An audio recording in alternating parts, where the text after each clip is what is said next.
fascinating one here. I can't say I've seen this one a whole lot. I personally have not either. I'm also not familiar with either of these players. I don't know if you are, but No, either I'm way. not. Well, let's see here. I mean, just thinking about it theoretically, I can't imagine Kirby's going to have fun in this matchup. Yeah, no, but I am kind of curious because is his like crouch and small hitbox going to affect Min-Min's ability to hit him at all? That's true, yeah. And multi-jumps might make it a little easier to recover than some characters. I don't know, I'm just trying to fish for reasons to believe that Kirby can do it. No, I mean, we're kind of seeing it here for a second, you know, and I'm not sure which player is which, unfortunately. I'm going to say that RK is the Kirby probably, but RK got a nice little confirm there, and if they're able to get in, I do think that Kirby could cause some stress for Min-Min off stage for sure. Oh yeah, definitely. So we'll see. We'll see how Kirby's going to be able to get around these arms. It's pretty even so far. Definitely Jirachi, if they are the Min-Min, are doing a good job of keeping Kirby baited for the most part. But yeah, very even so far. I'm happy with this Kirby. It's not looking too drastic just yet. Yeah, the thing is, like, I feel like Min-Min's really vulnerable to rush down, and Kirby is actually like a pretty good rush down, pretty good at rushing down when he can get in. And usually part of the problem with that is a huge ground speed deficit against the character that he's playing against. Right. It's not really the case against Min-Min, so... But then there's the meatball, and you just die to that. So. Oh gosh, sphere on sphere crime right there as Min-Min is going to take the first stock. Nothing too bad for RK just yet, but Jirachi is starting to put some things together here. And yeah, I feel like RK hasn't gotten a clean hit, well, really since the tail end of that first stock. That's a big interaction, though. We just saw a Kirby Nair beat out Ram, and that is... Honestly, I think when you're trying to like scope out how your character can beat Min-Min, that's one of the things that you have to think about. Definitely. If you have a hitbox that is within 9% of the damage that the arm does, you'll clank it out. And sometimes you can use that to get some big advantage. You're going to need to get a lot of that, though, if RK wants to get back in this game. Yeah, it's tough because, like you said, it's such a good little piece of data to gather. It's just now you've got to build up this deficit, and you know Jirachi is just getting the hits, getting the kills just a bit easier, and that can be all the difference. But I think RK has shown enough to definitely be able to stay in this game, if not, well, this set, if not this game. Yeah. That second stock though for Jirachi was excellent. Oh yeah. That is really what you play Min-Min for. Yeah, now we've just got some spacing, some short hops, trying to pop Kirby up onto these platforms because Kirby with such, you know, for an airborne character, he's so slow in the air, really poor mobility.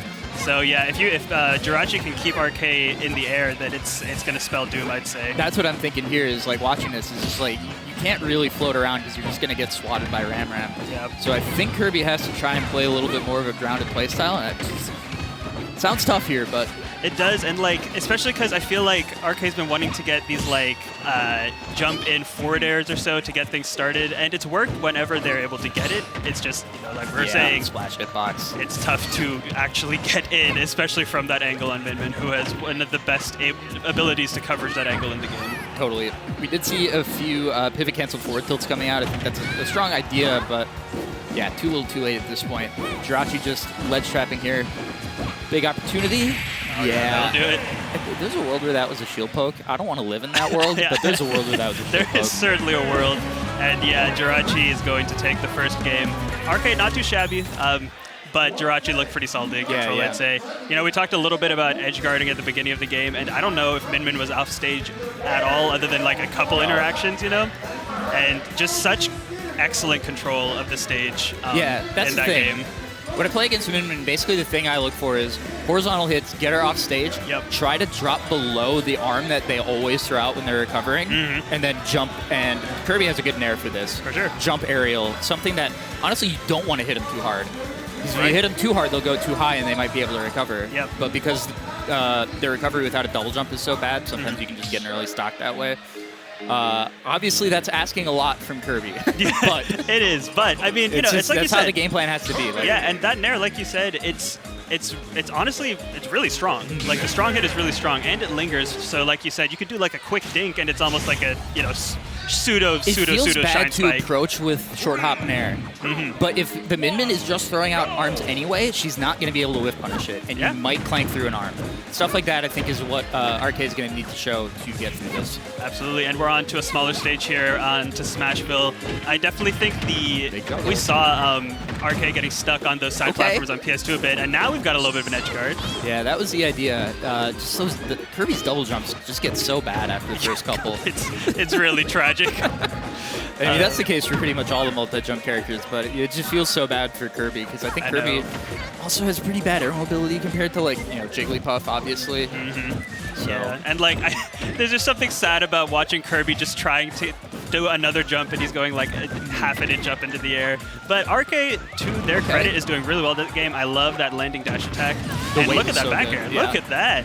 Very clean first stock here from RK. Let's see if they can maintain that momentum. Obviously, if you're Jirachi, it doesn't feel good to go down with not that much % onto Kirby, but you know your game plan, and you know that this is not too big of a deficit to climb at all. Kill %. Yeah. Okay, trip though? Ooh, okay, I like that. Wait, so what does Kirby get? Yeah, I was just going to say the same thing. I really don't know. The hammer is not what Kirby gets. Oh, he gets a dragon? What? Yeah, it's just the B press arm. Okay, of course. Yeah, that's funny. I don't think I've ever seen that before. That's actually pretty good. You get some range finally. Yep, and gets it again right away to start the stock. I like it. Oh, and I suppose you probably can't change from Dragon Arm, huh? Yeah, oh yeah, that's true. Yeah, so, well, Kirby's got the dragon. Funny. I mean, that's definitely going to help. We can and already is it always like the tilt version of it? Because like I was kind of waiting, is Kirby going to do a Dragon Arm Nair? That's a great question. But I don't think he can do that. I bet RK's just having fun right now. This is hilarious. Like. This is awesome. So one thing that I always think is funny with Kirby's power-ups is like, especially when they're projectiles, or in this case pseudo-projectiles, one thing is that they're always lower to the ground than the version that the original character has. True. Samus's charge shot, like skimming the ground, for example. I was thinking of like Falco lasers as well. Yeah, absolutely. And so I wonder if there's any application for that. Probably not, but... I mean, It's working out so far. It's working so far. Whatever application he is thinking of seems to be working. And there's that nair off of a ledge jump. Really good option. Oh, and, oh wow. Yeah, unfortunate there for Jirachi. And all right, they got the stock lead here for RK. And yeah, I could actually see Kirby having some pretty messed up throw follow-ups that end in arm. Yeah, that's a good point. Let's see. What do you got? Okay, that's fine too. I wanted to see the creativity. I don't know how much RK has labbed. Mid-main combos. Catching the tech in. Yeah. This coverage is good, and we get a dare down smash. I think that was just real. I think so. I think he got the auto cancel on the dare into the immediate down smash. Beautiful confirm for RK. We've got a game 3, and I'm pretty certain it's best of 3 for the vast majority of this. That was awesome. I actually had a lot of fun watching and commentating that. That was a cool game. That was a cool game. The thing about Kirby is like Kirby can look like absolute miserable. Like the character has absolutely nothing, and then they get a hit. Yes. And then it's like, oh, that's why they had to do this to this character's movement stats. Yeah. You make a fast Kirby, and you make the canonical strength Kirby. Yeah. There, you know. Shoutouts to Smash 64 Kirby. True. Yeah. The foot. Yep. The foot. That was one of the first like hitboxes I ever saw in a Smash game. Like whenever I was getting into competitive, I was like, I don't know enough yet to know if this is right, but this seems wrong to me. Oh, that's hilarious. All right, going to game 3 here though. All Kirby Min as it should be. Well, okay, interesting. Going to Hollow Bastion. It basically is going back. It's just you lower the platform a little bit. I would have expected Jirachi to want a different platform layout because I do think that the side platforms are really nice in that game 1, and I think RK did a good job of maintaining control of the center platform in that game 2. Yeah, the thing is, I felt like because of the middle platform, Kirby didn't just get swatted infinitely every time he double jumped. Right. It looked like he was about to start again. there was an inkling. This Ram is starting to get a little irritating if you're RK, but really nice coverage from Jirachi here to just keep him out. And I think this is the correct adaptation after that previous game. Really just hang back and try and keep Kirby an arm's length away, pun intended. Big whiff punish. I was going to say, I still want to see Nair out of shield to catch the second arm after the first arm hits shield. Yep. But We'll see if it comes up here. It's a pretty even start to this game. Honestly, all three of these games have started pretty even. We'll see. I definitely think whoever has taken the first stock has been able to build some momentum. So we'll see if that continues this game. Tough. Yeah, I had to go way lower with the up B that time. And Kirby obviously has all the jumps, but is really pretty susceptible off stage because of that poor air mobility. That up B is really easy to catch, especially if you're mid-mid, it kind of can just do it for free. So a slight lead here to Jirachi. The percentage is R building, and RK really has not found an opening. This is beautiful coverage, using that center platform to get some extra height. Jirachi has just been this whole game like, no, stop jumping. No jumping allowed. You might have to find a different way in if you're RK, because Jirachi is running away with this. It's not too terrible just yet, and we've seen some explosive plays coming out from RK, but this is some picture-perfect mid-mid play right now. Yeah, I'm not sure really what's so different, because I don't feel like these stages are different enough for that to be what's mattering. Right. I think what happened is that Jirachi just got a little anxious after losing the lead in Game 2. Yeah. And then realized between games, like, wait, if I just play grounded and do the occasional short hop ram, how does he get in? Yeah, and like I feel like that is the case in so many of these high tier versus low tier, mid tier matchups. It's like the lower mid tier can definitely do some stuff, especially in a game like Ultimate, but in a lot of cases, you just sort of have to remember you're playing a top tier sometimes, you know? You have to realize, like, you don't have to respect this Kirby jumping into you. Just throw out the arms, and there's really nothing RK can do about it. And he's clearly got a good control of this character. It's just brutal. Yeah, I feel like the low tiers mostly have layer 1 counterplay to pretty much every character. Maybe not every single character, but most of them. Yep. But the other characters always have counterplay to that layer 1, and the low tier does not necessarily have something like that. I think a good example of that was, there's the meatball going to take that stock. I think a good example of that phenomenon was Big D and Aqua at that one summit, where Big D busted out every single trick in the book, won a set, and then got absolutely destroyed the next time, which still, I don't know, for my money, Big D winning that set is still one of the greatest accomplishments in Ultimate history. Still it's one of the craziest sets I've ever seen. But, like you were saying, these better characters and these players who are, masters of their character, they know the adaptations that they need. And we saw that from Jirachi, and it was really great stuff. An awesome set to start things off, though. Some unique character play, some cool matchup stuff. That was really cool. I'm not sure what the seeding difference was. I'm not sure how close in seed they were, but no, that was a fun set regardless. And I think we're actually just about to be going right into the next one. We got Mercury and YemTheKing coming up.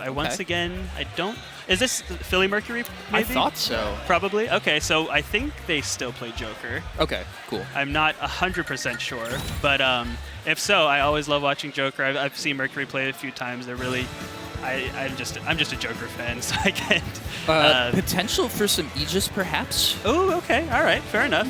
But yeah, I would be assuming Joker here. It's funny how like the phenotypes of characters always match up with the players. You got the Joker Aegis. I know many Jokers who switch to Aegis or have a pocket Aegis. It's just I definitely see the link between Joker and Mythra in particular. Yes, for sure. And then I'm always curious to see are they going to be the Mythra heavy Joker? Are they actually are they going to be able to master Pyra? Right, because then you've got your on command Arsene almost in a way with Pyra. For sure. Yeah, I think it'll be interesting. We'll just have to see. If it's anything like that first set, I'm sure I'll certainly be happy. And let's see if we can get any information about YemTheKing here. Nope. Nothing. Oh, that's our. Hey, you know what? We're gonna find out. We're gonna build the data as we watch. I think this is all still winners round 1, I'd imagine. This might be a winners round 2 because I think Mercury would have had a bye. Oh, that's fair. But yeah fair.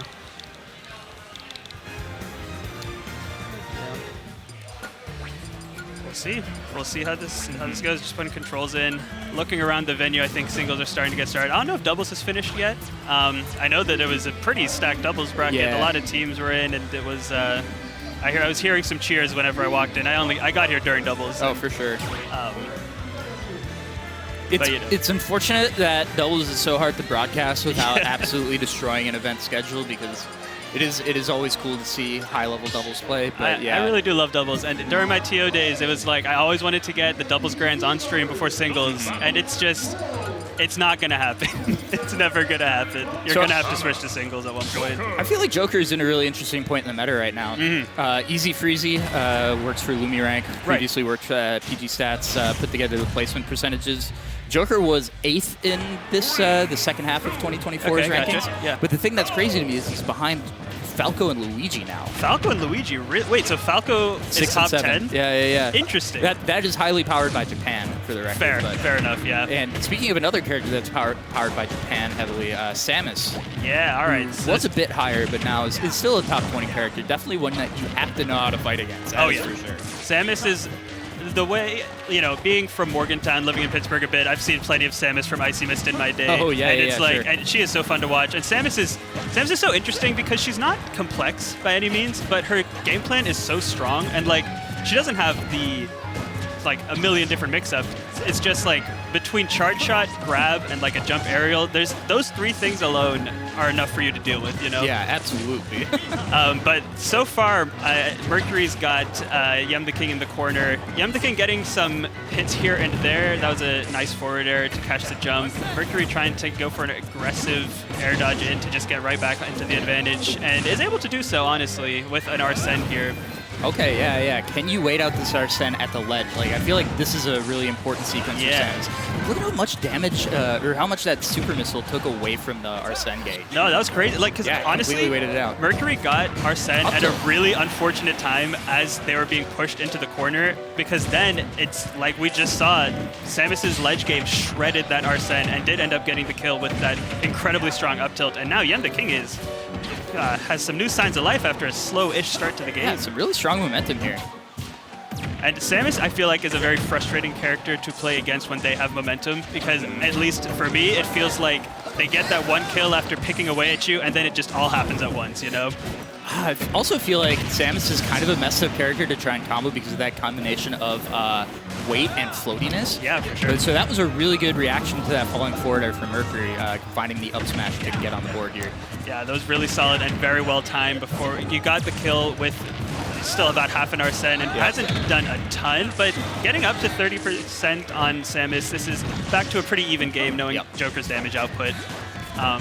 Stage control has already played a pretty big play in this matchup, as it usually does with Samus, who is such a control-based character. Yeah, totally. Now we've got the ledge play from Mercury, and YemTheKing really just cannot get back. Mercury's got an answer for everything. Yeah, just a little too antsy and really good patience here for Mercury.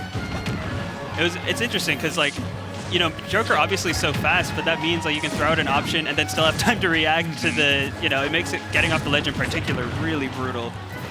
And Mercury has firmly swung the control back in their favor. That was an aggressive forward air, but it does come out before the back air, so YemTheKing is back on center. Oh, what a trade. Okay, yeah.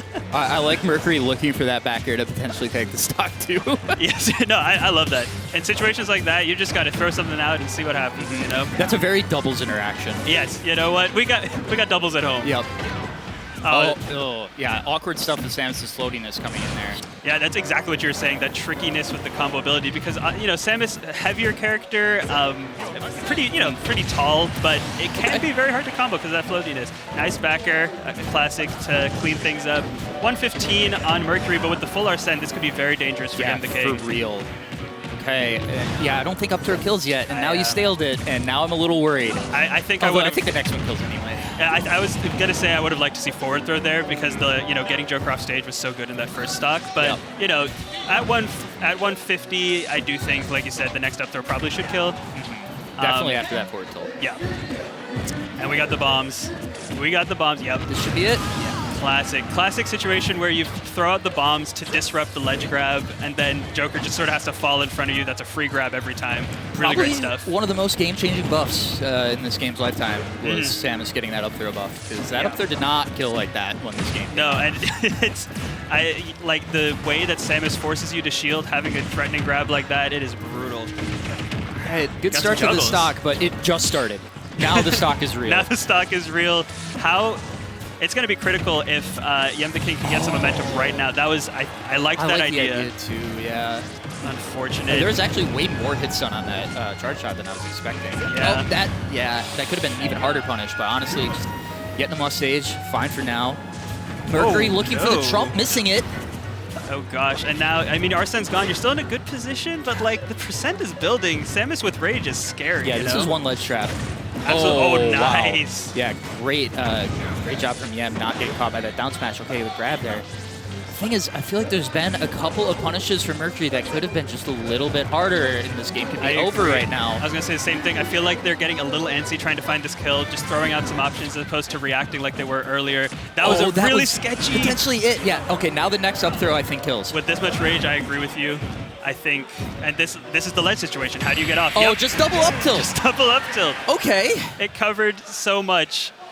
It was the ledge play from YemTheKing was excellent that game. It does net them the victory in a very close game one.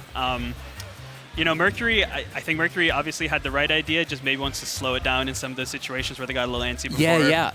Oh, I don't know. I mean, the thing is, you know, I could say you got to play better on the ledge, but against Samus, it's sometimes not even your choice. Yeah, That's exactly. the problem. Like, I think actually the thing that stood out to me is that there were a few situations where Mercury had the chance to get a bigger punish on, specifically Yem's rolls. Yeah. And I think, like, rather than taking a dash attack or a grab back throw, looking for something like the forward air 1 pop-up that she got the kill on earlier. Yep. Something like that. If you can find something like that, I mean, it's harder. You're opening yourself up to getting hit if you whiff, right? For sure. And I understand not wanting to take that risk, but... Yeah, it's tough, you know, weighing the risks, like you're saying. Like, I think against Samus, sometimes you have to go for those just because, like we saw, her game plan is so solid that at any point, at any percent she's at or that you're at, you know, there's a chance she's going to be able to come back and build that damage pretty steadily. And she did that to start this game, Samus did, but now we've got a ledge trap and Arsene out for Mercury. Nice. I was going to say. A scary tech roll away, or missed tech roll away, I should say. There's a forward smash. Yeah, it looked like a great reaction, but Mercury turns that situation on its head. Really great stuff. Yeah, so the other big thing I felt like from that game was most of the Arsenes did not get value. The Arsene's already getting huge value here. It's a big change. Absolutely. I mean, it can be tough against Samus because charge shot, missile both take a ton of Arsene gauge away. And then, like, multi-hits, like up air, also chunk that thing. Yeah, so. and like, especially when you can chain together those up airs, chain together stuff at the ledge. Arsene, I think it's tricky because you want to run in with Arsene and get your damage, but like you do have to pick your spots a bit in this matchup, I'd say, so you don't just lose it immediately. Totally. Pretty even so far, though. The alternative is these up air juggles are actually going to fill that gauge really far, or really fast. That's the other side of that coin, isn't it? No one really gaining a strong advantage so far in this game, I'd say. I feel like they've sort of taken turns with like maybe 15-second periods of control, and then it switches back. This could be big. Oh, man. All right, that works. Yeah, that's the thing, is Yem has been doing a lot of that, like, get up into immediate defensive option, and finally Mercury finding it, sniffing it out, getting a stock off of it. Yeah, that was really... You kind of have to do that against Arsene, it feels like, because this coverage on the ledge is crazy. Oh, nice drag down. The weight, mixing a little bit? Yeah, you know, Mercury's like, you know what? I'm just going to wait. I'm going to wait for the option and see what you do. And it's done amazing in this game so far. This is the biggest lead I think either of them have had in this set thus far. Okay. No Arsene. This is a time where Yem can sort of get in. Yeah, exactly like you said. Learning from that last stock, you know. But it was another instant land with an aerial into instant spot dodge, but Mercury not sniffing it out. I mean, the thing is, you die by trying to punish that stuff sometimes. For sure, and now Mercury's got such a solid lead, you know, there's no incentive to rush in and try and get a huge hit when you can just chip away and get straight F-tilt, back air, etc. I mean, shoot, with Arsene and about 30-40% more of back throw might be killing. Seriously. Oh, that was a nice Rebels guard. Yep. I think that is definitely critical in this matchup to build up that Arsene faster. Although, honestly, YemTheKing's done a good job not really spamming projectiles, really picking their spots with them for the most part. Definitely. They're doing a good job here, but it's not looking great. Yeah. There's a call. There's a punish on the roll. That's exactly the kind of stuff Mercury needed to get after that game one, and yeah, much better performance here in game two. Pretty strong. Yeah, that was a statement for sure. Especially after the sort of antsiness at the end of game one, it's always nice to pick yourself up, have a really solid show in game two, going into the deciding game three. And honestly, it was like pretty much everything that I felt like she was missing game one. Yeah, it was some very impressive. Every single box that I was talking about, like, all right, you got it. No, you honestly, see it. that is the stuff that separates, you know, these players who go far versus some who aren't quite getting over the hump, is that quick adaptation, you know? Yep. And we're going back to PS2, makes sense. I mean, I don't think the stage is playing too big of a hand. I do always love to see a little bit of stage shaking up, but I'm not mad at PS2. Yeah, here's the question, is like, does Yem have another kind of layer to go to after that? Because it looked like got pretty well sniffed out, other than, was it? It was not Dark Samus in the previous two, was it? Not I think it was just... It was regular Samus, right? Yeah, I just can't remember what costume it was, but I think you're right. Okay, so, I do think you're right. There's the big-time counterpick to Dark Samus that does almost something. It's the mental switch. Charge shot is slightly lower. True. Up smash has a slightly different hitbox. You know, it's really important stuff. These big things. Oh, we got the left fobble. Okay. Yeah, not going to finish it off there. But, I mean, this is dominance to start this game. Absolutely. I was about to shout out I will still shout out the parry on the charge shot. I do love to see people parrying projectiles, but it was a nice follow-up parry from YemTheKing to, you know, prevent getting a Yeah, it's not like you get that much advantage off of it. It mostly just looks cool. It does look cool. Sometimes it, like, you know, warms you up a little bit. Your shield health. Sometimes that's a big thing. Especially against Samus, I feel like that could be really, really critical. Well, that was another thing that got heavily changed in the patches. There was a time where one fully charged charge shot plus super missile would break full shield. Oh, I do remember those days. I remember those days. Yeah, I think that was probably a good change. that one, I think they cooked with that one a bit. Okay, but yeah, I mean, this is, you know, YemTheKing has been able to get some hits. I like getting that back air off. Even though you died for it, you at least get a hit and knock off some of that Arsene. But you do need to carry that into this stock and get some momentum going, or else this is going to be a quick game 3. Yeah, the problem is going right back in at Arsene when that gauge was half gone. It's just like running right into the fray and immediately taking 67, immediately getting forward smash and dying. Oh gosh. That was all the same Arsene meter, and it's just like, yeah, maybe you could have waited a little bit. Just hop on the Angel platform for a second, you know? Ugh. That was brutal. That Arsene F smash. Yeah, if you've ever been watching and you're wondering why people don't drop down immediately against Arsene Joker, that is why. Yeah, you just saw it right there. That was the perfect lesson to be learned there. Okay, good little forward F smash. Yeah, I like it. That's a little bit, I feel like those are always like a frustration play, you know, it's like, all right, just die. But it was a very well-placed one. And look at all the Arsene gauge that came off Rebels guarding that one super missile. It's such a good, like, value for your move, especially when you can do it perfectly safely across the stage. And another, I think YemTheKing is just, you just keep seeing them landing right in front of Joker, and it's getting punished every time at this point. This is also a thing that happens to Samus a lot, is like, when there's no longer any, like, value to your position from far away. It's kind of like, what do you do? Yeah, and like obviously Samus does have those boxing tools. It's just like Arsene Joker, especially playing as hot and fast as Mercury is as of right now. Okay. I do like that ledge jump. Let's see if we can convert this into a kill here. Oh, unfortunate. I don't think that super missile was desired there. Yeah, it was such a good setup, and unfortunately it's not going to lead to a kill. Now the reversal, you've built up so much percent. Back air trades with the grab, that'll do it. Wow, great stuff from Mercury after that game 1. Yeah, really good adaptations. That's why you play best of 3, not best of 1 right there. Exactly. Definitely showing it off. Mercury is a top 24 seed here at this event, so we'll have to see how far she can get. But probably going to get pretty deep today. That's my guess. I agree. I mean, she was looking really good in the latter half of that set. And I still want to shout out YemTheKing. Yeah. A really nice showing, very solid, you know, fashion of taking that game 1 and still staying in it, even though by the end of it Mercury had really heated up, you know. Totally. But yeah, I definitely, you know, if you're watching this and you're in bracket for some reason, watch out for YemTheKing and losers. Yeah, you know? Seriously. My recommendation: do not be on the ledge against him. Yeah. Hot take, but I agree. Those definitely do not want to be on the ledge against Samus, and against that Samus, he knew. Yep. He knew what to do. All right, next up, though, we got Skew and Space. Skew, I know I've heard of. I cannot remember who they played, though. Yeah, me neither. That's all good. It happens. I do see a sponsor tag, GRNT. Don't know what that means either, but that's shout out to them. A Wi-Fi crew, as far as I'm aware. All right, word. Yeah, you know, they're keeping the action going, which they're going to, obviously they kind of have to out of necessity because there's 400 people here. Right. But I love it. I also want to shout out, while we've got a little break, make sure to check out the side stream as well if you want to see some more great matches. Obviously stay and stick with us while we're commentating, but when we're off, you can go to the side stream. That's right. I think it's KML tournaments, if I'm not mistaken. That is correct, KML tournaments. Yeah, we've got action all day here. as we get into this next set. We're jumping over to Pool A5 now. Yep. We'll see. We'll see what happens in this one. We've had 2 Game 3s so far, which is pretty rare for this early in the bracket of an event this big. So I'm pretty happy with that. Especially because, like we said, Mercury pretty high seed, getting challenged like that. Good sign that we're gonna have some competitive Smash here all day. Oh yeah. At least I like to think so. You know, on days like today in a venue like this, sometimes it speaks to the players and just makes the matches better. You know? That's right. That's right. You just buy into it. You got to step up for the moment. Exactly. Step up to the moment. And so far, all 4 of our players we've seen have done so today. Obviously, there can only be 1 winner per set, but it's been fun Smash throughout. Oh, yeah. The impossible task of making sure the right player is on player 1. That's right. It is. Sure, why not? Okay. I actually didn't know that they played Banjo, but I wasn't expecting Banjo Piranha Plant. So, yeah, That's great. Well, let's see.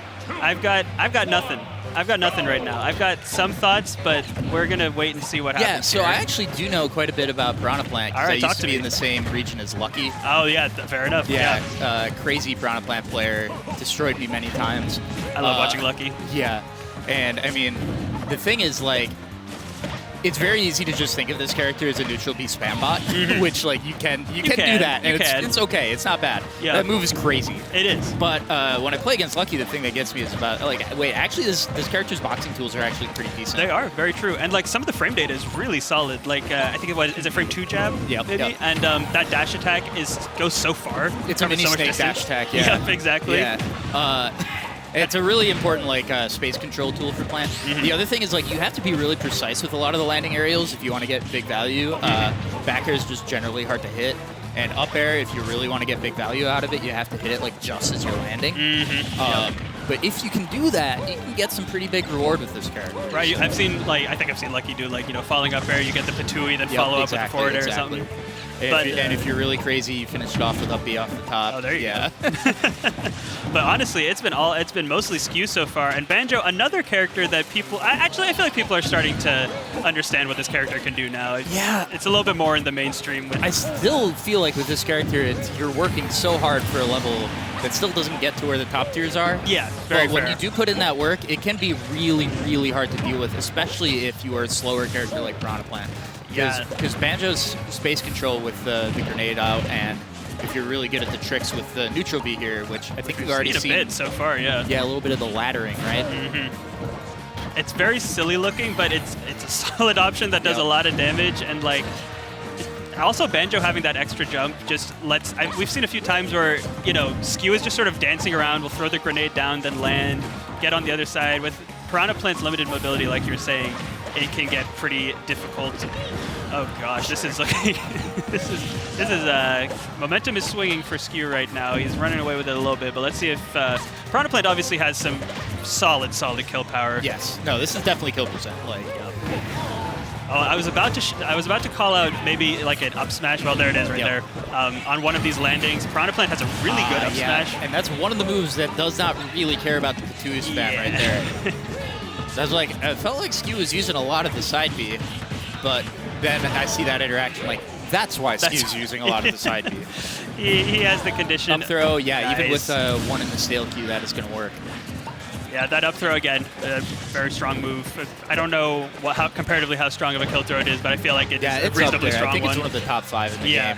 The other thing is, like, there are, you know, knockback growth versus base knockback, so it can kind of change depending on percent which one's stronger, but it's up there.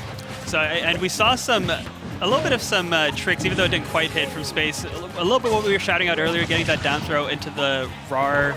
Yes. Or I don't know if it was RAR or attack cancel up air, like getting that one hit of up air, but barely missing the up air. But space does have those. It's just, do you have them before Skew is going to take their final stock?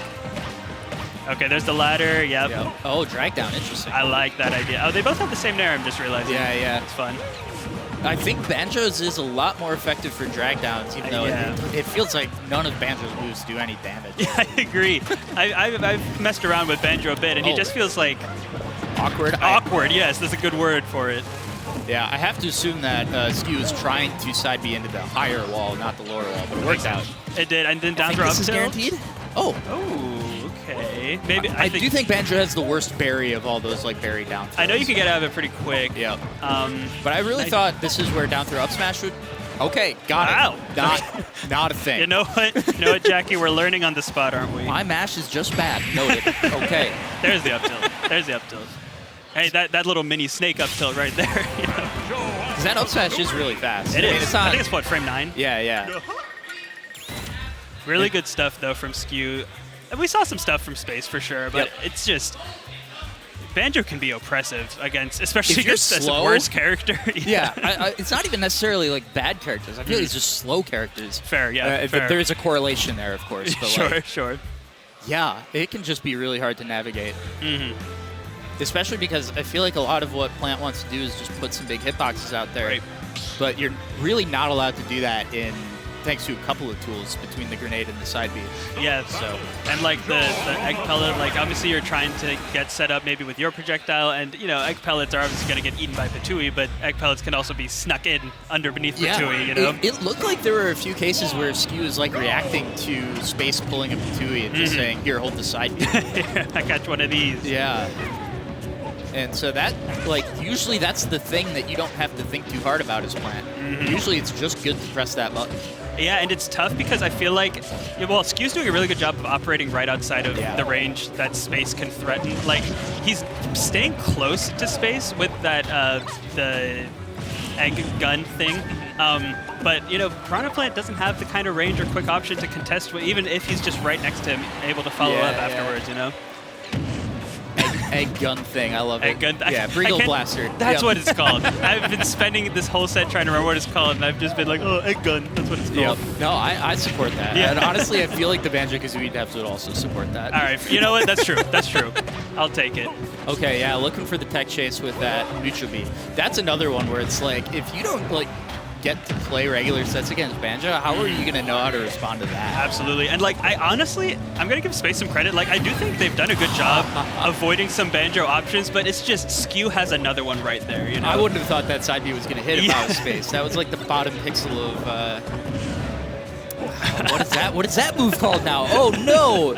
Side B. Side B. It's oh no, I'm not going to. Yeah, I'm losing it. That one I even know the name. Whatever, it's fine. It'll come back to us as soon as we hop off the mic. Super Talon Trout or whatever, but that's not it. It's not it. Oh gosh, they've all got funny names. We'll just have to come up with our own. Oh my gosh, and the ladders once again into that nair. That little up air is so dinky and annoying, 6%. but you can chain a couple together. All right, gets the down B there. It's just Banjo. He's just weird, man. He's just weird. I honestly kind of love watching him, though, when I'm not playing against him. Actually realizing this is kind of a scary counter pick against Banjo because any mistech on that platform is pretty much a guaranteed side B. That is a very good point. And he's got so many ways to pop you up on that platform, especially with how proficient Skew has been so far with the Breagle Blaster. Yeah, that's a weird move to control, and it looks pretty natural with it. Skew does. Nice good jabs. chase, There's that frame 2 jab coming into play. I like using that the Poison Cloud on the get up. Really, takes away an option or says, even if you want to get up how you want to, you're going to have to take some damage. So we're building up some percent here. The fact that it pops a grenade is a really big deal. Piranha Plant actually is weirdly good against Snake because of that. Oh, okay, yeah. Snake, fair enough. Snake also that makes can't sense. throw his grenades through the Poison Cloud. Oh, that's awesome. Pop immediately. So. All right, fair enough. New Snake counter pick unlocked. Big forward air there. That Ganondorf forward air. Yep. Gosh, it is such a. I wouldn't say deceptively strong because it does look strong. Yeah, but it's a brutal. Every move to get move hit like by. that is pretty strong. Dr. Mario, regular Mario, just different. The dunk. Yep. Tries to get an up air there. Here, Space did a good job trying to DI out to prevent a follow-up, but it's like again, you just don't have enough options. Patooing by the side B. That's such a unique option to be able to punish the Patooey pull like that, though. Ooh, that was slick. Getting that grenade from behind him into the forward air in front. That was impeccable. Yeah. Wow, we saw some tricks there. Good stuff to Skew.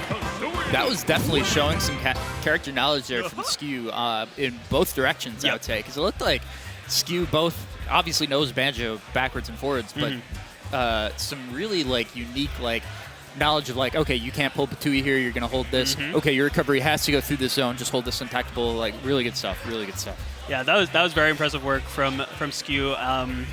solid Banjo play, and we'll definitely see more of him moving forward. I'd say I wouldn't want to be the one next up in his bracket path personally. Honestly, man, Banjo is just such a slog to play against. Like, even you can win a set against Banjo and come away not feeling great about it. Yeah, I've been on both ends of it. I've lost a set against Banjo, 1 set against Banjo, and I don't feel good any of the times. No. All right. That is a grind.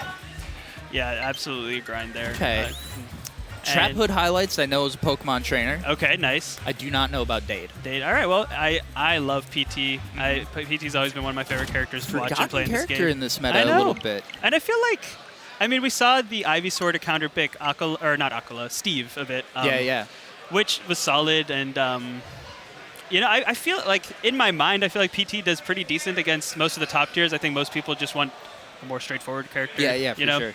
But I always love to see him pop up, and this character can definitely make some noise. Oh, yeah. Oh, let me see where that character, where PT ranked on that Easy Freezy. Oh, yeah, stats. good call.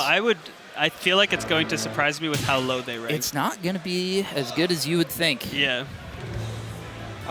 Less than 1% usage. Wow. So That's in the crazy. bottom half. Bottom half of that shocks me. 35, 36, 37, 38, 39, 40, 41, 42, 43, tied for 44th. Wow. With Ken and Inkling. Ken and Inkling. Which are also two characters that you could not convince me that are bad. No, yeah, I will never be convinced that, especially Ken. Like, okay, Inkling obviously has tools. You know, you look at Inkling's toolkit and you're like, yeah, this is probably a good character. But Ken, like, obviously is good, and I've just been exploded by his combos too many times. I've seen players I want to win be exploded by his combos too many times. That character is dangerous. I think in both cases, it's more that. It's actually, well, specifically with Inkling and Pokemon Trainer. So these characters are a lot of work to maintain in a meta like this. Yep. And I'm not sure it pays off in the way that it used to back in 2019. I think that's a great way of putting it. It's definitely two 2019 characters on the screen. Yeah, and I mean, thank God Trainer does not have the ding-dong that existed in 2019. So true. That was ridiculous. That was a funny one.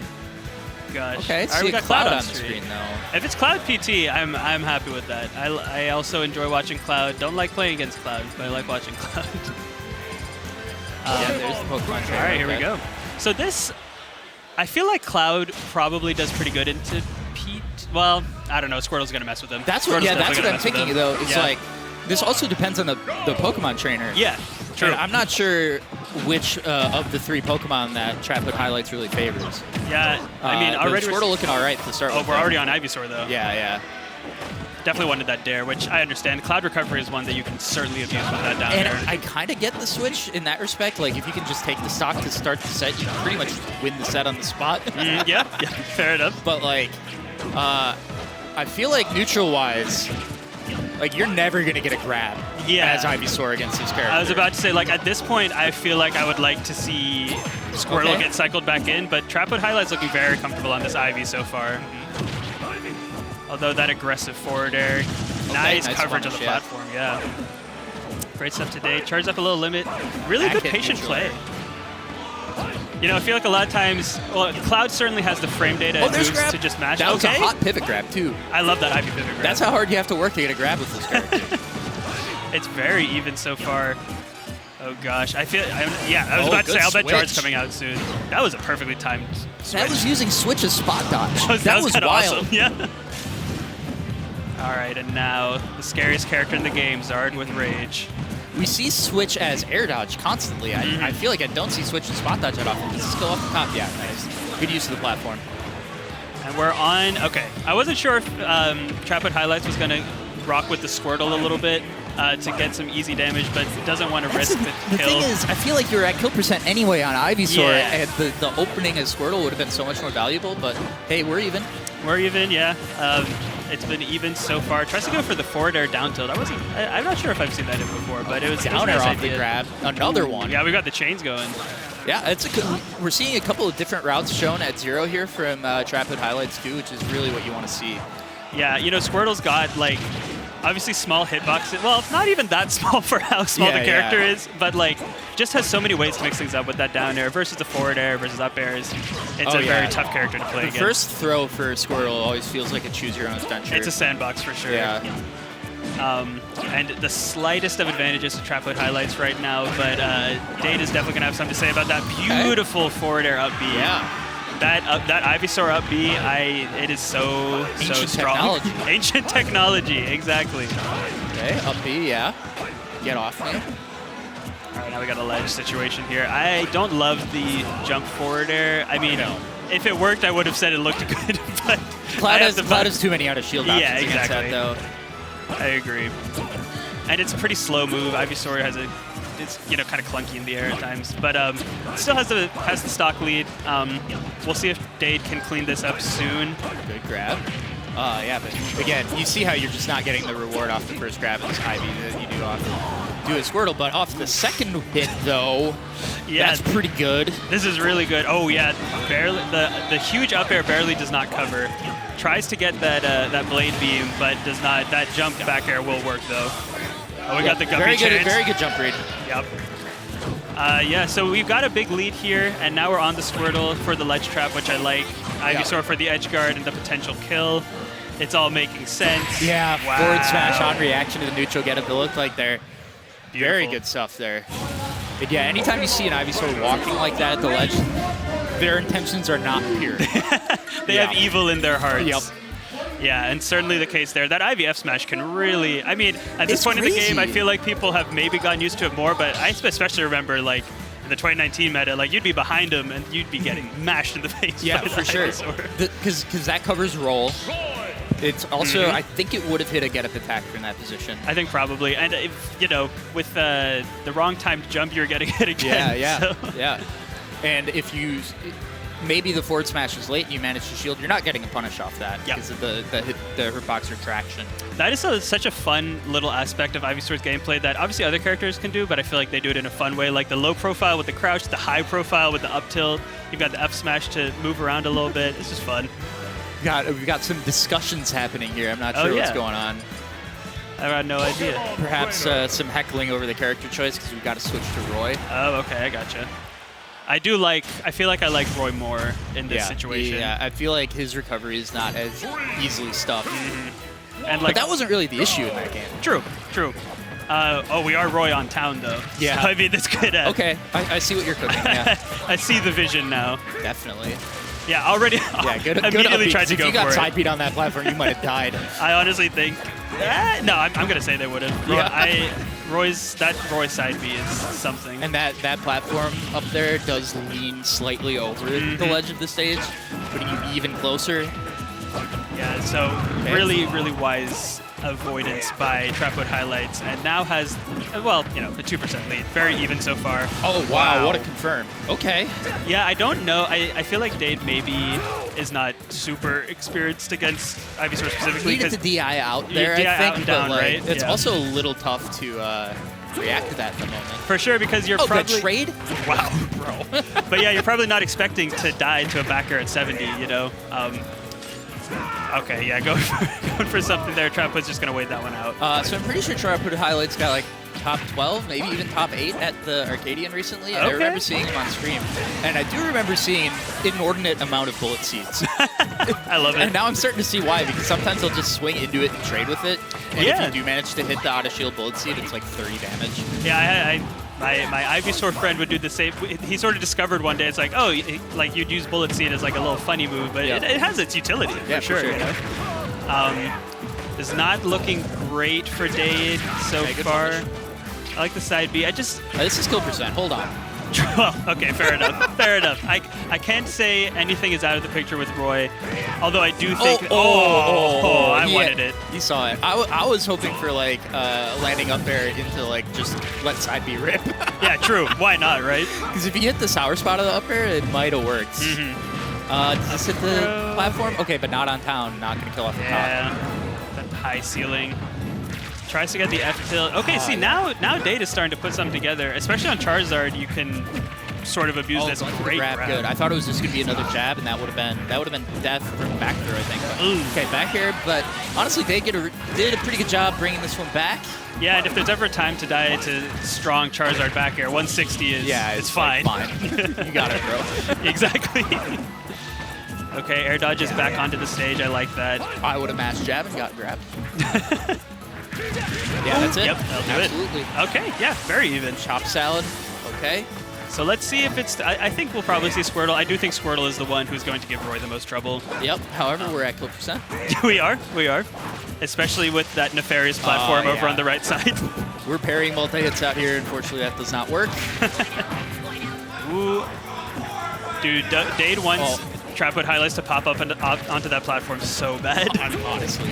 Yeah, there's that bullet seed out of shield. Wow, That's a little bit of 20%, damage, right? just a little bit. That's something. All right, nice wait, but does not get the punish off of it. Oh, that's a grab. You got to grab that. But, okay, still managing to find advantage. It got a little sloppy around the end of that second stock, and I feel like neither of them have really cleaned it up since then. So it could definitely go either way here. Okay, big up air. Yeah, I love the spacing on the forward tilt there. It was the perfect so that if he dropped shield or even, I mean, that forward tilt can poke pretty easily. Yeah. But now we'll see who can get the confirm first because they're both at kill percent. TrapHood is okay. I thought he was looking for forward tilt. He was actually looking for up smash. I don't think this does it. Yeah, good choice. Doesn't want to steal it. Just get him off stage. Killed. Nice catch on the jump. Dade. This is close. This ledge trap could spell end for TrapHoodHighlights. That should do it. Yeah. All right. Wow. I also wasn't sure if that was sour spot or sweet spot. I'm also not sure it mattered. Yeah. So I don't think it looked like the super strong hit, but it was the strong enough hit. Yeah, for sure. Okay, that was a good one. That was a very good game too. And yeah, I guess everything's just gonna go the distance today. Why not, right? Yeah. No, that was really good stuff and really good composure because I think Dade was down like 100% or so on that second stock. Just about. What I really liked was the patience on the ledge where there were a bunch of points where it's like, okay, he's just going to keep jabbing, right? Or he's just going to let the rest of side B rip, right? And he didn't. And TrapHood was just a little bit like stuck on the ledge in response to those. Right. And it was just enough to let Dade get back into the game. Yeah, and like with a fast character like Roy, obviously the fast options are threatening, but the threat of the fast option is where you can really, you have to give a lot of respect to Stupid when you're playing against Roy, and that lets the Roy player do a lot of really cool stuff. Absolutely. That is a great way of putting it. Roy is one of those characters for sure. All right, and we've got a little bit of some deliberation here. Yeah, probably. I think there's some more discussing with the audience here. Yeah. Screw it, why not have coaching legal at the last Xanadu? You know what? It's fine. I have always been pro mid-set coaching, honestly. Yeah. The only issue that you run into is, we got to get out of here at some point. Right, exactly. Right. The TOs certainly have their reasons. Yeah. But it looked like he was consulting with Zexy there, I think. Okay, gotcha. Yeah, maybe stage. I can't imagine. All right, go Young Link. Yeah, there we go. Let's switch it up again. Sticking PT, sticking Mewtwo. What? I mean, listen, I love seeing Mewtwo, but like the Roy was fine. The Roy was good. This is This is a way worse character. What? I do think Mewtwo does fine into PT. I was expecting him to just run off the stage and be like, "No, I meant to pick Roy because they're right next to each other." What is going on? Okay, and he also now he starts to try Shadow Ball. Yeah, but like, I mean, Squirtle Mewtwo is pretty. Annoying. That sounds terrible. It's pretty annoying. The other two, you can obviously camp a bit with the charge or the Shadow Ball. I know there's a bit of like a branching flowchart to Squirtle's like combo tree. Mm-hmm. Does it even have to branch against I feel like you can just do whatever you want. You can do like a back throw downer in the other direction. Yeah. The tail's probably going to get hit. Yeah. Like, just do whatever you want. Okay. This is looking rough at the ledge here too. I don't want to, make any assumptions, but this is a bit of a baffling pick, in my opinion. Maybe, you know what, maybe he just wanted to play some Mewtwo. Absolutely, you know what, more power to you. Which I can respect. And, now it's starting to put things together. Mewtwo, really strong, really powerful kill confirms. I like the that. Rising Nair, yeah. I want to see, I feel like, on a roll like that, maybe next time you could get the disable and that will just straight up kill. Yeah. You're just gone, though. You're gone there. Yeah. Got plenty of damage. Like, Mewtwo can definitely do something with this stock. For sure. I mean, like, I'm not sure how versed Dade is with Mewtwo, but like, there are definitely some confirms you can get here. And you can get just like a straight up drag down air up smash, It's a big Shadow Ball. Yeah, next one will definitely kill. Oh, wow. Again, I see the vision. That was honestly such a good option. It was just the perfectly timed air dodge from TrapHoodHighlights to avoid every hit. Means that they did not get punished at all. Still looking good, and I think we're approaching up throw percent. I think up throw should kill here. Yeah, nice. Mewtwo, of course, with 2.5 kill throws, forward throw if you want to. Yeah, totally. Nice up B, just from the middle of the platform, just gonna up B out of there. I appreciate it. You gotta be so careful getting off ledge here, though. Yeah, see, this is where things can get really scary, because if you see like a falling back air into up B, Mewtwo is gone forever. No, for sure. The thing is, one thing that I do think Mewtwo has that's kind of nice here is probably too light for a bunch of the confirms in this one. Very true. But you just got it out. Yeah. That one, you know, you were absolutely right. I think it would have fallen out of a lot, but an up air is not something you can survive. Yeah. Up air kind of skips that step. Yes. All right, yeah, just clean, down tilt, forward air. It's very solid damage. I feel like I would let... We saw Dade using the Shadow Ball whenever TrapHoodHighlights was on the ledge. I don't know why he's not doing it in neutral more. Yeah. You know? The thing is, it's kind of a small stage. It is, for sure. But that just makes me wonder more why you went... Why you went here. Yeah, I don't know, honestly. I can't say it's not working because this is not a blowout by any means. Yeah, for sure. Find a Shadow Ball here, and all of a sudden this is a game. Great parry. Yeah. Shield health was an issue there. I feel like that's true. Maybe going for the poke because I wanted to see maybe just a run up, down throw. Interesting choice. Because you know Mewtwo does have the down throw forward air. It's pretty easy to DI out of, but if you're not ready for it, that would have certainly killed. Trying to catch these landings with these up smashes, and it's not a bad option by any means. Oh god. Okay, TrapHood wants to end this in style. And Mewtwo would, I don't even know if we'd see a kill screen because of how fast Mewtwo would die to Flare Blitz. Okay, good forward air. Yeah, and another one of those might actually take the stock. Oh my god. Yeah. What are we doing? We are trying to make a point out here. This is a message. It's about sending a message. You gotta be careful though. Mewtwo can get damage in a hurry. Both up throws kill, I think. Yeah, got him. My catches god, the roll. dude. Yeah. First try. All right, maybe go Roy next time. Yeah. But hey, that was a fun set. Either way. You know what? It gave us a fun game 3. I can't hate on it too much. Yeah, but yeah. And honestly, there's a certain power to playing 3 different characters in a best of 3 set. That's legit. Yep. But really great stuff to TrapHoodHighlights. A good showing from Dade, but they will be dropping into losers. And that PT will be moving on. That was wild. Yeah. That was a very silly, goofy final game. Yep. I feel like the Pokemon, like whenever people who play Pokemon are playing against each other, shenanigans occur. And that is legit. Oh, we got another Canadian, it looks like. Oh, Zay, all right. And we got SlimiestSnail. SlimiestSnail? Slimiest? With a T for some reason? Slimy test snail? Yeah. Don't know if I love that, but... yeah, that's fine. That's fine, you know. Shout out snails. Mm-hmm. Slimy little guys, to be sure. That is super real. Kind of stuff you talk about between sets. No snails in Smash. No snails in Smash, so true. What's the game? It's a Souls-like where you collect shells. I think it's called Another Crab's Treasure. Oh, I think that's exactly what it's called. Yeah. That's what that makes me think of. That game is hilarious. God, yeah. All right, as they get their tags in, now we're nope, never mind. One more tag. Yeah, SlimiestSnail. Yeah. Okay, it is SlimiestSnail. Okay, cool. That makes more sense. So not only is he a snail, but he is the slimiest one. Yeah, good luck grabbing him. So true. Ooh, and we've got a sideways Procon. Hello. Yo. Sideways single Joy-Con. Single Joy-Con. That's kind of awesome. For the last Xanadu, they wanted to make sure you get a little bit of everything, you know? Oh, hold on. No, this looks like 2 Joy-Cons. Okay. That makes more sense. Yeah. I mean, it is nice to have access to all of your buttons. Honestly, a fine way to play the game. Yeah. Oh yeah, this is totally fine. Yep. I mean, I grew up on Melee, so I will never probably use anything other than a GameCube controller, but Pro Controller, the Procon, whatever. I am curious how much of this game was designed around them intending the default controller to be Joy-Con. So it's a good question. Yeah, I don't know. I do think that dash dancing in this game, or not dash dancing, but foxtrotting, feels kind of natural on a Joy-Con controller. Okay, I'll have to try that, honestly. I just have not used them so much. Nothing else does. Okay. Not a single other thing does. That specific thing. Yeah.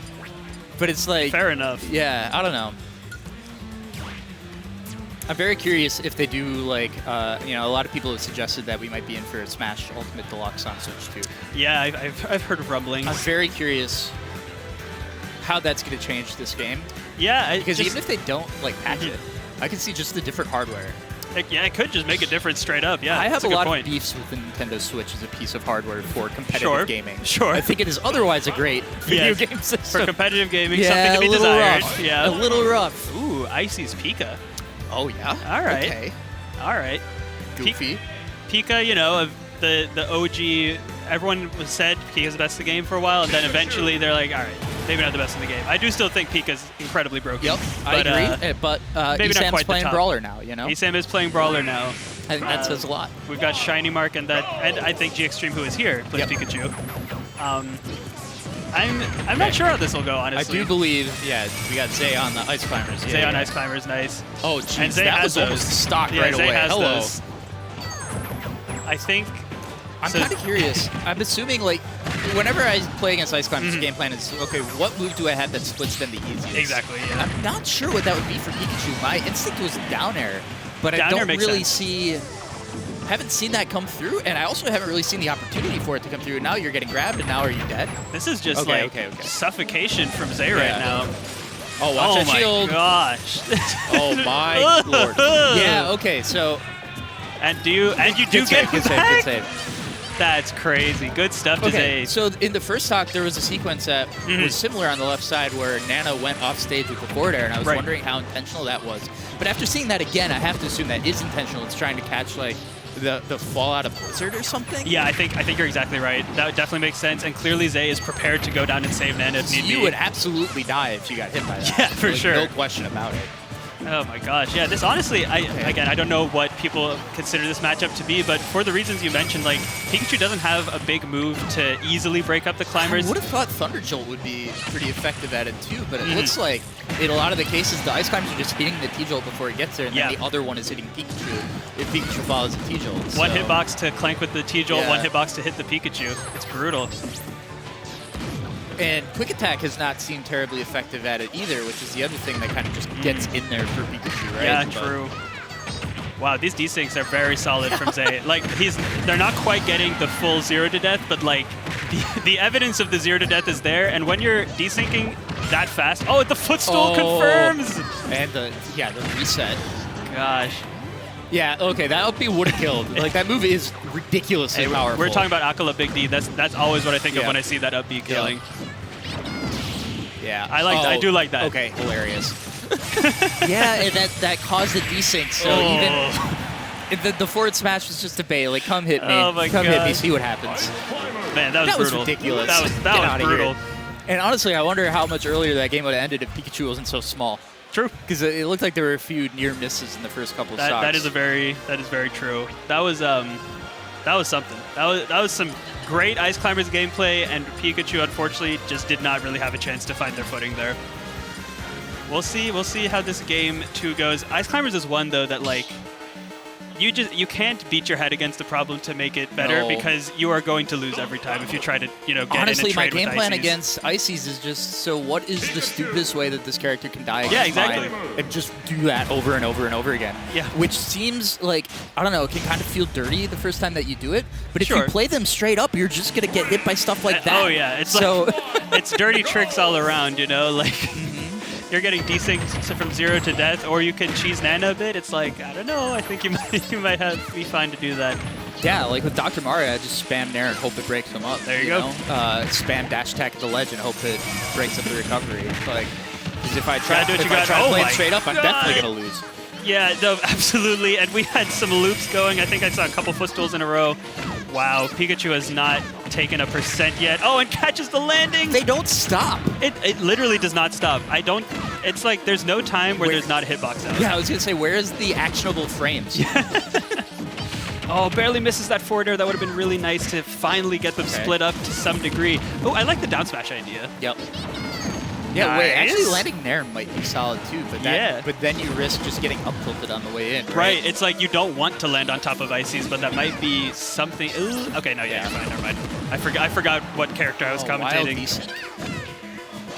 Pikachu's doing a much better job here. You know what? I'm fine with that. Just run away and forward smash probably feels more comfortable than some of the other approach options. Just like, It just feels so bad to get caught by this character. Yeah, But it does. much better this time, SlimiestSnail evening things up after the first stock.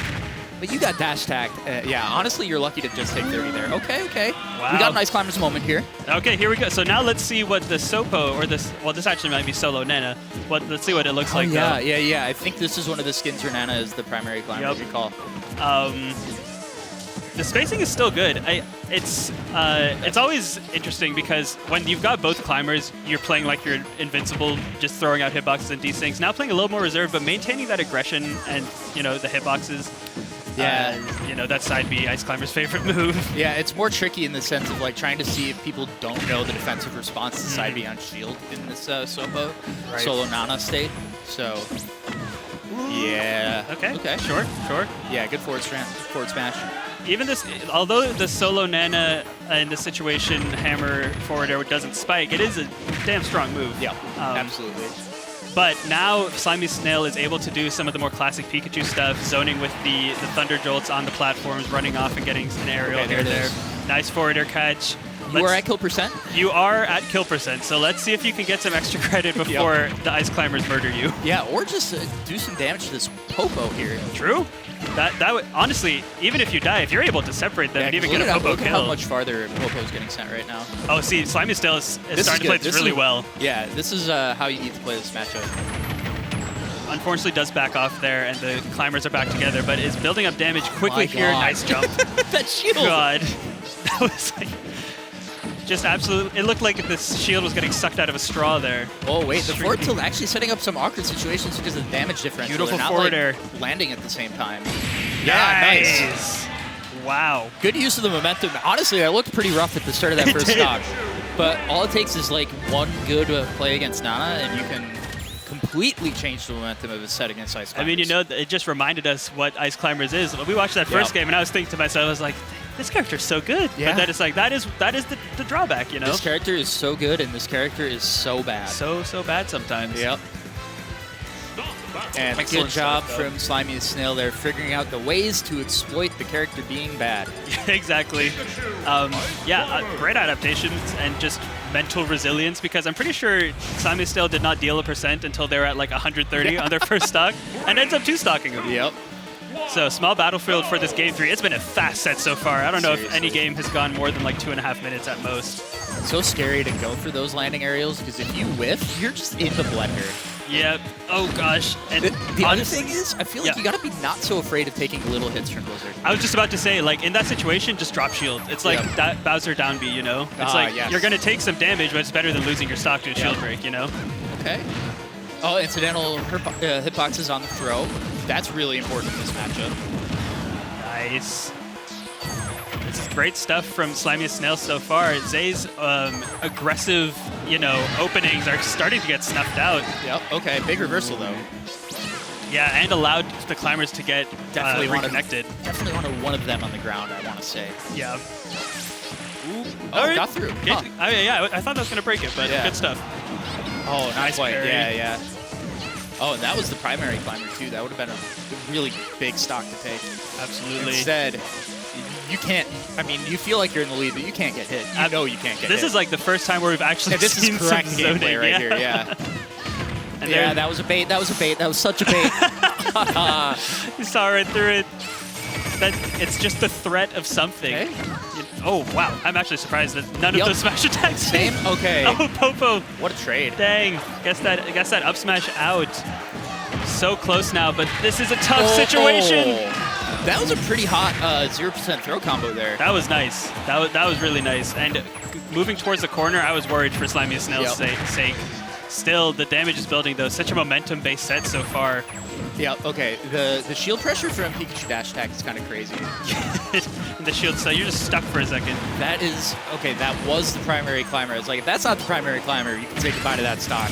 Okay, big trade there. Nice dash attack. And she disappears before she can get the hit on the edge block. Oh my gosh. Goofy stuff.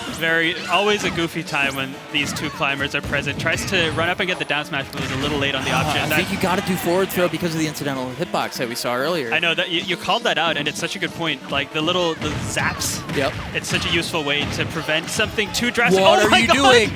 Oh my god. Eldritch Ice Climbers combos.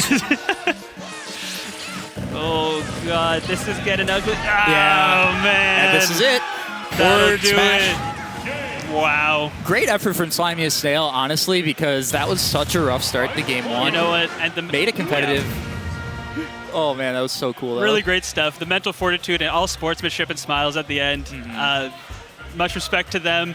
They made that look not too bad for a bit, but ultimately the confirms from Zay were just too strong. Yeah, do you think Zay spent some time in training mode? I would predict that maybe they've spent a little bit of time in training mode. I think in their Zay lives. might have the mod pack? Might have the mod pack, yeah. Oh, man, really great stuff, though. Honestly, it's a fun spectacle to watch an Ice Climbers cooking like that, you know? Absolutely. Well, actually, now we're going to move into another one of our top seeds, Frostbyte, coming up next versus Khanada, Glazes, Peterbot. Okay, that's a good one. that's a lengthier tag, but yeah, you know, definitely. That's fine. I know nothing about them. I know Frostbyte plays Roy, if I I'm not mistaken. I don't know who changed the tag to this. Yeah, this is definitely someone else. Yeah, we'll find out shortly, I'm sure. Yeah, Frostbyte, as far as I know, a Roy main. Yeah. But a lot of Roys have been picking up other characters. True. Curious to see what we'll see here. Yeah, I feel like the classic Roy other characters, Cloud, Aegis. For sure. Chrom, if you're a little bit of a sadist. Or that's so masochist. 2019, though. So 2019, out of style. Yep.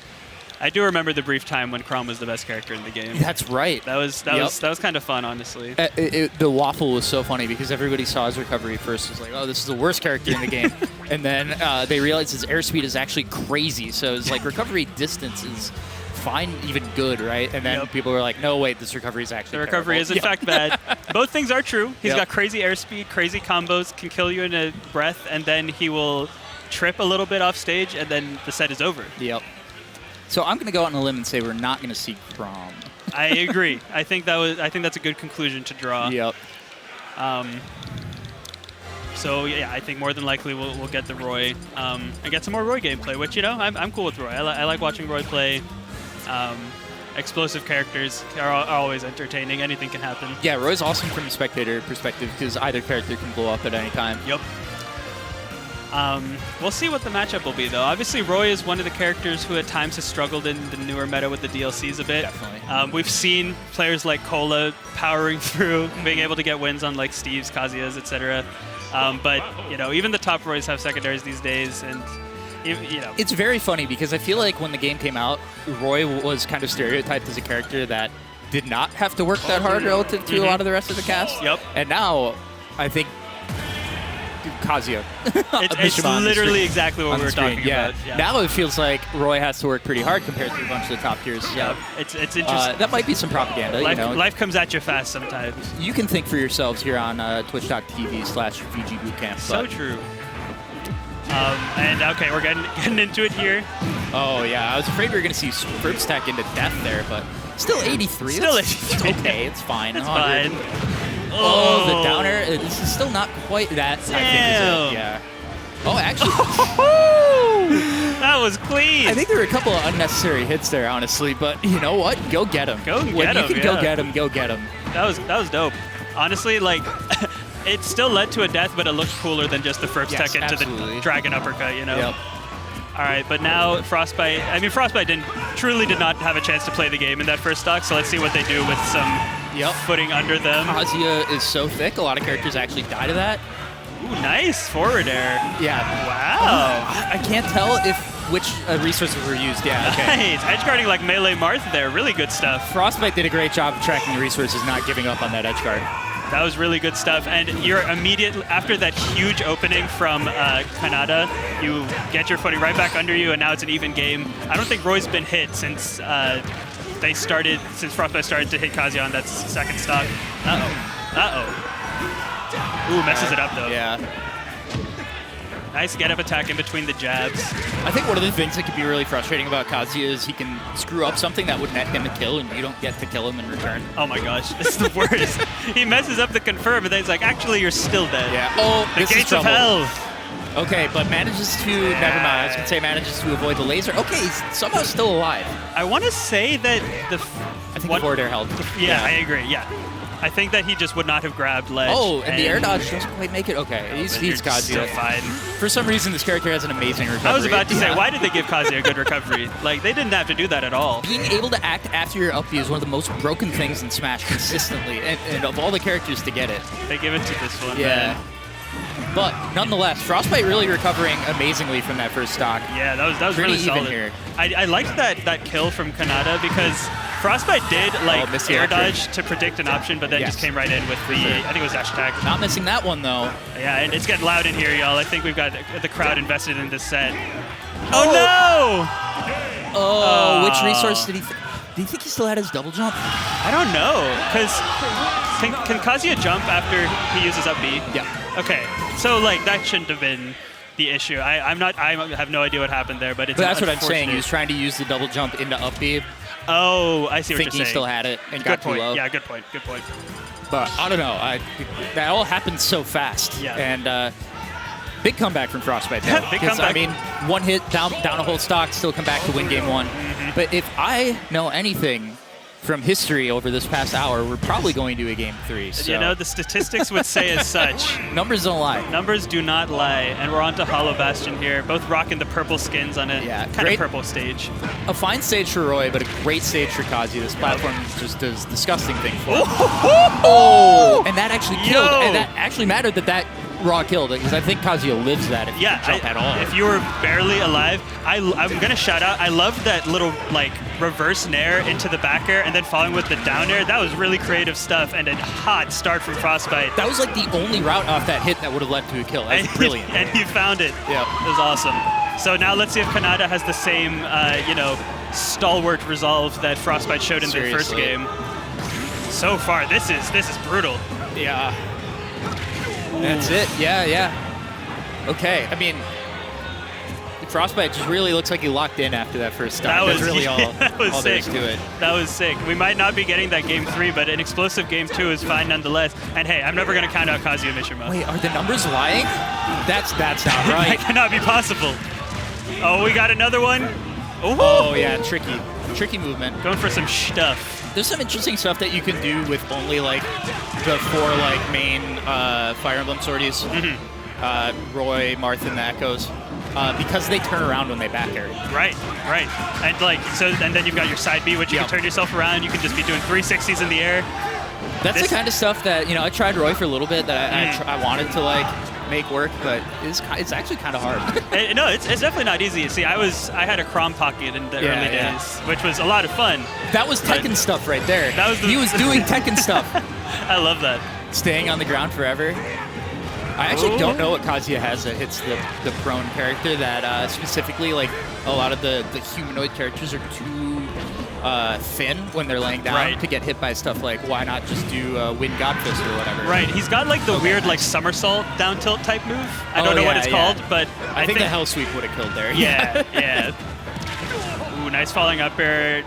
Another couple, even from the ground, will probably do it. If you're Khanada, never mind. I was going to say you need 2 grabs and not getting hit. Perfect stocks, but that was just excellent Roy play from Frostbyte. Beautiful stuff there. And Frostbyte putting an end to our run of game 3s here. True. Unfortunate from a drama perspective, but you never want to face Kazuya in an elimination game, so that's got to feel good. Yeah, and to come out of that close game 1 with that explosive opening in game 2, that's got to feel good. You got to be feeling good going into the rest of the bracket. You do not often get to kill Kazuya at 68% after the hit. You do not. Like, I'm going to be honest, I thought there was no way that down air was killing. I think it like barely got him into the blast zone. It was definitely the whole mechanic where the camera line influences the blast zone too. That was ridiculous. Yeah, that was some wild stuff. And speaking of wild stuff, let's take a look at this next set we got lined up. We got Smub and Skew. Ooh, okay. This is going to be a fun one. I'm always curious. I never doubt Smub's ability to navigate these characters. Sure. But Ridley Banjo sounds not fun. Yeah, I mean, going back to the numbers and going back to the data, that sounds pretty terrible. Brutal. But Smub finds a way, Here's the thing. I think one of the most important things in the matchup against Banjo is being able to pick up his grenade when it's bouncing on the... Sure, yeah. And so Ridley F tilt, every forward tilt in the game has an extended item pickup box, right? Ridley F tilt is already a great move, and I'm wondering if we're going to see Smub managing to use The fact that Ridley F tilt can also pick up the grenade as a way to like kind of turn things in his favor a little bit. Yeah, and with especially like the added range plus how much range that move just generally has, it could be a really good way to keep Banjo outside of your threat range, you know? But man, neutral seems like it could be tough in this one. Neutral is where I'm curious how Smub gets, because once Smub gets the opening, I have no doubts he'll be able to convert, you know? It's just a question of how do you get there. Banjo, probably the worst recovery of any of those characters. We were talking about how broken acting out of your up B is. Very true, yeah. But like, I'm thinking like Sonic, Rob, Mega Man, yep. Kazuya, Game & Watch. Yep, Game & Watch. A lot of really, really good characters, and then Banjo. Well, it's just that Banjo is so sluggish acting out of it, right? Because he does like the weird little like pause whenever he jumps, you know? Yep.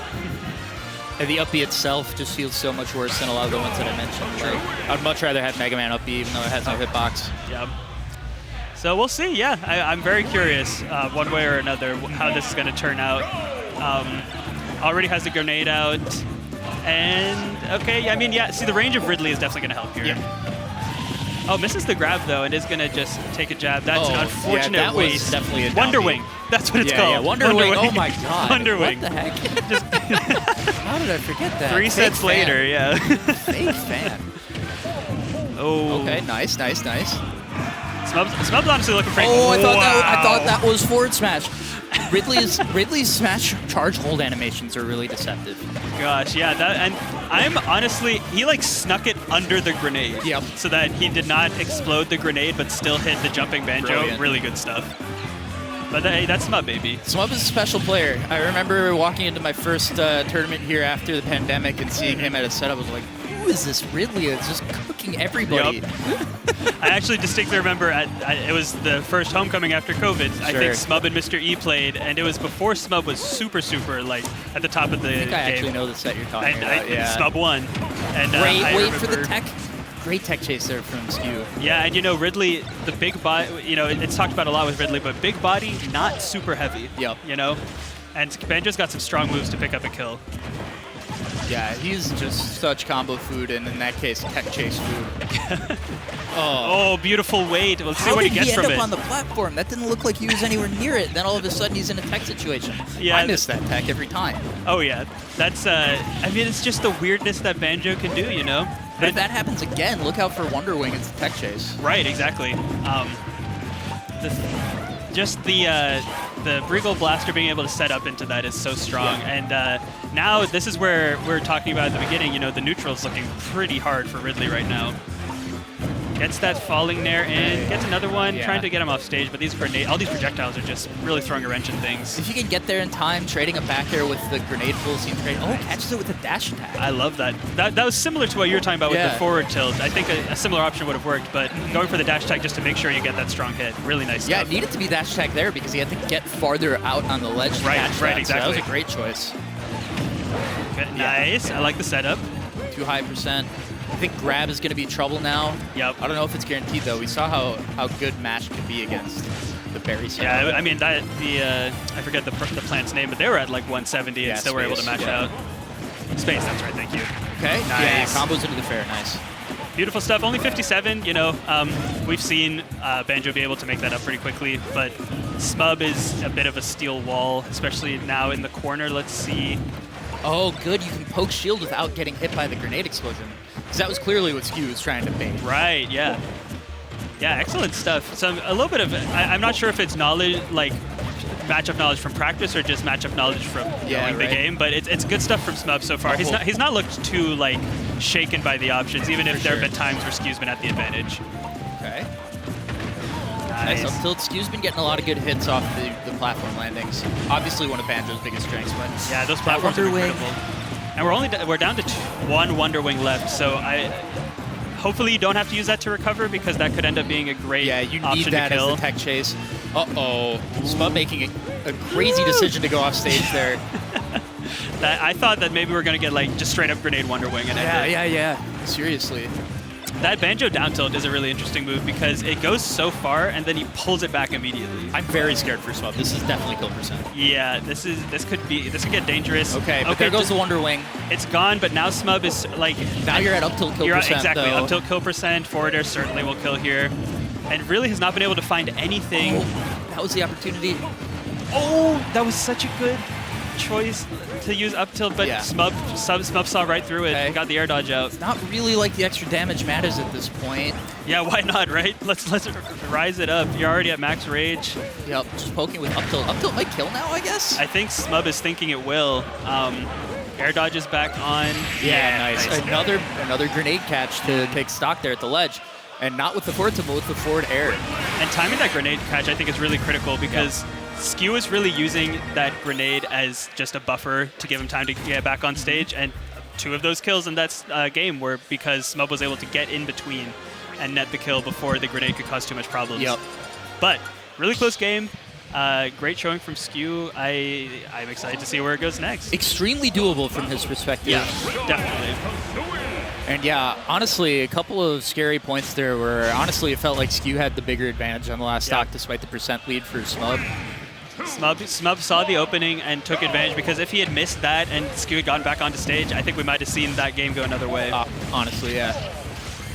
Wondering management might be an issue though, because that was a problem for Skew that he didn't have any Wonder Wings left there at the end of that game. He's definitely very comfortable popping one early on to help with recovery, which I understand. Yep. Like, you get a free recovery and maybe a chance to net some damage in the process, but it did come back to bite him, and we'll see if that makes a difference here. Oh, you're nasty. Oh, you're so nasty. Yo! Oh, that's Smub. That was crazy. He just grabbed him. That is Smub validating the price of admission here. Dude, that's the Dark crazy. Side Superman picture. He's like, you want a Wonder Wing? Grabs the cape. That was crazy. Hey, Sakurai told us how to beat that move. You grab it. That's Smub true. listened. Okay, there's a grenade Right. Wonder Wing. That was like 80 after hit, but he was way out there. That was really good stuff. Cleans things up, and after that really sick kill from Smub, a nice response from Skew to keep things even. For sure. You gotta stem that momentum. Smub is perhaps the greatest momentum player in the world. Yeah. Specifically in MDVA. Oh yeah, the power of friendship is coursing through his veins right now. A bit of a lead to Skew right now, though, although now you're in the corner. Funnily enough, all of the Metroid characters will put you in hell if you're in the corner against them. For real. Yeah, okay, good. Good Regal Blaster here. Regal Blast into Nair, really standard stuff that we've seen from Skew so far, but obviously such a solid option. Okay, oh man, I felt like there was a setup that could have actually led to a kill there. I don't know exactly. Banjo's weird. Yeah, the timings are so bizarre, and we saw him go for that re-grab on the platform, but a perfectly timed spot dodge from Smub. Only so one. He stays alive. Oh, yeah, that was what I was expecting. That was the one that I was expecting. But it looked like what was necessary there was, it looked like Skew had a little bit of forward momentum when he hit it. Yes, I agree. Because I honestly didn't even think that one was going to hit, but he got just a bit forward enough, and Ridley, too big for smash, etc., was able to get hit by that. Super real. Nice lead to Skew. Oh, wow. Just kind of gets caught pressing buttons at the ledge, and Smub is like, all right, yeah, I'll just hop on back to the stage. And I believe that was it for the Wonder Wings on this stock. Not as big of a deal when you're, well, I mean, I actually probably cost him the stock there not having it, but like, getting the lead with it, you're fine. You're absolutely fine with that. Let's see how this last stock goes. All right, we got grabs now. Just going for the back throw, not going for the down throw just yet. I think, knowing, as we've seen, such a Smub's poor absolutely berry. going to mash out of that. Yeah, exactly. Oh, scary situation. You cannot miss a tech on the platform right now. And honestly, even hitting a tech on a platform is kind of a bad idea. Yeah, you just want to avoid the platform if you can, because that Skew hit the startup. Again. Okay, good job by Skew though. That was. And he's gonna be able to make it back. No, he's not. He gets that pineappled. so bad. Oh no. You hate to see it. That sucks. Because it was such a smart reaction on his part to not instantly double jump. Right. Because that's what got him hit the last time. Right. Oh man, but Smub just too good. Smub is just too good. He is, and because even though Smub missed that cool follow-up that we saw earlier, he's still able to maintain space in the air. And honestly, Skew kind of had to get pushed under the stage to avoid the hit. There's honestly a world where even if Skew had gotten to a point where he could recover to ledge, that there would have been a hitbox waiting for him there. So yeah, absolutely. Great stuff. Great, and a great option coverage from Smub. A great comeback as well. Really, Skew looked pretty comfortable on that last stock, but Smub was able to capitalize on his opening beautifully. He got the hot grenade Wonder Wing conversion. True that. Was dope. To make that game close after it looked like it wasn't going to be. Ooh, okay, we're starting to get into some I believe we're getting into some like qualifier type sets here. I think it just flashed. This is winner semifinals of the pool. So winner. Well, so the winner of this will play for top 64. I'd say probably. Well, there's a world where both sides of a winner's bracket make it through. Right. Depends what the setup is. Yeah, whoever wins this will be top 64 winner's side. Okay, and then does the loser just automatically get losers, or will they drop down to play one more? No, it looks... Or wait. No, yeah, if you lose, you still have to play. Okay, gotcha. So definitely want to win this one. Hop into that top 64 winner's side. Give yourself some breathing room, because I can imagine from the quality of sets we've seen, that loser's bracket is a bit of a gauntlet. Yeah, definitely. And I mean, I'm pretty sure Chugs was a top 8 seed here. I think so. I think you're right. But Boosk, I don't know how much of this game Boosk is playing anymore, but that's a name I'm definitely familiar with. A really strong Rob player. Yeah. So, well, shoot, we'll see. And who does Chugs play again? Is it? I want to say Wii Fit. I was about to say Wii Fit as well, but I feel like I'm sure. mixing him up with Chunky. Not Chunky Kong, but the other Chunky. I had the exact same thought process. So, I was like, I know Chunky plays Wii Fit. Oh, no, this is Hero. This is the Hero player. Ah, okay. Yeah. This will be... You know, Hero is a character who's kind of had a resurgence of late. Yeah. Really prominent in the meta these days. Hero's in a weird spot in this meta, because I feel like he actually does pretty okay against most of the really high-tier characters. Does. I mean, we've seen him being able to mess with Steve, for example, pretty well. Obviously still has some weaknesses, but... Rob, though, transcendent hitboxes are a big problem for Hero. Right. You cannot pull menu from anywhere on the stage if Rob has That's a very good point. Any strength of That laser. That is a very good point. Not having the ability to get those buffs is going to be pretty brutal. Yep. And we already see it a little bit, although he actually is able to pop a bounce. Wow. Really nicely timed. I was like, he topped that Kaboom on the first one. Why didn't he throw it? Because he's just searching for bounce. Yeah, I was thinking, see, this is why he's there, and I'm probably going to drown in pools later, because I would have been like, Kaboom! Absolutely! Yeah, right? Who needs MP? Kaboom! Exactly. But nice and even so far. Chugs is doing a good job, but the strength of Rob is certainly coming through here. Big damage on that jab reset. Down tilt reset, I guess I should say, but you get it. Yeah, they get the vibes. Yeah, no turnaround on that laser. Unfortunate, doesn't matter. Okay, actually kind of does. Damage would have been nice. It certainly would have been. What a chase down. I like the chase. I would have liked to see down smash instead, I feel like. Did Acceleratle save with the extra roll distance? Oh, you know what? You might be right, because... Or the extra air distance before landing, Boosk looked pretty comfortable with knowing how far he needed to go. But sometimes he just missed. Yeah, that's true as well.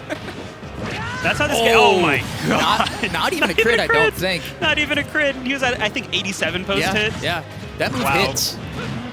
Ooh. With the Acceleratle confirms. Okay.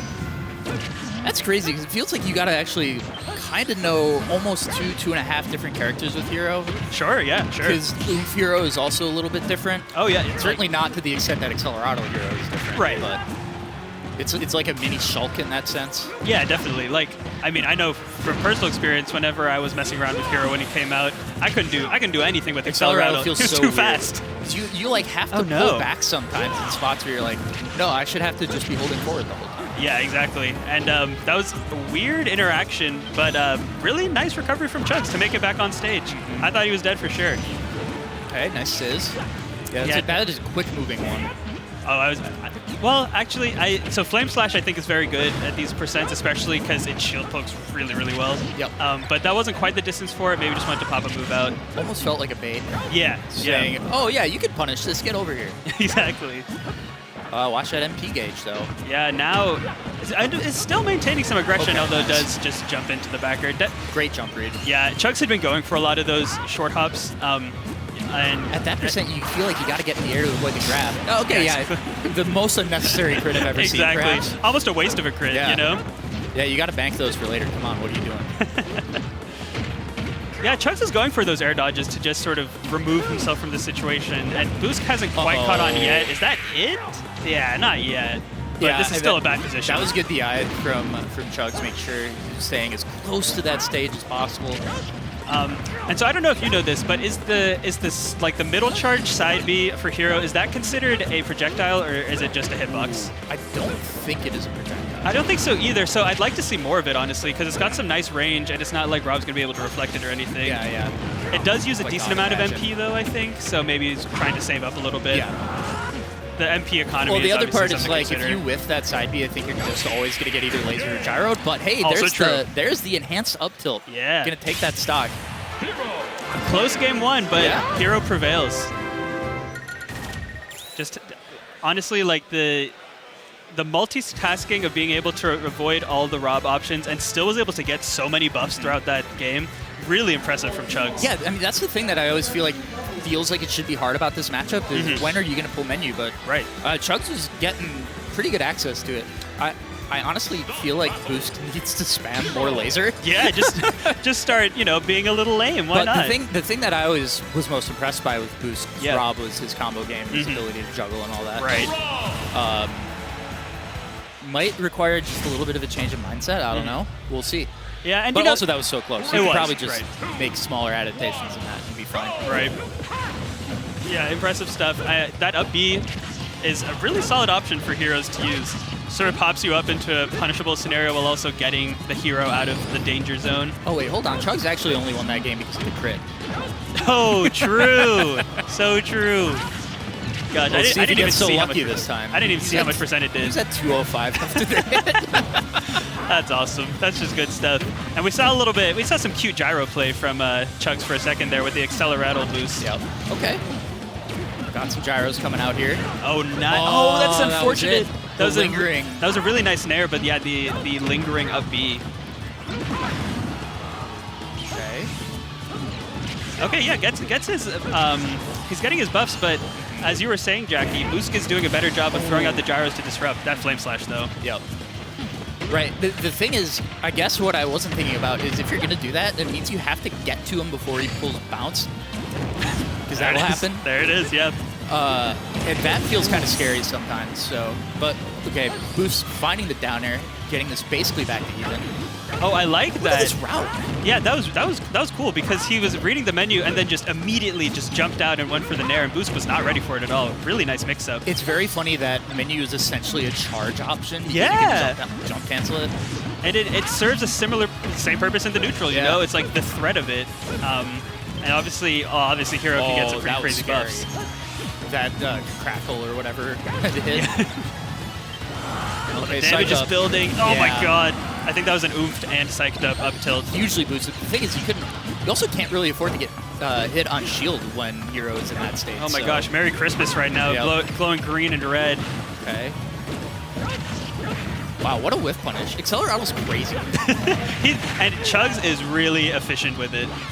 Really prolific. Goes to the left platform Yeah, I think there. that's what I'm most impressed with from Chug so far. And we were talking earlier about Rob being able to sort of suffocate and shut down Hero, but I feel like it's been the opposite so far this game.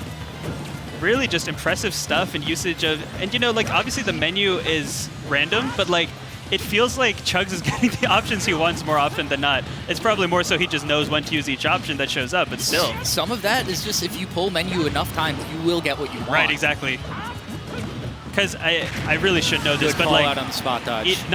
each item does not have the same probability of showing up, right? And it also changes depending on how often you've used certain things. It's Oh, great. he got he the got it off. He kaboom got it out, off. Barely got it off. That Wow, was sick. nuts. And that's specifically Kaboom as a projectile, since it starts as that little small thing, doesn't clank with the laser at all, sneaks under it, and then exploded.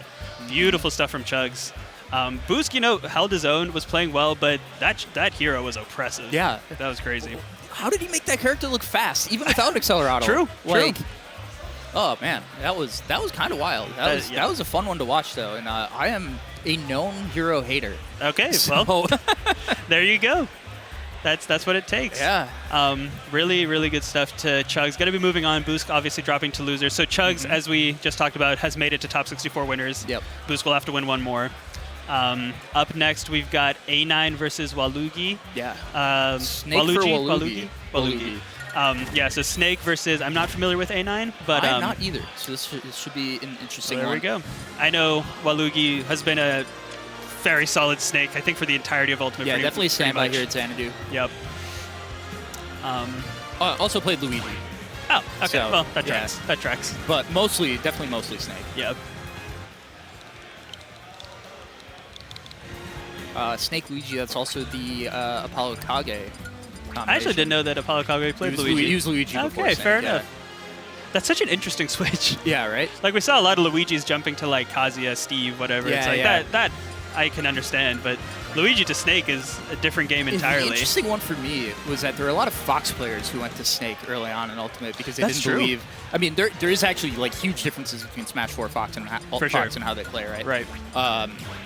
But when you look at Snake's frame data, it actually kind of makes sense. Yeah. His frame true. data is nuts. He doesn't have the out of It's not shield okay. options that Fox has, Right. for sure. But your out of He's shield got option is holding onto a grenade while they hit your shield. So Exactly. It's fine. Yeah.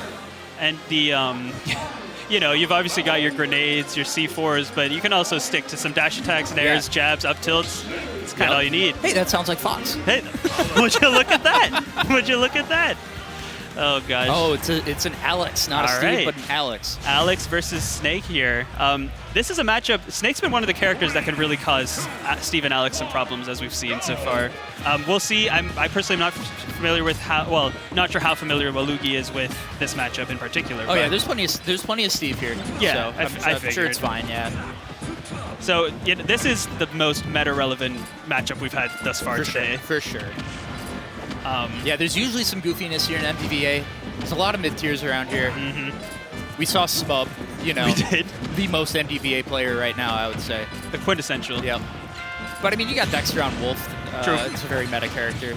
Not as meta as 2019 or 2020, of course, Right. but still good. Definitely, still good. And yeah, so far, Waluigi's doing a good job with this. Has some nice movement with the grenades. That is a diamond in less than 45 seconds. Oh my gosh. Well, yeah, so that is the thing. A9 does have the percent deficit, but also has all the resources they need. What an interaction. Almost caught the landing with the block forward smash. Yeah, that's dirty. Oh, Okay. interesting. I like that Oh, option. it's still active. What a ridiculous Steve move. is Yeah, always active. yeah. Wow. So A9 is doing a really nice job using the blocks to chase Snake. Like, we saw it sort of jumping up and then popping the minecart when Snake tried to punish. Same thing there. It's both forming an obstacle course for Snake to deal with and forming just like ground for Steve to use for options that otherwise would not be available. Yeah, it's good. It's obviously we are seeing some of the blocks to just build so you can hide behind them in mine, but there's definitely more to it in A9's block play. Yeah. Which you love to see because I think Snake can deal with this. It's annoying and you got to be slow with it, but you can. Snake does not mind slowing down the game. Yeah, the counterplay for that is pretty developed. You know, you toss the grenades, you maybe sneak in with a down tilt. Yeah, you got to cook them a little bit. Exactly. Right? Yep. But yeah, that extra creativity is where the matchups can get more interesting, you know? And is using those blocks a lot just as an extra jump, which I love.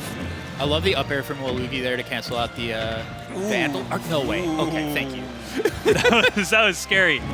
Great recovery. Beautiful recovery, yeah. Getting the punish. Not getting the full nair, unfortunately. Yeah, that full nair is such a nice way to deal an easy 25, I think. I believe, yeah. Oh, that was a nice bait because the side B came out and then Snake tried to hitbox. Nikita, but yeah. Okay. Jumping out. Oh, good mash. Okay. They're both playing this really well. I'm liking what I'm seeing so far. It's hard to gauge who's gaining the advantage because they're both sort of gaining it for a second, you know? Yeah, the grenade placement gets tougher and tougher. I think I really don't like playing against Steve on PS2 because he gets a bar, whatever you call it, full of the stone so fast. Yeah. And that becomes so much harder to deal with the walls that he puts up. Because now, like, even Snake down tilt's not taking it out. It's taking multiple grenades. And that is like, that taking that much longer gives Steve all the more time to mess with you, and it's just not what you want. It's something that I feel like I wish more people, I feel like we don't see that considered as much as it should, like the stage versus what resources Steve is getting, you know? Yeah. But hey, still cleans it up. Oh, but then we've got iron blocks coming out. Yeah, it's I mean, brutal. obviously you don't love that as Steve, blowing your iron on that, but like, it's also really hard to deal with. It is. I mean, shoot, you blow some iron, but then you've got all this time to get some more. Oh, great turnaround grab. And we've got gold tools right now. Okay. It really hurts to miss that conversion because that turned into a conversion for Steve. Oh, got a phantom block placement there. Yeah, interesting. Oh, we've got the ladders now. We do have those. Okay, no, Snake's way too thick. For some reason I thought Waluigi was at a much higher percent, but is now at the very threatening percent. All right. And A9 getting a little, spent a lot of resources trying to get that kill. You left the window open. Come on, you can't do that. Yeah, leaving room for some stuff to come in. And, okay, yeah, Waluigi was able to disrupt the diamond, but back throw. Does end up getting it. Gotta go high here. Oh, I got baited. Yeah, I thought he was going to keep going. Oh, gosh. And now, after that heavy aggression while Waluigi was trying to recover, A9 has taken a step back. Although that C4 was so good, it forced the air dodge and was able to get even more going on. Oh, wow. Felt like he had the wave land. Yeah, I think you're exactly right. And that was a really good wait from A9, recognizing probably wasn't going to get anything guaranteed off the cart eject. I don't know what you want to call that. I think cart eject, that works for me. Yeah, good stuff to A9. That diamond pickaxe coming in clutch. And, you know, like, it wasn't... There was obviously some standard Steve play, but it was not just standard Steve play. There were some cool tricks in there to deal with the Snake's options. Is that a Rutgers hat? Is this a New Jersey player? Ah, interesting. Sure. I'm always forgetting how much closer like Tri-State is to this area, because I always think that I'm close to it, but it's only like what, an hour and a half away or so? it's well, maybe 2. Yeah, if they're depending from on South the city. Jersey. Okay, yeah, right. Yeah. But yeah, I mean, coming from Minnesota, one of the craziest things for me has been like, wait, I can go to other cities by train and it doesn't take an entire day. That's nuts. That's crazy. Oh, we're going up. Oh, it gets the turnaround back air. If that was anything other than wood, I think Snake might have exploded, but thankfully it's still alive. In the Midwest, for like 13-hour drive for a tournament, bet. Yeah, exactly. And you think I'm exaggerating. I've done that. Oh, yeah. Like Frostbyte from Minnesota. Frostbyte? Wow, Frostbyte is 13 hours from Minnesota. Yeah, that's you wild. gotta go around Lake Michigan. Oh, yeah. Yep. Those darn Great Lakes. Yep. Oh, I love just jumping over the stack and pulling grenades so that A9 can't swing. That was actually really cool. Doesn't get a ton off of it, but still a really cool option. We do have diamond and gold. About 45 seconds, just like last time. But I think it's a mistake to overpressure as Snake in this matchup, because you can just get juggled like crazy even by wood tools, right? So I get it. I don't think Waluigi is making a mistake and not going harder after mining Steve. I do love just sending the Nikita around. Like, it's slow, but it is still threatening. Sends it under the little window. Oh, that's funny. And we've seen A9 use that a few times where he'll jump, do the block, and then minecart. There are a couple of times where we've seen the minecart proc the grenade, but it didn't happen there, and that really hurt Waluigi. Yeah, it's going to end up costing him stock. And that's another great wait for the backer. Knowing that an air dodge is coming, you just have to bide your time and you'll get the kill. Yep. A9 looking solid. Wow. I didn't even remember that the C4 was there. He just put it down like about 5 seconds ago, but it was almost a little bit disguised by that stone block. Yeah, exactly. Really nice placement and excellent recognition to get that. Yeah, A9 loves putting that block, like a double jump above the ledge, and has gotten a lot off of it, especially with minecart. And there's really not much that Snake can do about it unless he's like right below it. Yeah, it's definitely a hard call-out zone, and it just so often does not feel worth going for the hard call-outs. Right, exactly. Especially when you can do this, toss some grenades. Steve's going to keep getting resources, but Steve's going to be getting resources no matter what. Did give up the diamond already. Oh, true. Yeah. This is where you can get huge value off of an early kill. Yes, this would be massive. Obviously, only at 43%. I mean, Snake can get some kills, especially if you get some big swings started. Diamond tools just mine so fast too, though. I don't think it's going to end up mattering. Yeah. Yeah, there it is. Nice. The commentator call out. Commentator's blessing. Blessing / curse. Okay, good roll. A little scary. I thought he might get scooped, but. Oh god! Yeah. And there's the setup. Snake good job not teching, but then. Oh, I thought I heard a Nikita I think down I heard there. Nikita as well. Oh, that is so unfortunate. That sucks, because that was the right answer. It was, not tech. Because the tech would have been getting F smashed to death. Yeah, and I think even without diamond tools, you die to that. Gets bounced off the block by the Nikita, but still, I mean, 91, we're not quite at up tilt kill percent, but also A9 has never really put themselves in a position to get up tilted. Yep. Oh, and this just might straight up do it. Ooh, wow, 92. I'm surprised they didn't go for an up smash off of that last block, just for additional damage and a potential kill. This is not looking great for Waluigi. The mix. Oh, brutal. That should be it. There you go. Yeah. Okay. I mean, 92. Hey. Yeah, not yet. Yeah. But this is a free diamond, so. You've got to be solid from here on out. No stray hits. You've got to. And I mean, you're going to need more than just grenades. Grenades can get it started, but as soon as you've got an opening, you've got to seize it. All right. Pushing him to the corner, but it doesn't really matter. Yeah, I mean, this is just, I mean, A9 is fine to just keep doing this, you know? And, I mean, this is really smart because it would be really easy after the way you lost the stock to want to just run and take the game, especially after getting a red screen already. Right. I think I tend to be more antsy after I get a red screen than kill. It's psychological warfare for sure. So this is correct gameplay. And it finally does get a grenade and gets a back air off of it. It's not a ton, but a few more of those and, you know. Yeah, this should be, I was going to say. You're not really at risk of getting hit by too much. I'm not loving these full charges now. Because now you're at a percent where Snake can kill you with stuff. Yeah. It's a little goofy at this point, anything that would kill you, but like it can definitely happen, yeah. So now I think now, or at least soon, if you're A9, you're going to have to switch things up a bit because Waluigi is fine to just keep getting chip damage until he gets a straight back air grab. Yeah, the patience from Waluigi has been exceptional. Yeah. Because, you know, Steve is used to being able to play their game in camp, but Snake is fine to do that too, and Snake doesn't run out of resources. He's going to be able to pull grenades to infinity and beyond. Yeah, I mean, usually the character that's losing has to approach, but Snake just makes his stuff approach for him. Exactly. Tactical espionage action. Oh, we do have that C4 kind of hidden by the block above the crafting table right now. Just a bit under 2 minutes on the clock, by the way. Okay, I don't think that's going to come into play, but... Hey, you never know. The way they're playing, it's relevant. It definitely could happen, especially once you get under a minute. That was actually massive damage getting that one grenade. See, because now it's like... Yeah, okay, now you're at up tilt percent. Yeah, exactly. Up tilt is fully fresh as well. Oh, that jab the one mistake. I was about to say A9 had, like...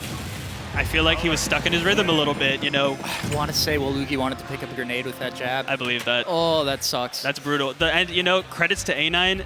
He played the game he needed to play, and as soon as there was an opening, he took it. Yep.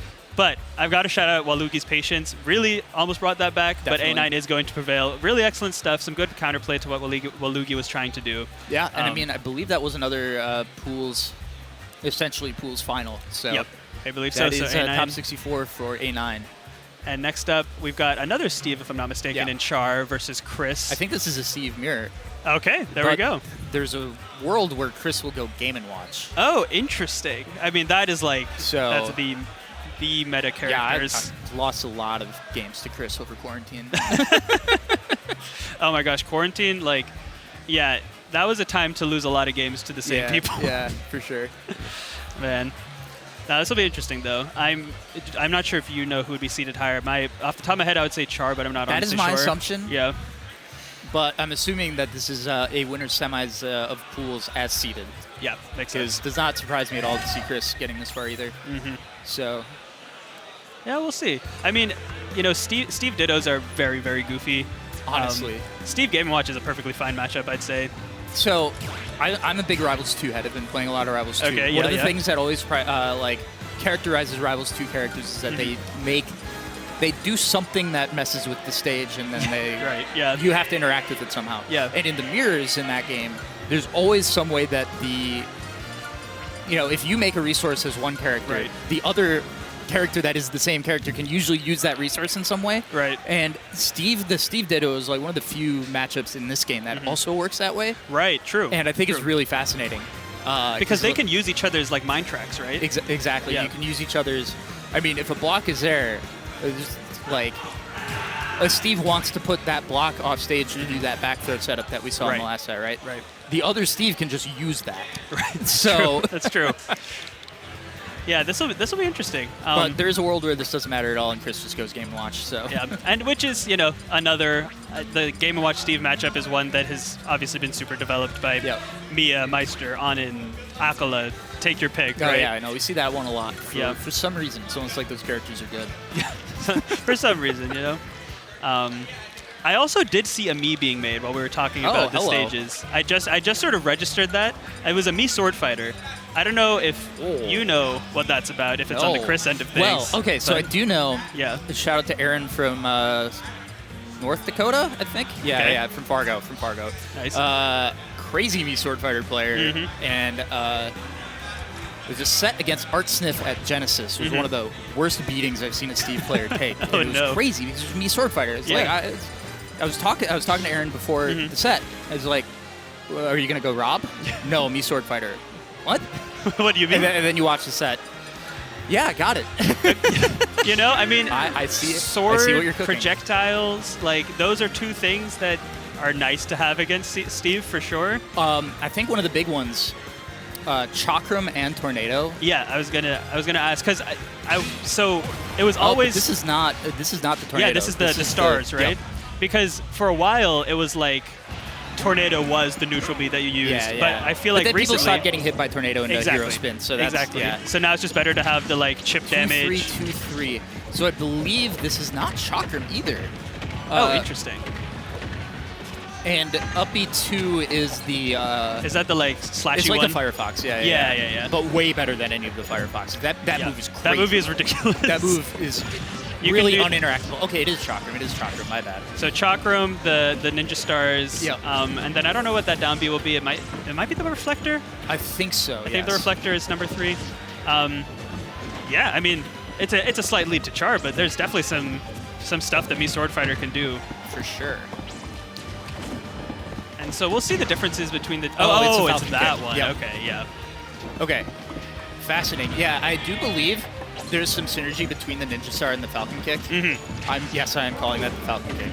That's fine by me. That's fine by me. Because I do think, you're seeing them use the Ninja Star kind of like a Falco Laser. Mm-hmm. And so if you get the right momentum, I think you can combo into it. Yeah, that would make sense to me. And I know with like not the long Chakram, but the slow like ripping Chakram, you could definitely confirm it to stuff. I mean, you can confirm it to F smash off of that. That is a crazy ledge trap, yeah. Slow Chakram dash attack, slow Chakram forward tilt, slow Chakram forward smash, it's all there. And I'm realizing now that Swordfighter has better mobility than I thought. For some reason in my mind, it doesn't feel that way when you play it, though. Yeah. In my mind, I'm like, Swordfighter is pretty slow, and he is slow, but it's better air mobility than I was giving credit for. Steve is not a fast character. Right, exactly. It's like part of the reason why Steves have to spam minecart is it's also their best way of getting horizontal momentum. Right, exactly. Obviously, the move is just crazy, but yeah, it does. It's kind of like how you'll see stuff. Falcos use side B because they're so slow on the ground sometimes. Right, they'll just just go in. Oh, and that was up smash, I think. So I think Char parried the first hit, but then got hit by the second couple because it's like the link up smash. Yeah, that is there is a gap there for sure. Mm-hmm. I like that setup at the ledge, but that's Chris, why that up is so good. Yeah, Chris took that in stride and reversed the situation. Yep. It's interesting. It looks like Chris is kind of aiming the Ninja Star towards the top of the shield, where it like sometimes hits, sometimes doesn't, but it's always pressuring jump. Oh, you got there? You really got there. I actually don't think I've ever seen that before, which is shocking to me. I've seen a lot of Steve's play, but getting the exact situation where you're hopping out of the minecart for the F smash, just unfortunate if you're Chris, but great pickup from Char. Yeah. All right, let's see how Chris finds this kill. I mean, so got that F smash in the first stock. Obviously, that up air, if you can combo into it, is really strong. Yes. Uh-oh, that tech roll, that is unfortunate. Yeah, okay, gets that nair. See, this is where it's hard, though. Like, and Char doesn't really care about building blocks or anything. He's got the diamond, and he's just abusing just it. Pressuring the ledge with the back air. Yeah. Classic Steve stuff. I see the vision a little bit for Chris, but I wonder if it's going to be back to the old tried and true. Judging from what you have just told me about his character pool, I would expect him to switch to one of the others after that. I respect him for trying it out, but I don't think he can't do it with that character. So Aaron said that Steve Swordfighter is even. Even, okay. Yeah, and I've seen that opinion. I'm pretty sure from other Swordfighter players. Okay, all right. But I mean, you can still lose an even matchup. For sure. Yeah. Even matchup against the top tiers still can feel really bad too. Yeah, definitely. And what's funny is the top tiers will be like, "Oh, this is one of my worst matchups." It's like, that is the funniest part about like mid to low tier characters who have decent matchups with top tiers. It's like the what am I thinking of? It's like the I don't think about you at all, I can't think of the full quote. The Madman quote. Yeah, I can't think of the full quote, but that's exactly what it makes me think about. I don't think about you at all. Yeah, exactly. Yeah. Okay. But okay, back to the ditto. So Chris on Enderman, Char on base Steve. Yep. Appreciate that at least. And they're just gonna mine. Is this a gentleman's diamond? No, it is not. I am someone who is against the gentlemaning to something. Like in Smash 4 where the Cloud Dittos would start with charging limit. No, fight each other. I guess it was a gentleman's diamond. Sure. I mean, hey. Unofficially. Unofficial gentleman's to diamond. Yep, no and they damage. have like the exact same resources. Yep. I mean, I do believe they follow the same queue. Yeah, so makes sense. It is not RNG. Yeah. And since they were just mining together at the beginning, that does track. A lot of iron. I mean, they, you know, at this point they've got everything. Can they use each other's crafting tables? I think they can. I want to say yes. Funny. I don't know if the answer to that is yes, but I think the answer is yes. Because honestly, like, well, I guess you'd know where you place the crafting table, but there's no discernible difference between the two. Right. Like, it's not like one has a little blue arrow over it or something. I play Crag in Rivals 2, nice. and I also played him in Rivals 1. And I wanted Steve to play like Crag's. Oh, see, that would have been fun. You can't pick up his rock. It felt so robbed. Yeah. Anyway, oh, man, I didn't even consider that. Chris gets on the board first. Good stuff to Chris, yeah, with that minecart. And yeah, now just hiding and mining. And does draw first, even though Chris had the advantage. Oh, there was the tracks thing coming in. Okay, there you go. Yeah, stuff like that is so interesting. Oh, nice backer. Just hops off the... Very tricky. Yeah, coming off aggressive with that. It just feels like Steve should not be actionable for a little bit after that, but... I would agree. But he is. But he is, and this is the world we live in. Oh, see, so Char was trying to do... I forget who it was that called it out, but like... running through the anvil to get an extra boost of momentum. Oh, yeah. I can't remember who recently brought that up. And there's a really weird collision with that thing, Char tried to do it, but wasn't. I think Steve's just too slow to get anything major off of it. That sounds like a Rockman tech. If this was not a Rockman tech, I think you're right, actually. I think it is. I will give credit to Rockman because I think that's where I saw it, but yeah. It's a cool interaction. I mean, I've seen a bunch of weird stuff you can do, like jumping on the block right before it goes away, so you get an extra free hit out of it. That is one of the things that I was like, when I saw that, I was like, oh, that is Crag stuff, like essentially break canceling the blocks. Yep. Yeah. And I thought Char waited too long on that minecart to pop the up smash, but nope, it was fine. It was exactly what he needed to do. Char just gets extra frames on minecarts. True. It's fine. Okay. That's what it feels like in this set. It does. We've seen this. I'm still not over that forward smash. Yeah, it's the second time that we've been like, that shouldn't have connected. Steve. Could have said her better myself. Oh my gosh, loses the diamond pickaxe and immediately gets another one. Since you're both at last stock, there's no reason to hold on. Yeah, absolutely. They both got like awkward with the anvil there for the minecart. Oh yeah, true. They're just exchanging. They're just exchanging stuff. Like, they both got a 50-60% combo off of the up tilts, and then it was a lot of shenanigans, and now, diamond straight hits. Okay, do you kill off of this? Yes, you do. Wow. Brilliant building. He Fortnited him. That was crazy. That was some Fortnite stuff. Absolutely. Built up, blocked where, Steve could go, and was ready with that F smash. Beautiful from Char. I have the high ground. I have the high ground. Nice. And he really did try to do the Anakin backflip over the over those wooden blocks. Does not work out though. So Char is the superior Steve in that situation. Yeah, I appreciate the attempt with the Mewtwo Swordfighter, but looks like we are getting ready for a caster switch. So hey, I just want to say, really appreciate that I got this opportunity here to cast last Xanadu. This is an amazing venue. Really sad to see it go, but also really happy we're able to send it out in such style. So I couldn't said it better myself. I'm Jackie Peanuts. Yep, and I'm Prince Ali. See y'all next time. Thanks so much. Hold on. I gotta have my last word here. So get in here, Scabs. Get in here. All right, y'all. I don't know if you know this, but these two are some of the finest commentators in our region. If you are running events and we don't have Prince Ali and Jackie Peanuts names on your mind, you are making a mistake. Oh man, now I gotta apply for stuff. That's crazy. I know, right? I got more work for you. I'm applying as soon as I get home. Exactly. Shout All out right. Scabs. Sorry, I just gotta give my last words. Oh, we love it. We love it. Shout out Scabs, y'all. But yeah, hey, enjoy the rest of the event, everybody.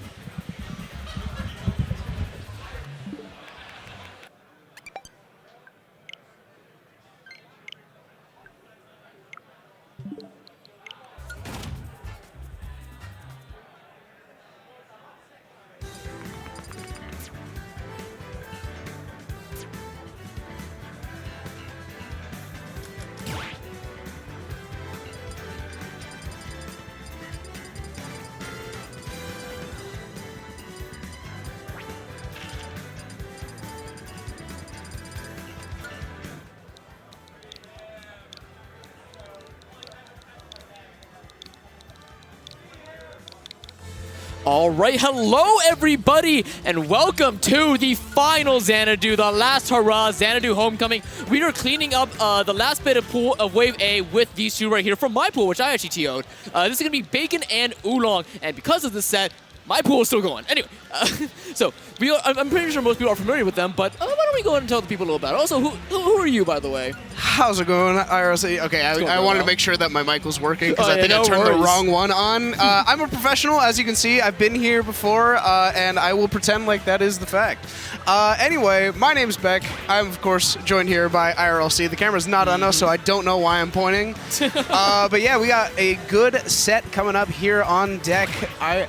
Oolong versus Bacon. Yeah. So Oolong is the 5th seed of this event. Meanwhile, Bacon is actually a top 51, rocking that Dr. Mario in contention for best in region. King P also coming in here making some waves. I'm pretty sure he's in a different wave, but he will certainly be making huge upsets, as I am sure. But Bacon specifically requested this to be a stream match right here. He's feeling confident against Oolong, and I'm very excited to see how that confidence shapes up here. We got a bit of a rock paper scissors scenario going on there, so we will not be getting PS2 as it is not a starter stage.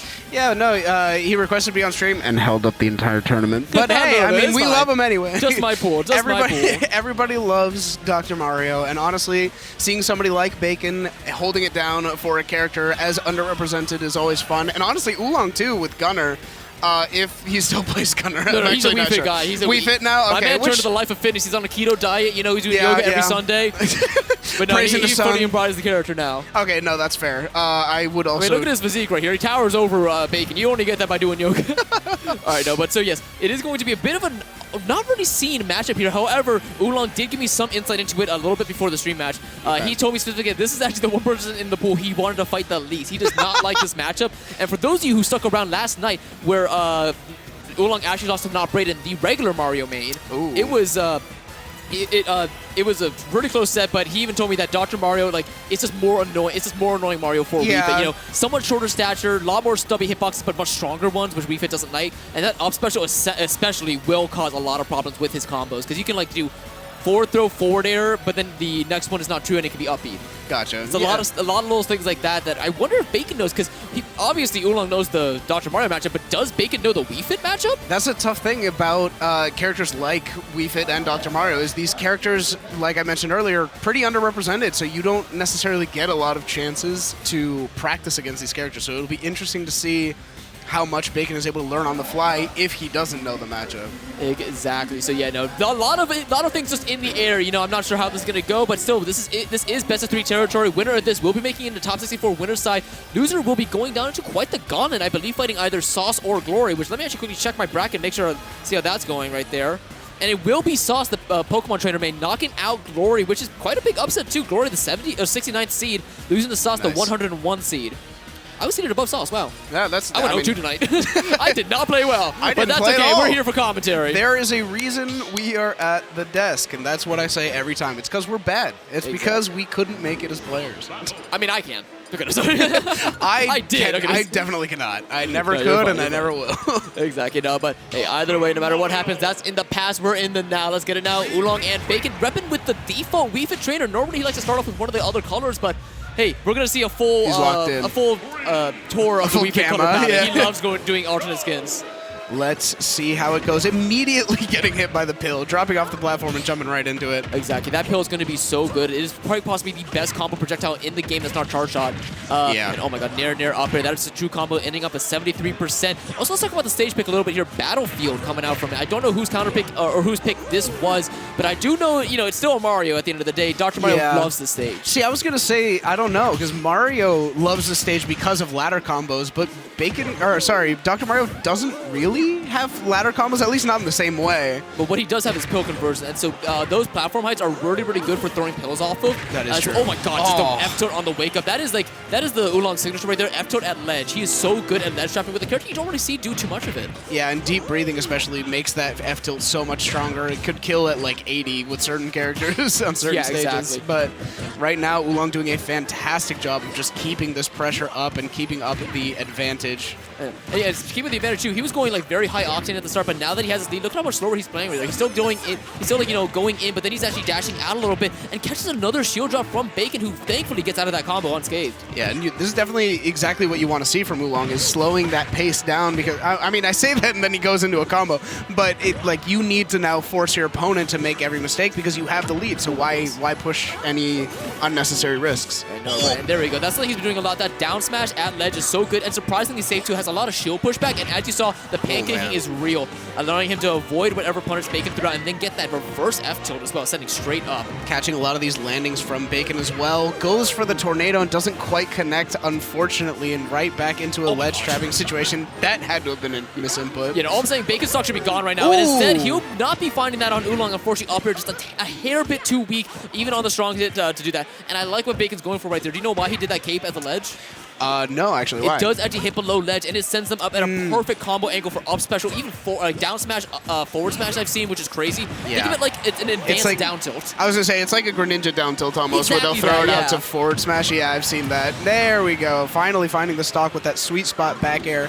133% of extra credit, though. This is looking a little rough for Bacon at the moment. Exactly, but hey, if there's one thing that Dr. Mario has, it is kill power, just a bit more percent, and suddenly we can see a forward smash or even a spike taking this extremely early, and there we go, Dash Attack setting up on the top platform, but does not get anything out of it. Still, the advantage is in his favor, but big whip on the grab, and no forward tilt, just another forward throw. Forward throw off the stage and gets the forward air, immediately catching that jump off the ledge, Oolong with the great ledge trapping there. And now on this last stock, Bacon the one slowing it down a little bit, almost playing a little more bait and punish.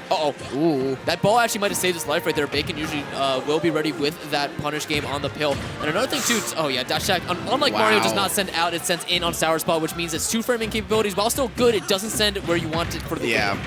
No, and Bacon actually playing very well here, but right as I say that, Commentator's Curse gets down aired and dies at like 40.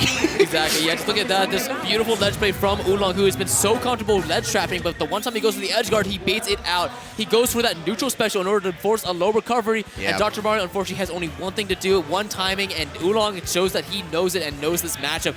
Going up with a solid 2-stock here in game number 1. Is this going to be a fast 2-0? Yeah, it's starting to look like it, and that's that conditioning like you were talking about. There's a lot that goes into like the mind games of just constantly ledge trapping the entire time until he knows for a fact that he can get that down air, like you said. Exactly. But hey, we're going to small battlefield this time. Top platform down. We are. Did any of them choose music? That's what I always want to know, because like a good player will choose their music, right? Yeah, it's one of those things where it's like I almost never let my opponent choose the music, because I'm like, no, I'm not letting you get a power up. That's not fair. No, legitimately, I have power up songs. It's a thing. Exactly. Which too many people let me get away with it. I do not let my opponent pick. And then you have Sable, who just picks environmental noises. What a jerk. I hate him. Anyway, no, I don't hate him. That's my goat right there. Oh, yes, but saying much better start for Bacon. 92%, almost uncontested. Now a 60% deficit between them and Dr. Mario with the stage control and the ledge. This is really scary right here. Dr. Mario surprisingly good ledge trapping. Wow. Ooh, good dash attack out of the corner there from Oolong as well. Not able to get the punish fully on that platform, but that pill is actually doing such a good job of keeping the ball at bay. Every time I've seen... Still alive, and you want something crazy? That nair up smash that Oolong went for at 57% would have killed. Yep. Yeah, deep breathing is a disgusting move, and nobody's ready for it. Great job avoiding that back air. That certainly would have sputtered his mind, instead eating a forward tilt, given another chance at life here. And again, these back airs are just keep getting shielded. And hey, if that was Cannon, would have killed. Wow. Sorry, I just saw Raffle Fox pop out of the office in the corner of my eye. Yeah, no, that was the corner of your eye. That was full force, like in mine. I got an eye full. Right, here we go, back into the ledge trap right here. But Oolong actually, I think, grabbing ledge accidentally, but will be finding that back air. Bacon only getting one up here, 11%. Not what you want to see. You want at least 22. Yeah, definitely. You 2 want up airs, that, maybe. Yeah, it's not as much of an advantage as Bacon probably would have wanted, especially since now Oolong back in the lead. Although, as we say, he got the 22. He's on 22 now. There we go. Now it's going to be pivotal. Now this means that this is going to go to a decisive game number 3. However, Bacon, once again, kind of giving Oolong these air dodges he wants. Yeah. Exactly like that. Yeah, Oolong always ready to punish, but what a read on that spot dodge, getting the grab right after. These guys, this game definitely much closer, very back and forth in comparison to that first game. All right, we're once again put at the ledge, and so far the timing does not seem to be on What point a for read! Bacon. Great job getting that down throw into that up air. And hey, only 61%, but if he goes off stage, this could be detrimental. You always know it's scary to go off stage versus Wii Fit. Yeah, and even if it wasn't Wii Fit, as Dr. Mario, you never want to go off stage. I wouldn't say never, man. No, he has but some it's great scary. tools. Oh, another get up attack that gets that up smash just barely doesn't reach. Oh, I'm going for it. Oh my god, would it go? Would have killed. At 100%. Oh my god, there we go. Wake up DP. Yeah, actually just wake up DP. You are right. He did the input and everything. There's a forward throw. The thing is, he's at 102, especially, this is no longer deep breathing Wii Fit. I think it's going to go in like 3, 2, 1. Yeah. Ooh, good back air, and it was just in time and just enough to get that now stock. deep breathing's gone. That was so unfortunate. And yeah, deep breathing back air, deep breathing anything is going to be disgusting, but that back air especially, I've seen it just eviscerate people. I think that's the move I see people like on the screen for the least when they get hit by it. They get atomized. Yeah, definitely. It's just, you're gone. There's nothing you can do about it. By the way, this is still a much better spot for Bacon than the last game right here. Oolong uncharacteristically missing some of these low-angle techs. Oh, I'm so good. Oh my god, you called it. Exactly, and hey, he needs to get that in position, because that is one of the... Dr. Mario having one of the best jab blocks in the game and punishes afterwards. Up B and forward smash, as you saw right there. Disgustingly strong. Yeah, I mean, like you said earlier, if there's anything that Dr. Mario excels at, it's kill power. That is one strong character. He put in the time at medical school, and for some reason it made him jacked. Yeah, man, doctors like to get buff. Yeah, I guess. I don't know why they care about their health. Than Mario, but like, yeah, than just regular one. And here we go. You know, back to the female Wii Fit trainer. This will work better. Yeah, surely. The counter pick is the skin counter pick is the important part here. Exactly. Going to PS2, already starting off with a deep breathing, and just look at the movement buff he gains. But it doesn't even matter when Bacon's able to call it out with the grab. A great tech by Oolong to avoid any more punishes. And this is really scary once again at the ledge, but the wake up roll so good. Yeah, right here at the ledge. Again, another roll getting right behind Wii Fit Trainer and gets the forward tilt. This has been very back and forth on this ledge here, but every trade pretty much favors Bacon because Dr. Mario just puts out so much damage. Oh my goodness. Even though I knew it wasn't going to kill, I still get scared whenever I see deep breathing up air, man. That move, it looks so silly, but it kills. And DIing in, but still, that gave him enough real estate to live that in the corner. Perfect DI, but once again, this is scary. Bacon forced off the ledge. Oh, great tech. Wow. You were ready to check that? Oh, my God. Oh, I'm not ready to take that, though. Oh, a big chin check right in the face. Deep breathing Nair is the thing that scares me the most because that leads into everything. It does so much damage and it leads into everything that this character has. Exactly. Well, Oolong's starting to use more than a few of those right now. Push at a full stock disadvantage, but still can certainly make this even again. Just one F-tilt at ledge. Show me it. Oh, went for the grab. It didn't quite connect. And now Bacon has the advantage, gets the jab, a little bit of damage here. Again, this will be a very, very large upset should Bacon do this, because again, Oolong is the 5th seed of this entire event, out of this entire 420-person event. I mean, I'm sure for a lot of people he is the favorite to win, but that forward tilt is why. I hope you guys are able to hear a little bit of the crowd cheering right now. They want their boy Bacon to win. Oolong has been such a threat in this region for so long that they know how much this means. Yeah, this is the new age of trying to take down the top player. Everybody wants Oolong out of here. Oh my goodness. Great job getting both those projectile hits off. And there we go. Up throw, not going to be able to get that combo. Bacon with the Nair, and that actually comboed. Another chin check right at the ledge. That's 2 for 2 so far in this game. And then, yeah, Oolong maybe looking a little bit lost. The pressure kind of getting to him right now. And so far, he is not looking that comfortable. Like, game 1, that was like, pure bliss. And then after game 2, momentum swinging. He's now swinging for the fences himself. Right now, though, he's doing a great job of keeping up this pressure. Has not taken any damage on his last stock yet. And that up air is going to do it. Last stock, everybody. Hold on to your hats, ladies and gentlemen, because this is it. Exactly. And hey, the crowd is getting in. Who's going to get this first hit? Because that actually might determine so much right here. Good job getting that parry. And it is going to be Oolong with that up air. That was so smart. Literally like the first possible hitbox, but he gets the roll. No, he doesn't. And now pressure again. Oolong keeps air dodging in. Air dodging in that situation was incredibly ballsy, but hey, it paid off, I guess. On the platform too.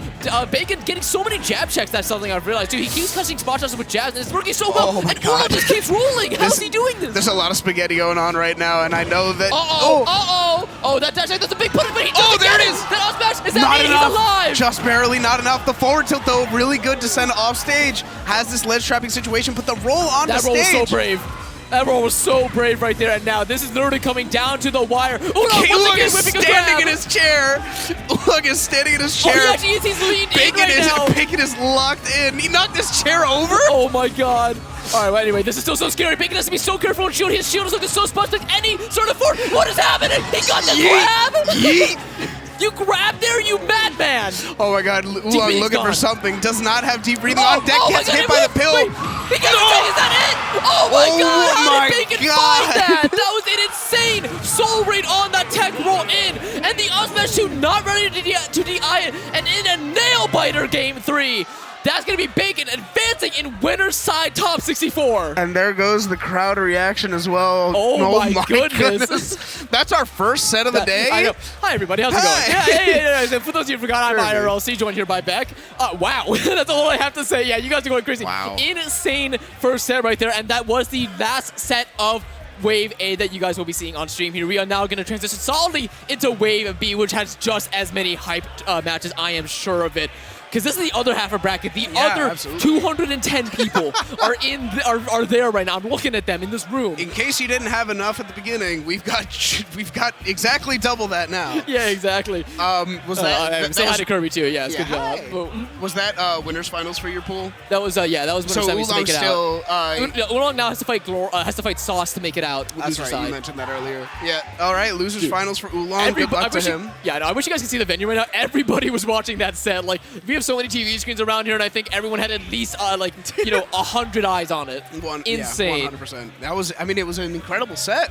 Very back and forth. Like we said, that first game, Oolong showed like it was almost like you could have written a book about that set. It was game one, the villain shows his dominance and absolutely destroys the underdog.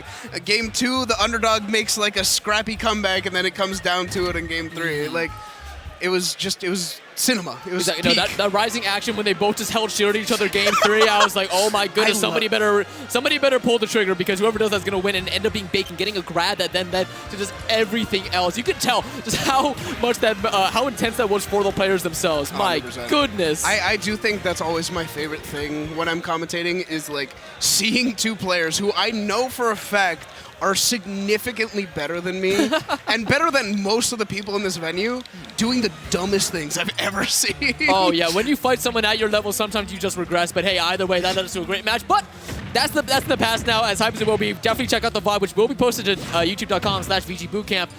We're going to talk about Wave B now, which is starting off with Kyle Lynch versus Dr. Insano. Mr. KML himself. Mr. KML himself. We're all very familiar with Kyle Lynch. You know, for those of you who don't know, the man behind the curtain is actually a really good Smash player. He's been repping that Joker, that Rob, and he's actually added the Mii Brawler to the repertoire recently, Brawler, which got a good set win. I forget against who last night at the grind. And yeah, that was a great set there too. Yeah, let's talk about. Sorry, go ahead. No, go. But let's talk a bit about Dr. Insano, maybe the lesser known of the two here. Very, very good. I believe Little Mac main is the character he pilots, which is a little scary. We have a lot of good Macs here. You know, of course, we got Peanut heading the pack. We also got Domo/Tina Heat, the same person. Who have really been making waves. Alternis, you know, right there, right behind. Yeah. And I would put Dr. Insano maybe like right behind them. You know, it's a very coveted spot, best Mac in MDVA, but which is crazy, which is an insane sentence, by the way. But he's one of the people who does it. Yeah. All right, let me see if I am correct that he is a Little Mac main, because I'm like 80% sure. It looks like he's playing Rob. It looks like it's a Rob Ditto. Okay, I was wrong. Never mind. AI is taking over the world. Robots are our new masters, and we're about to see it. All right.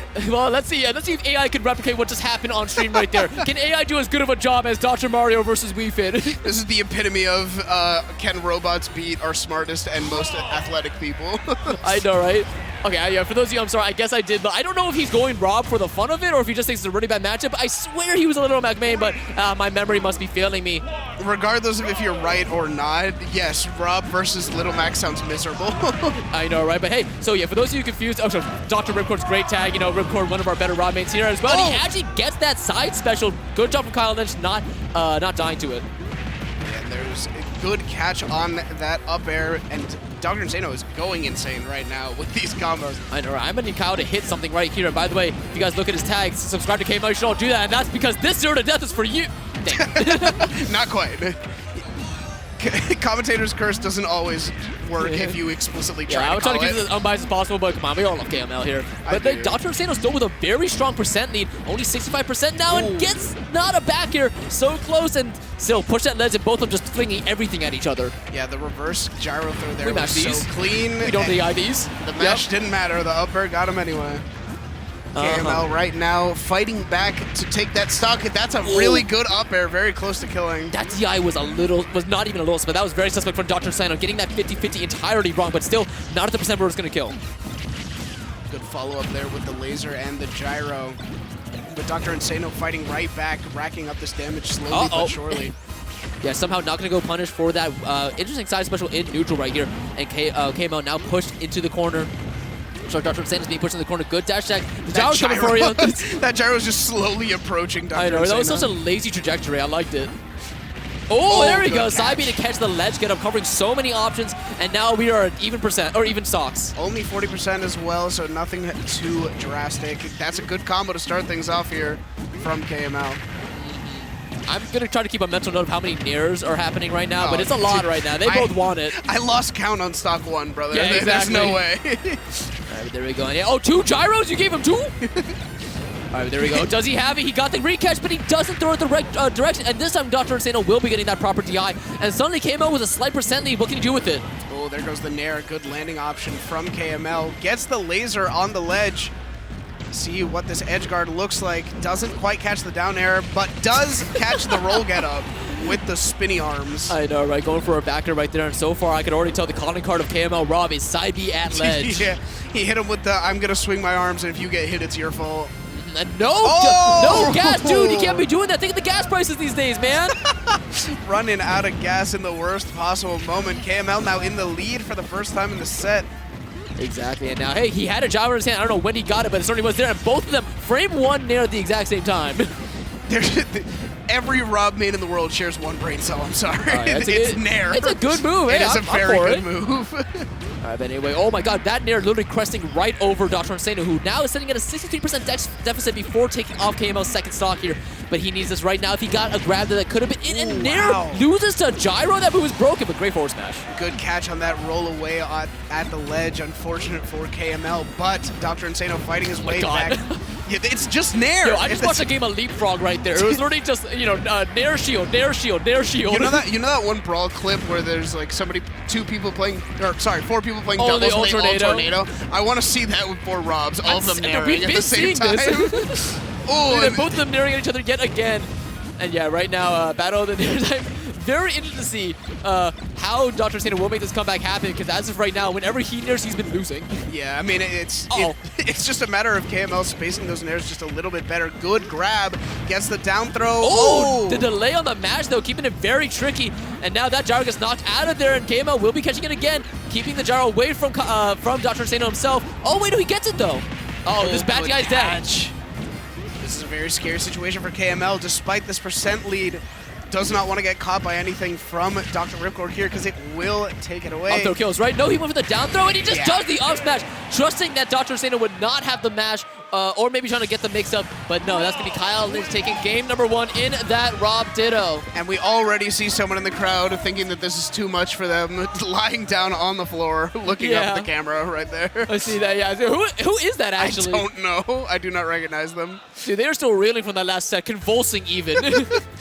That game was just too close for their liking, I suppose. Yeah, dude, what is this game of musical chairs that keeps getting played on stage right now? I keep seeing chairs that are getting brought in and brought out. I think some people like gaming chairs and others don't. Dude, I hate gaming chairs. I know, dude. One of the first Xanadus I was here, I actually cut my thumb on one of them. I had to DQ. Really? Yeah. I love these like straw chairs. You know, reminds me of the grassroots. You know, Smash. So this right here, these the straw chairs on the commentary desk. Yeah. Me. Ooh, you. Thank you. I didn't bring the chairs themselves, but I was the one like, hey, can we get rid of the gaming chairs? They suck. Thank you. Yeah. I thought you were gonna be like, yeah, no, I'm the big. You know, you did that thing in elementary school where you try to carry as many chairs as possible to impress people. Yeah, I was that guy. As they coming up to the commentary desk, 2 straw chairs in hand, I'm ready. Anyways, Town and City will be the counterpick here from Dr. Insano. The interesting thing about the Ditto is that you can kind of counterpick yourself sometimes, right? Yeah, I mean, you're picking the stage that's more advantageous for yourself, but simultaneously, oh, my opponent loves this stage too. And as you see, we know that Rob Side B does disgusting things on the stage, but if you look back at last game, Kyle was the one getting more side Bs than Dr. Insano. Right now, none of them making an appearance just yet, but kill percent is now unlocked, so let's see what Dr. Insano can do, because this is looking a little bad for him at the moment. Yeah, KML's doing a really good job of keeping up the momentum from game number 1 right now, racking up this percentage rather quickly and going for these nairs just every single second he can. That was a good, nice little combo from Dr. Insano. Goes for the upper, doesn't find it though. Dude, they are just chasing each other at the very top of Town and City right here. Down throw into the up smash again. Yeah. Down throw up smash is the tried and true for Rob mains, and I mean, if you don't have Ludwig levels of mash, then you're not getting out of it. Yeah, exactly. Man was able to break Mario Party. That's what you need here. Yeah, that's really what you need. Oh my god, do you see those gyros actually doing like a Beyblade battle over there? They were like they're just hitting each other. And, there we go. I actually think it like benefited Dr. Insano there because it turned him around, so he got the back air from getting hit by the gyro. Exactly. Anyway, up smash 4 and up smash, and now I really want to see a spike this set, okay? Rob, a bit of a tricky character spike, especially with Rob, but hey, that move is massive, and it could do work. Rob's down air is incredibly good for spiking linear recoveries, but, you know, Rob has a joystick he can move during his recovery. Exactly. He can literally steer. He can do whatever he wants. But either way, once again, the whole kit and caboodle, the kitchen sink as well being thrown at each of the space. I really want him to pick up that gyro. Just throw one down, throw the other down. And weaving between the gyro toss in order to get that back air. The Zombear? That was crazy. Down air. Aw. Down air at 0 wouldn't have killed anyway, but it would have been hype. oh my god, they're doing strings! They're doing strings. That actually is something I've noticed. We have not been seeing that much down tilt come out from either of them. The instant they're close, they do nair. I mean, yeah, what else are you going to do? Nair to nair. Yeah, so far one of Rob's best. What a bad DI, that could be bad. Yeah, there we go. Uh-oh. Speaking of bad DI. He's going to up air again, watch out! He's doing it again. I will up air because it is a very good move. I mean, then why wouldn't you? It's it's like telling somebody that they can't just do one of their best moves over and over again. And yeah, Dr. Insano looking for a backer right there, trying to get Kyle Lynch overextending, but he just knows he doesn't have to overcommit on anything. You know, he can take his time here. Both gyros getting thrown for no avail, and that back air center stage will certainly do it. Sweet spot, and Mr. KML himself will be advancing through this bracket. An incredible set for Kyle, just showing off how much better he has gotten with this Rob. I thought you were going to say how much better he is than Dr. Insano. Yeah, he's just that's my KML. GOAT. That's my TO.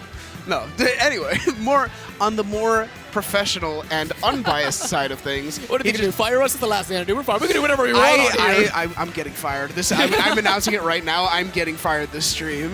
Dude, I can't tell you how funny it would be if I just get banned for the last What are they gonna do? What are they gonna do? What are you gonna look me in the eyes? We're fine. Brig, I know you're listening. What are you gonna do about it? I know, right? We're gonna deprive the world of Kirby commentary. No, you won't. We're fine. No, but that was a very good set. Kyle just showing what he can do with that Rob. And I mean, it was a very back and forth in that game 1, but in game 2, Kyle just dominated for. It was a very nair to nair, exactly. Yeah, very. No, but nair, far, who cares? Wherever you are. Yeah. And hey, we're going to be getting some new faces here. We're going to get Schmendy versus Che. If anybody could please let me know on who these players are. Apparently Che is also a KML favorite right there. Oh, we got the man himself, the man of the hour there here. There he is. You want to say a couple words? Well, no, we got a third mic for that. I don't just stream. Watch the side stream, though. KML tournaments, thank you. I think so, yeah.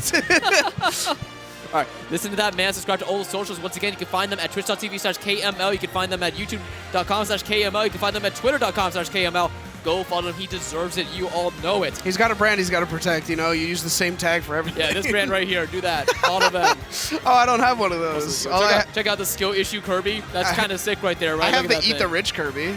Yep, Eat the Rich. I got Kirby eating mangoes. I got you beat. I'm sorry. Nah, Eat the Rich, man. Look at this. He's got like the top hat and monocle on. Okay, okay, you know what? I'll give it a Why is he a Molotov? Because he's eating the rich. I don't know. Interesting. All right. Anyway, so Schmendy versus Che against Che spells C-H-E with a little accent on it. Like if someone could please tell me who these players are, because I'm unfamiliar. I unfortunately am also unfamiliar, although that has always been my weak point as a commentator. Is I don't know anybody. The second I finish watching a set of yours, it's out of my head. I do not remember you.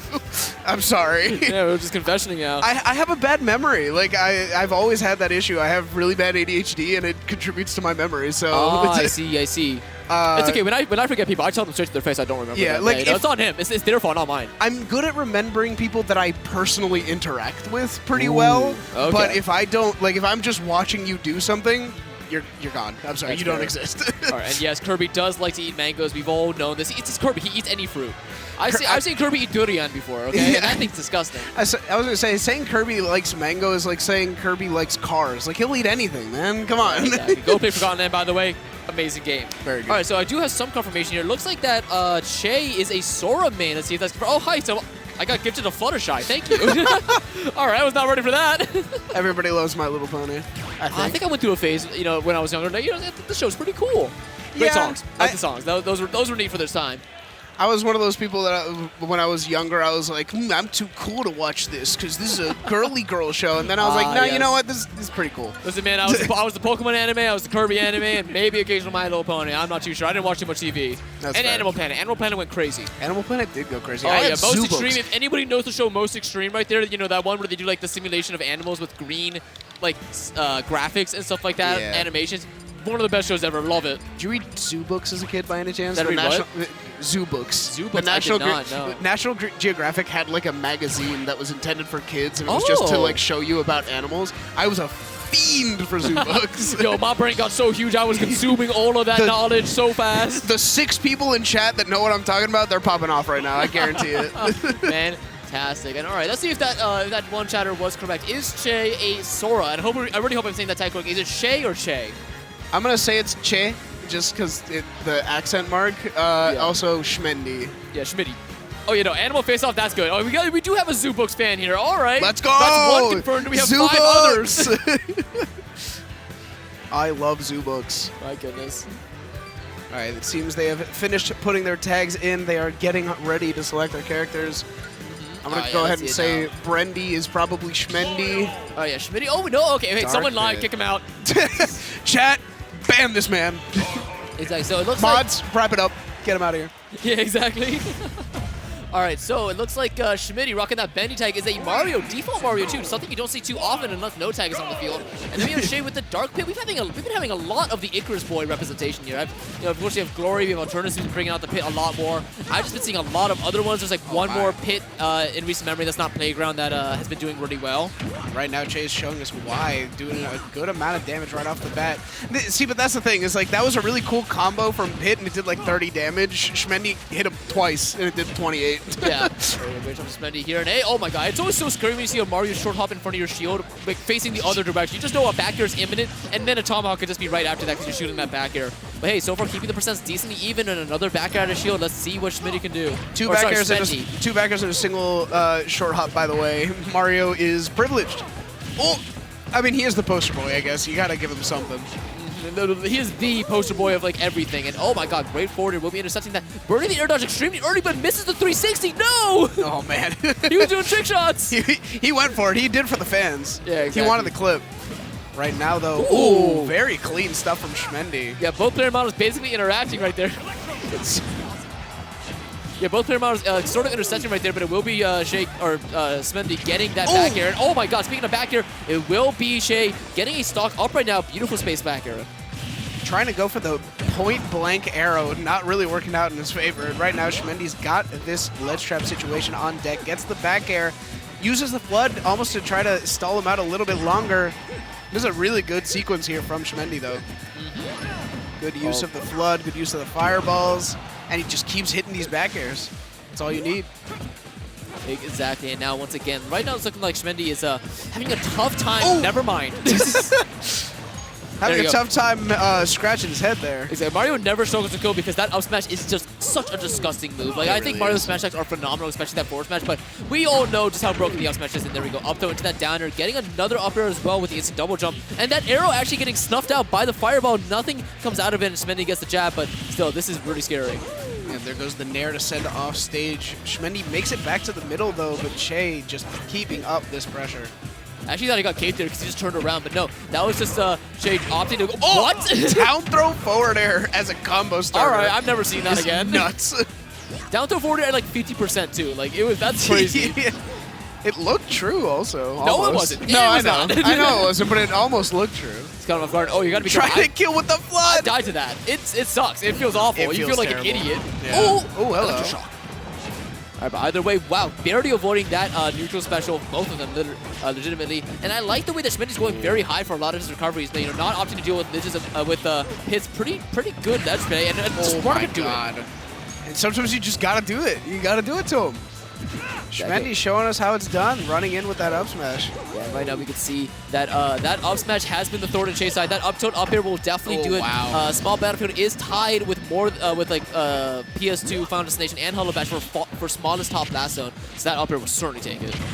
Here comes the low percent combos that Pit is so well known for. Gets the down throw into the down air. Ooh, he went for the Wow. regrab though, reading that air dodge as well, but gets the gets the drag down, but getting crossed up in the process. And now Schmendy, great air dodge back, but taking 88%. Meanwhile, Shay's only at 3. Right as you say that, gets hit by the up air though, and Schmendy is slowing it down a little bit. Has the up airs at ledge. I think he meant to forward air there instead of air. Probably. I don't think it would have connected anyway, but it was definitely. Oh, jab block. Interesting. Wow, outcome. I respect it, though. Yeah. That forwarder would have actually been able to combo out of it, would have been sick. And there we go. Mario Shorty's got the movement with that breakdance down smash. Shout out to Mario's dance mix or whatever that game was called. There's definitely one of those. There's definitely a Mario like DDR game. Oh no, there is. I know for a fact. Is that the you're referencing? Okay, Yeah. cool. Either way, this is starting to become a lot more even. 100. Oh my God, he almost got that. Just too high percent for that to connect properly. Che hanging on by a thread in that situation. That up air actually worked out. Somehow Schmendy will be jumping into it. And now both of the players kind of taking a moment for themselves, but that should be it. No, he just jumps fireballs. I'm gonna say that was like an analysis paralysis situation. Just didn't know what to do. Exactly. Anyway, this is gonna end with an up smash. I'm telling you right now. I don't know who's up smash. Somebody's up smash. I told Or you. back air. You lied. No. Oh, what? He lived? Or he didn't die? Wait, He did die. I fully Third expected time's that a charm. to be lived, but hey, there we go. That will be Schmendy taking it over Che, at least in this game at number 1. Let's see if he does stick to the character. I saw some people saying that Che is still a Sora main, and hey, if you're doubling down, I'm gonna double down too. You're a perma ban if this is wrong. Before it was just like a 2-minute ban. Next, if you screw it up, you're done. What? Oh, I thought he was going to Donkey Kong? Did I just see the leader of the bunch? I think so. What on earth? This is like the furthest thing from Sora you can get. Oh, what's the opposite of Is he playing the DK rap? the fast slow? I hope so. It's hard to tell, but oh my goodness. All right, but either way, let's see. This is a very annoying matchup for DK. I know that, but still has a lot of things, especially on small battlefield. Ding Dong will be working at like 50, 40%. Yeah. I think that's the range on Mario. I don't know. I don't know what DK means. I'm very interested as to why he picked DK. Like, The pit wasn't doing bad at all. no, and like even DK mains don't like this matchup. So unless this is like some secret counter pick that he's gonna show us. All right, now you got that dash attack into the back air. I still. Oh wait, this could be dead. Ooh, Oh, not enough. If he had more almost. rage, it would have killed for sure. But hey, 87, pretty much evening up the percents, even especially with that weight differential factored into the equation. But again, weight differential doesn't mean anything when Mario up air is happening and you are above him. Yeah, you just get Disgusting comboed move. to up B and then you're done with. You know what? I'll eat my words though. Che is showing us what he can do with this Donkey Kong. Exactly. People keep telling me this guy's a Sora main, and I'm just saying. Listen, the scientific method, okay? I'm doing observation right now, and I don't see Sora here or before, and he's done. That's a DK main if I've ever seen it. There you go. Chat, you are lying to us. Just Exactly. eat your words. This is a DK Except main. that you're wrong. Grow as a person. Oh, great. Dude, Learn from this. Yeah, that up smash has been working. It's just been doing so much for Schmendy this entire set right now. Keeping this even yet again and going for some sort of shenanigans with his shield and getting back to Wow, grab. what a cross-up. That was crazy. Good up air. A little bit of a trade there, though, from Che. Okay, well, let's see here. I'm actually shocked that Shay has not gone for any sort of two-frame spike attempts here. That's like a really good thing to do against Mario, who does have a very large up special, but gets easily outranged by the massive hitbox Donkey Kong has. Oh, Okay. ow. No, not water. My one weakness. I imagine DK doesn't like it, man. If he's just like, any regular sort of like animal, taking a bath like that must suck. That must be cold water too, right? This is the equivalent of like spraying your cat when they're being bad. It's just Mario spraying DK. Ooh, Exactly. wow. Oh, how did that dare miss him? There's the back air from DK. Tries to find something here. Gets the fireball into the up air up B, but not going to be enough just yet. DK, a heavy boy. Oh my I God, do think he dies here, right? second heaviest in the game. Yeah, third heaviest. Third. It's behind. Wait, no, he's fourth. He's tied with. Bowser, K. Rool, DDD. Oh no, he is third. He's tied with DDD for third heaviest, with Gotcha. K. Rool as second, and oh no, he got an up to it up, and then Bowser at first. Ooh, and there's the back air you love to see.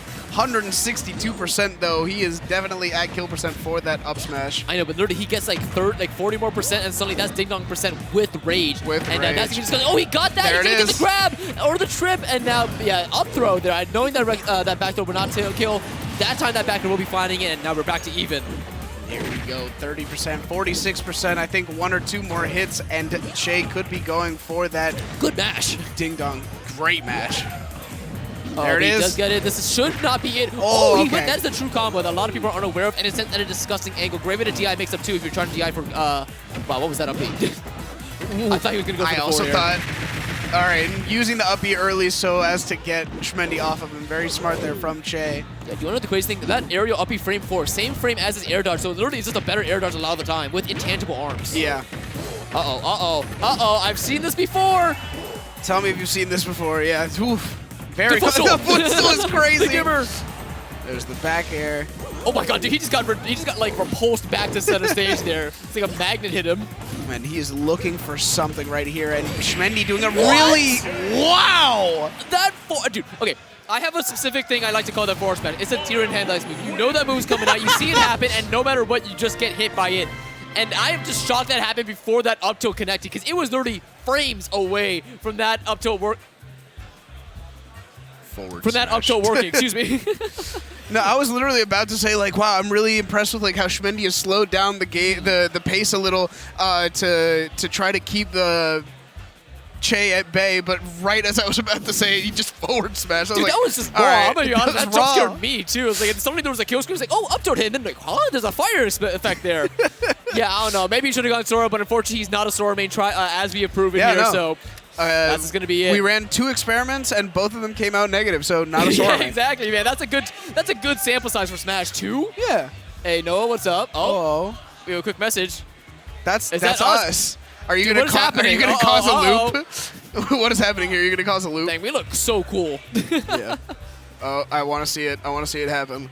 I want to Loop, see. loop, Yeah. there we go. Let's go. Chat, this is peak. All right, this is the first step in the Eldritch Ritual to make Xanadu last forever in an infinite loop. Okay, we do it to the stream first. You guys are all trapped here. Oh my god, this is incredible. Thank you. Thank you for doing that. That was very funny. Fantastic. Yeah, the thing is, too, that like both the DK and the Pit were doing really good jobs Yeah. for Shay there. But alas, this is Mario's day, as we've seen. Yeah, clearly. I mean, it's one of those Even though things. it's not March 10th. Has Mario won a tournament on March 10th? I hope so. I just really for hope so. you know, for the lore. Even if it's just like some local, Some somewhere. random local I in the really middle hope of Mario's nowhere. won that. Yeah, all right, but anyway, next match, it is going to be, again, more new faces, but I guess I can't expect myself to know everybody out of the 420 people here. We have Zephyr? Zeph_1000 and Cabbage72. Is so that once Zephyr? again, is it Zephyr? I don't know. No way. Did he change his tag? Is that Zephyr? We will see. But again, if somebody could please tell me, and if you guys are familiar with these players, once again, Cabbage72 and Zeph1000, if you can align us, that'd be great. There's too many people here. I can't remember everybody. Yeah, so again, no idea who they play, but I'm just down for a treat. I mean, it looks like both streams right now kind of waiting on their entrance. God, there's just a sea of people down there. You guys should take a look at this venue because there are just so many here. The people from Wave A, a lot of them haven't left, myself included, even though we're out. Yeah. And now they're just here to watch Wave B, and it is It's a treat. It's a little bit crowded there. Yeah, production, if you guys can hear us, definitely show the crowd right now because there definitely seems to be something interesting going on over there. Yeah, I know, right? All of them are turned towards one set. I can't tell what it is. It's happening at B3. Yeah, but there's so many people out today, which is great to see. Everybody's here for the last hurrah. It's a bittersweet moment for a lot of people. This has been a second home to a lot of people. A good way. Another Kirby! Oh, wait. Oh, hang on 1 second. There we go. All right, we're doing... You got more? I got another one. Yeah, of course I do. It's a little bit on the modest side, though. Oh, there we go. There. This is one big happy family. How do I make him Wait. Okay, hold on, I got it. Okay, you got it? Yeah, you got that steady hand. I got the engineering Okay, brain. there we go. There Oh my god, the actual snowball right here. Dude, are you fine? This is really quickly encroaching on your side of the screen. There's gonna be Honestly, Kirby, this makes it look like it's yours. There's gonna be a second here where I'm just no longer visible, and honestly, that's ideal. Yeah, exactly. Do you want to move towards me? Yeah, Yeah, come on. hold on. Look at these buddies in here right now. This is a good Kirby crush. This is very soft. I like that. I should have brought my third one. Dang it. I didn't see who left this here, by the Oh, I way, know, so don't if this worry. has like anthrax on it, I'm just dead. Oh, you weren't worried about returning. You're worried about getting poisoned on commentary Yes. by a Kirby plush. I see. I don't know people. This is just some to me that was just some random dude. He was like, Listen, "Here's the Kirby." No, he was plush. wearing a Kirby shirt with nothing ill. No, there's never been a single dark thought by a man wearing a Kirby shirt. That's all right? fair. No ill intent could No ever come from a intent man. in the world right there. All right, I think now both players are stepping onto the field. Let's see it, but again, it's going to be Zeph I still 1000. I still see DK clapping in the corner, man. Like, yeah? They have not changed. He looks very angry. Oh, it looks like we have someone who does know Zeph. Can you please let us know who Zeph is, Sarah? Because I don't know. 1000. I don't know. I hope it's Zephyr. I haven't seen that man since like last Xanadu, like the previous venue. Exactly. How much Smash 4 days. And how much time is left for top 64? It's going to be a while. My estimate is going to be starting at around 7 p.m. just with the way that Wave B is going pretty slow right now. Yeah. Already about an hour behind. Pretty much everything is about an hour, behind. Exactly. So expect that then. As for top 8, you're going to be staying up for a long time if you want to watch that. Which we all are, because we got to celebrate one last time. Yes. No, we're here for the long run. And we do have some confirmation. Thank you, Sarah. Zeph is a Philadelphia Joker player, which is good because I like commentating good Joker right here. You know, shout out to Gummy, one of the OG Jokers here in the Xanadu scene. I haven't seen him for a while, but very, very good player. And I got the honor of commentating and playing against him a lot. Gave me a lot of experience in that matchup, and character sick. Character is sick. Like for all the people that complain about top tiers in this game, Joker's one of the cooler ones at least. Yeah, you never catch me complaining about a top tier. Don't worry. That's the only character I complain about is me Swordfighter. That's it. Really? I hate me Swordfighter. Interesting. What's any your vitriol and and any hatred towards any character in this game goes to me Swordfighter, and it just makes my life so much better. It's like, God, that Steve just did the dumbest thing. I hate me Swordfighter. It makes my blood boil. So Slashy, if you're listening to this, screw you for going me Swordfighter against me in the low tier bracket. I didn't deserve that. No, I just, because you said all of your vitriol goes towards that character, which is funny because I'm picturing now like something really stupid happens to you against like a Steve. Oh, it happens. And immediately you're like, I hate Swordfighter. Literally asked. I funneled it, yeah. No, but ask Nick District 12 or Nick District 14. Sorry, we do a lot of friendlies and Steve Kirby, and a lot of crap happens, a lot of things that you would never expect, and it's just funny to me. I love that. Even against Micro too, I'm like 10-0 against Micro, one of our Steve mains here, and it's always because some weird stuff happens. But it's always funny. So how good have you gotten at using blocks as Kirby? Oh, you don't want to. I'm not very good at it, and also if I get close to Steve, I'll much rather forward air. That's fair. Because the other thing too is like I don't want to litter the stage with blocks because blocks are good when someone's trying to approach you. If I use it against Steve, he's just gonna get more materials. Yeah, that's fair. All right, we finally have some people on stage. All I'm saying, you guys saying that. Oh, no, mind. I was going to say, like, they're just going Steve in front of me. That is odd. I asked for that. I love doing that matchup. And hey, it works. I beat Asuke. Anyway. Let's go. You get practice. That's how you get better. Indeed. We have some talks on Mii Brawler as well in the chat. Does that mean that Cabbage72 is a Mii Brawler main? Perhaps. Which, if so, that's going to be a high-octane set. Both players now stepping up to the plate. Controllers being inputted. We're spending a long time in that training room, making sure every single control is up to par. Hey, I mean, if there's ever a time to be meticulous and careful, it's when you're on stream, especially during the last Xanadu. Yeah, I thought that was about to be a different word he was spelling out there. Oh God, what did he? Oh. Any other tourneys this weekend? No, this is the last Xanadu tournament that is happening for the foreseeable future. The last hurrah, and that's why it has drawn over 420 entries. So happy you're here, but this will be the last Xanadu for a while. Yeah, I expect we will eventually find another venue, but it probably won't be Mr. Pink! Mr. Pink! Mr. Pink! Or Garfield, dang it! Guest E. Oh, it's Swordfighter. Okay, all right. If there's a censor button if there's a censor button, you better get that thing ready, okay? And I'm putting a lot of trust into you. I'm gonna try to keep it calm. We'll see. I will emphasize the F at the beginning every time, just so that you are ready to censor it. Yeah, exactly. Mii Swordfighter. Oh, is he making 2? Maybe. No, we got a Mii Swordfighter. All right, you know what? I'll put my biases aside. I will put it aside. Let's see how hype this Mii Swordfighter is, okay? If you're watching this, Cabbage72, no, it's not you. It's me, okay? I just hope you know that. If anything I say rubs you the wrong way, it's not you, okay? Don't worry. No personal hatred towards you, but your character. Could have said it better myself. All right. Yeah, I do like the outfit he chose, being the default one with yellow, matching the yellow hair. You know, that's a good character design. I like that, okay? Unfortunately, it has a sword. Unfortunately, they have a sword. All right, and I didn't actually catch what moveset it is. I think it's going to be Gale Strike being that neutral special, the Tornado, and it looks like we're getting a button check here. Oh, yeah. Come on, I want to see those specials just so I don't have to guess later on. Cabbage, show us the specials. God, look at how stiff Mii Swordfighter backer looks. What an ugly move. You're already angry and they haven't even started playing. All right, that down. What are you even doing in that down tilt, man? It's like looking for ants in the snow. And that taunt sucks. Okay, we have Stone Scabbard as the up special, which is, I think, the personal best.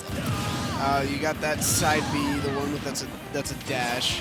Oh yeah, okay, that's a really, really good one right there. It does put you in special fall, but still very strong. And I think we're gonna have a Gale Stab down special, and if that's Gale Stab, that means our neutral special is most likely Light Shuriken, as that does true combo into both Gale Stab and the side special, whose name I'm currently forgetting. I don't know if you know which special move is what number, but their tag is 1213. If that helps you. I don't know, but if you do. Yeah, I forget. I don't know what it is for Swordfighter. I know what it is for Gunner and Brawler, but I think one at the beginning is Gale Strike. It is like the tornado. Nah, again, I'm hard reading Light Shuriken. No, it is Light Shuriken. No, one is, if it's 1-2-1 something, then that's Gale Strike as neutral B. All right, either way, getting into now game number 1, we will be going to PS2, new rule set be damned, and already trying to start off with that. I think it's a lunge. It's something lunge. If somebody can tell me what the name of me Swordfighter side special is, specifically this one, that'll really help. I stopped trying to know the names of moves a long time ago. Oh, I always try to know the name. It's so fun. I know 95% of Kazuya's kit by name because I watch that Sakurai Presents a lot. Oh, I love that video, though. That was nice. Oh my god. It might actually be the Burning Sword Strike with the way that he's not throwing out a single projectile just yet, which if so, Cabbage, my opinion, might be revised. That's a cool move. Ooh, not going to be able to get the following up air from that other up air, and he's really trying to snipe a jump with these side specials. Ooh, he went for a read on the no air dodge, but Zeph just wouldn't give it to him. Oh, he is Gale Strike, okay. Because it is now confirmed Gale Strike, if you were to see me Swag Fighter in chat, you're gone, you're done. Me Swag Fighter? It would have been Swag Fighter if it was a Burning Blade, but no. All right, there we go. That's not going to be a true combo, and that's actually going to be the stock down there after getting hit by that Gale Strike into the up air, certainly sealing the deal. Unfortunate stuff there for Cabbage, but we are racking up this damage right off the bat with Zeph. All right, ooh, good recovery coming out the sides of Cabbage. You know what? I will give him a chance right now. You know, I'm not feeling too much hatred right now. Not yet. There we go. Once again, trying to... Oh, sorry, go ahead. No, I was just saying there goes the Gale Strike. It's a fun move to say, right? It is, That's what I love saying. It adds to like the immersiveness of to say, instead of saying forward air or neutral B, it's like, oh, there we go, good Gale Strike right there, great launch. I would always just call it Tornado, but Gale Strike's fun too. Oh wow, that F-tilt actually outranged me Swordfighter F-tilt right there, kind of crazy considering one's a knife and one's a sword, but no punish on that Stone Scabbard. That move is very laggy. Yeah, it's a difficult situation that Zeph found themselves in. Stock. Wow, there's the drag down up air into the up smash. Good stuff from Zeph right now. And right now, this is looking very, very rough for Cabbage 72, who's now facing down the barrel of a 3-stock unless he changes something quick. Tries for the forward air on the shield there, gets the up tilt and the forward tilt right now. Cabbage definitely doing all they can to keep this game from going. Yeah, right. Cabbage is kind of making himself dizzy. You see all the spins that me Swordfighter does? And wow, side B just goes right through Gale Strike. Ooh, sucks. Okay. Man, I hate this character. I'm just waiting. The words right out of my mouth. Yeah, I'm just waiting for you to just go full. I'm powering it up, okay? Full crash I'm powering out. it up. Don't worry about it. It's gonna like come out of me in a burst. Great downer, actually. I really like that option, just the short up one. And does that 2-frame? I don't believe it hits ledge right there. So interesting option from Cabbage 72, who's now again facing down Arsene and 100+%, nearly getting that down there. And oh my god, he's going down there. It somehow worked. Wow, the air dodge from Zeph, unfortunate off stage. Do we know what down B Cabbage is using right now? I don't think I've seen it. I'm still guessing Gale Strike. If it's the counter, that's so funny to me. Wait, what? Down tilt into that forward air. Because again, the down Bs are counter, Gale Strike, which is like the Falcon Kick version, and then the Reflector, which is the Smarty Right, yeah. Which is actually a very, very good move. When I had to play me Swordfighter to get him to Elite Smash, oh my god, he just did it. Yeah. There's the up smash and a commanding 2-stock from Zeph 1000. Let's go, Zephyr! Let's go! Big fan! Big fan, even though I didn't know who you were. Even though I didn't know who you were 5 minutes ago. Yeah. But hey, I mean, you beat me Swordfighter, so you're all right in IRLC's book already. Yeah, but let's not actually sell Cabbage 72 too short. No, that was a lot good. of things he was doing very, very well there. Yeah. I like the attempt with those side specials, but I think he just showed his hand a little bit too early, because once he showed he was going to do those jump callouts, he just kept, then that's when Zeph just started not jumping. And just kept shooting, and then he was able to punish it right there. And look at this guy, Stone Cold Killer Zeph. No, and Zeph, I mean, like we said, Joker is always a fun character to watch, and we saw some really good stuff from Zeph. That drag down up air into the up smash right on the platform, perfect positioning, perfect spacing. Cabbage showing us a lot of what Swordfighter can do, but also showing us a lot of the shortcomings of this character. And we're sticking with it. You can't not changing up the moveset, so it's maybe they're meeting the other movesets if one of them is them. Yeah. Why is there a Mr. Pink me Swordfighter? He doesn't use that character. To spite him. There we go. Somebody did it on purpose to spite Mr. Pink. All right, we're going right back to PS2. Cabbage72 trusting purely in himself changing instead of changing the scene or changing the character. He thinks it could be him. It was him that caused that game loss, and it's him that can bring it back. But still, he's dropping a lot of early percent combos. I'm noticing he's getting like down tilts, but he's not getting anything out of it. And right now, getting caught out by a lot of these options from Zephyr. Oh no! And that is not how you want to start it right there. Was that a taunt from Zephyr, or was that just an idle animation? Because if that's a taunt, I respect it. I didn't see it, but that's what I would have done. Yeah, that's nuts. All right, we got some combos here from Cabbage. Getting a little bit overzealous, though, and Zephyr now in the driver's seat. I will say, I'm at the edge of my seat because I still don't know what the down special is. Like, yeah. What is it? Why are you keeping us in the dark, Cabbage? I want to know. Because I want this knowledge that you have kept from me. Because me, Swordfighter, has no good down specials. No, Gale Strike's really good. No, yeah. With Light Shuriken, that's a true combo. It's crazy. You keep calling it Gale Strike. Is that not what the tornado is called? No, Gale Strike is the tornado. Oh, sorry, wait, no. Oh, wait, what? You confused me. Good use of the side B that time to get back to the ledge, but gets caught again by the Aegon. Uh-oh, that's going to be a big... Oh, no, actually barely able to avoid that up smash, and now Arsene is gone, but the edge guard is still in effect here. We have not seen a single hit from that Stone Scabbard, the up special. No, I mean, Zephyr's just been ready for it. Yeah. All right, do we side B again? Music Ike or no? Ooh, kept his jump for that long. Very, very smart. Gets a back air too, sending Zephyr to a bit of an awkward spot. I don't really agree with the distance at which Cabbage is throwing these neutral bees out. That's it. Yeah, why would... Okay. And he's dead again. Yeah, since he's throwing the neutral bees out where it can be rolled past really easily. Yeah. Which is normally not what you do. You kind of stand and roll just so it covers everything, because that's the advantage of that projectile, is that it's very slow moving.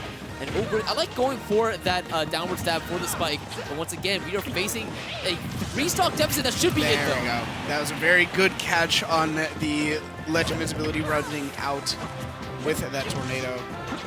Good down tilts again, but they're only doing like, what, 9% each? And that's you need more, and I thought he just SD'd again. This is not looking good for Cabbage, and oh, where are we going? The side B to ledge punish is crazy. Good down tilt, trying to read an air dodge, but Zeph showing he has more patience than that. Gets the Aegon again, and now the ledge trapping from Zeph gets interrupted by that side B, actually. Oh, and the down air. Oh, that's it, no! There we go, gets the back air, though, and I think wait, I'm charged up. Oh, wow. I'm charged up is crazy. Oh, 148, okay, I'm still charged, I'm holding it, come on. Oh, Swordfighter sucks! Okay, we're good. All right, sorry about that. And there we go. That's going to be a confident 2-0 in Zeph's favor. Amazing stuff there. Unfortunate Cabbage with that SD and not able to bring it back. God. And will be falling into the pits of loser's bracket. But hey, can still make a bracket happen. Hey, shout out to the All-Stars brawl. You can't see it right there. I wish the camera was on us when you popped off. You know, this guy sucks. And we're calm. And you're gone. Don't worry about it. Remove the mask. But again, huge respect for Cabbage for repping that character. It did look very, very rough. That matchup seems especially tough right there. And hey, he stuck to his guns, and I respect it. I mean, Joker has a good matchup against like most of the cast, so I can't imagine some random character like me, Swordfighter, has a good time. Oh yes, all right. But anyway, we're now moving on to our next match here. Still, none of these are to. I'm just adjusting the Kirby's. You keep talking. Petting it like a Godfather. No. You know, it's like, ooh, yes. Next match. There we go. It's weird how that's one's like furry, you know? It's got like that carpet texture to it. I'm going to make you an offer you can't yes. refuse. I don't actually know what his voice is like. It's more. It's something like a New York Italian. Yeah, it is very. I just watched The Godfather, a pretty good movie. I'm gonna make him an offer he can't refuse. Ooh, this is interesting territory we're stepping into. Oh yeah, wait, is this like bordering on offensive? I'm sorry. Tell the three Kirby's you said hi. Of course, Mr. Pink. All right, no, but so we have C- versus Bonty. I feel like I've heard the name Bonty before, but if someone could please enlighten me on who either of these people play, once again, that is C- and Bonty. That would be fantastic. I think both of them are at the setup now and are about to input their controls. Yeah, they seem to have sat down, although maybe only one of them. I wish there was a... No input signal. No input signal. Uh-oh. The game crashed. I'm actually genuinely shocked that there's not like a big moment where the game just wait, crashed. wait, 1 second. Something important's happening here. Oh, There more we go, there we Kirby's. go. All right. So, all right, how do we do this now? What do we? Okay, I think I put him here. I think we just gotta. There we go. All right. Perfect. Yeah, We're accumulating Kirby's. Dude, I'm getting buried. Like, actually. There we go. All right, perfect. So, let me lounge back a little bit. My head is just one of most of them. No, the Eevee doesn't quite fit Yeah, the... I really wish I brought my other one now. What? All right. Amir, do you stack them? Okay, let's try to stack. Let's try to stack these things. How do we do this?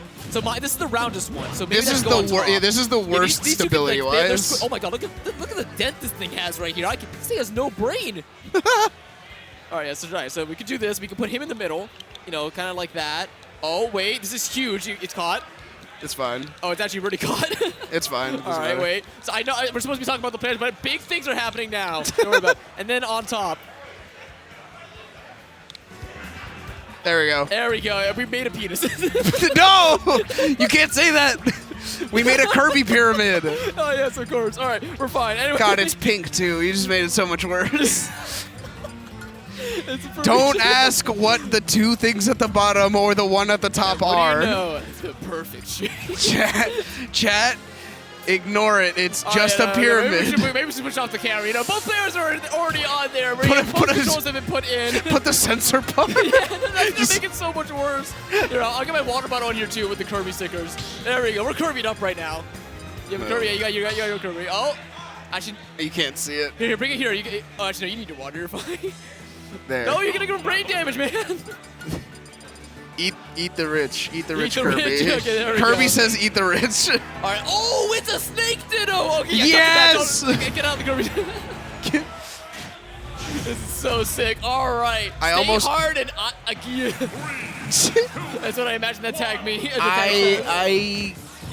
I'll give you everything I have. Right, that's what I'm guessing that stands for. Okay, so that's really funny for the ditto. Oh, there's the dash attack. I don't know who's who. Hold on. Okay, yeah, so C- is the one in gray, and Bonty is the yellow one, which, by the way, shout out to using Yellow Snake. Not enough people do. It's a great skin. Yellow Snake and rocking the Stay Hard tag. That's crazy. Exactly. I'm going to be honest. I'm so happy it's not the cheetah print one. It's so ugly. Yeah, it's pretty bad. This is actually just David Goggins right now. I know, right? The Yellow Snake is just David Goggins. I know. Give him I want the man in the yellow hat right here. Oh my god. Dude, so many explosions are happening, and somehow so many of them are not working out in Bonty's favor. Already at 120%. Meanwhile, C- at 47.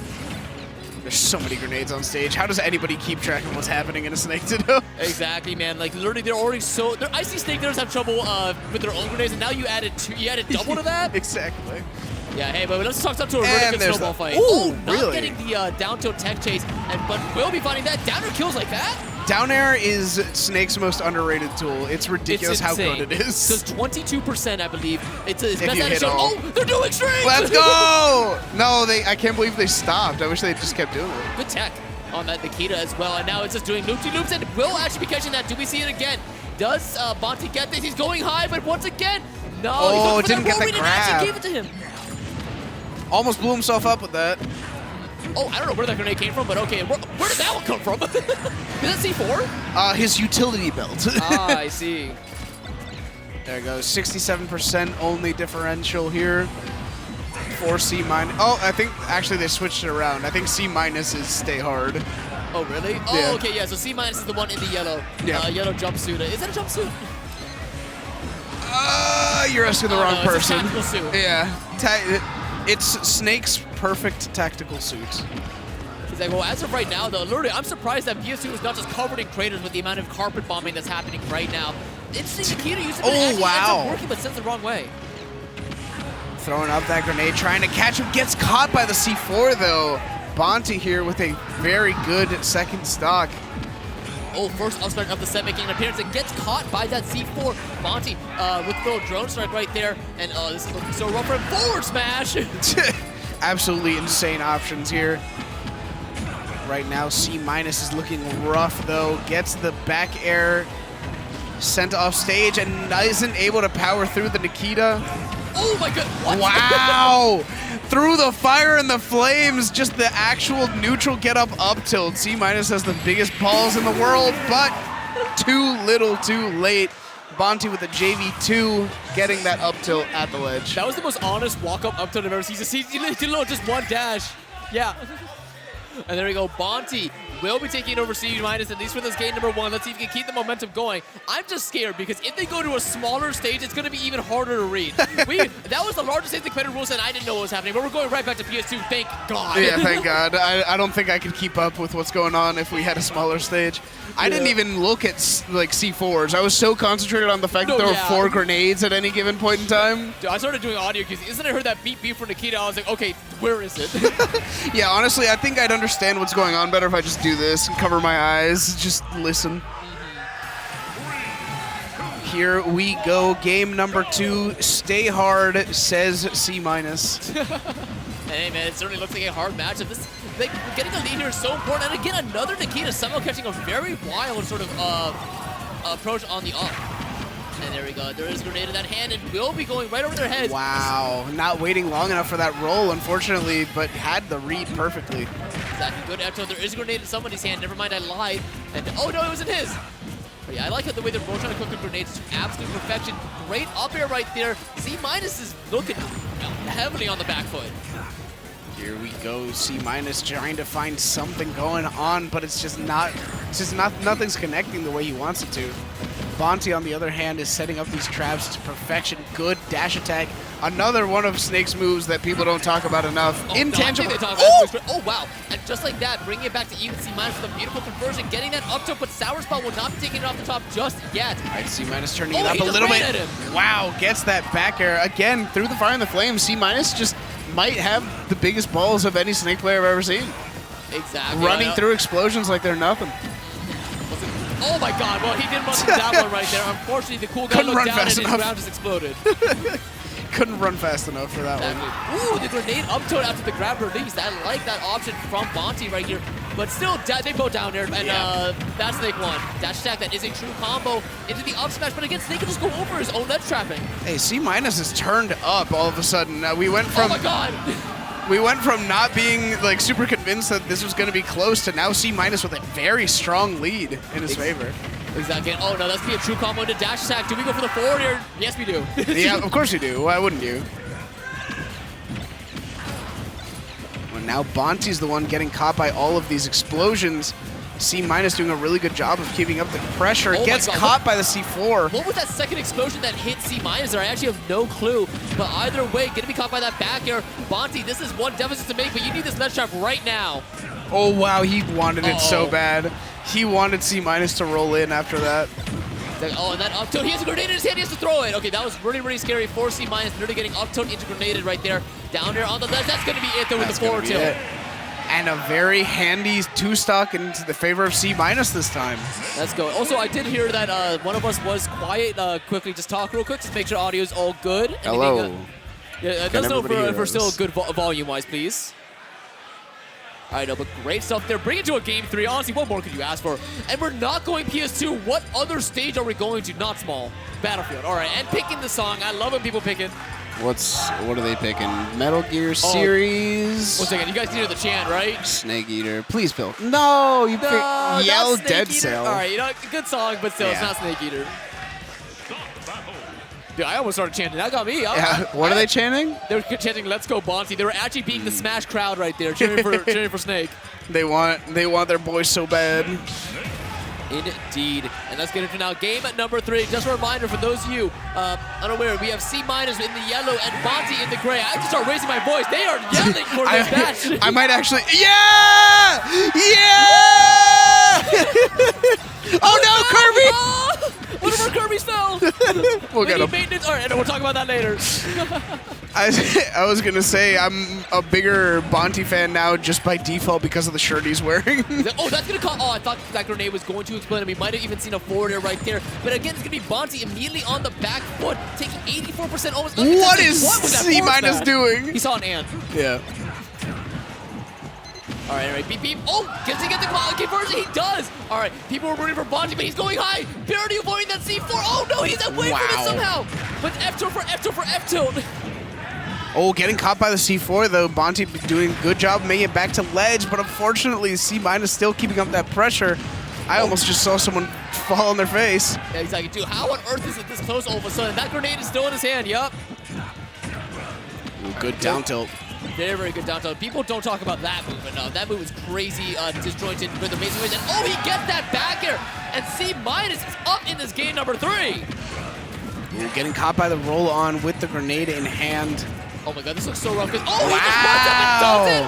And wow, that was amazing play right there, recognizing when that C4 was about to be called, and then able to punish it accordingly. Amazing stuff right there coming out from Bonty. Getting the shields and then blowing them both up! The pre-planning from Bonty there was very... Wow, the down smash from C- was crazy. No! You down here, no! Bonty, what are you doing? You should taunt. Well, this is looking insurmountable now. With the way that Snake plays, he's going to be taking so much chip damage, somehow avoiding that nair, which would have been over 20%. Oh my god, there's so many things. There's so much exploding. And this is how C- is going to play the rest of the game. Why would you press any sort of advantage? Just stay away. Exactly. Hold on, but hey, this is, he hasn't been hit in a while. Meanwhile, C- has been on the receiving end of many an explosion. Oh, he wants to dash like so badly. Yup. Oh, wow. Catches the grenade immediately after it got dropped as well. This is not looking that bad. He's in up tilt range. This is scary. This is doable. Insurmountable is just a word in the eyes of Solid Snake. Oh, yeah. He killed himself! Dude, what a homie. Let's go. All right. Absolutely annihilated his own stock. What are you doing? He loves that forward smash. C- is crazy. It's terrible. Dude, this is so hard. All right, you gotta be careful. That C4 is now on that top platform. C-, got C- into C4. That's a weird thing to say. C-4. I mean, yeah, exactly. Uh-oh. There's so many explosions just keep on happening, and C- with that beep, but he actually explodes his own C4 to get out of that. So smart, of course. That's what it was. Yeah, let's call it intentional. He low-profiled that grenade. All right. A lot of people voting, pushing for both sides to take it, cooking that grenade to perfection to C-, and now Bonty still getting hit by so many things. Meanwhile, C- is at nothing. This is up tilt range or up air. Things are slowing down here, but that dash attack getting punished immediately with that up tilt. Good stuff from both players, but C- pulling out ahead, and a nice little standing ovation from the crowd. Yeah, wow, incredible stuff right there. And that is going to be the Snake Ditto going to C-. We dropped our tiny Kirby during the yeah, excitement, I know, we dropped the tip. Here, 1 second. Buddy, do you reach the Kirby, or one of you, can you reach the Kirby? We accidentally knocked him off. Dropped one, we need it. My goodness, what is it? Oh, here we go. Finally some familiar names. First things first, we got to do the cornerstone. Hey, look at that. Thank you. Woo. All right, we got to be careful now. Oh, it's perfect. Oh, it's perfect right there. There we go. I'm pretty scared someone else has a Kirby plush in this venue, and we're just going to have to find some way to fit it up. Dude, this one looks so flat. I almost want, like, 6 more Kirby plushies just so that we can cover the entire screen at one exactly. point. Yep. It's just like, yep, we are just Kirbys now. I mean, you can put that up there, I guess. This is a Kirby. This is a Kirby zone. This is a Kirby statue. Right. Anyway, so next match in the schedule is going to be Alternis versus Jeb. So Alternis, probably a name many of you. Oh no, it's here. And we got the cone. All right, I got this. Don't worry. All right. Perfect. That works right there. You guys can still see me. You guys can still hear me. We're good. Just an amalgam has been formed. This is what peak gaming character looks like. I can barely see any screen now. Hey guys, how's it going? I'm over here. I think you're gonna have to start commentating by looking up there. Yeah, let me get the water bottle in there again. Perfect. Look at all of this Kirby. All right, so Alternis versus Jeb. I am unfamiliar with Jeb, but very familiar with Alternis. Jeb. Yeah. Single B Jeb. Okay. Exactly, single B Jeb. In contention for best Little Mac in MDVA. Also rocks a very, very good Terry Pit. He's been rocking a little bit of Wii Fit Trainer I saw recently as well versus Smub, which I feel like was just kind of a desperation choice. But either way, he is certainly the favorite to win this. Oh my god, I can see ourselves on the camera, on the screen right there. It's crazy. Hi guys. Oh, that is water. Ooh. This is the Kirby block, in case anybody was wondering. Indeed. I wish I had that. I'm pretty sure Nerf has it, but like the button down that's just covered in Kirby's all over. Oh, I need something like that. I need more Kirby merch, I realized. Yeah, you should ask Nerf where he got that from. Got it. All right, so anyway, so if that's who Alternis is, but as for Jeb, I am unsure, but Alternis is definitely the favorite to win this. This is still not to make it out of winner's side into top 64. This is from Pool B5 as well, which is interesting. Let me go ahead and check that bracket, which, by the way, you guys want to check out the bracket, go ahead and do ! bracket in that chat, or go to star.gg/homecoming to see everything that's happening here. it's good to stay updated because we are not going to be able to follow everything. We can only show you what's on the screen. Dude, I'm actually, I can't even see the screen right now. Yeah, like, that's what I'm saying. You got to commentate by looking up there. My 5'4" ass could not, I can't do anything here. I'm right there with you, bud. I'm like 5'8". Woo! It's average size, guys. Don't worry, we're fine. Yeah. I'll keep telling myself that while I cry myself to sleep. Oh, we are getting a little back immediately. And, ooh, we got the Roy as well with the Regal Purple ult, my favorite that Roy has. That's the best ult. It's so sick. That's the ult I use whenever I play Roy. All right, anyway, let's see it now. Jeb, again, if somebody can please inform me of this man's accomplishments, because to make it this far in Winner's Side is pretty impressive. Indeed, yeah. But now he's up against one of MDVA's best, and let's see how he does. That Little Mac, same ult as Peanut, which I always find very funny. Oh my god, look at Nerf. I love Nerf. With the baby blue suit, you guys are going to see that pretty soon. It's awesome. 3, 2, 1. All right, here we go. Now, ooh, small battlefield here. Beautiful way to kick us off, just kind of like objectively the most neutral stage. It's up for debate, of course, but very strong stage for both it's of these up for debate that it's not objectively. Everything's up for debate in Smash, my guy. You could literally say like, oh, Battlefield has a blue sky, and someone will disagree with you. I'm colorblind, so actually it's red. I see. Okay. All right, but either way, this is already a pretty good stock in Jeb's favor. Had he got that full combo right there, he's dead. That's crazy. He's dead. No, he should have. Okay. I thought he was gonna neutral B there, but I also thought he was wanted to keep it for the next stock. But now it's just done. Or the KO punch is gone. Oh, great sliding forward till all the way across the stage, though. Goes for the counter incredibly. Yeah, that was a little risky right there. Oh, but that forward was certainly going to do it. That move is crazy strong. Yeah, Alternis knows that very well and uses it to great effect. And I like the wave bounces coming out from Jeb here, showing he's down but not out. But he's getting comboed a lot now, and that angle down forward smash. He's wow. Dead. He's dead. Yeah, dude, it is crazy. Angle down forward smash does 30. Uncharged. Yeah, I mean, it's one of those things where, like, the normal one has good damage, good knockback. The downward angled has good damage, bad knockback. Yeah. How did he just die smash. there? That was up smash. Up smash is just crazy. Exactly. Let me actually watch it. It wasn't even sweet, but he just charged a lot. He charged it up and caught him in. I did not realize how long Guppy's hair was. Jesus. Oh, it is impressive. Wow.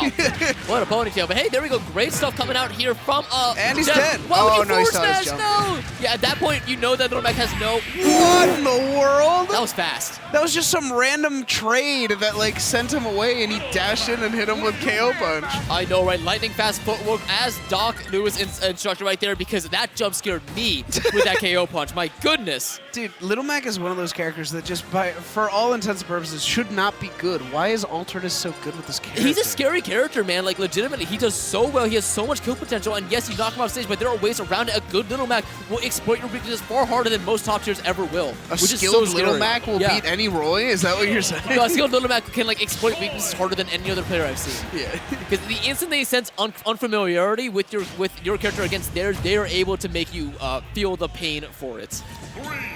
Here we go. Game number 2 on Hollow Bastion this time. Ooh, okay, interesting. Same height as Small Battlefield, but that platform does lend to a little bit more vertical chaos. I like that up smash to get me to get out of dodge. The counter is crazy. Yeah, the slip counter is really good. Yeah, and that move, frame 3. As well.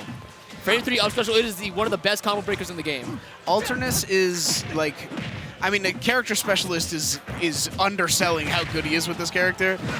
He's one of those people that I really see use his character's kit to its fullest. Exactly. Speaking of, his entire kit is about to be available. KO Punch now online. Does he burn it? Yes, he does, but not the way we all thought. He used it to recover. He still has his jump. We're fine. No, he did not. He did not have his jump. You liar! But he does have up till up B, which kills instantly. Oh, yeah, no. Dude, we need to talk about how good Little Mac's tilts are, because they all have a unique property called Trample, which basically means, oh, wow. He still got hit. Gets the counter and still somehow gets hit. What are you doing? He ran into it? No, I've been hit by that before, don't worry. We've all been there. You try to punish it, and then they just keep holding it longer than you thought. And then, hey, he took like 30% from that one. The Little Mac Smash Attacks do so much damage. Arguably the best set of Smash Attacks in the entire game. Man, oh, and there it is. Oh, okay. Uh-oh. That's a stock. Down tilt side B, and he has KO Punch on deck. Jeb needs to calm it down and get a hit. There you go. Because otherwise it was over. Yeah, because the scary thing is down tilt or down angle forward smash just sends into KO Punch range. And, oh, what wow. in the world was that? Double down smash, he's just dead. What? I hate this character. That was very quick. This is my Swordfighter. This character sucks. Okay, there we go. Yeah, get it out. Get it out in the world. Careful, last time we did that, this thing fell. Ooh, we're fine. It is held together by duct tape. Yeah, wait, we need some scotch tape here. All right, anyway, great stuff off. That was a fast set. You're not even visible anymore. No, I'm here. Don't worry. Hey, everybody. Hey, wait. I have big news. Oh, it's happening. There we go. Actually, wait. Let me try on the cone Kirby. I think this one might work out better. Cone me. There you go. Oh, that's money right there. There we go. All right, so very, very quick set. So fast, in fact, that we don't actually know what the next one is. I don't think they were expecting it, but hey, great stuff to Jeff. I liked a lot of the options he was picking there, but definitely the unfamiliarity with the character. He was like, he was doing smash attacks at ledge when there was no jump. That's when you had to start doing, down air, especially for Roy, which is an exceptional two-frame option. Yeah. You get Sour Spot, you combo off of it. You get Sweet Spot, they're dead with the spike. It's hard to be good at the Little Mac matchup because unless you practice against the Little Mac consistently, you're just going to think, oh, this character sucks. I don't need to worry about them. Then you're like, oh, God, this character can kill me in 4 hits. Exactly. What do I do? Not another one. Yeah. All right, Not another one. We have an interesting tag here. We have Lion Pizza Chip. Oh, this is big. All right, we can make this happen. Wait. He's got to shift him over, maybe take him off here. Hi, guys. Yeah, we're good now. Okay, guys, how's it going? I'm going to have to start, kneeling on my chair. So that I'm not kneeling. I accept this, man. I accept being behind the wall of Kirby. All right, so as I'm sticking my head up over this wall of Kirby's, we're getting ready for Lion Pizza Chip versus Slasher.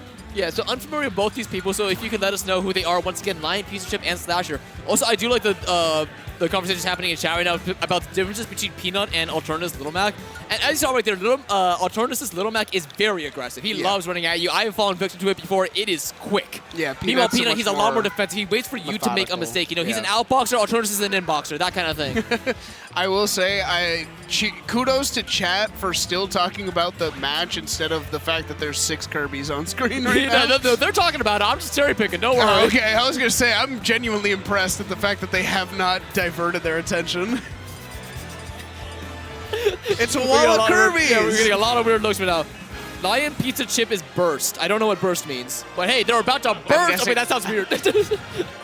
Please never say that again. I'm guessing it's a player by the name of Burst who changed their tag for this tournament or something. Okay, got it. Who I also do not know. And that we got the Sephiroth and their Shulk. Okay, we got the Cannon match. No, I'm kidding. 2 of the largest swords in the roster. I think it is the 2 largest swords in the roster. My 2 favorite characters from Fire Emblem. It pissed off everybody in chat. Yeah, there you go. I've never played Final Fantasy. I really want to play Chronicles 1 because I just finished Chronicles 2, but I like it. Ooh, immediately starting off with the speed art. I like it. The turnaround nair right off the bat was kind of smooth. I can't lie. Yeah, we got Slasher on the. I should have guessed for that tag. We should have guessed it was Shulk. That move, that guy loves the slashes. I don't think there's a single stat. No, there's a couple stat moves. Backslash, especially, just throws that out immediately. That's it. I also like his tag, just smoke bomb. And oh my god, I think he actually got the added damage that Buster Art lends to his because it happened like frame 1 there.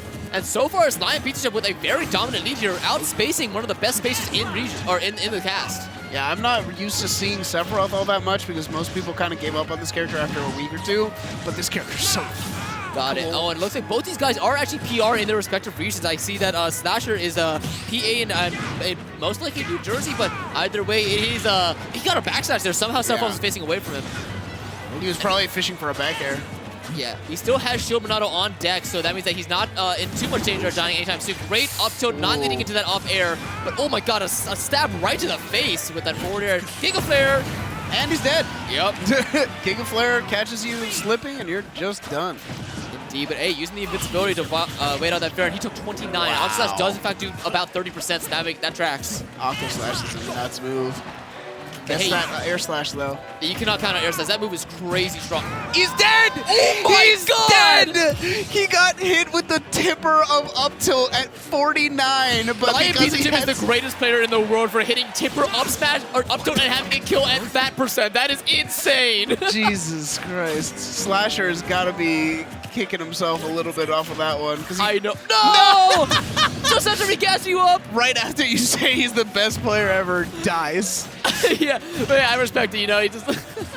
No, that was actually an insane clip. I did not think he would die off a PS2, but that move does reach very high.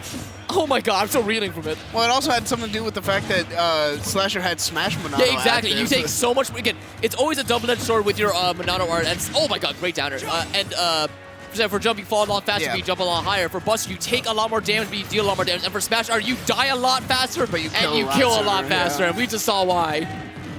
There's a good grab, throws him off stage, fishing for that back air again. Doesn't quite find it. Oh yeah, good.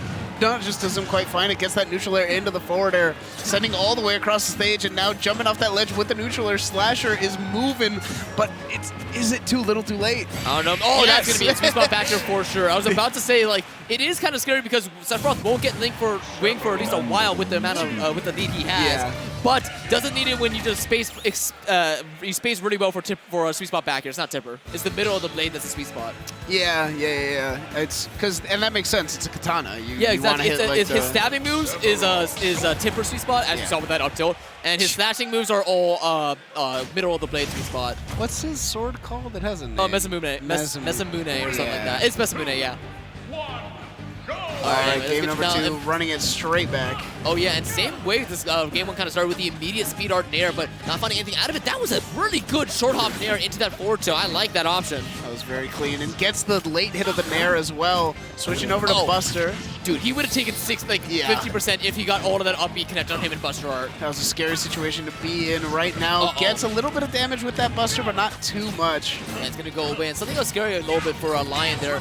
No. Is that Buster does added shield damage. Yes, it does. And so that's why, you know, I think like forward smash and like his other smash attacks that are become very good shield break moves. But here we go, finally getting some hits in, finally fighting back, but he misses the ledge, and Slasher not ready to punish it, but will find the follow-up. I will say Lion Pizza Chip won game number 1, but we did see a little bit of momentum from Slasher building towards the end of that game, and now we're seeing it carry over here because Slasher now with the lead gets that first stock. Indeed, and hey, going to the speed art here, this means that his combo game is going to get a lot more potent. I like going for that up tilt after the nair, not often seen, and he's just swinging for the fence right now, but they are connecting. And switches to Buster again. It's always such a scary situation because you are putting yourself in a worse situation. Especially because Buster, I think, if I'm not mistaken, you also do take slightly a lot more damage. Well, you take a lot more knockback, but you also take a lot more damage. I think it's not more Shulk knockback. does, no? Nope. Oh, If anything, it's slightly. I don't think it affects your knockback at all, but you deal less knockback to your opponent, which is really good because that lets you combo. It's just because you take more damage, therefore you automatically take more knockback by taking more damage. All right, anyway, get that jump. I like the way he's just using the button press, not even going for the wheel. You know, the older days of Smash 4. Does he get this up air? Nah. Didn't quite find the connection. Went with the Aerith dive. Oh my goodness. Cascade is the name of that move, by the way. I know. I just call it the Aerith dive because it's funny. Scary move. But anyway, do we get this edge guard right here? Yes, we do. And a complete 180 from game number 1, where I was ready to call it right then and there. Suddenly Slasher with a 3-stock advantage here in game number 2.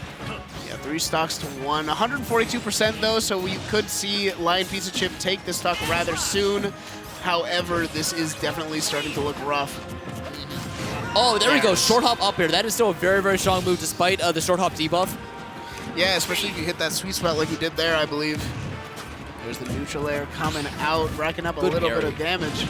All right, they're wing at 44%. That's the deficit he's at right now. Wow, he got the down smash right after Slasher activated Buster, unfortunately for him. Is that the first shield art of the set?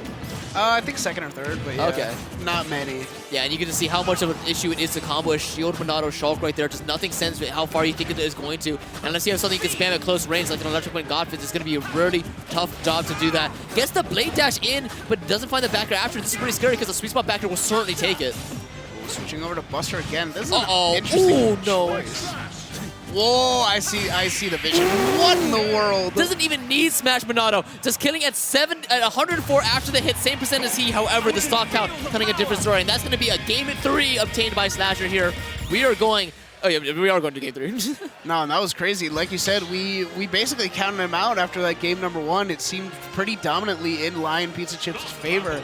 But game 2 was so dominantly in Slasher's favor. And they didn't change stage. Like, it's still the same stage. We're at PS2. The grass is green. The matches are hype. And this is certainly one of them. Let's get into it now. Do we start off with speed art? Absolutely. It's the best. It's the best art. It's the neutral art. It literally art. gives him the best neutral in the game. Yep. Oh, great. I like going to Buster right here, too. And oh, my God, look at that damage rack up. That went through it. Yeah. The hitbox started after, right further than the counter did, so it just went right through. Slasher is kicking butt right now and racking up this damage very quickly.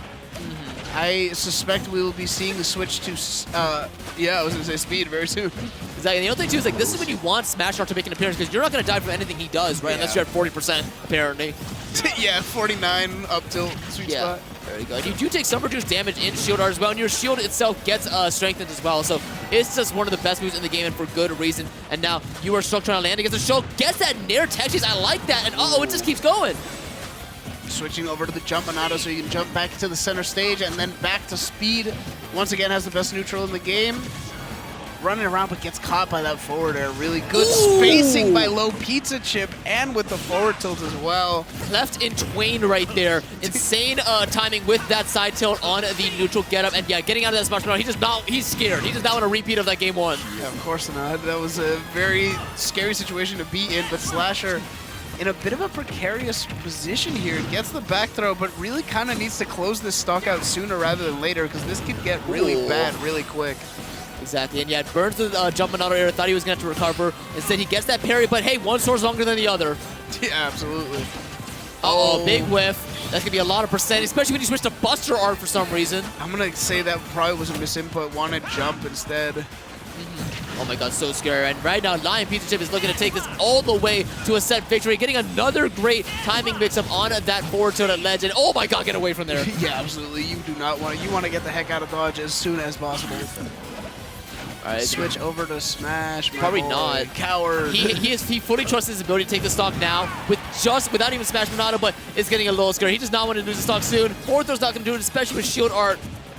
Uh-oh. And yeah, we're doing the ledge play. Great job getting that up tilt. Good catch. Good catch.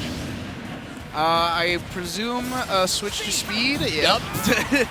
We know what we're talking about. Shortly after is probably going to be Buster, is my guess. Or you doesn't even get the chance. Sephiroth saying, I've got some experience with Busters. Yeah, true. This is certainly a Buster Sword of the ilk, so yeah. Oh my God, great job avoiding that side switch. That's so much. Oh my God, 17 from just the second hit of down air. Yeah, wow, that was... I mean, that Buster just does so much damage. It's crazy.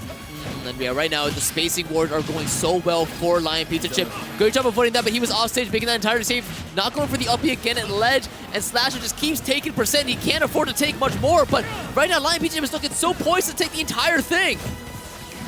And they are going back and forth with it. Slasher at a really high percent for this stock. Does not want to be at the ledge either. Doesn't get caught by the flare though. Mega Flare? Mega Flare, yep. Because Giga is the last one. Yeah, it's Mega, it's Flare, then Mega Flare, then Giga Flare. Okay. All right, Shield Monado making another appearance, but gets one of the orbs on him. That's going to detonate at 2 p.m. Right there, yeah. Wow! At 2 o'clock is when it detonates. Oh, I see, like the position. Yeah. All right, this is looking really rough, man. I don't know how you make this comeback, but hey, Shulk has some stuff, you know. Okay, that's it. He has some stuff, but not in this game. I know, right? He truly just got outranged, and yeah, make sure nothing falls here. Amazing stuff from Lion Pizza Chip. It doesn't come back to us. I can't see. No, not yet. I'll let you know. All right, let me know. I'm relying on your eyes for this one because I'm a little. It's on us now. It's on us. Oh, hey guys, how's it going? Hi, hello. Yo, I hope you guys are having a good time. I mean, I can peek over here. Just. Oh, you can peek over there. Yeah, there we go. Oh wait, don't make them fall now. We gotta be careful with our Kirby wall. But great, that was a fun set to watch. Stop! Oh no, stop! We can't keep doing All right, this. We got another. We can do this. Don't worry. All right, how? You have another one. You have another one. All right, it's fine. We can scoot him in maybe right here. Wait, hold on. I have an idea. You have an idea? No, All right, how for your side. For your side. For my side? Okay. Oh wait, this is so precarious. This is. I am now completely. I cannot see a thing. You've been obscured. It's so close. They're all so soft. How do we do this? It's not. I don't know if this is gonna work. Wait, hold on. Maybe I can get him over here. Actually, my glasses. All right. Big things are happening. Oh, all right, wait. Just aim sideways.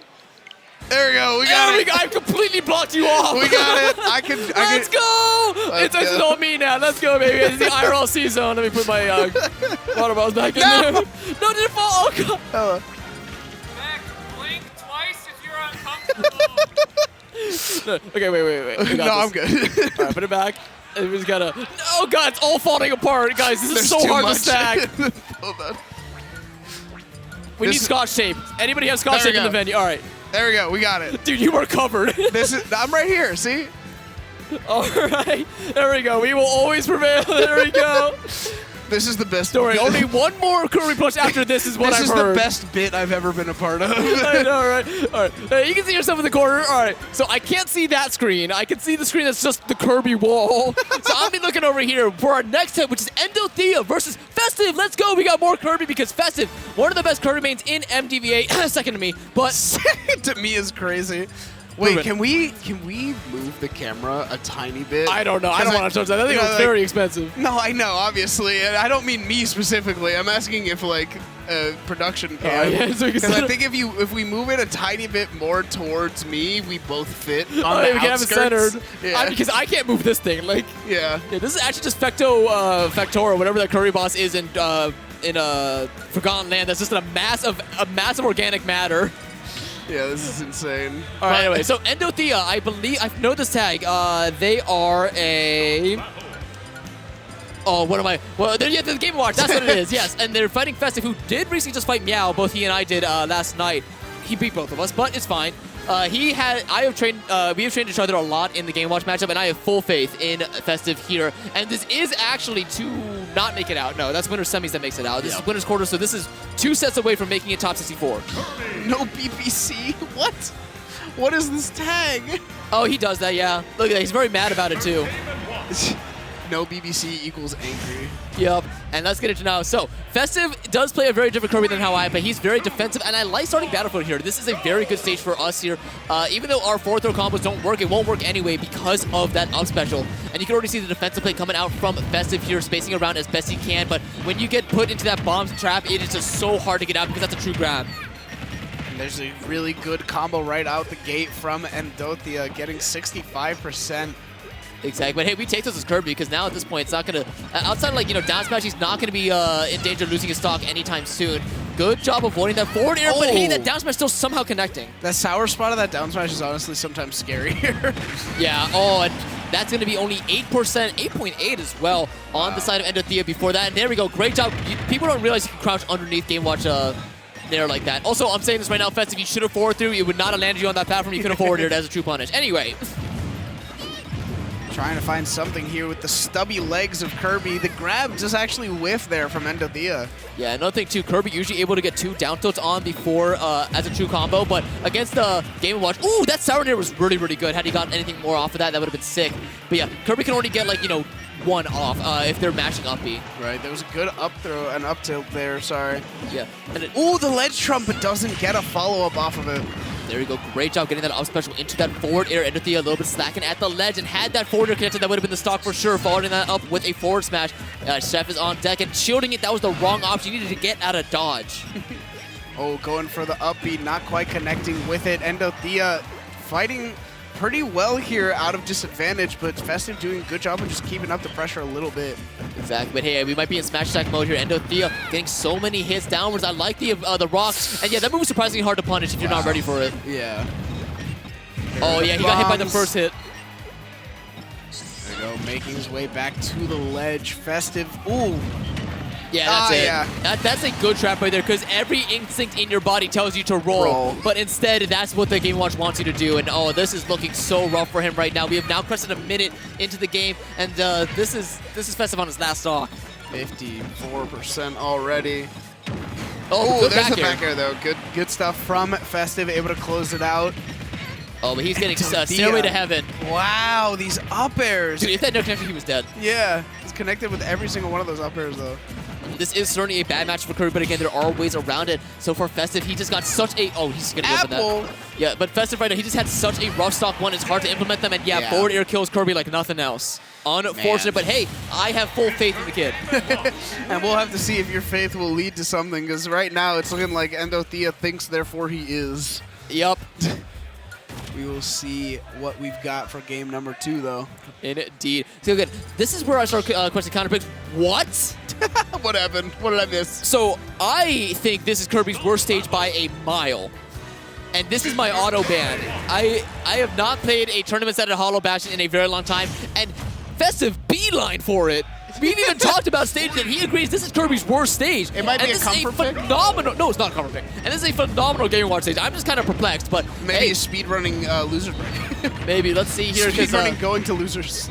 This does have some stuff in Kirby's favor. Forward throw does set up nicely on the platform at certain areas, but then again, grabbing Game & Watch at that spot is going to be really annoying for him. Good job getting that, and that's going to be, ooh, the up air after that instead of the forward air, which would have bordered on being true. I like it. And there we go, spacing around that neutral air really, really well, but put into this Game & Watch zone, and see how he uses that platform right there? Yeah, absolutely. Like, it is a good Game & Watch stage because of that low top blast zone, and oh my god, scary. I'm pretty sure if you position yourself correctly on that middle platform as Game & Watch, you can also just throw bacon from there to the ledge. Yeah, I know, but which is also terrible.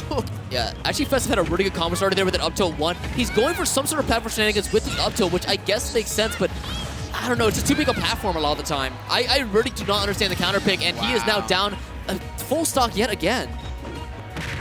Well, he's getting something going a little bit. Gets that neutral air, looking for something at the ledge. Festive still has a good opportunity here to close this distance sooner rather than later, but it's not. I respect going for that 9. Getting the 7 as well. That's 2 in a row. Yeah, and here's the Kirby killer with that back air. Look at that. Oh, no, it's the forward air, actually. That still is going to be him living, but he has maybe 1 jump left. If I'm optimistic, and no. This is looking a little rough. Unfortunately, I don't think your faith will be paying off today. It's okay. No, I need to talk to him because this was the wrong move right here. Oh, you got another 7. Yeah, but hey, Festive was able to reap the benefits. Eat that other apple. We need those. And there we go, down throw 9. What a quick way to finish that. And that's going to be a quick 2-0 in a handshake for Endothea. Unfortunate matchup draw for Festive, but again, we trained for this matchup, and that was just a different breed. Yeah. Okay, great stuff to him. I have no doubt he'll make it out through losers, but unfortunate. And every single one of the Kirbys on our desk is now sad. Yeah, exactly. Oh, you guys are talking about how bad Kirby is? Don't worry. I got 7th at the last extra credit of 150 people versus Dexter. Let's go. Yeah, it happens. And there it is. The last. Is this the last one? It's dark. It's Game & Watch Kirby. All right, I'll blot out my side a little bit more. All right, the last one joins the fray. I'll put him on my water bottle. There we go. Thank you. All right, fantastic. Yeah, I will say, I love you, Festive, but we play Kirby. You gotta roll with the punches. Yeah, to some extent. All right, and there we go. Hey, look at this character that just won that match. It's literally a combination of them. And now, oh, here we go. This one is going to get MDVA hyped. We have Squid Plumber versus Poke Fans with a Z. The kid. We got the kid. There goes Squid Plumber. I see him. Oh, dude, I'm so ready to look at this VOD. Like, this might be. I finally have a Twitter. I've never once had a Twitter in my life before. I've never used it, but this could be the new. This is going to be the new banner. Yeah, you know? I remember everybody being like, "Man, this guy does not have any social media. How do we contact him?" I don't use. I literally did it just for the Xanadu commentary group chat, which is now useless. So now I have even less of a reason to be on Twitter. Hey, no, we're keeping that one alive. Exactly. All right. I'm just so scared if more people show up with more Kirby plushes, we're going to be drowned out here. I hope not. It was that one guy. I just kept getting them. I know. He had a lot right there. I had another I could have brought, but it was just too many stuff for me to carry. Yeah, now I feel like an idiot, man. I had another one of these sleeping ones right here. You guys can't even see me pointing. Somebody's threatening to like throw a water bottle to knock down the tower. No, do not play Jacob with Kirby. All right, but anyway, so Poke Fans, Squid Plumber. You guys all know Squid Plumber, most likely, best Belmont main MDVA for sure. Probably best Belmont main and North America. Legitimately strong case for it. There's also Yosfu. Yeah, I was gonna say he's definitely a contender for best in the world, I think. Exactly, and hey, we do have a Poke fan in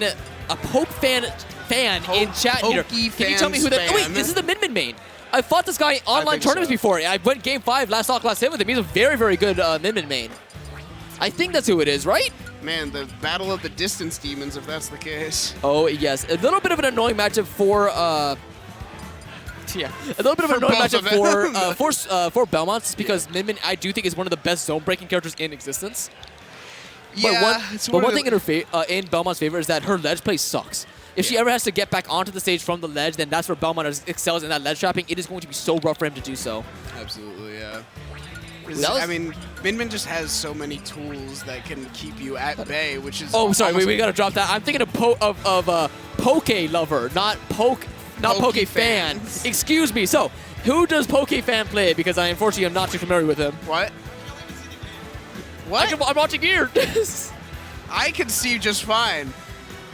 Do you know if there's any our chance vision is not obstructed. we can move It's the camera fine. a tiny bit? Oh, he plays Joker. Okay, thank you. So, PokeFan's the Joker versus Squidplumber, a matchup that Squidplumber's a lot more practice in. Joker's still having a lot of that really good zone break opportunity, but it's going to be a little bit more comfortable, I feel, and especially when you're starting off on the biggest stage in the competitive rule set with PS2. Yeah, absolutely. I mean, Joker, we talked about it earlier, one of the better characters in this game. Fun to fight, at the very least. Oh, I love fighting Joker. Ain't no way. Mr. Pink? Okay, no, okay. Shout out to Mr. Pink, says PokeFans. Dude, I don't know. Okay, Mr. Pink, you're in chat. When did you make a me on my Switch? I don't recall this. It's just there somehow. That's your Switch? No, one of my Switches, I just has a Mr. Pink me, and I don't know when. Probably like at a hill or something. But anyway, getting into it now, game number 1. So far, 23% already racked up, but hey, actually right back with that 20% after that dash attack. Swing farmer forced into that corner. Squidplumber fighting out of the corner here, getting caught with a few too many hits, but that up B is such a good tool to get the pressure off. Ooh, wait, a forward air 1 downer to send on the platform? That was a nice combo that I've never seen before. Whether it was intentional or not, I liked it. But hey, speaking of down airs, great job using the ledge slip as well to get away from that. Yeah, PokeFan's showing us some new stuff, but so is Squidplumber. Throwing out the Aegon, not quite going to connect with it, and gets the reflector on the cross.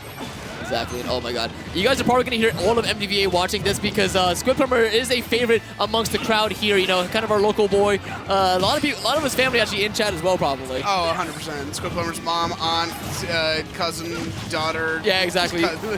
Everybody's in there. All right, but either way, though, a little bit of an unfortunate scenario for PokeFan right there, not getting the ring grab. Ooh, going all the way down there for that backer. I love it. It's a very deep edge guard from PokeFans, but honestly, something that you kind of have to do sometimes against Belmonts. Indeed, and once again, down airing onto these platforms, but not getting too much out of it. Going for a lot of axes, I see, for Squidplumber, and that was not an intentional dash attack. No, almost certainly not. I don't think I see Belmont's dash attack intentionally very often. It's you will see it a lot here because Squidplumber loves that move. It's a good move. And so far, so is that back here. Look at the way he's spacing, still living in the no impact land on that PS2 platform. So sick, the movement. Oh, speaking of good backers, that one's answering right back, and now Squid once again pushed into the ledge trap. And the down air as well, getting that read on the platform. Oh, hitting him with the gun and the forward air off he stage. lived that? PokeFans is incredible with these deep edge guards so far. We are seeing some really good Joker play. Exactly. Oh, when he had that roll rate too, but just a little bit too fast for him to control. Maybe we're just underestimating Belmont's roll distance. This looks so scary. And that hit the Macaron, the Tetragon from all the way from there. That's insane. All right, anyway, this is back here. Yeah, that was just it. Nothing you could do. And quick 3-stock here against one of MDVA's favorites. I was going to say, there's a reason the crowd's quiet. It's because people wanted Squidplumber to win. He just got 3 stocks. Oh, yeah. Well, anyway, hey, he's made me a fan as well. That was clean Joker gameplay, which just looks so slick. I still can't get over that forward air 1 into downer to set up on a platform. That is innovation that excites right there. Nissan. I think shout out to Nissan, I guess. Is that which company's motto is that? I don't know. Dude, I just remember recently Starbucks' motto is like changing the world like one cup, one neighborhood, one person at a time. I'm like, who cares, man? Like, what are you saying? It's coffee, bro. Exactly. Like, it's not that serious. Put the coffee in the cup, bro. Yeah, exactly. You're not changing the world. All right, getting into it now. So yeah, a lot of people say this matchup is impossible. I completely see it. This just looks like really rough. Joker being so good at zone breaking. That's kind of a lot of what Belmont's has. But all I'm saying, I've seen Squidplumber win these sets. Uh-oh. No way. Wholly optimal. Oh, okay. I really like that drag down into the up B as well, because there was not much else he could have done there. Setting up the fire at the ledge.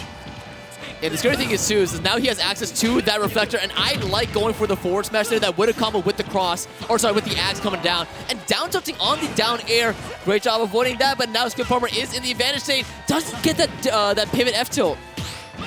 Good parry into the up B, but the up B doesn't connect properly. Throws out that cross to cover the platform.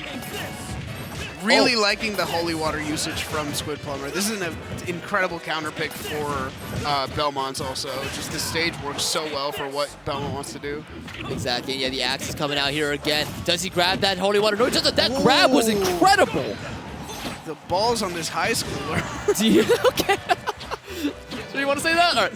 That was the joke. Oh, good F tilt, but no sweet spot. Had that cross hit, it actually would have killed, not on the rebound, but there we go, up a stock. And now the crowd's coming alive here. There you go. That's what I was talking about. The second Squid Plumber is the one in the lead.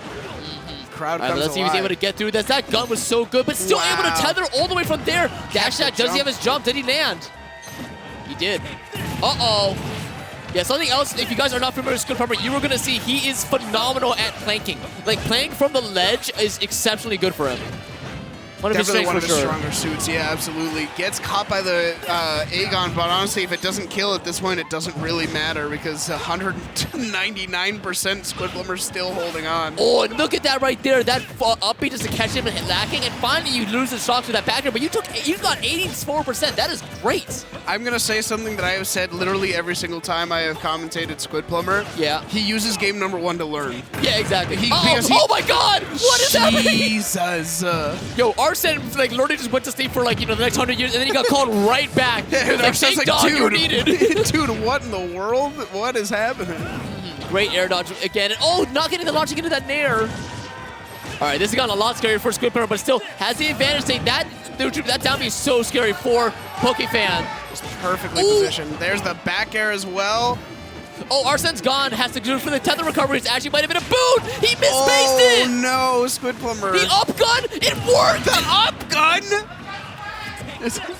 Come on, Squid. I just want a game 3. Yeah, I'm not biased. Despite being MDVA. Oh, what? How did that up B trade with dash attack? Oh, good. Oh, that might be it. Yes, it is. He gets the point blank axe. That was very smart because I don't think anything else would have connected in that situation. Exactly. Oh, cross. Not gonna get anything out of it. It's still decent percent. This is even, but if it's even, that means that Joker's winning. There we go. Honestly. Good patience. Here comes Squid Plumber, though, running around, getting caught by all of these from PokeFans. That air dodge is so scary, man. I always get so afraid he's going to lose the stock just like that. And the movement from PokeFans, you see that gun dash back onto the ledge? Oh, that hits! Oh, man, getting caught by the counter and just the raw. He just did it! The raw forward smash at ledge is going to be the end of the dream. There goes Squid Plumber into loser's bracket. Unfortunate for one of MDVA's best, but hey, great stuff to PokeFan. Ending that off with quite the bang, I might add. Is it back to us yet? I can't see. Oh, it is! Hi, guys! Hello. Still paying attention. Can't even see me anymore. I'm just here. Yeah, no, there. Hi, guys. Yeah, no, I'm literally, like, I'm tiptoeing right now in my seat somehow. All right, but no, great stuff too, PokeFan. Oh, this is going to be a hot settler. We got Chunky versus Beast. BPM Beast from Pennsylvania. Best PT in region, I think.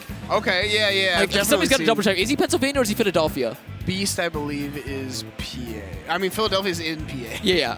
Just want to make sure. Okay. All right, but anyway, yeah, so Beast, incredible Pokemon trainer. One of the few who really, I think, shines with the Charizard. Yeah. As much as he does with the Squirtle and the... Actually, I would say the Charizard outshines some of them a lot of the time. I think the Charizard is his comfort pick, definitely. It's one of those things where, you know, he probably plays Charizard in Smash 4. Yeah, so I just almost saw the entire thing come crumbling down. This is crazy. Yeah, I saw you were, like, bouncing your leg during the set earlier, and I was like, if you keep doing that, it will fall. Exactly. What's up, Scabs? Uh-oh. Last set. All right, this will be the final one for us tonight. And hey, this is to make it out top 64 winner's side here. And again, so I'm very familiar with Beast. I am not familiar with Chunky, but I feel like I've heard the tag before. Can somebody please tell me who he plays? Chunky is a DK player, if I'm not mistaken. Ah, that would make sense, wouldn't it? I could be wrong, but I'm pretty sure. That sounds about right. Evil Shank. Evil Shanks. Wait, is that like Shanks, like the One Piece character? I don't know, man. Anyway, you guys couldn't see that, but that's what his tag is. That's what he inputted it as. That's why I just said it. What? What's the issue here? What's the issue here, Kai? What? Get these hand symbols out of here. This not Kirby-loving guy. What do you have against Kirby, huh? All right, so Trunks is a... Oh, he's a Wii Fit. Interesting. All right, I do like that. So Beast does come here and fight Oolong and Nick Judge quite a few times, so he probably has a lot of experience in this matchup. But let's see how he does against Chunky here, who has made it all the way to winter semifinals in his pool B number 4, which is pretty stacked if I remember correctly. I don't know who was there. I just know it was in fact stacked. Yeah, I don't remember having taken a look at that one, but we'll have to see here. Chunky versus Beast as they are getting ready. I believe they've put their tags in. It is time to get into the set. There we Pokemon go. Trainer versus Wii Fit Trainer. Starting off with the Squirtle as well, which always I like to see. Battle of the Trainers. Oh, yeah, actually, though. Especially with the layout where he covers up the rest of their name, it just says Trainer. Oh, yup. All right, immediate Sun Salutations racking up a decent 11%, but now it's the Squirtle zone. But hey, getting out of it with a nicely placed air dodge. Yeah, and here comes Beast wrapping up a little bit of that early percent damage right where Squirtle shines. Or those low percent combos, but Chunky fighting his way back onto the stage really well here. Oh, do we get the jab block? No, I thought for sure that Nair was going to send into a tech chase scenario, and Squirtle already, or get back, Squirtle, you did good. Yeah, you did your job. Time for the top tier. Yeah, exactly. No, Ivysaur very, very strong in this game, and yeah, as you can see, they're getting back air into that up special. A tried and true confirm. What in the world? That was so clean. Yeah, also, I just always get happy when I see a Wii Fit trainer get that forward air spike. Yeah. Didn't get anything out of it, but still, I thought it was cool. Chunky, I'm a fan already. And right as I was saying how clean Beast's play was, Chunky has not really been touched since. Exactly. I can already tell this is going to be an even set, and I like doing that. Actually, he's perfectly spaced to land on the platform for it to be unpunishable as well. Getting out of that ledge up scenario like it was nothing. Here comes throwing out some soccer balls here. Ooh! About to heal back to 0, honestly. Yeah, just shoot that and you heal. Oh, he's going to heal with deep breathing. There we go. 0-0. Yeah, 0 Smash 4, baby. It's a 2-stock game. Oh, back here 1. Going for the down smash, but the tech roll out, or tech roll in, actually covering everything. Oh, yeah, Sun Salutation does a lot. What? I don't think I've ever seen It's the power of the sun. You would survive the sun? Is that what you're saying? You're telling me that Wii Fit Trainer actually has a son? Oh, yeah. I don't know, man. I don't know if she's married or not, but like maybe he has a son. Okay. I also heard it when I said it. Oh, my God. But what she does have is that soft lead. Hands. My goodness, with those hands. Did a great stuff right there. And Beast somehow dropping his second stock just while we were joking around here. I am so sorry because that was crazy. Incredibly fast stock with deep breathing, I'm sure. Oh, my goodness. Wow, Beast is just kind of fumbling now. Chunky is kicking his butt left and right. And, yeah, well, hey, this is still a Char. I'm actually surprised that Beast isn't going too sticking with the Ivysaur here instead of the Charizard with the percent he's at. I think we're going to see the switch soon after he gets off this ledge. Great ledge play, though. That tether cancel into that side B. Absolutely, and there it goes, right, barely surviving off the side there. Chunky with a great ledge trap here, switching to Charizard is Beast. Oh, my God. Even without deep breathing, that up air was so strong. Not enough to take it just yet, but still, it's definitely going to do it now. Oh, what? No? Stale move for sure. The game has lied to us twice now. There we go. Yeah, he's like, okay, wait, I forgot to breathe. And then he just did that, and then he won. Hit him with the catch the hands. Indeed, and wow. That was again, after that stock one, I was like, oh, Beast got this. And then suddenly that stock two, literally at the drop of a hat, it just went all chunky, chunky, chunky.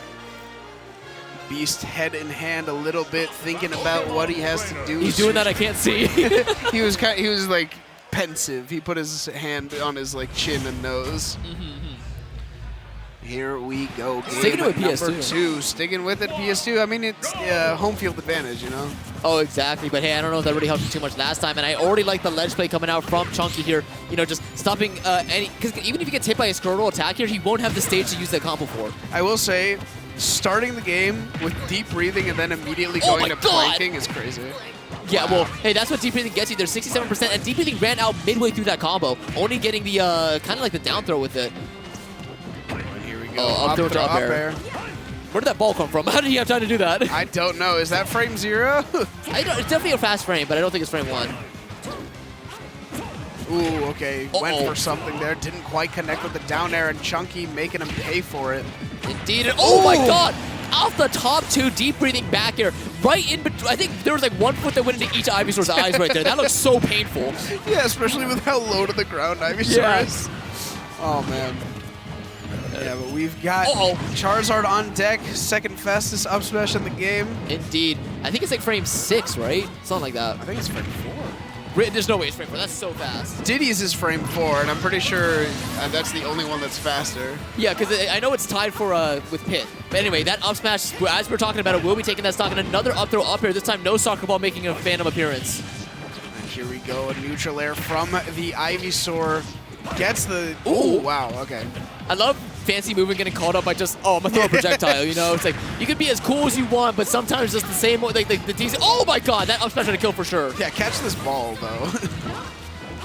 Oh, we went for the spike there. People underestimate how massive charge. Oh, that's a stock. Nope, no, not yet. People underestimate how massive charge our down air is. It's really big. It's really strong. One of the better spikes in the game, in my opinion. Oh, absolutely. And does he go for it again? Yes, he does. And oh my god, he got hit by like 3 different hitboxes there. He got so much damage at once as well. There comes the back air as well. Finally gets the deep breathing out. That's why none of these hits have killed yet. I know, right? It is. Yeah, forward air. I think it might have been auto cancel into that forward tilt. That move was just so quick. Jump scares you like nothing else. And now push the corner. Not going to be able to get that side special into the up special, but gets the up air, and that's it. Wow, the down air into the up air. What a good follow-up. Good reaction as well. Last stock for this game number 2. Can Beast make this a 3-game set? Ooh, down throw into the back air, but the quick switch, you know, basically the second air dodge 4 players there. And a rare Ivysaur dash attack making it appear as a shoulder bash for the frog. It's so funny to me I love that it. It's a shoulder bash. These Ivysaur back airs are so clean. The down tilt to send off stage. Oh, he barely misspaced that. And so much percent get racked up because of that side special connecting with the header. And now the percent keeps racking up. I'm saying a lot because this is just scary. Perfect switch there to the Charizard, but unfortunately a bigger hurt box means getting hit more. I know, this is deep breathing online. A backer will care here. You cannot take another up air when you're up that high. This is so scary. The Charizard has not been doing well, nearly getting caught. That up special is not going to... That is going to do it. The game was not lying that time. Game number 3. That's crazy. I did not think that Fly was going to be taking it off the top, but Beast, with the rage and with that call out, will be bringing it to game number 3. Let's see who's going to be taking in this last stock of winners of Pool B, or Wave B. Here we go, and we are switching over to small battlefield. It seems both players taking deep breaths, looking into the camera, getting ready for their winner's side game. Exactly. Hot set alert for those of you who were not paying attention. We are going game 3. Winner of this makes it top 64, which will be happening right after this. So there's a lot on the line right now. And we are starting off the exact same way that we have started off the previous 2 games. Low percent Squirtle combos and deep breathing Wii Fit. At the ledge. Yeah, 40% because of that header. That's crazy. Uh-oh, getting hit a couple times. That does 2 combos sometimes. But oh my god, look at this. This time Beast is not relinquishing this stock 1 lead. No, and definitely doing a much better job in the early game here. Gets the side B into the up B, not quite connecting. Oh, no! He's dead. No, he's alive. No, he's dead. He's dead. I thought he had 2 jumps with Charizard, but no, already burned 1. And what a way to answer back. What a reversal for Chunky. Oh man, that is incredibly unfortunate for Beast. I thought he was going to go for a spike again, and this time aware of the antics at ledge and getting that neutral get-up call out with that grab. So playing so well, and yeah, baiting out with that deep breathing. This is looking so rough for Beast. This is very rough, and now deep breathing online, but gets caught out with the Razor Leaf into the up air. Very good from Beast, kind of stopping the bleeding there for a little bit. Exactly, cauterize the wound, but then again, you're the grass type. Let's see what you can make with it. Yeah, you don't want to have fire on it. Yeah, I know, right? I would have cauterized the grass type. Uh-oh. Dude, I'm so scared to be at ledge against Beast if I were in Chunky's shoes right here. All this, like, ledge shenanigans he's doing with these tether cancels are so clean. Oh, my God. Yeah, he definitely has incredible movement here with this character. You have to be so careful. He's been hit by a lot of up airs. That move is stale, but it still will kill you off the top, like, nothing, like just for sure. And even if it doesn't, it racks up so much damage. Oh, sweet spot back air. All right, a little scary, going for that spike yet again, and how did that back air miss? Barely missed timing it because that does cover roll and a lot of other options, and this time, a free F-tilt punish, and ow, 11%, ow, 23. Just jumping into that soccer ball, unfortunately. Oh my god, this percentage keeps on climbing. Does Beast have it in him to get another comeback? Oh my god, I don't know, man. Already lapped in percent. How do you take this stock? No jump still, man, he did not land. Looking really rough here for Beast. Gets caught as well at the ball. What insane play coming up from rough. Chunky. He didn't get hit the entirety of that last stock with that. I think it may have been a zero. I have to double check, but either way, surgical is the only word I have to describe it. Insane for sure. Clean Knocking out one of gameplay. the best. I think he was a very highly seeded player Beast was to take this entire thing, maybe even top 20 seed. Also, hi guys again. All right, I think we need to take down this yeah, exactly. wall We need to deconstruct. Kirby's All right, yeah, make it careful. All right, so that's so that one. we can give a proper send off. That's 2, and yes, that. All right, I like this car one. This is mine. This one's mine. There we go. Thank you all for tuning in for our block here today. We've got more coming for you afterwards, but we are very excited to be here. It has been my pleasure to be a part of the Xanadu family for as long as I have. IRLC, thank you so much as well. No, words cannot express just how much I love this venue, love the people here. This is where I got my commentary chops. This is where I took a chance to decide to step into these chairs on an open mic, and just, hey, it's never been the same since. I'm going to be sad to see it go, but just know it's not the end. MDVA Smash is going to continue. We Smash players, we are cockroaches, okay? Yeah. We will always persist. If we play 20 years in Melee, we can surely survive our beloved local closing here. But anyway, we are still have a lot more Smash to celebrate before it is time to say goodbye, and that's going to be with Top 64, and I think that's going to be happening right after this, as long with a couple other Wave B matches that have yet to happen. So tune in for that. I hope you guys have enjoyed the commentary. I hope you guys have enjoyed the Kirbys. And with that, that's kind of all I have to say. Oh, follow me on Twitter if you want to do that. I'm not going to use it. Yeah, we're on Twitter.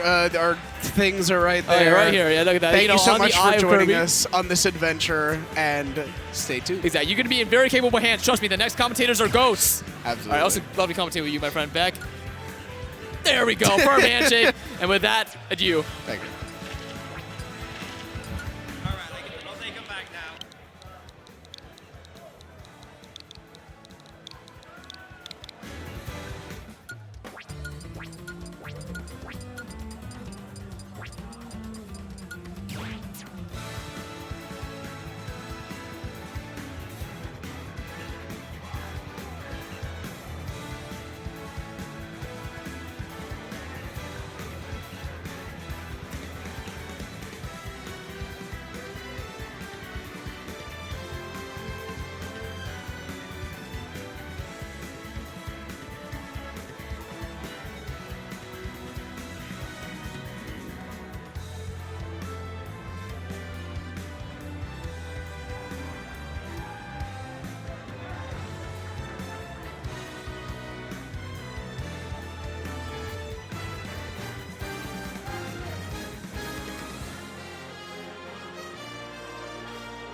You know the voice, you know the vibes. J-Dog here at the last Xanadu with one of my old homies, Tuesday. We go back way too long. Too long, bro. Brawl days. Yeah. Yeah, we were in those trenches together. The Brawl monthlies, the round robin pools. It's just UMBC as a whole. Yeah. You see, being around you has me too relaxed. I almost cursed for the first time on the mic ever. It's like there wasn't anything to do on UMBC on weekends except just play Brawl. Play Brawl with Alex, you know? Yeah, yes. Those are the days. Those are the days. But, you know, we got still one last dance, one last ride coming through. One last Xanadu. It's going to be Goofy Goober versus Phantom. So, Phantom, Donkey Kong player. Steve player. I got fed the wrong information by Scabs. Scabs, that was your fault. That's some sabotage. Yeah. But both these guys are former Arcadian winners. And in my opinion, once you win Arcadian, you just kind of unlock something in you and you become like near a top player, but except you choke against top players. Yeah. You either get over that hump or you're relegated to 20th on the PR for eternity. That's so weird. Yeah. But Goofy Goober, I knew them as a Greninja player, so I just got mixed the whole way through. My ankles are in shambles right now. So, I mean, who knows who anyone plays at this late in Ultimate's lifespan? Everyone who's still playing probably has like 5 or 6 picks that they're comfortable with. Yeah, and no one ever plays who they should play. Except for Squid Plumber, who plays Richter all the time. Richter's strongest soldier of all time. I don't know how that dude does it. I don't know either. Yeah. Right. Already, Goofy is off to a commanding lead against a Steve, you know? Yeah, it's never easy to do, but, you know, builds up some of those walls. Whenever that, like, deficit starts to come up, it's time to just know the vibes, build your materials, make them overcommit, and then just try and, you know, That was a chunky minecart. But yeah, this has got to be one of the worst matchups to do that for, because she can just keep doing deep breathing. Gets a kill right there. True. Yeah, keep getting deep breathing, just, you know, heal up that little 2-4% each time. It adds up. Yeah, and get the power up too. Yeah. Especially if you just give her time, right? Like, there's just so much. There's so much time. Like, that was so much time just to mine. Yeah, I think that was one of those times, knowing that you're close to diamond, it's kind of worth it. Where it's like, okay, I'll get this, and oh, what an air dodge right there. But then 2Ps, the 3Ps. Oh, misses the 4th hit. Gets to the minecart. Is she gonna live? Yeah. Yeah, she's shown right now. I mean, we fit off stage. Oh, must you air dodge in. Actually, kind of undone by that own soccer ball right there. Diamond pickaxe. Ooh, ooh, Ooh. Yeah. Oh my God, yeah, we got these. Game's immediately evened up. Yeah. Steve. Yeah, it just feels like against most characters, Steve can play slow, but against Wii Fit, I don't know if you want to do that. Yeah, yeah. I think in this instance right now, yeah, it's kind of going to go either way, because, like, sure, you're getting a lot of resources steal. You can play, like, mad ignorant right now. Yeah. Like, you can just, you know, throw out those anvils, throw out those force mashes, mine carts, it's like, yeah, sure, whatever. Cool. But even still, like you said before, deep breathing, it's not something you want to mess with. And again, look at how many walls are just hanging out. Oh, off the backboard? Okay. Ooh. Little and one action right there. Well, ill-advised landing there, but Goofy was a little trapped by the walls. Yeah, now Goofy's starting to swing. When you see those up smash start to come out, it's like, we need this kill now. Yeah.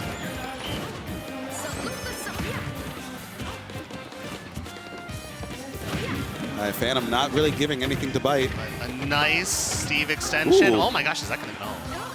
With that DI, it might have, which is kind of, it's so funny. It's that's a little messed up right there. Yeah, and now Phantom's just got such a commanding lead. Almost a full stock up. Almost slapped him. And the extra annoying thing is that Goofy Goober, the onus is on them to approach right now because, you know, look at the resource bar. There's no real steal, so now there's no real easy way for Phantom to get out of disadvantage. Yeah. And now the slow play is nice because, like, I mean, maybe you're helping Wii Fit get closer to a comeback, but you're just chilling. Yeah. 3 minutes left. You got advantage. You don't got to go anywhere. Yeah, there's no rush. Oh, nice. You ain't got nowhere to be. Oh, you should be super dead, but a little mix-up. Yeah. Little flub. Maybe the wall was preventing the spacing that they wanted. Swing.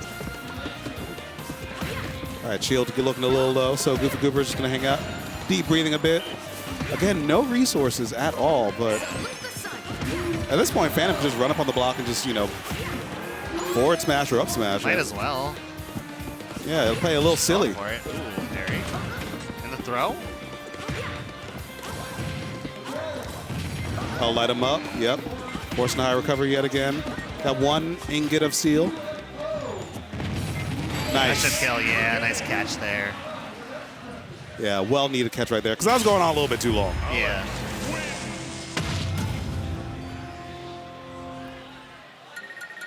Chugs, man, I was promised a much different matchup on the Intel. Yeah, I was thinking it's like we were just going to be a little stupid. It's like now we're on the main screen, we got to button up a little bit. Yeah. You know, it's all good. It's all good. Okay. Looking longingly at the side stream. Dark and race car, having fun. Honestly, though, that is there we grassroots. go. There's a Greninja. Okay. Yeah. It's either maybe they don't like the matchup, or I don't know. I feel like they probably double blinded into Yeah. that. That was very much a matchup. It was like, how did we get here kind of vibe. There's a myriad of reasons why players would play different characters off their main. Some people don't really have rhyme or reason. Yeah. Some people, they don't want to win. They just want to make you lose. Yeah. And that's their main goal. Oh my God. The Goofy Goober saying, I'm trying to make sure you lose this one right now. I didn't think that was anything, but then the F smash getting the kill. Whenever a Greninja hits me with a down tilt, I just assume I'm dead if I'm anywhere between like 30 and 120%. It's like, oh, I'm dead. That's it. I'm dead. The double bear? Can Goofy get anything off of that? No. Phantom gets back on stage with another bear. little edge guard situation, a little sketchy. Man, Phantom having a hard time kind of working the way in. Yeah, none of these hits are really landing, but nice fair. Gets in, another little ledge trap situation here. Greninja's pivot grab is so bad that it actually became good there. Oh, the catch. Why didn't we start here? Where was this Greninja? Yeah, wait. Where's this ninja at? I mean, Goofy, like, had the lead, a pretty commanding lead with Wii Fit, but now Greninja, they ain't dropping it. This is this is a completely solid different lead. Yeah. But now this looks like an Arcadian winner. Yeah, facts. And also, again, different from last game, right? Last game, Phantom got all the time in the world to mine. Now, they don't have room to breathe. Yeah, that quick burst speed from Greninja, it's not something that you really want to mess with. And just the big limbs, the big water swords cutting through the blocks, Not only are you chipping away at the block's durability, but you're also maybe getting a hitbox on them. Yeah, and at 150%, I mean, Goofy Goober. No diamond, really low on blocks, can make a gold, but you really doing that right now? I mean, they probably should. They probably should get the gold, get the kill, go for the diamond, right? Yeah, I imagine Phantom might want to kind there's a diamond, Nice. Throw, gets a kill. Okay, that was actually best case scenario. Yeah. Fresh diamond for this stock, but Goofy, they're still putting on the pressure, could dash attack. Diamond with fast falls on 0, yeah, you get situations like this. Yep, take him for a walk. Take him for a walk, and then got to put him down to bed. But not dead yet, but still 60% just off a jab.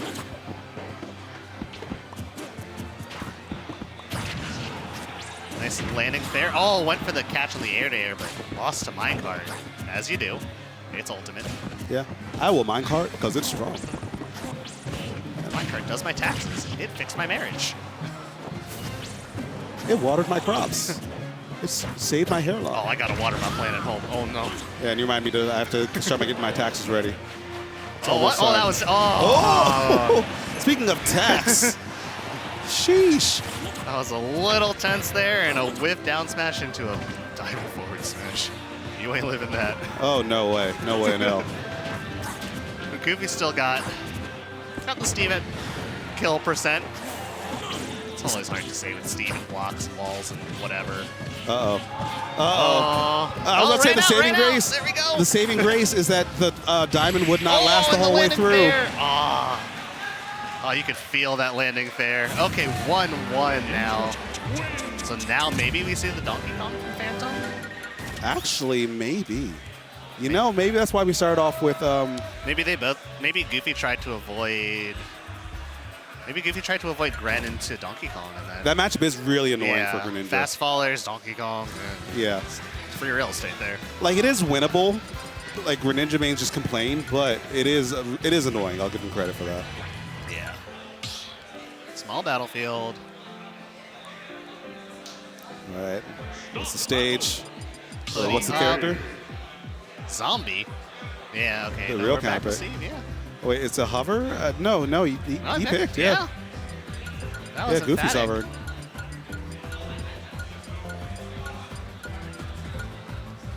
Getting some water, hydrating. Always good to stay hydrated. There we go. Hydrate, I always say. Gren Steve again. Yeah, I kind of agree, Small battlefield. Now, I've been out of the game for a bit. Is Small Battlefield that much different from PS2? The platforms are a little bit lower and it's a little bit smaller. Yeah. So it depends on just what you're kind of looking for. For the intents of this matchup, it's all preference, I think. Yeah. It's really hard to say at this point. Although Steve does mine with different tools on different stages. I gotta see what the mining animation is. That is true. But no, this should also be a high steel, PS2's a high steel stage, yeah? I believe so, metallic? Yeah. Yeah. Okay, yeah, there's also a pickaxe. So yeah, I don't know. Honestly, it is personal. I mean, in your career, how many of your counter picks were for matchup reasons, not just vibes? In Ultimate, next to 0. Yeah. Yeah, if Smash 4 and Brawl, yeah, that mattered. But in Ultimate, okay, well, Brawl was a special game. Yeah, well, sure was. I'd love it. That's my baby. That's my muse. Yeah. But right now, I mean, the only game that Goofy Goober's worried about is this one because his game point for both players here, and Big lead, but that dash attack goes under that one block gap. Oh, I wanted that, but that anvil gets it. Yeah, try to go for something a little sneaky, but... I think one thing that's nice is that dash attack does go under that one block gap. But walk in the dog, walk in the frog. Eco-friendly. Take your frogs out on walks. They need it. Yeah. Let them see something new. They need enrichment too. Doesn't get the full combo. That's okay. Oh, that's a cheeky bear. Yeah, this is getting away from... Oh, no. That's a steam stock if I've ever seen one. Yeah. Yeah, Goofy's got a mountain to climb now. And that's not how you want to start it. Oh, that's definitely not. Yeah. That's definitely not. Oh, my goodness. Oh. How fast was that? That was so fast. That was like a minute and a half, dude. That was like a minute 45. That was 5:14 on the clock with some milliseconds. Sheesh. A double dunk? What, are we watching Rivals 2? For real. Yeah. Looked like an entirely different game right there. And I mean, that'll be... Is it best of 5 now? Or? No, that was it. Yeah, Phantom took it. Yeah. They immediately went back into stage select, so I got to sign off. It's lovely commentating with you. Yeah, I got to sign off as well. Yeah. I'm doing top 6 layers, so I got to save my voice. And plus, there's so many lovely commentators here to hold it down. I don't want to take the spotlight for too much longer. Yeah, we got, Guppy flying in.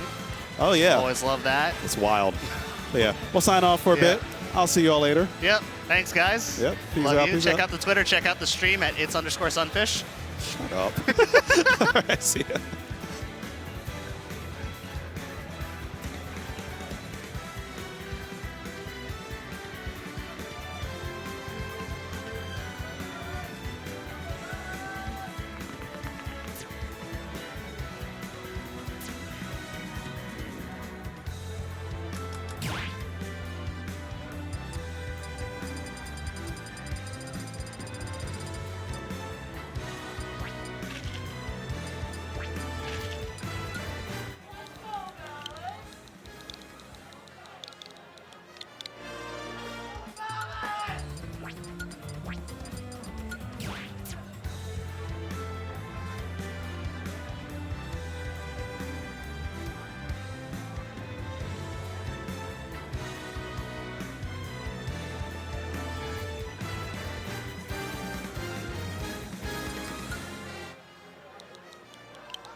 Yo.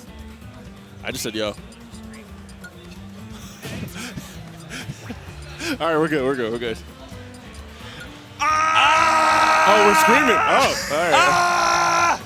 It's the last Xanadu What the heck? Last Xanadu, y'all. Hi, Chad. I'm sad. You're awake now if you weren't already. Yeah, definitely. Hey, we had to get you up. We had to wake you up somehow. We had to wake you guys up somehow. Yeah. So who we got? Oh, we got Pink Fresh. Man, classic. I'll tell you who we got. We got Just Raph, Mr. Patch, and Noah the Fat. There you go. On the mic. You know it. Somebody's got to be professional. Which of us is the professional? Not me. I'm the least professional here. Oh, man. All right. Yeah, hey, at least you and I are drinking age. Hey, I'm the only one that's not drinking, so therefore I'm the most professional somehow. Yeah, actually, that might make we're you the most Kool-Aid, professional. Nintendo. That's what I said. We're drinking soda and Kool-Aid, Nintendo. That's right. Sure. Sure, we'll go with that. Dot. Oh, We'll no. go with that. So, Pink Fresh. Phallus, I think. You know what, Chad? You got to understand something. We are professionals, but we are also trying to have fun with this thing. This is the last time we're going to be doing this at this venue. And we are relishing it. There are like 3 locals. Like, oh, yeah, this is the last time I'm ever casting here. We're but in no, it, man. They got me on for the last one. Here we go. Pink Fresh versus Phallus. I'm not familiar with this player. I'm sure they're out of town because I've never seen the name before. But we all know Pink Fresh. If you know Tweak Talks, you know Pink Fresh. True. Here we go. Min player, one of the best players in the state of Maryland. Top 10 somewhere. I don't remember where in the PR. Oh, yeah. Yeah, I mean, a regular in the PR. Yeah, regular. So this is actually quite a bad matchup for Snake. I think so about too. Like Snake, Yeah, I love he's that setting up up camp, right? He wants to create these impossible to escape traps with projectiles. And Min's like, I'm gonna stay over here. You can do your own thing. I'm just gonna throw arms at you the whole time. And break grenades at a safe distance. Yeah, like you can blow up the grenades in Snake's face. What does he do? Not a thing. But here we go. Pretty even percent here. Honestly, right now, I would say if you're above Min, would you consider that being an advantage? Because there's nothing really she can do to challenge you up there besides up B, which is very, very, like a very particular hitbox. And I love that delay from Pink Fresh to wait up that get up attack, or wait up that neutral get up because that mortar was definitely going to get him. And find the Megawatt there, and what just happened? I mean, that looked like a self-detonation. Might have been. But I don't know, the timing was strange on that. Yeah, that's I don't what I'm know saying. that grenade would have been cooked long enough. Either way, stock is gone. You got to get back in this game. Pink Fresh is building up some momentum. I mean, Valis is just not able to find a kill. That M-tilt is not connecting. Snake going to high. Yeah. Pink Fresh had the read, but that's going to be the play for Pink Fresh to do those up Bs. If Valis is going to continue to recover high like that, you're just going to snipe Valis straight out of the sky. But now that I think about it, I don't know if that breaks the Cypher. I don't think so either. I don't think it does enough damage. I would bet on it. You know, I mean, we're at a horse race track. Yeah, there you go. Some of us are betting out here. Some of us are betting. But there you go. I think, yo, Pink is kind of in control of this, especially almost about to put, wow. Megawatt. That's going to do Megawatt taking that stock. Valis on their last stock needs to do something quickly if they want to make this game competitive because Pink is running away with this, and we're going to find the down throw up tilt. And that's, yeah, we know that confirmed is at a high percent. The Snake Classic, I mean, Pink Fresh not letting up this pressure. Valis trying to get in, finds a little something, only for Pink Fresh to regain stage control. Hold on, up smash, big damage. Now he can't land. Where do you go? Oh my gosh, and that like landing Megawatt actually was active enough and big enough to still hit, and so was that. What a snipe, what a snipe. And wow, that was a pretty convincing game one from Pink Fresh. Yeah. And I'm not sure who Valis has any secondaries. I am not sure either. Again, this matchup is pretty bad for Snake. Yeah, I mean, it doesn't really look like, according to the Smashers app, but honestly, Valis has really gone on a run today. I mean, just looking at recent results, we got 3-2 at the Arcadian, which, you know, almost an equal, okay, not equally, but like a very stacked big tournament. Big tournament. So, I mean, this is a nice run coming into top 64 winners. I mean, yeah, let's see how far it can go. This is still best of 3. Good point. According to the stream, it's still best of 3. It could be wrong. Who knows? Wait, this is pools. This is to make it out of pools. I thought this was top 64. Oh, no, you're right. That Good call. changed. Like, this is definitely best of 3. Yeah. All right, Ram hitting, but not enough to break Cypher there. Oh yeah, dude, my goodness! That right there, those 2 seconds show like how much of an issue this matchup is for Snake. What a spot dodge. Yeah, I mean that was a bit of a reach for Pink Fresh going for that grab. See what you did there. Yeah, I mean you kind of want to. God, I just realized what you were doing. Took that long? Wow. Well, no, it did take a long time. Yeah, I mean that's the thing. Like Snake just doesn't have much to contest with Minmin's disjoints. Yeah. Like again, like we've seen, it's impossible to land. It's impossible to set up camp, get anything started really. I feel like Valis has got to play more aggressive here. Oh, I'm surprised at that interaction. That seemed like a good up smash there for Valis. I definitely noticed that Pink has caught on to the fact that Valis is trying to go high with the recoveries every single time.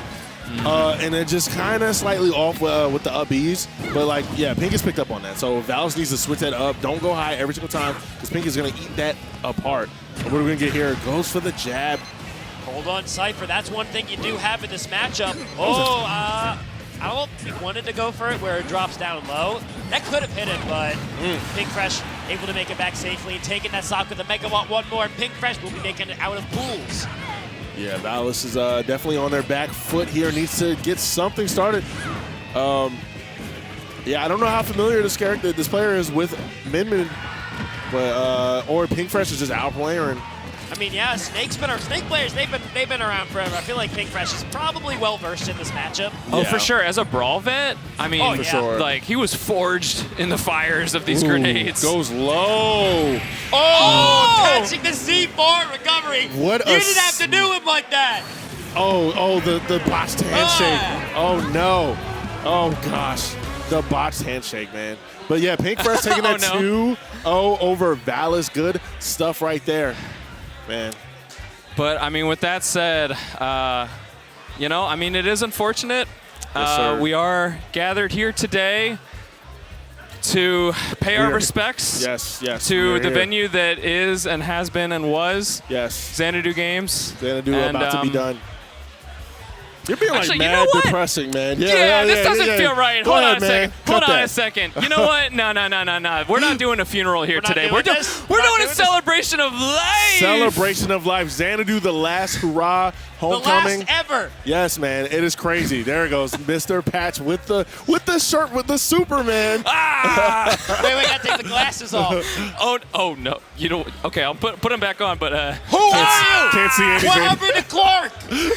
my glasses. What happened to Clark Kent? Who are you? I can't tell. But but for real, man. I mean, like it is sad, but like it is a party here. Like I wish I could just like turn around the camera real easy. I really wish you guys could see the entire venue, hold on. man. Wait. We might get a little mirror effect going on here. But no, I mean, it's 400 people here today. See how many people we have? It's very hard to see, but I'm going to turn down the brightness. That doesn't work. Look how many people we have. Hey, wave to the stream. Man, no one did it. No one did it. You're on stream, guys. You're on stream. You guys are on stream. Yeah. Hey, but man, it's the last homecoming, y'all. I hope y'all are enjoying your time because I am enjoying. Oh, there we go. We got a shot of the venue there. Look at how. Yeah, man. I wish there was cameras in the back so you can see how many people there are because we had like 300, I think 400 people stacked today. Yeah. Very stacked bracket for the last Xanadu. A lot of people coming out, paying their respects. We got people from Philly. We got people from New York. We got people from North Carolina coming up. That was like a 5-hour drive. So and shout out to my goat, Nick, also known as Salsa, from driving down from Florida. Oh, my God. What? Fortunately, he can't be on today for commentary, but he is quite goated on the mic. Kind of goated. Okay. That's like a whole day. Yeah. Driving. What the heck? That's a long drive. Yeah. And I mean, well, like I say, people are actually paying their respects to Xanadu. Yes. Xanadu means a lot to the Smash community as a whole. I don't know if y'all, like I said, if you watch Tweak Talks, you saw like Pink and like Tweak and Haz and Chuck, they were telling their stories about Xanadu. So it was a big deal about the history of the venue. People like out of state watching. So it's a big deal. Everybody knows that, man. Like Xanadu is just a big deal. This place shutting down. Very, very sad, man. Very, very sad. I mean, yeah, we said this earlier, man. Why not go out with a bang? I mean, everyone really came out. Doesn't matter where you're from. Get in here. Yes, man. Come over here. 100%. I'm sorry for the people that couldn't make it out for whatever reason. You had family stuff. Especially, like I said earlier, the fact that this place shutting down in December during Christmas, such bad timing, dude. I know. Dude, it's the It's a Wonderful Life. You know, everyone gets laid off on the holidays, Q4 stuff. It's unfortunate timing, but, I don't know. I mean, I guess it's never good timing. Okay, so next up, we got an interesting matchup. Do we? Willie versus Just Swoo. Uh-oh. So, Willie, very, very strong fighting game player. He runs Kazuya and Terry. Yes. Mm-hmm. No one doesn't like him. I've seen this guy hit some absurd combos. He's got the character knowledge, he's got the fundies, everything's there, versus one of the most solid Sonic players in the region in Just Woo. Probably one of the if this guy Just Woo, if he shows up to a tournament, he's going to be in the top 8, man. This guy, I think one of the most underrated players in this venue, man. He's really good. Yeah, for sure. And I think a lot of people would consider this, Sonic to be a pretty good pick into Kazuya, right? I mean, you got the mobility to kind of get around. You can edge guard. I don't know who we go here. Terry, I think out of all the fighting game characters, probably does the best against Sonic because at least Terry. Oh, there you go. At least you have semi-decent ways of approaching Sonic. Like Kazuya, yeah, you can kill Sonic in one hit, but that's assuming you can combo him because, that frame, I think it's a frame 2 air dodge. Frame 2 air dodge, yep, for sure. Well, he might break your combos, so unless you're actually hitting them 100% of the time, you're probably more likely to go with Terry, who you're able to fight up close better. You're able to just contest Sonic when he's putting himself in the corner, as Sonic typically does. I mean, Willie has played this matchup a bit. He is 3-3 in sets lifetime against Kim Boyachi, another great Sonic main in MD. So here we go. Game 1 on Hollow Bastion. Right now, it was looking kind of even here, but Just Woo, Wait. He got so many down tilts, and that's going to kill. That is true, ladies and gentlemen. Every single F down tilt, Sonic like popped up a little bit higher. That was calculated. That was not mashing. That was actually optimal kill confirm. Do you think he could air dodge? We were just talking about I that. don't that think was so. true. That was all true. Wow. That was all true. This character might be ridiculous. Might be. Okay, delayed the forward air there. Beating the homing attack. What a catch from Willie. Oh my God, definitely in the driver's seat of this set so far. Just Woo kind of struggling, but this might be an easy closeout. No. Short hop on the forward air there would have done it, I think. But Just Woo still in control and cleaning it up with the F tilt. Yeah, good cleanup there. And it was cleanup duty, yeah. It was, yeah. And hold up, Just Woo. Oh, dropping the combo. That was some great DI from Willie. Trying to just pin down this Sonic. Just Woo starting to pick up the momentum. I'll take, if I'm Just Woo, I'm taking that trade. I'm taking that trade. That's fine. Because you're still in advantage. You still have stage control here. Yeah, I mean, you probably lose the trade as far as percent, but I think you're right, ultimately. Yeah. This is an interesting stage, by the way. Like, I feel like this is pretty good for Willie in terms of, like, you know, you'd rather be here than something like PS2 with a ton of space. Yeah, I agree. Yeah, you're going to want that platform. And hold on a second. Oh, good catch. Goes high, but not catching. Down. I think it went an F smash. F smash would have hit there for sure. 100%, but the back air cleans that up nicely. We got an even game in this game one here between Willie and Just Woo. Both players looking to find an approach. There we go. Willie with the jab power dunk. 50% now on Just Woo. And the thing is, right, Terry is a much heavier character. He hits much harder as well. So I think Just Woo, you need to kill this guy now. You don't want to let this guy live. Yes. You don't want to let this guy go meter. I feel like you got to play aggressive here.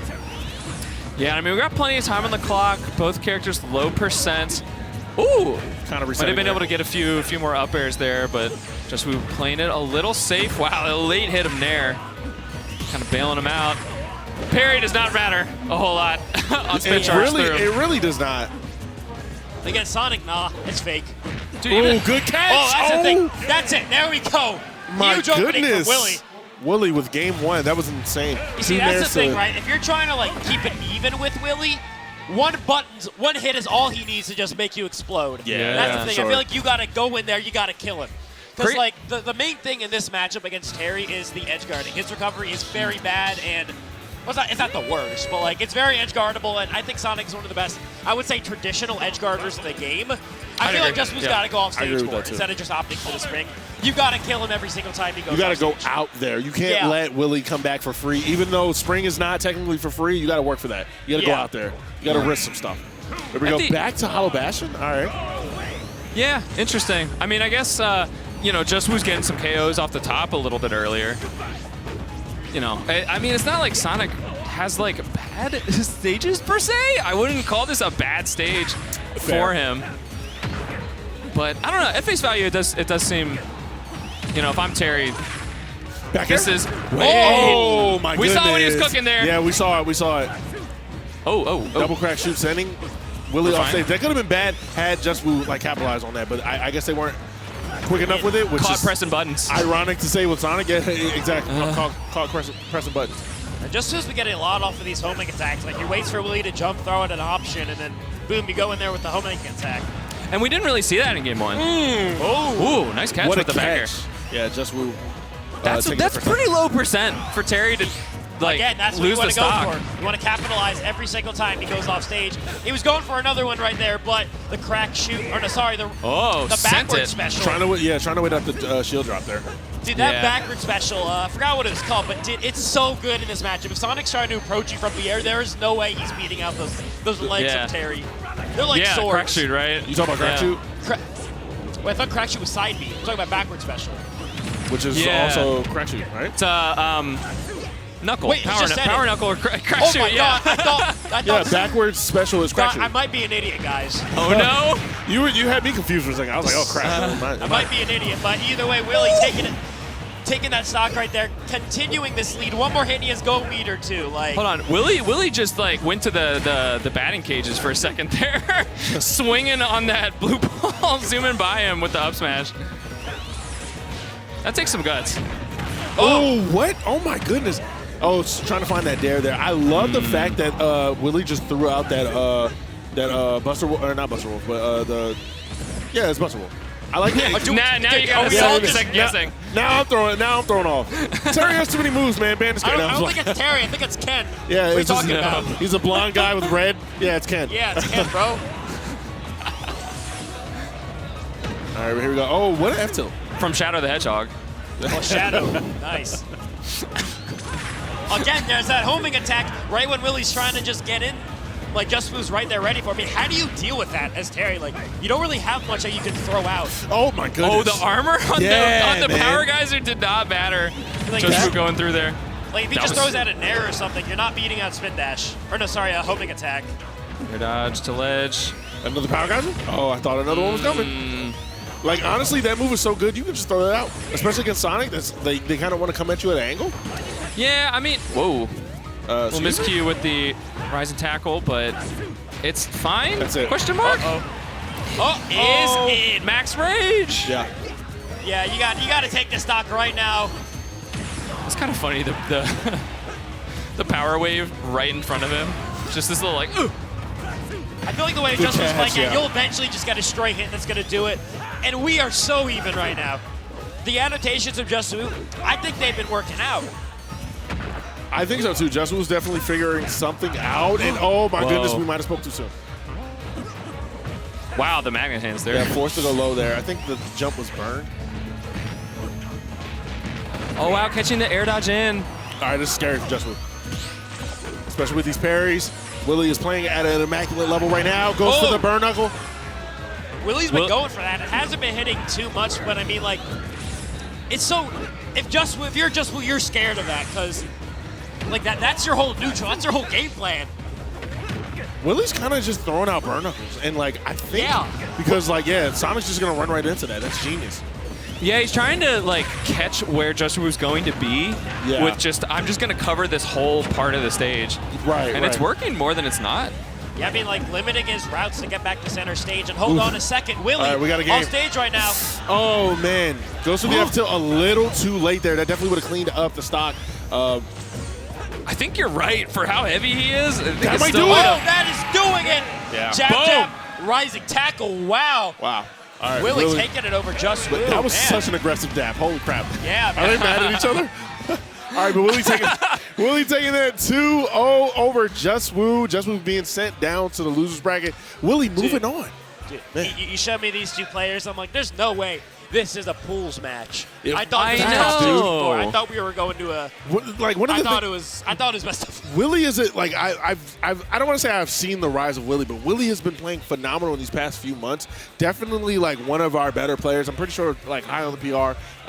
Has won. I saw them when they beat Oolong for the first time. Remember? No, I mean you did that when he beat Oolong. Is that District D? It was it was a defender district. And I think are we getting a cameo? Oh my goodness! Oh, snap! Whoa! Who's this?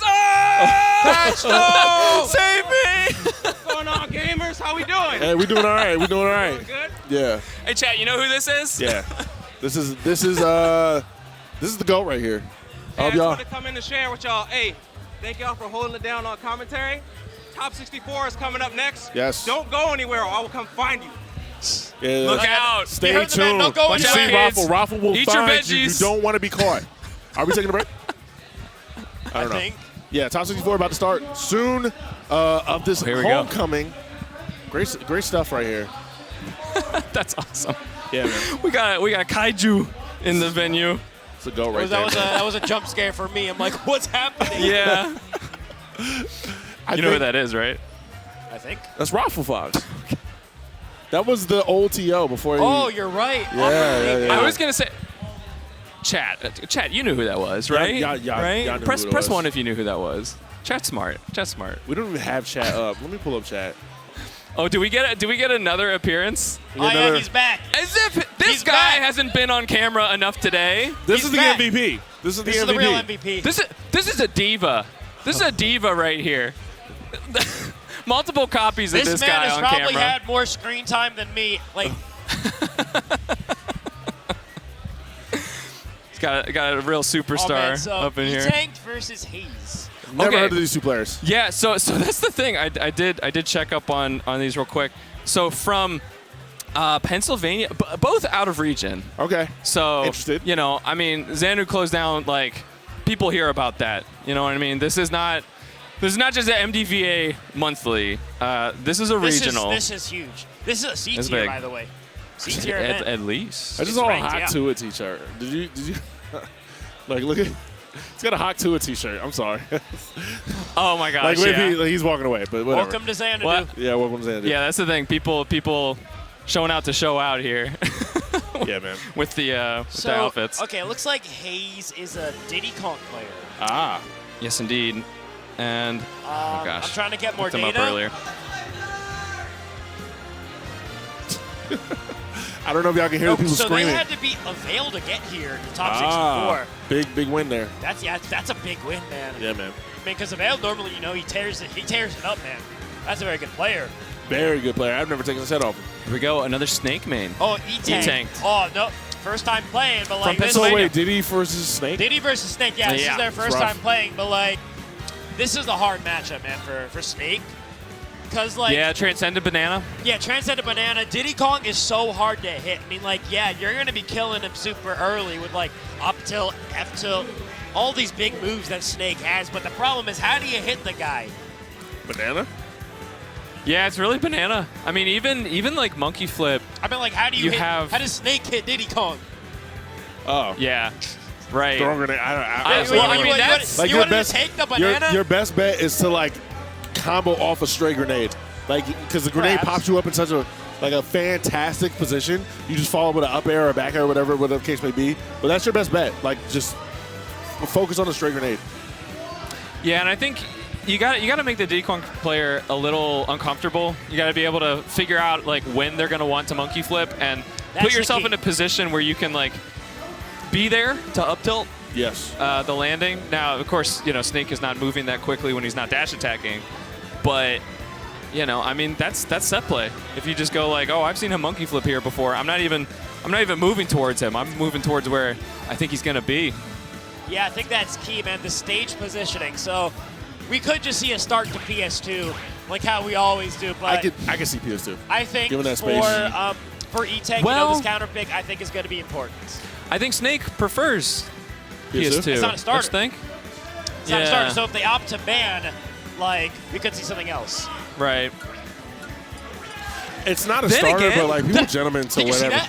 that? What? The last two tags just happened to both be about the band guy. Oh, really? Oh, no. Can I say his name? All right, listen. Maybe we should. I don't know. Point is, like, you know. You can do your research, chat. You'll figure it out. You'll figure it out. Don't punch venue equipment. Yeah. That's it. It's open and shut. You know what I mean? Like, we don't have to rake a person through the coals. It's just, you know, it's a mistake. It's okay. You know, you live and learn. Isn't that right, Sonic fans? True. I hear Sonic 3 is good. Yeah, I heard a lot about that movie. We'll see. I don't know. I heard a lot about the movie. But yeah, you know, talking about PS2, it did occur to me that Diddy might prefer this to be able to have more space to camp.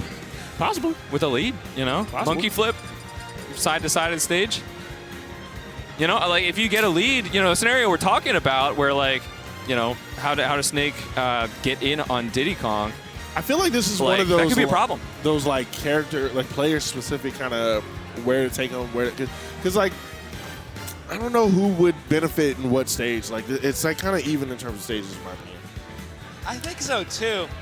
I think generally a Snake you may want something a little bit bigger, so you're able to like set up traps and, you know, maybe put like a C4 on the platform. Yeah. Throw out some grenades, stuff like that. You're gonna want space. Right. To, you know, get positioning. I think, which we talked about earlier. Man, Snake, I feel like needs to hold center in this matchup. Definitely wants to hold center. So I didn't see where they went. But Rob! Ooh. Yo, hey, we've been talking about Diddy for everything we said. We've been talking about Diddy for so long. Holy crap! Okay, that is a mad villain thing to do. You see the tag? Oh hell yeah! Is that a MF Doom? Yeah. That's my question was. Is that an MF Doom? Probably, yeah. Already you see some Snake matchup awareness, waiting for the second grenade to come out before he even attempted to swing.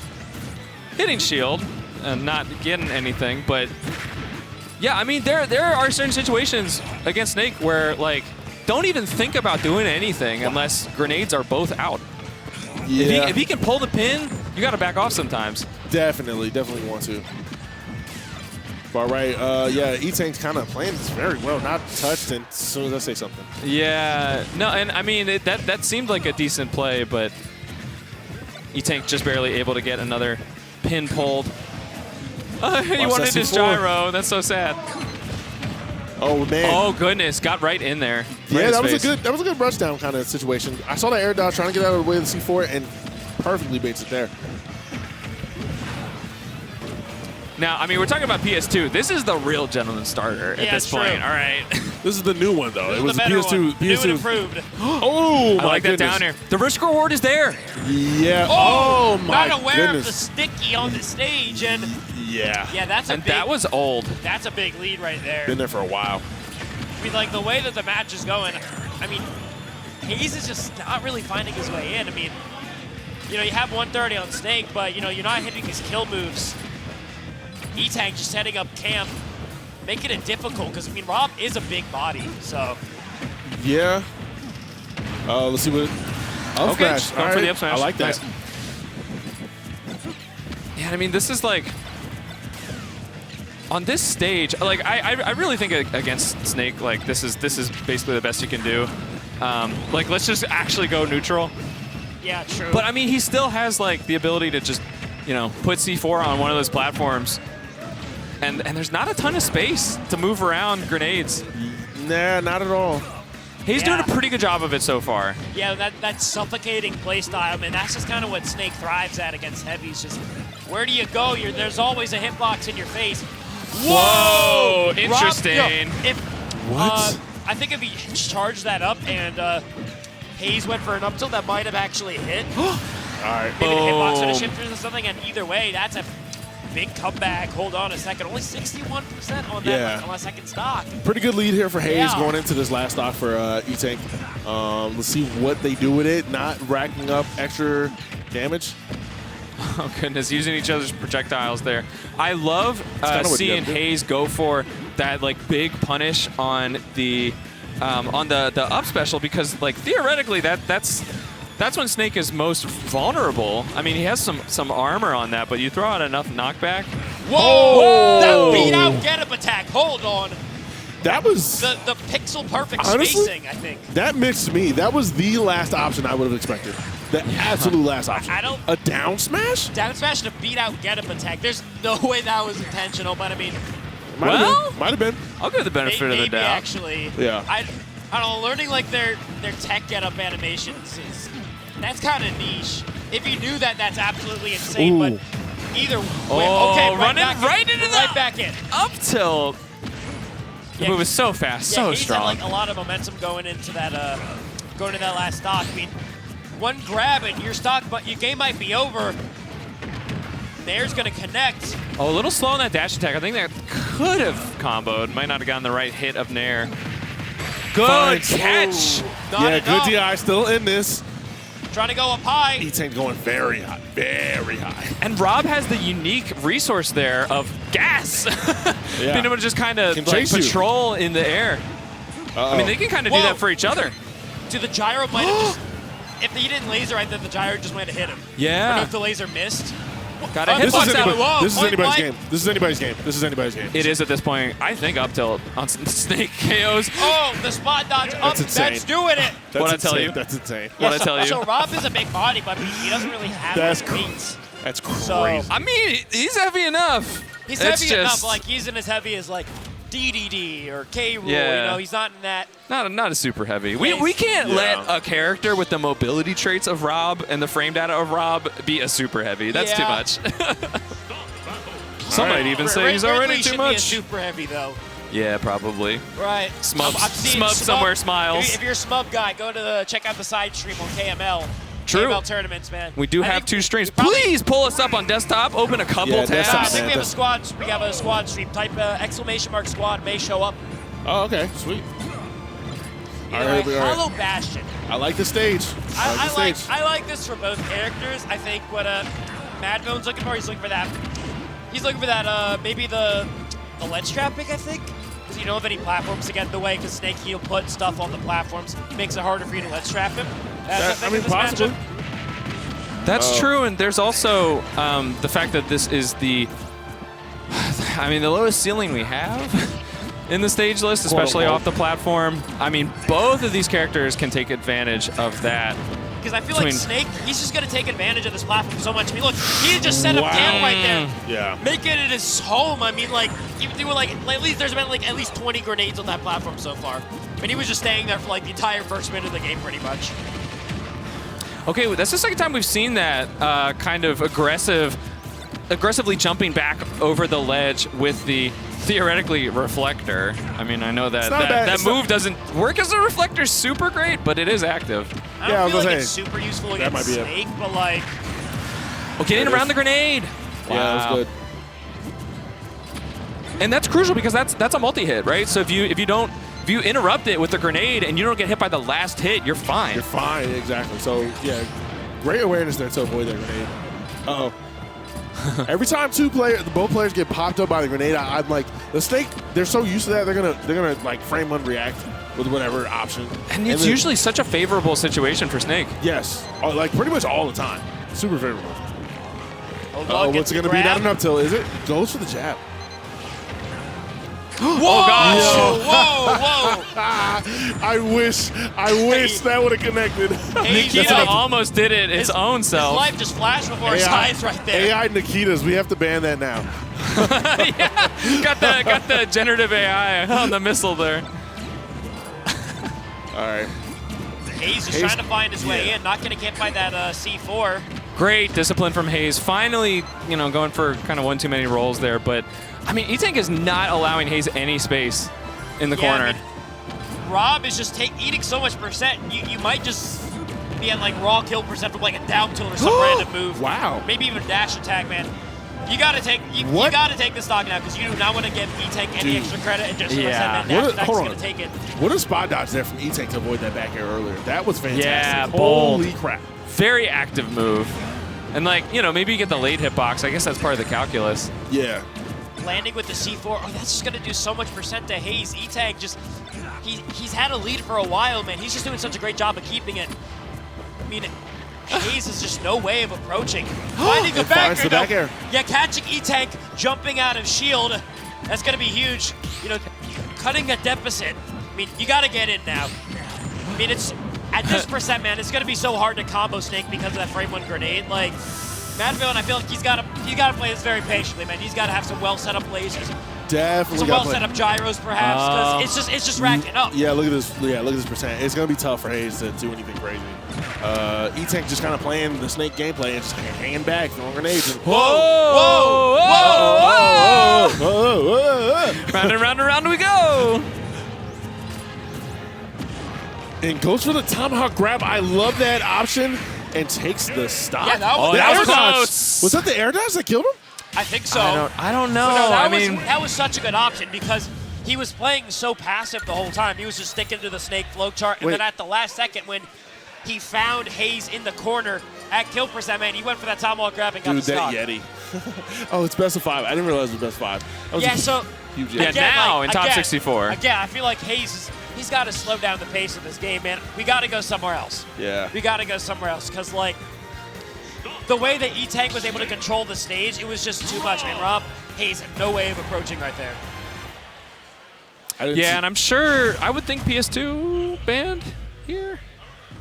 I don't know. We're going back to Hollow. Never mind. Yeah, this is intriguing because, like, I mean, like, he just couldn't get around all the explosives on the platform, man. Oh, that could have been more. That was, I saw an up tilt. I don't know if that was on purpose. Yeah, trying to go for a falling up air. I think he might have been looking for side B there. Waited a little long. Maybe a flip What's going to be? What's going to be? Hold on a sec.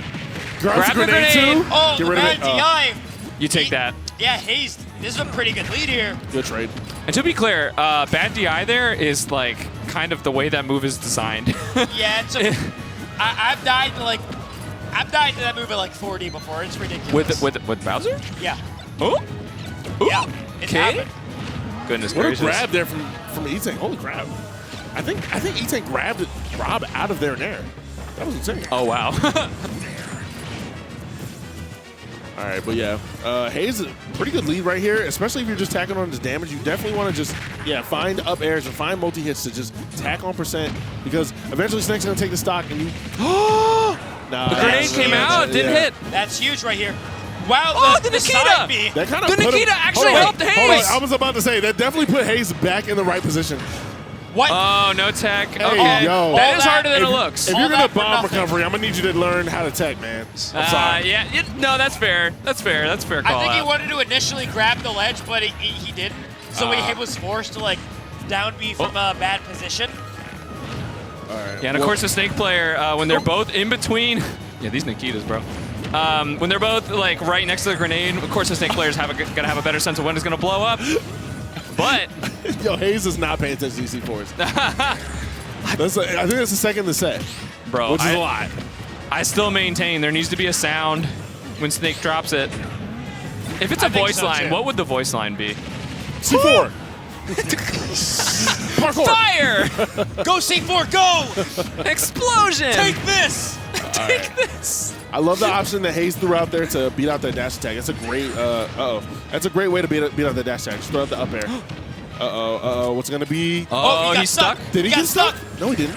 I think He so. didn't. No, he didn't. Okay. Hold on. Yeah, this is looking bad for Hayes. Yes, E-Tank, hold on a sec. You know, you're at a huge deficit, but now you have that stage control we've seen from the first two games. Looks like E-Tank you is have kinda momentum look- here. Don't see the Whoa. We've seen that a lot where they both get blown up and E-Tank is right above Hayes. And I keep thinking he's just going to get immediately up aired, but it hasn't happened yet. That was too long to be aiming that missile. That armor, Whoa. kind of nice. Hold on a Even second. in the stock count. Wait. Nah, this E-Tank ain't, could there's bring us no back, man. Hayes. If you lose this, there's no way. There's no way. Yeah, because This could be 3 interactions. that's honestly. true. Wait, Rob, There it up is. air, Okay, that's all going to right. do it. There was no way. There was no way there was no way. That's all I'm Yeah, gonna say. so, okay. We got a game 4. So Hayes, like, he got a pretty big lead early on, taking those 2 stocks, and then E-Tank, man, he locked it. He was able to find his footing, keep the flow chart going that we saw the first 2 games, and it was just looking like all him. Even though Hayes won that, man, I still feel like the momentum is on E-Tank's side. Right. And we're going to a smaller stage. We're going to smaller Hollow Brave. Bastion. Brave. Okay. This is a very good stage for Snake, by the way. Everything that's good for Snake on Hollow Bastion is better on Smashville, I think. Yeah. Yeah, honestly, I wouldn't take a Snake to Smash Bros. I mean, you do have a higher ceiling, but Okay, honestly, fine. like Snake up tilt KOs at such like absurd percents that I don't think he super cares about ceiling height, except for like maybe Kalos, Yeah, I feel maybe like Town. Possibly. Yeah, already, man. How does Van Villen get in? Ooh, with gyro, I guess. Yeah, right. Wait! Almost. Not quite, not quite. I thought. So okay, so the blast zones are not actually closer on the sides like Talon are. It's just like a, it's a Yeah, but smaller still, stage. like, Yeah. When do you see the gyro to side B not kill? Like, I it know. usually kills all the time. I mean, Snake's heavy. I guess. I'm trying to be nice. Oh.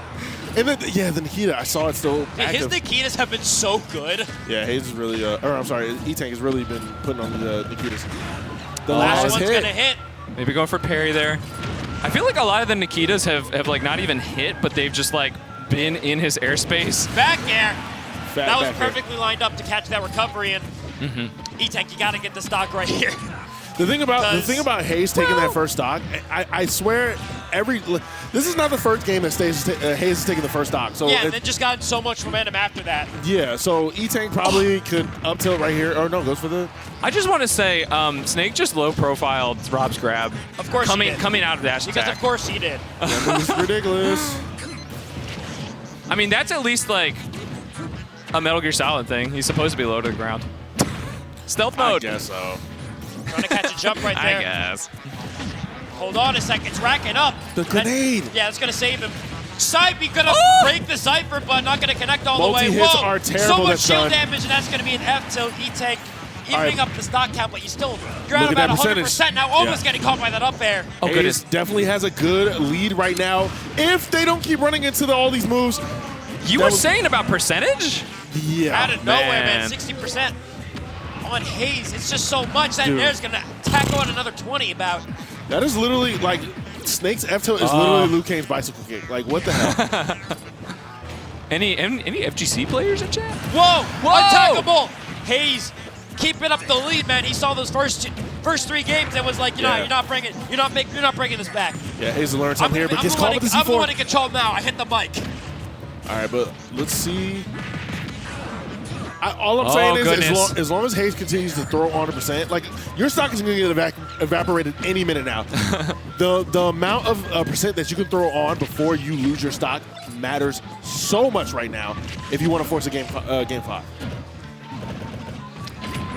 Oh, okay, throwing on the pressure. Okay.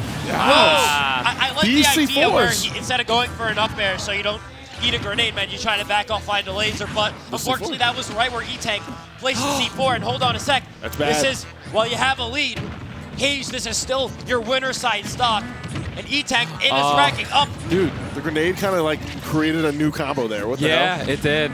There's so many routes for Snake. And there's so many routes for E-Tank to take this. It's even. Look at it. Yeah, it's even. And then finally catching with the Nikita, hitting the stage, and Hayes. That's gonna kill off the side. E-Tank taking it 3-1. I didn't expect that to just kill.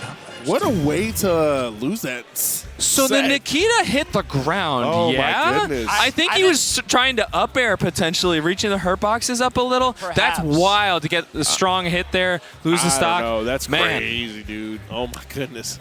Dude, Snake just said, like, just reach into my utility belt real quick. Kirby's thirsty. Yeah. Hey, stay hydrated. Stay hydrated, chat. Stay hydrated, man. Where's my water bottle? Oh my gosh. Whoa! Yeah, he's doing the victory. He's doing the victory dance. Yeah. That's actually really funny. All right, well, yeah, it's looking like we're going to have Juice versus Frostbyte. Again, 2 players I'm not too familiar with. Do you guys know who these 2 are? I saw another Juice in my pool. There's so many Juices, man. Yeah. You know, I last played against a Juice. Went Wolf against me, and I wasn't expecting it. It was not most played character. I think it's that Juice. Yeah. Okay. Oh, nice. Possibly Roy? Oh, yeah. Dude, there are a lot of yeah, a lot of people named Juice players. Virginia, yeah. Okay, so we should be seeing Wolf here. Okay.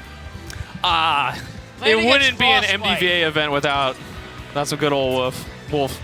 So that's looking to maybe be on PS2. Roy. That's looking to be Roy. Hold on a sec. You tired of the cringe top tiers like Rob and Snake?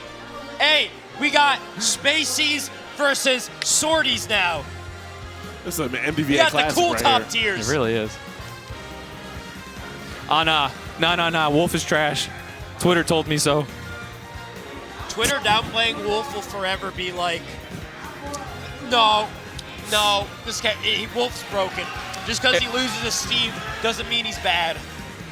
Dude, and he doesn't even have. There. You see that? I was gonna say he doesn't even have no tools against Steve.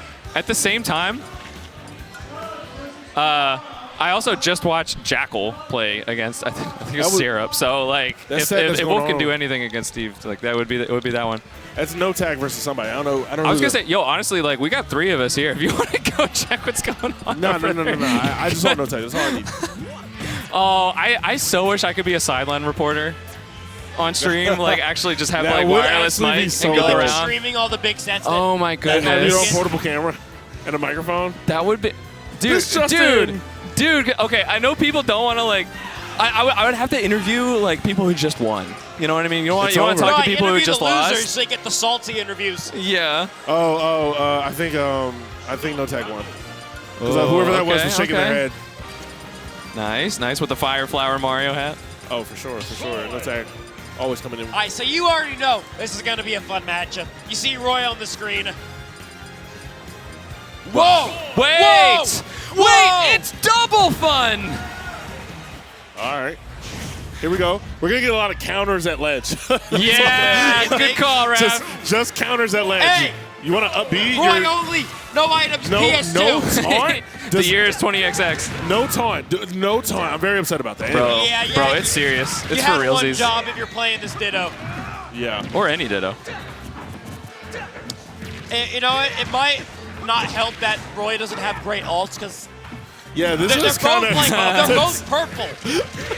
Oh, that's so nice. You did not have the chair for a KO there, but Yeah. you did. The delay The side giant B. bee. Have a giant bee. Giant bee. You ever hear giant bee? I'm gonna cancel you after this. What? That does sound crazy.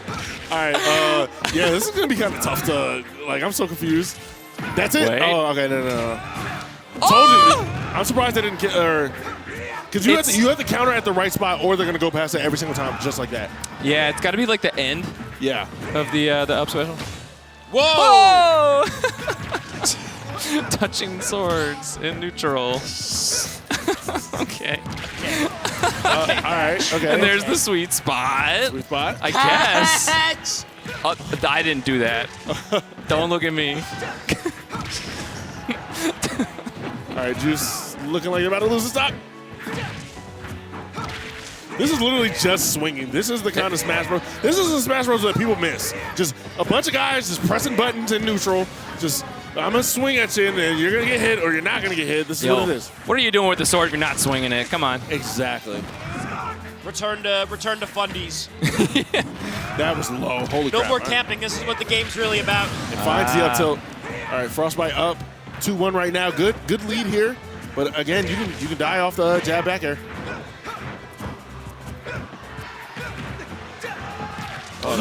Hold? No, too far. Yeah. Hold on to that for a lot of next shield time. flickering. This is great. That's Hold on, it. another side B. Frost almost taking it right there. 67 after the hit. That's crazy.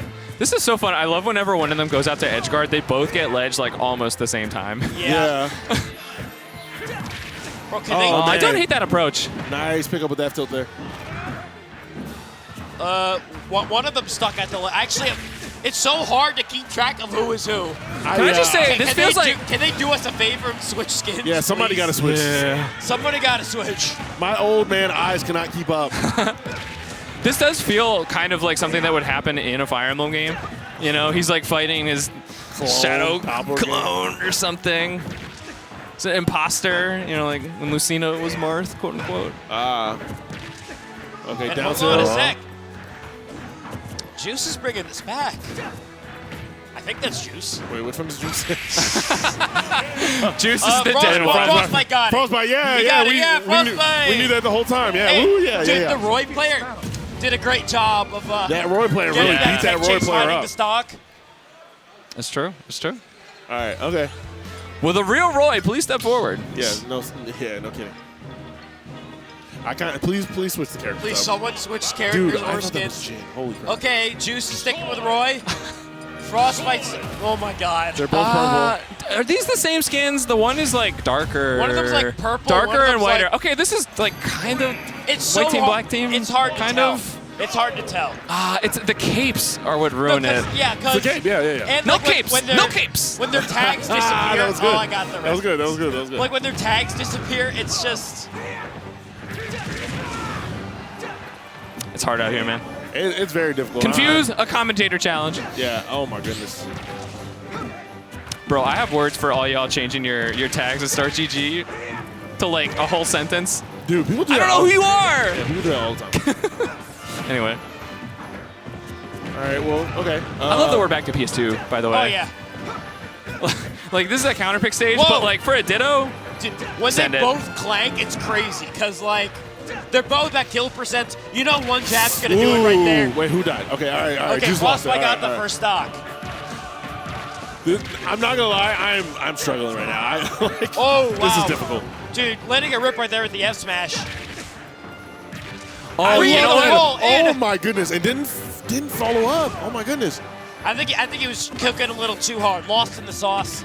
Wait, Okay, here's the thing. When you get Frostbite, you're like cold, right? So blue. Okay, but Frostbite is red. So it's like the opposite of being cold. I'm just looking at like the red tag. No, but the tags disappear. That's Dog, the problem. Yeah, I know, I'm I really know. struggling to figure out who is who. Like, good on these two players to know, like, I guess it's easier if you're playing because you're controlling yourself. But holy crap, like. So Juice got that stock right there.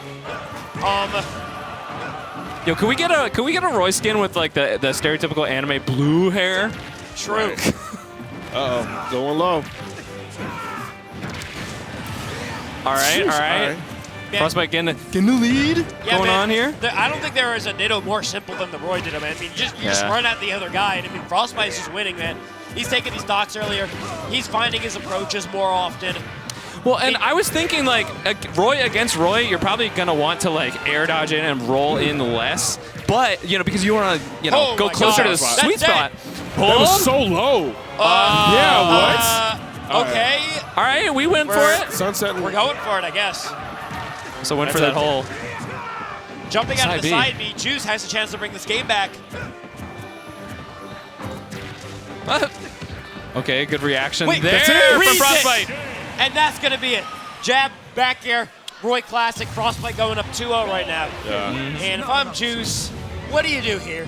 I mean, you're losing with your own character. Well, I was going to say, do we do the, like, counter the recovery more? Because I thought that was pretty on point, right? I thought that was going to be the play, but I have not seen that often. I think you basically, well, it's tough because if you do it too close to ledge, they might be able to snap ledge before the actual hitbox comes out. That's a good point. But I feel like I've seen, like, Toad, Toad counter in this matchup actually work. It definitely works. All right, Juice getting something started there. Going low. I thought that stole the jump. Holy cow. Yeah, me too. I thought he was gone for sure. Again, I think the risk reward is there. Already off the bat, man. These two are going at it. They are even right now. Whoa. All right. I feel like it's just whoever gets the stock first, man, you're just going to have all that momentum on your side. Yeah, this is literally a driver's seat character. Like, it's so hard to reverse the momentum. Oh, love that falling up air. I think that's supposed to be a jump. That's a back area. Gosh, Juice put themselves off stage pretty much on their own terms, but turned it into a stock. 96 after the hit. Goes low. Go for these down airs. I don't think anyone's hit any of the down air spikes yet, but it's such a good option to just mash when someone's recovering. There's like no reason. There's not much reason not to. No, little to no end lag. If it hits, you're probably getting something off of it, or it's just going to kill straight up. Uh-oh. Oh, okay, going for ledge. That was smart. Yep. Gosh, that's sent so far. Whoa, no counter. Wow, making it back. I thought he just killed himself. Nah, he's still alive. Not quite, not quite. All right, Frostbyte had a good lead, but getting comboed here. Finds their way out of it. Oh, that's double fair. Parry's the first hit against a jab. I wanted to see a double parry. Yeah, Frostbyte, one more stock to take the set. That's it. And the side B, that's going to close it up. 3-0 Frostbyte. 3-0 Frostbyte. I was confused every second. We would never know. We would never know. We would never know. Chat's going to roast us. And I'm like, it's pretty easy to tell them. Nah, I was confused, bro. I'm not going to lie. I was confused the whole time. Well, here's the thing. They're both swinging at ghosts the whole time. They're never standing still. There's no distinct difference beside. Like, there's no distinct difference. You it's distinct madness. Chat, okay? This is my excuse, okay? We're at a monitor that's, like, decently far away from us. It's harder to see. The characters are kind of small. Oh, thanks. My glasses. Oh, my God. Are you that blind? Are you that blind? No, I'm wearing contacts, so it's just like... Oh! Let me see. What the? Oh, my God. Wait, we shouldn't have done that. You guys were going to say naughty words. Wait, we get one swear a year, so... One swear a year? Oh, do we? Okay. I think so. I mean, menu's closing now. So if that's the case... Sorry. Rick, are we allowed to swear since the venue's closing? Are there rules? Yo, shouts to Brig. Yeah, shout out to Brig. Love having Brig in our ears. The man in the chair. I don't know if he heard us. I guess I don't know for sure if he is. Is that a Spider-Man? Are we allowed to curse since it's the last Xanadu? Only a little bit? Just a little bit. If it's funny. No. If it's funny? Okay, we have permission. Only a little bit. He said if it's funny. Just a little bit? All right. Okay, Noah, whisper it to me. Whisper what? The curse word? I'm an editor. Oh my goodness, that was so all right. Yo, hey, we got bacon. We got A9. I don't know if the TriCast is working out, guys. I swear, if these two go Dr. Mario at the same time, I'm gonna be very upset. Wait, A9 a dock player? Is he really? Wait, is he? Is he really a dock player? No, I'm asking you.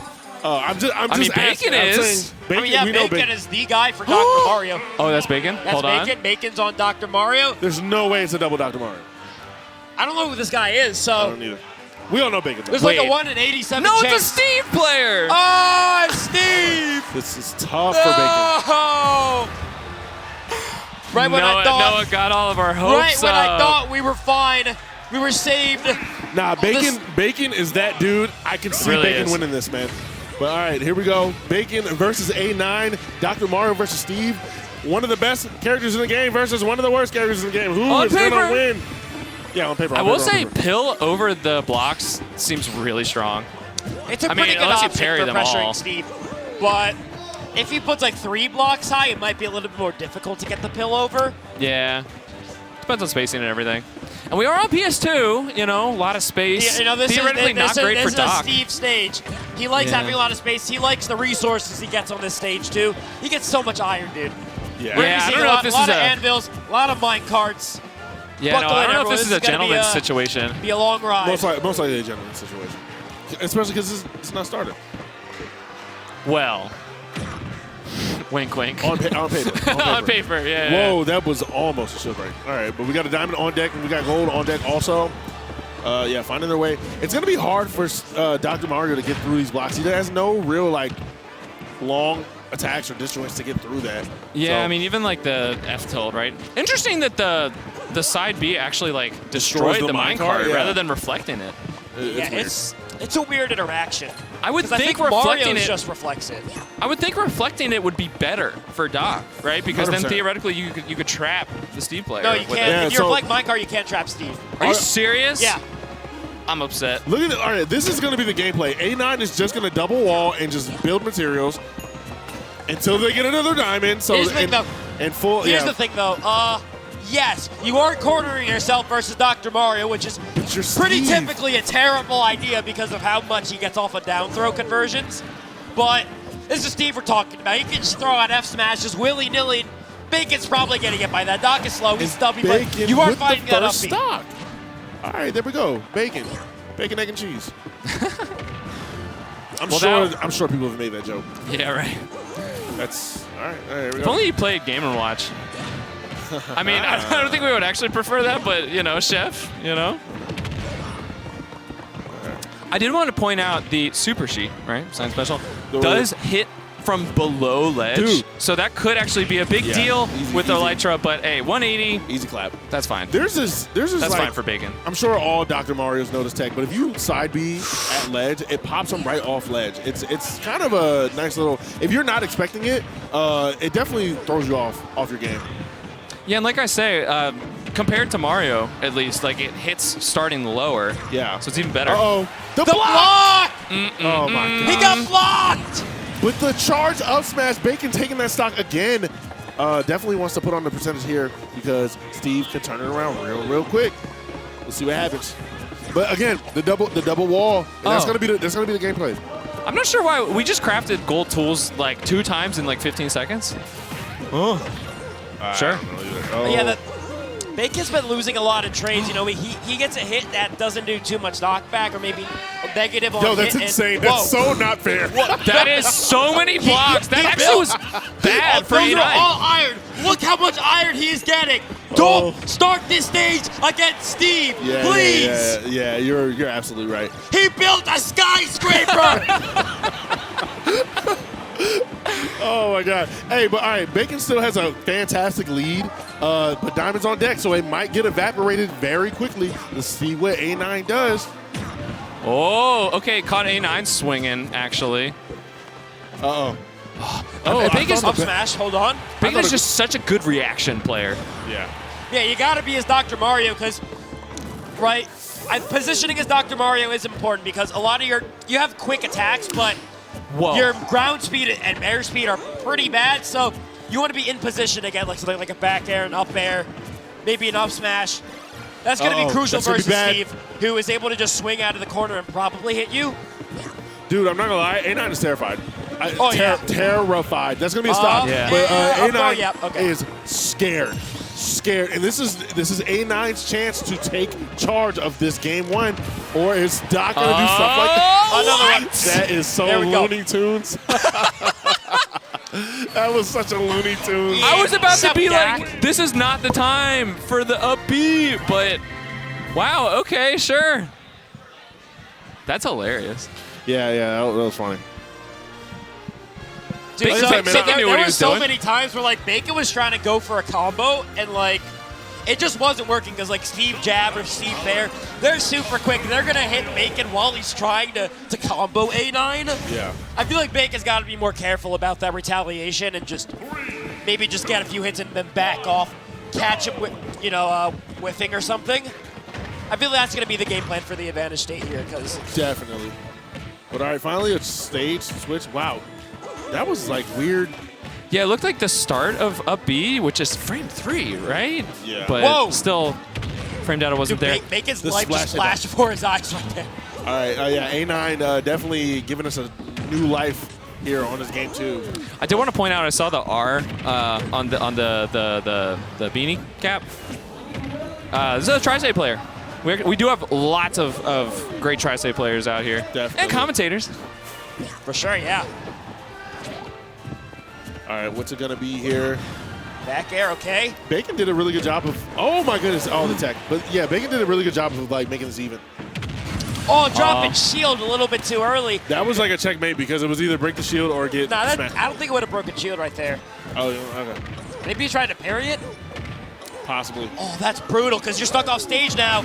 But the reversed up B? Yeah, that was so smart from Bacon. Fantastic from Bacon. Goes to the up tilt. What a clank. All right. What's it going to be? What's it going to be? What's it going to be? We still have so much dirt. I mean, Doc has no problem getting through that. You can afford to be a little aggressive. Like this. Still going? Bacon's stepping it up now. Like, first half of this game, it was kind of just all A9, but Bacon's finding his footing. Onto the blocks. And Bacon Playing is accounting. ping pong with them. Hold on a sec. Finds the back throw. Again, that is a product of No A9. way. No, yeah, I know Oh he my made it. goodness. Under the stage is absurd. That was a product. That whole scenario with the blocks earlier, jeez. That is just a product. A9 is terrified right now, and Bacon is like in their element. Like Bacon is really playing this matchup fantastically. Up throw, okay. Yes, he A9 did jab right there on the platform, and Bacon back air just happened to outspace it, I think. Oh, or the beat it nair out. over the minecart? Oh my goodness. All right, hold on. Okay. It's great positioning for Bacon. Tries to go for the down What? B. I'm so surprised by that. No, Yeah, with he didn't the have tornado. armor. He didn't have armor anymore, so minecart's beating that out. Yeah. The B reverses on the super sheet. Oh my So God, these smart back there. airs. What's it gonna be? No throw combo at this point. Okay, yeah. But out of shield, yeah. Reaction up B, LOL. punishing the whiff grab. Oh, I saw A9, yeah, run it back. I saw the running back. All right. A9 getting a little upset right now. Yeah, I don't think that it's the stage here. I think it's just you're letting Bacon do too much. All right. Here we go. Yeah, I'm looking- game one from game two, man. Bacon, like, I think he's catching on to your habits. Yeah, Bacon. He's playing around like, the Steve flowchart very well. No disrespect to A9, but I think Bacon has activated their better player mode right now, and they're just kind of running over A9. Unfortunately for that player. No disrespect to that player, but like, yeah, Bacon's just turning it on.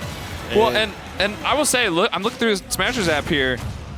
Bacon knows the Steve matchup. We got a lot of VA good has a lot of success here. Steves. That Looks is like true. Lot of 11 and Steves in VA. 6 versus Ballboard Bob. Really good player. I mean, we've got 2 overs Quandale Dingle Ingleton, 1 over Stefan, 1 over Chris. Like, okay, yeah, I mean, so it's Bacon certainly knows how enough. to play this character. Yes. All right. I think I saw another trying to match up B out of that. Yeah, I mean, I understand it.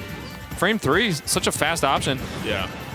But this is exactly how the last game happened, where A9 had this huge lead, and then Bacon just threw out a reversal. I don't even remember what the reversal was, but just kind of stole a stock and then took the momentum. Like, yeah, here it is. Oof. And you see Doc's aerials do so much damage just from rip. They're able to clank even with... Oh, That's my it. God. Okay. Okay, Bacon's ankles just got broken right there. Yeah. Making him, like, buffer and air dodge right there. But like that honestly, was really good. you can't even fall Bacon for that because like falling on a multi hits, it's so inconsistent. You don't know when you're gonna fall. No, the steep block broke, so the oh, that's what it was. Yeah. I thought he fell. I thought he fell at the up smash. I mean, he was probably dead either way, but yeah, it's strange though because. Yeah, like the block he's standing on can break, and then, oh, now I'm not standing. The up smash is just done. Yeah. It's awkward interaction for sure. Man, just the placement of these A button moves from Bacon just definitely knows when and where to throw out attacks. Like, yeah, you're right. This is probably a Steve matchup knowledge kind of thing. And yep, that's checkmate. Classic. That was a checkmate because had he teched that would have been a wrap. Yeah, that's an up smash. So yeah, I mean, except for A9 lining that up, I mean, gonna have to go for a reverse 3-0 here. Yeah, I did notice Pill does break minecart, but not powered, as we saw there. Hold on a sec. He's in the blender. Good SDI out. Yeah, and I'm just immediately backing off, trying to get more resources. I think you want diamonds for this last stock. If you want to, keep this lead, you got to get diamonds now. Yeah, you don't want to craft. I mean, maybe you craft your gold and then try and get diamond, because you don't want to use diamond. There we go. Yeah, now. off the ledge. Oh goodness! Great tech, great option from Bacon. Unfortunately, you're still stuck in the corner versus Steve. Backdoor, I think I just broke the block. I'm not sure. The block broke right when he did back throw. Mm-hmm. It's dirt, right? So yeah, low durability. Man. Yeah, I mean, now that you have diamonds, you're so much scarier to fight. One back there, one F smash could do it here. Bacon, though, not backing down. He's trying to close this distance. This is really the game plan for A9. Oh, no. All right. Oh, no. Uh-oh. Okay, we got a pill conversion. This is all off a pill in neutral. Cannot get out of this advantage. No anvil, though. I definitely thought it was coming out. Uh-oh. He still has a couple minecarts, a couple anvils left. This is turned around completely. Though, he caught on. He caught on. If A9 didn't jump ship right there, he would have been gone. What's he gonna be? Go for it. Up tilt, catching behind. Very crucial another clink. Diamond on deck. Uh-oh. And yeah, we got to space these aerials at this point. Yeah, all A9 needs to do is just hang back in mine, and Doc is probably going to run into something. What? Okay. Oh! Catching the roll. Bacon. Dude, A9 playing a little scared there. With the up smash call out. Bro, I'm a fan of Bacon. I'm sorry. I wasn't trying to be biased. Huge fan of this player. The fact that you can do these things with Dr. Mario of all characters, that's insane, bro. Well, dude, I mean, we just had the final... Arcadian, MDVA Arcadian at Xanadu, won by Bowser Jr., Chewy Hobo, with the Junior can do it tag. I want to see Doc can do it. Yeah, in game. Oh, okay, bias declared. We've got a Yoshi set coming up. I don't even know who these two are. We've got Raptor. I'm gonna get rid of this guy. Yeah. Get him out. Get him out. Get the hook. Get the hook, man. Get him out of here. Kirby likes Yoshi. They're cute, colorful characters. This works so which too. way? Raptor is the Yoshi player? No. Kirby just sees Yoshi as competition. Kirby wants all the food, but Yoshi's up there eating all of it. Oh, that's true. So there's actually some drama between the two. But oh snap! So Lion Pizza Chip. I think that's Sephiroth. I saw them playing earlier. Oh yes, Sephiroth versus Shulk. We got some Sephiroths. We do not have Shulk in this region. I think that's the first time I've ever seen a Shulk on stream at Xanadu. Facts, honestly. I mean, everyone came out when we're getting Shulk players on stream. Seriously. I kind of like Shulk, man. I'm a Shulk fan. I'm not gonna lie. He's interesting to watch. How are we using the Monado arts and everything? Exactly. I feel similarly. So are you saying Lion Pizza Chip is a... No, he's a Sephiroth, I believe. Lion Pizza Chip is a Seph main. Yeah, which is interesting for the Yoshi matchup because, you think, oh, giant sword, that's terrible. But, I mean, Sephiroth does not have good buttons up close. Yeah, so, Yoshi, his air drift kind of invalidates Sephiroth's spacing, where you're able to just get in and out so quickly, deal so much damage. I mean, Seph is dying super early, too. That's true. Yeah, the weight differential is huge. Yoshi's getting all of his confirms on Sephiroth. You can actually shield poke with back air and stuff, and it I just took the stock at 120, whatever. At the same time, Yoshi does not want to be above Sephiroth. That up air is no joke. Definitely not. For any floaty, you don't want to be up in that space. So this will be interesting. What did he just say? I don't know. Something I've been saying this for years. That's my boy Combo Freak. He's also a Doc player. Yeah. That's probably what he was saying. Yeah. Okay. I've been yeah. saying this for I didn't But hear Bacon you. is built different, bro. Like Bacon is not your average player. He had A9, I think, very scared, where A9 was just trying to, like, continue the Steve flow chart. He was trying to mine resources when I think he should have been pushing his advantage more. And that just gave Bacon the opportunity to make a comeback in that game 3. It was interesting. I'm realizing, actually, that I feel like I didn't see a whole lot of A9 just, like, holding and moving with, like, up tilt and jab. Yeah. And, like, generally, so, that's so frustrating to deal with. And, yes, Doc has really good frame data. Up B out of shield is going to beat those out, but, It like, could. if That's the probably shield what it is. low, then maybe you can get a poke. I don't know. I'm not a Steve player, so. I mean, you got to give credit to Bacon also. Like, we really didn't see, like, up tilt up air combos. Yeah. Like, stuff that you absolutely expect from any Steve set. So, like I say, I mean, anyone can do it. You can learn the matchup. Anyone can do it. Not Bowser. What? I'm a Bowser main. I didn't make it out. I couldn't do it. See what Rockman has for you.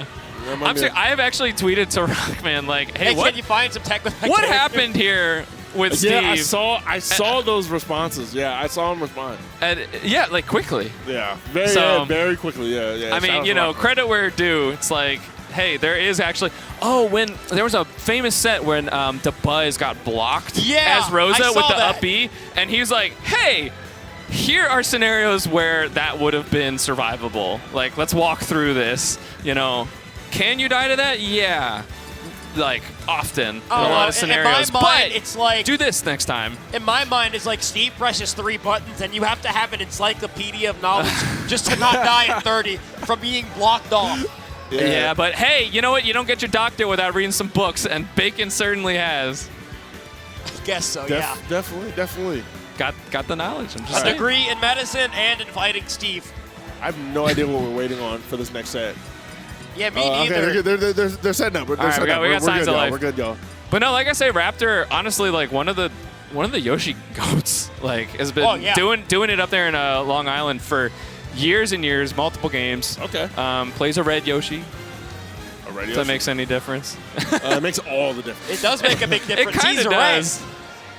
I mean, you got the dark blue. That's Yoshidora and Suarez, Missy Suarez. I don't know. Like people kind of own their colors with the character in particular. I used to be the Pink Falcon, man. I stopped doing that. I just do base Falcon. Wow. Yeah, I how don't know long has that been? What about you, I mean, that's Patch? like your Twitter picture and everything. It's been a Patch, very what long about time. was.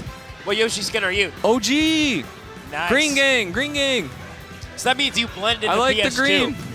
Yes. That's a good point. See, so it is important. If I crouch. It is important. All right, here we go. So we're getting started here, y'all. Raptor versus Lion. Hey, speaking of Pizza PS2, Chip. dude, I think this is a good stage for Yoshi in this matchup. Assuming we're seeing Seth. Because, like, you're going to be able to get, like, huge conversions off the platforms, I feel. Yeah, and at the same time, I think Yoshi can, like, play keep away with Sephiroth if they want to. And also more space means more, like, room to work with in disadvantage in juggle scenarios. Are we? Yeah, I guess. I was going to say, if we don't go the red Yoshi, After like, all this I talk know about it's a red thing. Yoshi. If I was a Yoshi player, I would pick that bad, like, woolly Yoshi skin just That to is troll. raw. Just to troll, because nobody picks it. I would literally, that would be my... The go-to. problem is that it cut Black Yoshi from the game. Yeah, a lot of people are pissed about that. But, I mean, it is what it is, man. Like, It is kind of funny. It's a trolly thing to do. I would choose that just because it's funny. But here we go, PS2. Yeah, I don't know. Double roll? Ew, don't like that already. I'm sorry. There you go. Double jump. Okay. All right, here comes clutch.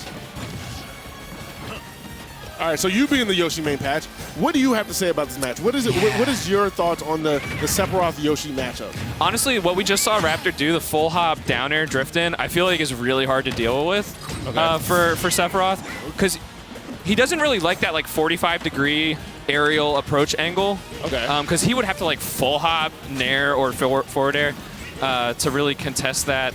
But honestly, like, I have just gotten in Sephiroth's face before and just mashed jab, and he actually doesn't have anything he can do. Okay. Nothing fast enough. That's kind of mean. So it is kind of mean, but like, you have a sword. That's what you get. Let us have one. You know what? We could have skipped the whole Final Fantasy VII game if we just put Yoshi in there. Yeah, just man. jabbing at Sephiroth. Oh, it's like the Mario and Luigi, like RPG versus Sephiroth. Yoshi jab solos that whole verse. Yeah, man. Yeah, we got power scaling and commentary. What are you gonna do about it? Got nothing on those boots.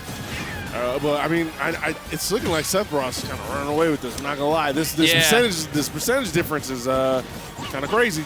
Lion Pizza Chip's doing a good job of honestly playing the keep away game. I mean, I mentioned that with Yoshi, but I mean, you have to with Sephiroth. You gotta be spacing everything. I like that preemptive up tilt from Lion Pizza trying to catch Raptors, because like I've noticed too. Raptors kind of just jumping from ledge pretty much every time. So, like, yeah, you want to – let's see if he does it again. Oh, I thought he was going to land on the stage. No, okay, needs to get up that time. But. Yeah, you got to be careful here. I don't know if – oh, that was an opening with the falling up air. Here's the thing, though. It's, like, almost even as far as percents in terms of, like, the weight. In terms of rage. It's been 3 minutes and no stocks have been taken. One stock has been taken. Noah, how'd you know? Oh. Goes with it. All right, nothing. Yeah, that I kind of lost him in the layout, and I thought he died. There you go. The down B, I love that reaction. I love that. Oh! Okay, signature crouch. That's a signature target. He was trying to hide. Wait, you're the wrong color. You need to be green for that. Nah, at least do the confetti. Stand in the Pokeball if you're going to At least do the confetti. You guys have a Yoshi confetti? Yoshi confetti? Yeah, where you just do shield. Oh, when you mash shield. Shield, drop, shield. Like the egg breaking everywhere. It was much better. It was much funnier in Smash 4, but it's still in this game, kind of. Oh, that's big. Oh, the down air to get out of that. That was a great idea. Yeah. But that could backfire if Raptor is like ready for that. Oh, that was a really good egg. Like, you have a sword, you can just break it and still have a hitbox out.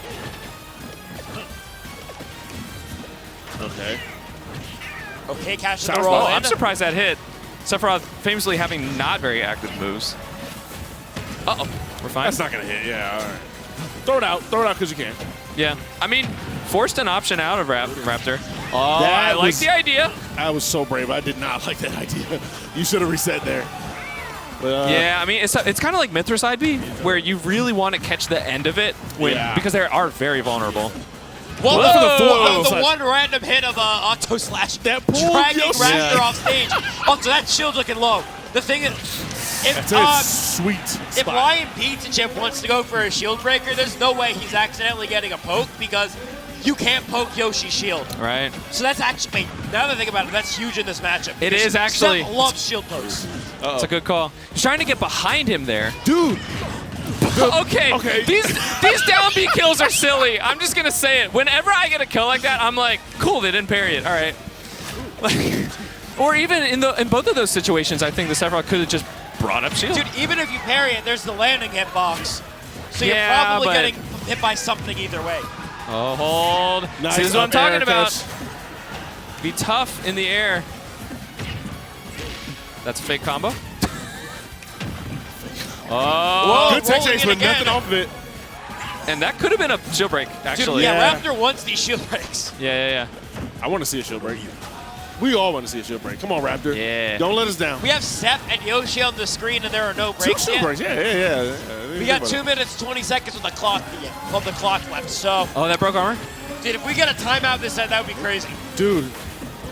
Lion is keeping Raptor at ledge. Like, the ledge trapping is so fantastic right now. Like, maybe not specifically on the ledge, but in the corner. Like Raptor is having a difficult time. Took center stage. That's a big deal. Finally took center stage after all that.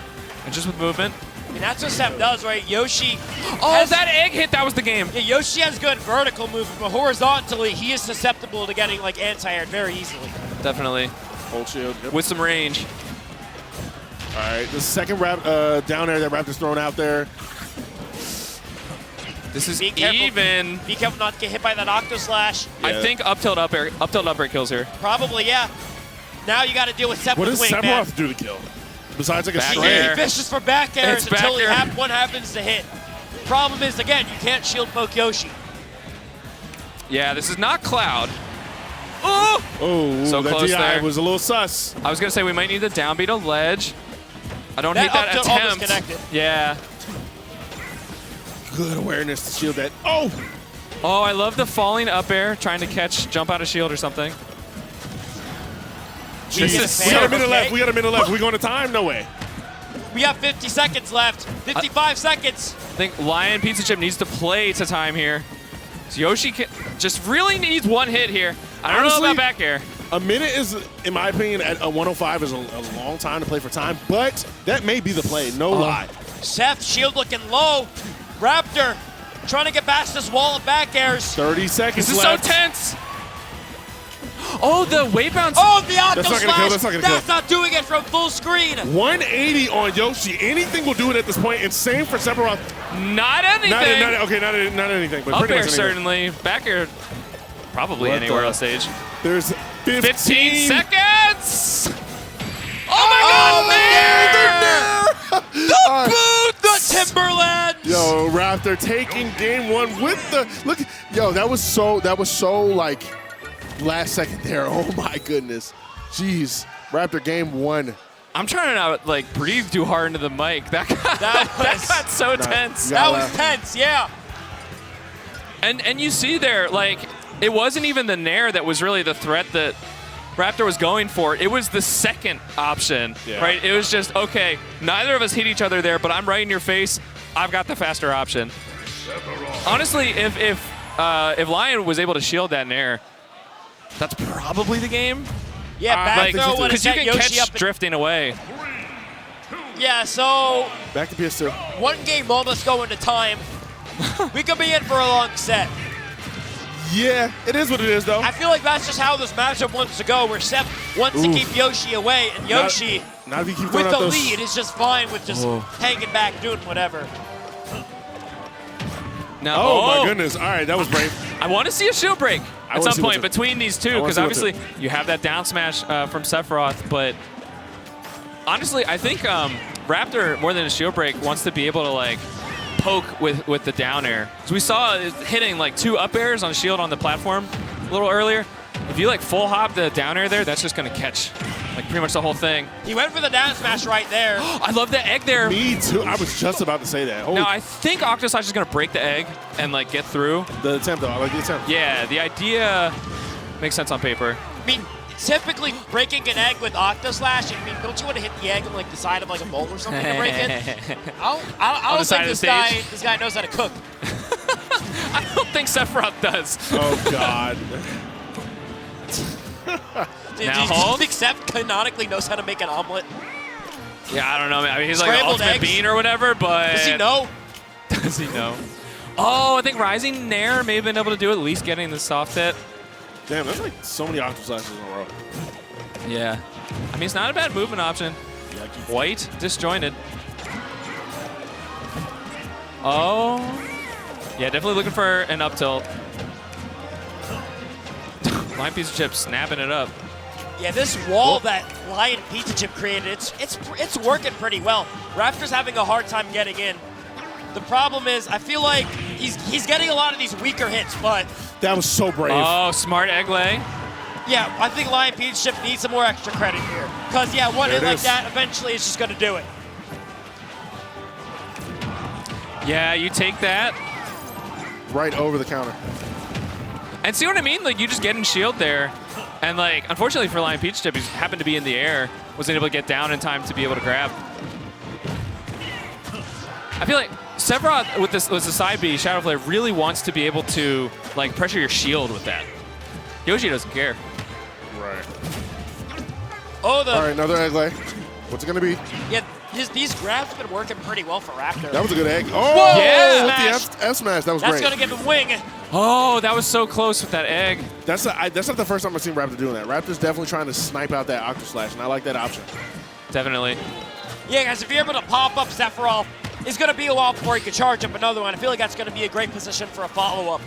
Raptor's neutral has like really started to turn around this stock. And that's it. Boom! Yep. Clean up. That's was he? Did he teabag? Ooh!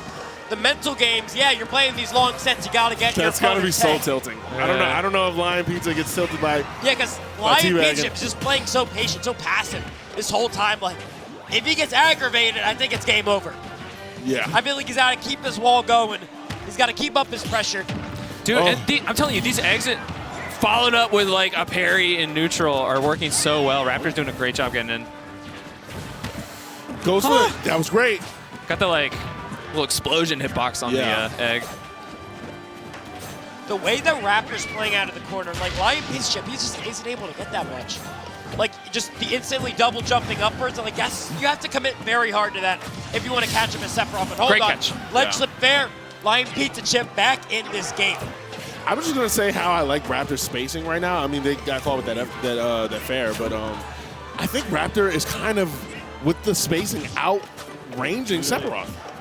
You know what I'm saying? Like just weaving in and out of the hitboxes and just like I think it's very good spacing. Because of how Sephiroth's hitboxes work, Yoshi's movement doesn't really care about these disjoints. He's just gonna go in and out. He's gonna get these big hits in. And hold on a second, this is dead even. Lion Pizza Chip has kind of turned it around. I mean, like you say, it's I don't know, like Lion Pizza Chip needs to be able to get. Oh, that was a bad air dodge. Fortunately for Raptor, not going to get punished. Lion Pizza Chip, however, immediately putting Raptor in the corner, finds a back air. That's you charging up some of the Giga Flare. And that's somehow sweet spotted, but it's not going to kill. Whoa, they didn't hit? All right. Not quite. The Giga Flare is pretty good. I mean, the timing there is so hard to get. This is looking bad. He's under full? No. Yeah, he got scared by the egg. Run up air's gonna catch Raptor jumping out of shield, and wow, that's nice. This is so even. That was a really nice call there too, because that's actually a DI mix-up. Hey, you see me in the top left, or top right-hand corner? Hey, that's me. Hey, you. Hey, the cutaway. No, but with the up air, like when you get hit in front like that, it actually kind of like pulls towards Sephiroth. So that actually was a slight DI mix-up. You know, it was not like Rob up air or anything, but game 3 back to PS2. Yeah, we're staying PS2 the whole time. I mean, both of these players understand what they got to do in the matchup here. Yeah, get some iframes on the ledge, going for get up attack. Not a big punish out of that. He's got a skittle on him. Oh, okay. Didn't time the iframes exactly right there. Whoa! You're still alive. You're still alive. I saw Raptor kind of tech chase correctly there earlier and didn't really follow up on it. No pummel? Shoot your food. Yeah, shoot your food. Did he? I don't know if he was trolling or didn't realize he grabbed Lion Pizza Chip, but that could be it. Yeah, I didn't realize it. I always like the pummel because it unstails your moves, but you know it's case by case, you know. Oh, that might have caught. Not getting a punish. I feel like you just go for an up smash right there. That jab hit behind, by the way. Going for it. Got to be really careful with these eggs off stage, because Lion Pizza Chip wants to be able to forward air through it and hit Yoshi. Ooh, what a snipe! Kind of like that. I don't know why I thought they went a little low, but all right, still alive. Lion Pizza Chip in this game, but loses that stock immediately. Yo, Raptor. You lost the last game. Yeah, you can't. Yeah. You got to lock it in, man. You can't be doing that. Ooh, that really late landing up air. Oh yeah, Lion Pizza Chip really good. Lion Pizza, man, he's going in. 57%, 69% uncounted for right now. Oh no, sorry, unanswered for. That's what I meant to say. Yeah. Either way, he's turning it up. All right, let's see. In the hold center. Oh, that was a reach? Yeah, both players just kind of throwing out the moves, like their long-reaching moves, because whoever overcommits is going to get kind of cooked, essentially. See, there you go. Yeah, not necessarily cooked, but grabs are not necessarily what you really want or need with Yoshi, but with the character as light as Sephiroth, any percent is good. There you go. Okay, again, these grabs have been super consistent from Raptor. Okay. Yeah, I mean, this really, accounting for weight, is even. Ooh, the beautiful falling up air. See, because Sephiroth is so light, now you can't follow up on a lot of things. Yeah, it goes up so high. Okay, wow. See, Lion Pizza Chip is doing a great job of calling out these eggs off stage, which normally is a very good, flexible offstage option, but it's got a lot of end lag. Going up there. I do like the fact that Raptor likes playing in the corner. I don't know why. I always love watching people do that. Well, this is I fancy that. bad for Raptor. Taking the hit low so that Line Piece couldn't follow up. Very smart. I'm surprised he was able to sneak in that up air. It looked like he was going to get hit by the forward air. Oh, gosh. Catching the jump out of shield. Yeah, this is kind of, I don't know, this is looking bad. Like, Line Piece Chip just not letting Raptor get in. Oh, I thought it was a jump there. You know, now that it's Raptor that has to approach, like, what do you do here? Yeah, Line Piece Chip is really like, put up the wall. A lot. Oh, goodness, that's going to be a safe spike. That was really smart. I had a feeling that it was going to be a mistake. I had a feeling. I don't know why I had that feeling, but I was just like, it's going to be a mistake. Yeah, it's like kind of a strange move to tech there, right? I mean, you're kind of locked in it for a while. Side note, but you know, normally when we have someone with like a crazy long tag, we kind of abbreviate it. Yeah. Or we'll just say like the first part of it. But no, we've been going with Lion Pizza Chip the whole time. I think that's a first for all of us. Yeah, I mean, it's pretty quick to get through, but is that Squid's we're locked in. We're locked in here, Squid's parents right there, right? Oh, I wouldn't know. I'm pretty sure. Oh, actually, she turned around. I think you're right. Yeah, that's the Squid fam in the building. Squid fam is in the building. All right, Not surprised. Not surprised. Anyway, back to the set. Hold. Okay, fortunate for Lion Pizza Chip to take the grab compared to an F tilt. I like that option to go for the counter at the ledge because you know Yoshi has to aggressive. Oh, Yoshi's in trouble This here. is looking like a complete download. Boom! Oh, Catching the air dodge. Oh, wow. Okay, not going to catch that. the downer. I thought that move had less lag. So did Pizza Chip. Okay. All right, what's it going to be? I want to say that Lion Pizza Chip has a huge lead here, but like this is low key. Never mind. That's okay. kind of, Now, yeah. Now he does. Never mind. I take it. Never talk. Yeah. No, you had it. You just, a little ahead. A little ahead of schedule. Oh my there. goodness. Sephiroth down smash hitting. Not off the top. First time all set. And Beautiful. Sephiroth leaned into Beautiful. the. Technically, it's called hip drop. That was a time to teabag there. Nah. I guess he's locked in now. Yeah, Raptor's like locked no in. jokes, no jokes. No trolling. No LOLs anymore. I'm in it.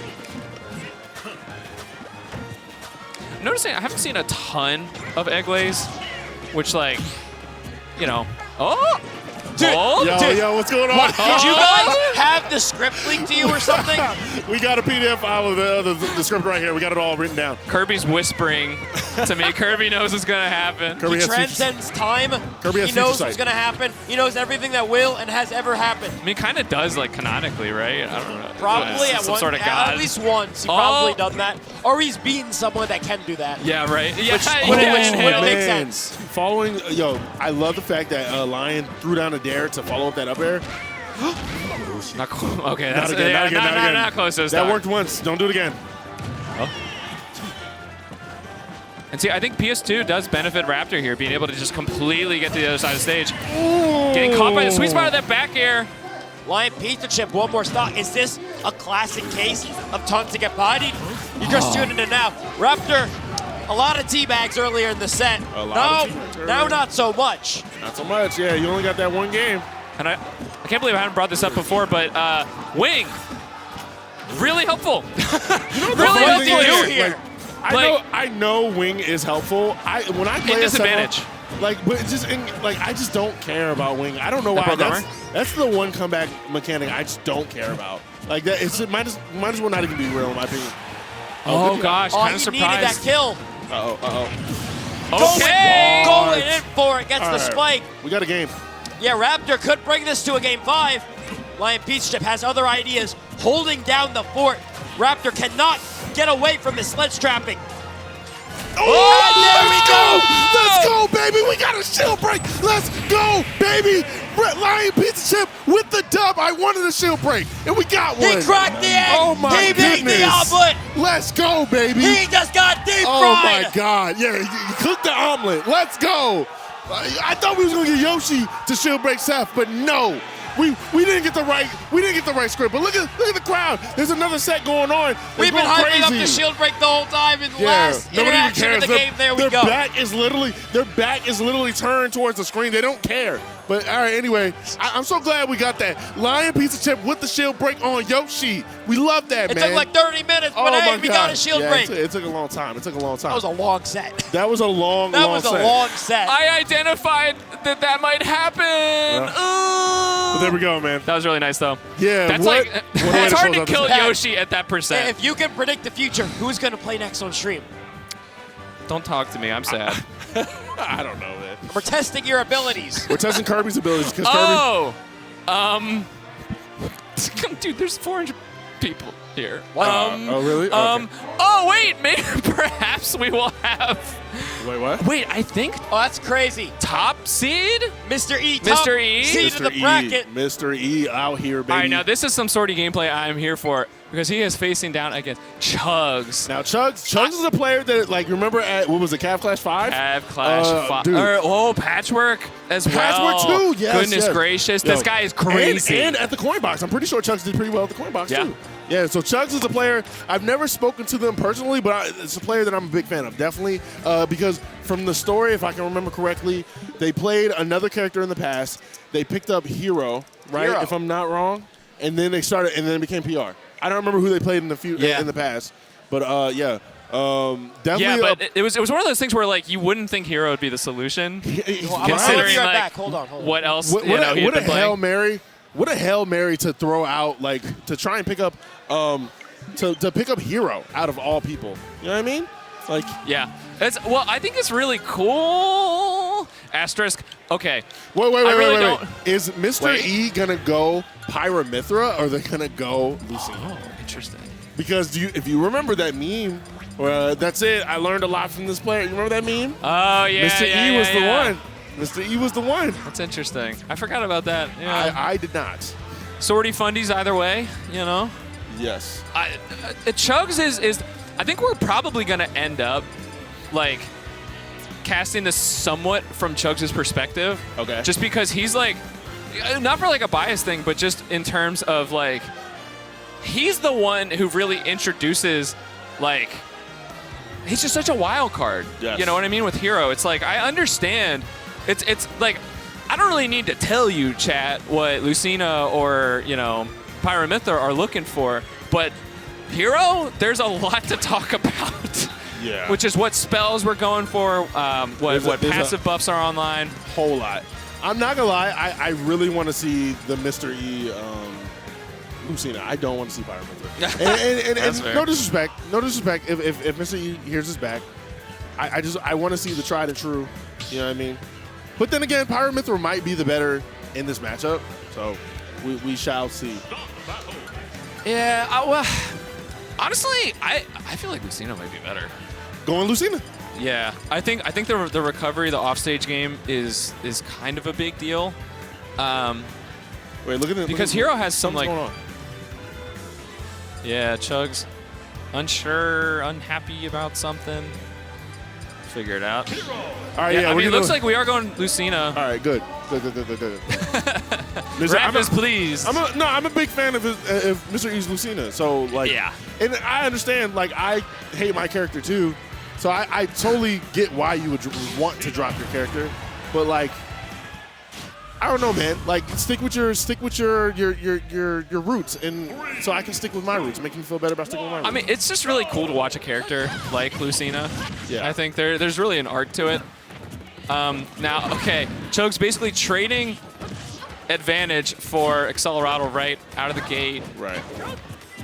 Not getting much out of it, but hold on. Oh my gosh, Hatchet Man was an option there. Oh, man. Really big reversal I love there. that fire spell. That was great. That was a great option. I wonder if, what is it, Gust? Oh, my goodness. The shield breaker right off the bat. Yeah. Another set where we could be seeing a lot of shield pops. Yeah. We got Hero. Honestly, we got Lucina. Honestly, you're right. There it is, and Mr. E on the board here takes the first stock off Chugs, excuse me. was interesting. Chugs just kind of like stood there and watched Mr. E like drift to the other side and grab that. Point blank. All right, point blank, neutral B. Not enough to take that stock, but you know, still gonna do some damage there. Pretty low on mana here. Yeah, this ledge trapping for Mr. E, he's playing so aggressive right now. Man, with Lucina, like, you're not the best character in terms of rushdown versus Hero. You're just fast enough, your disjoints are just big enough to where you're able to consistently pressure Hero in the corner when he's trying to get these spells. And that's kind of what Lucina does, right?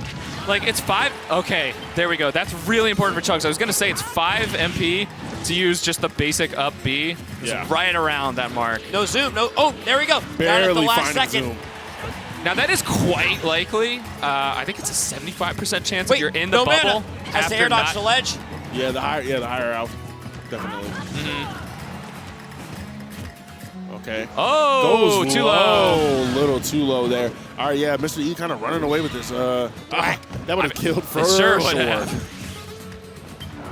Yeah, Chugs kind of struggling to take a stock here. Oh, man. Yo, Mr. E's playing this fantastically. Yeah, the aggression. Okay. Chugs just can't seem to keep up. Goes low. And avoid just jumping over the side B. Gosh, wow. That was great. What? Dude, who said Lucina can't kill? That was beautifully executed by Mr. E. Yeah, that was fantastic. Yeah. Mr. E taking that game 1 very easily. Easily. Yeah. Let's see what adaptation like Chugs has here. Could have been like some, I don't know, like maybe nervous there, or just Mr. E's is better Mr. player. E short for Mr. Easy? I thought his first name was like Eric or something. I feel like that's probably, I feel like a lot of tags people picked like when they were really young and they didn't think that hard about it. Dude, how do you think I got my tag? Were you fat before? Yeah. Well, really? but had Penne. I was not sure about the story there. I was talking about Noah the Fat. Noah the Fat came first. Yeah. Oh, interesting. Okay. All right, but here we go. Game 2. Again, Mr. E playing going a little high with that up B. I like going for the 2-frame. Flame slash. That would have killed. That will work eventually. Eventually? Yeah. Yeah. I mean, it's so fast. It's so big. Does 2-frame.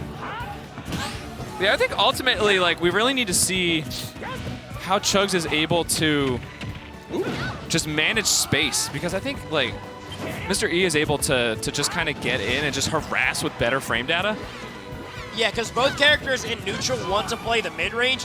Lucina's just better at that. Yeah. Hero, I think wants to create more space. Use these spells, use these projectiles. Kaboom's going to take it. First lead of the set for Chugs. Yeah, definitely a different game here for Chugs. Playing that well.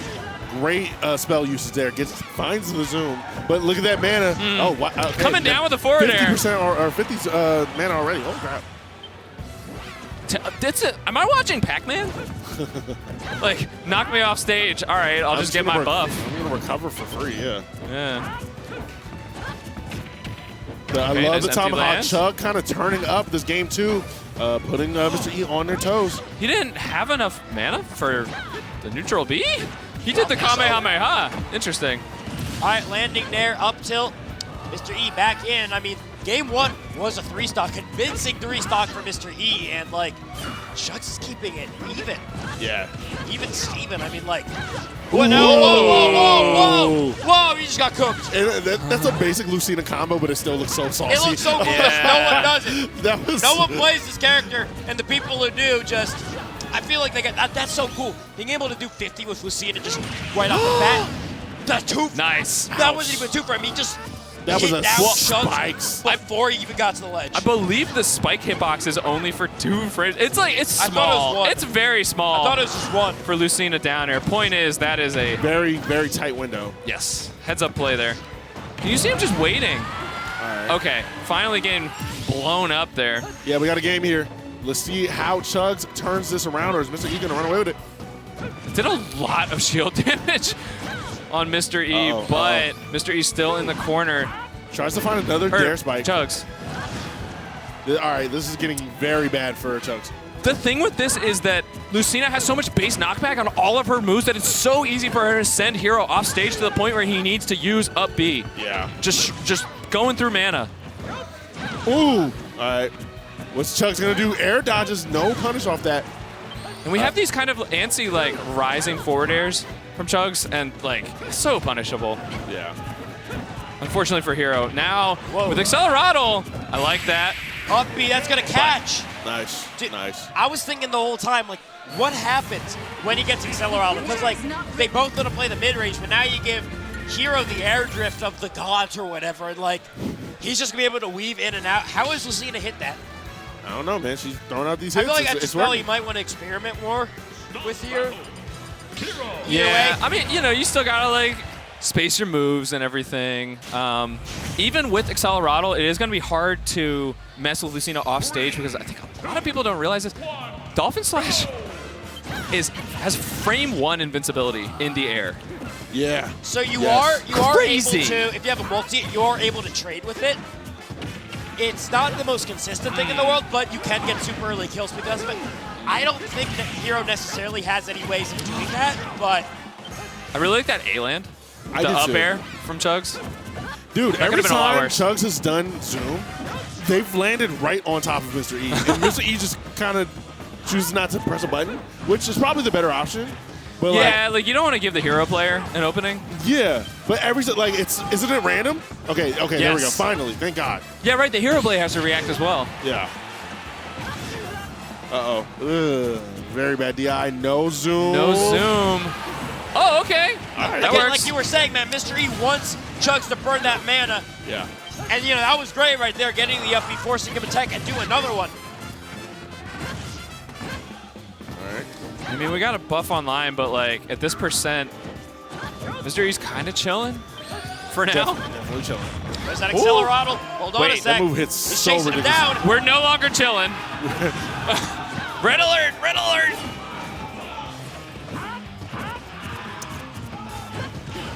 Yeah, being able to apply that pressure Acceleraddle, I think is really good here. Definitely. Hold Okay, on a sec, psych Mr. up. E. Yeah, Oh. at the ledge, forced to regrab. Regrab. I'm surprised that Bear didn't hit, but following it right back up with up tilt Chugs. Doing a great job of keeping this even, trying to create some distance with the Acceleraddle, but Mr. E is not letting him go anywhere. Uh-oh. Doing his No best Diddy punish. Kong impression, just zipping around, monkey flipping through the air. He's monkey flipping out. He's flipping out. See, Mr. E is able to just kind of, like, exist in the general area that Chugs wants to be, bait Yeah. him into pressing a button, and then just out frame dataing him. Right. Uh-oh. Good roll out there. Trying to read the roll in there. But good awareness there from Chugs. But finally, getting caught with that up B. This is pretty scary for Chugs.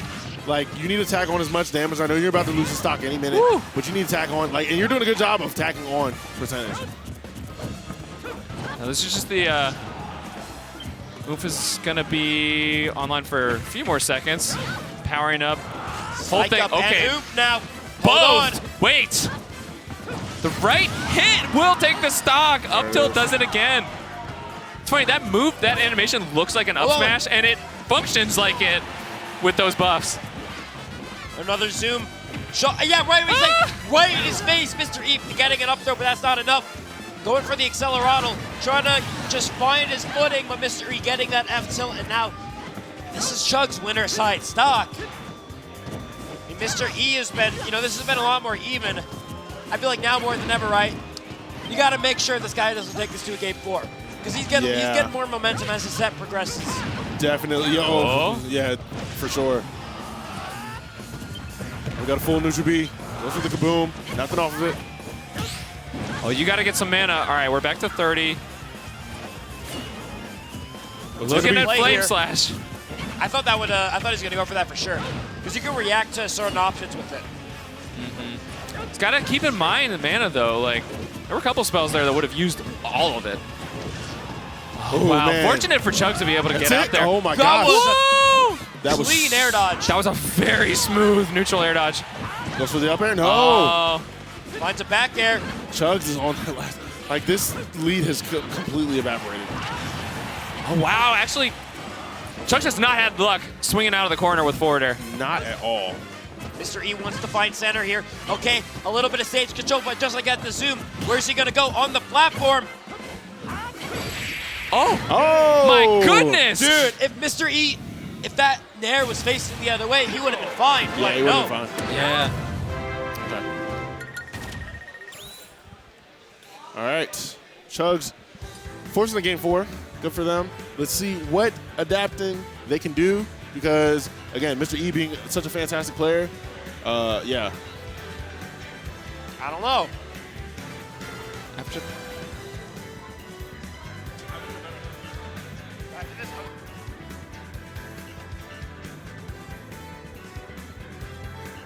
Last time ever, boys. Here we go. Yeah, oh man. my goodness. All right, here we go. Trying to go on a blaze of glory here. Watch the set end with the hero neutral B. Yeah, I want to see it. I want to see the thwack, man. Blaze of glory. Got it. I want to see a shield break.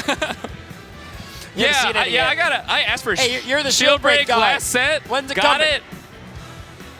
Could happen. Could happen. It could happen. I think it's more likely Chugs though. Shield breaker is a lie.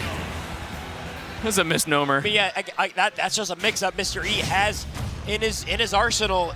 He went for like once at the start, but not really again after that. So who knows? Either way, man, I feel like Mr. E just wants to play aggressive here. Wants to keep Chugs in the corner, prevent him from getting spells.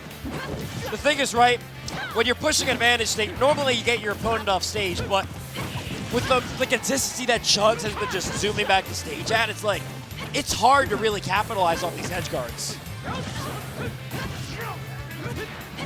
Yeah, I mean, offstage has not been, well, when it has been relevant, extremely Mr. E favored, but I mean, hero players need to be able to like navigate the offstage. We see Chugs like mastering the use of zoom. Woo! There it is. Jump scare. That move is such a jump scare. It really is. All heroes, well, I don't want to say all of them, but a lot of heroes moves are. Well, it's just that usually you're not ready for it, and it's so fast. Uh-oh. Oh, Ooh, I like grab. that feint there. Go for the whack. I thought he was please. going to go for snooze for sure. I wanted it so bad. I wanted it so bad. Just give me one. Give me one. It's set Whoa, up this dude, situation. he went so low for that. Go for it all. Go for game 5. Okay. Read the roll, but just a little too late. Ooh, I like that. I was thinking, I don't know the hero really has throw follow-ups. The frame traps Chugs out of nowhere, evening this game back up. Mr. E, though, has an answer. Putting Chugs in the corner, finding that back air. One more stock. Again, he's in a similar position, and he went to Chugs. Oh my God! Okay, all right. What a wind-up. Yeah. Oh my God, the big hits coming out. Yeah, here we go. Psych up online. Go for an up smash. That could have been bad for Mr. E. And oomph now. A lot of things will take the stock for Chugs. Oh, that was... Take the shield! Ooh. Now this shield break is kind of, the threat of that is kind of off the table now because there's really psych up that like makes that a thing. I don't know that, yeah, up throw doesn't do it here. You need one of the buffs. Kaboom was a little too early there. Maybe now. He doesn't have an up throw. Okay. Okay. I was about to say, hero doesn't have any kill throws. Up throw, but usually you need a buff. Outspacing the counter. Wait, that just burned Psych Up. He doesn't have Psych Up anymore. That's ingenious. Oh, I mean, he probably wanted to hit if they counter. didn't kill? Like, All right. Yeah.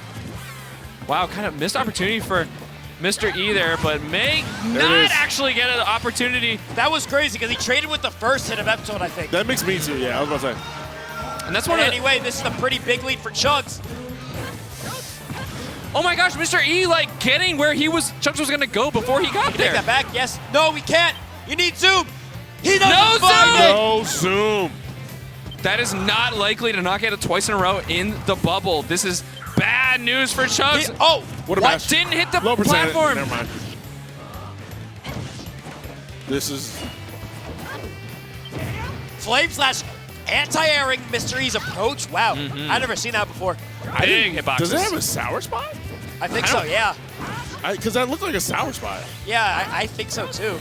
It may just be that it was low percent. We're used to seeing it Oh, higher. okay, yeah, maybe. Either way, man, Chugs on course to take this game. Chugs kind of turning up right now. Yeah, he's really turning up. Dude, Whoa.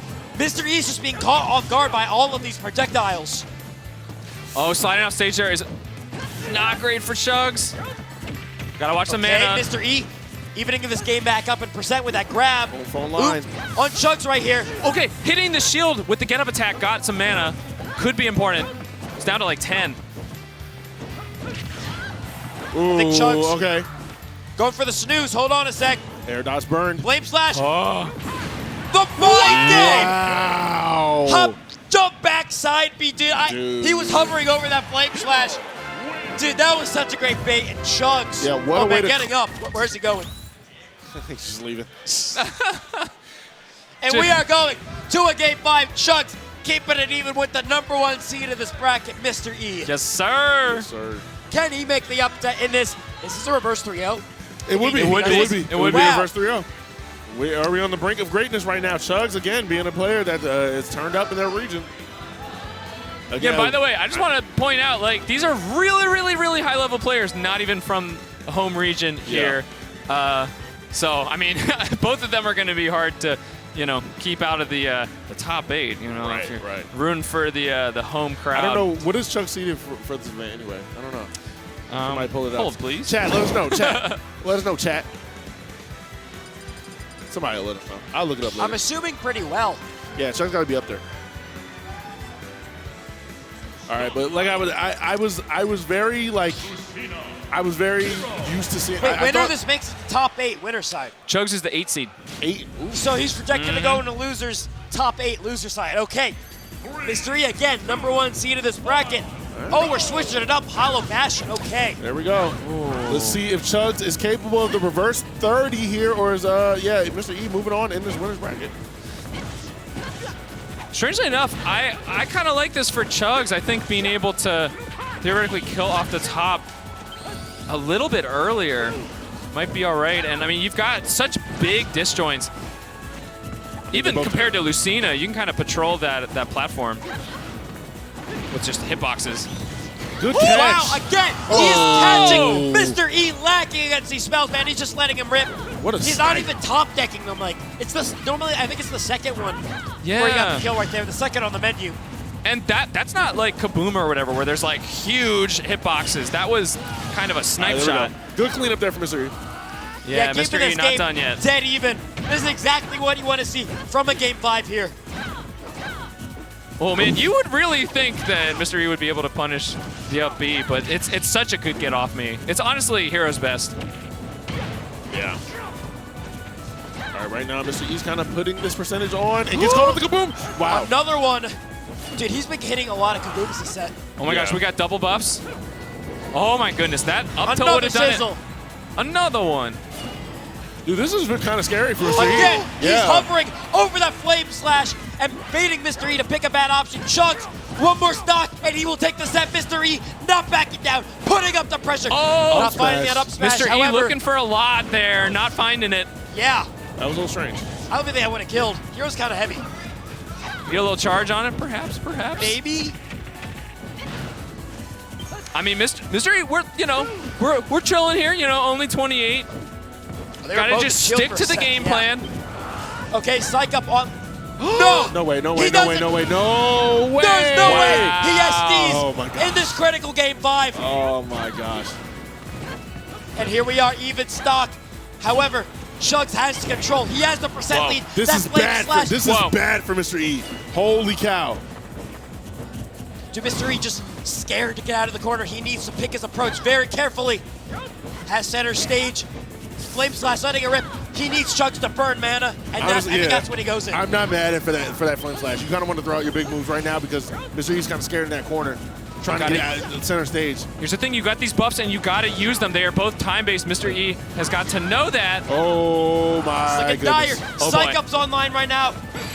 There it is! Oh my goodness. Over Mr. E. Mr. E, the reverse 30 from Chugs, the 8th seed, taking it over the #1 seed. What a set there, man. Oh my goodness. This is the thing with Hero. Like I said before this set, Hero just is this massive walking X factor. You never know when he can get one hit into another hit and completely turn it around. Oh my gosh. What a showing for Chugs. What a showing for that top 64. And I think that's winner's side top 8 for Chugs, right? Yeah. Goodness gracious. I mean, making at least the seed. So that's it for us. Yeah, that's going to be I think that is, dude, it's been so much fun. It's been a pleasure, man. Casting with you guys. One of the things I want to say about I almost punched you in the face right there. One of the things I want to say about Xanadu, right? I watched this YouTube video about finding your third place, right? And third place sounds derogatory, but it's not. Third place, because your first place is home, your second place is work, and everybody needs to find that third place. Back in the day when I was a kid, the third place used to be the playground, the green electric box, somebody's basement, whatever the case may be. So it's not. In 2024, it's hard to find your third place.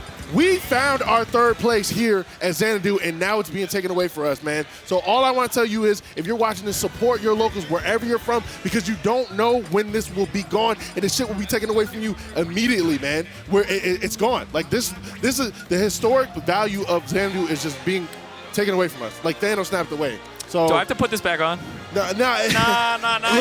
Listen. He's eulogizing out here. I'm very sad, I'm here for it. So, I'm here for it. Support your locals. You need to be out there because you don't know when it will be gone. That's all I got to say, As man. wise man, African Batman said like last week, you got one swear a year. I fucking love this venue. Peace out. Free tweet. Peace out, baby. Free tweet. Yeah, man. We love y'all, man. Thank you for the locals. support.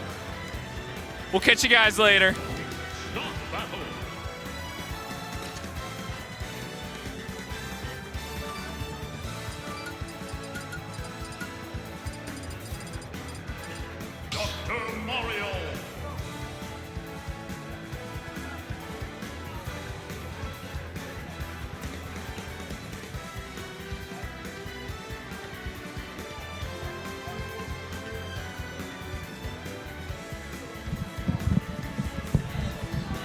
All right, break real quick. Bring the camera back here for a minute. I told the players to pause. A little bit of conniving here so that we can go ahead and pay tribute to one of the OG Xanadu veterans, my man Bloody Knight. This is a man who has been at more Xanadus than just about anybody else, was at the first and made it all the way out for the last. I had to go ahead and let the Ganon extraordinaire, the main sense Brawl, the main man Bloody, have last words about the venue. If this is the last Xanadu, we gotta let you chat. Yeah, thanks, man. It is a pleasure to be here. It's been a privilege to come to Xanadu for so often. I didn't go all the time. I didn't have the time, especially now. But still, this place has a lot of memories. It's great. The vibes have always been immaculate. Just the people in general, the community feeling was just so overwhelming. It made me want to come back every week if I could.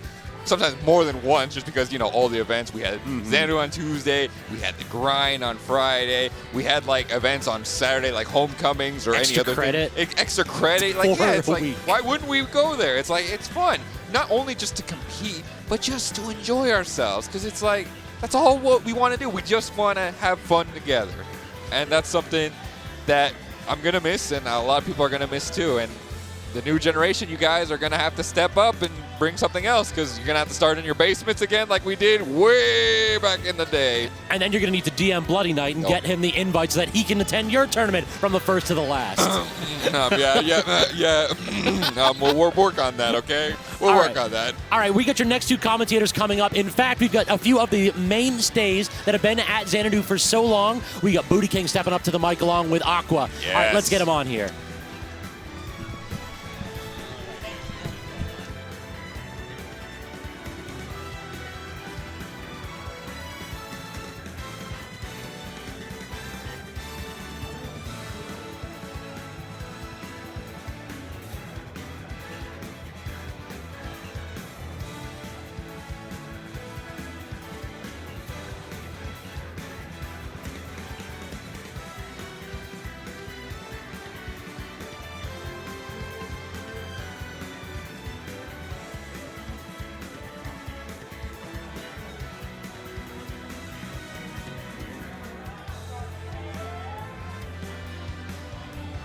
Ooh, hello. Hello. We got this. We got Bacon, Noodle quarters. Yeah. Bacon from South Virginia. Yep. Noodle from South Jersey. Bacon, wife and kid, driving at least 3+ hours out here. Yeah, Virginia Beach is pretty far, but Noodle did the same. Can't speak for the wife and kids part though. Yeah, I'm not sure on that one. Best doc in the biz here. We'll see how we do against Noodle. Yeah. Classic small battlefield start, but this is Donkey Kong. This is Donkey Kong. Obviously, we're gonna have low % kills. Oh no. Just 10 seconds at 90, almost 100. No.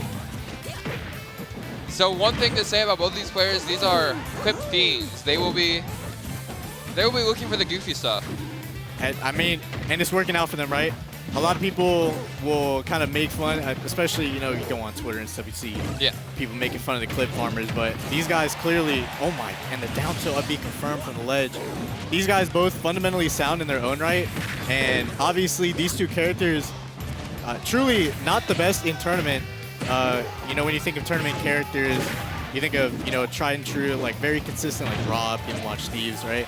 Yeah, but characters like this have their own place,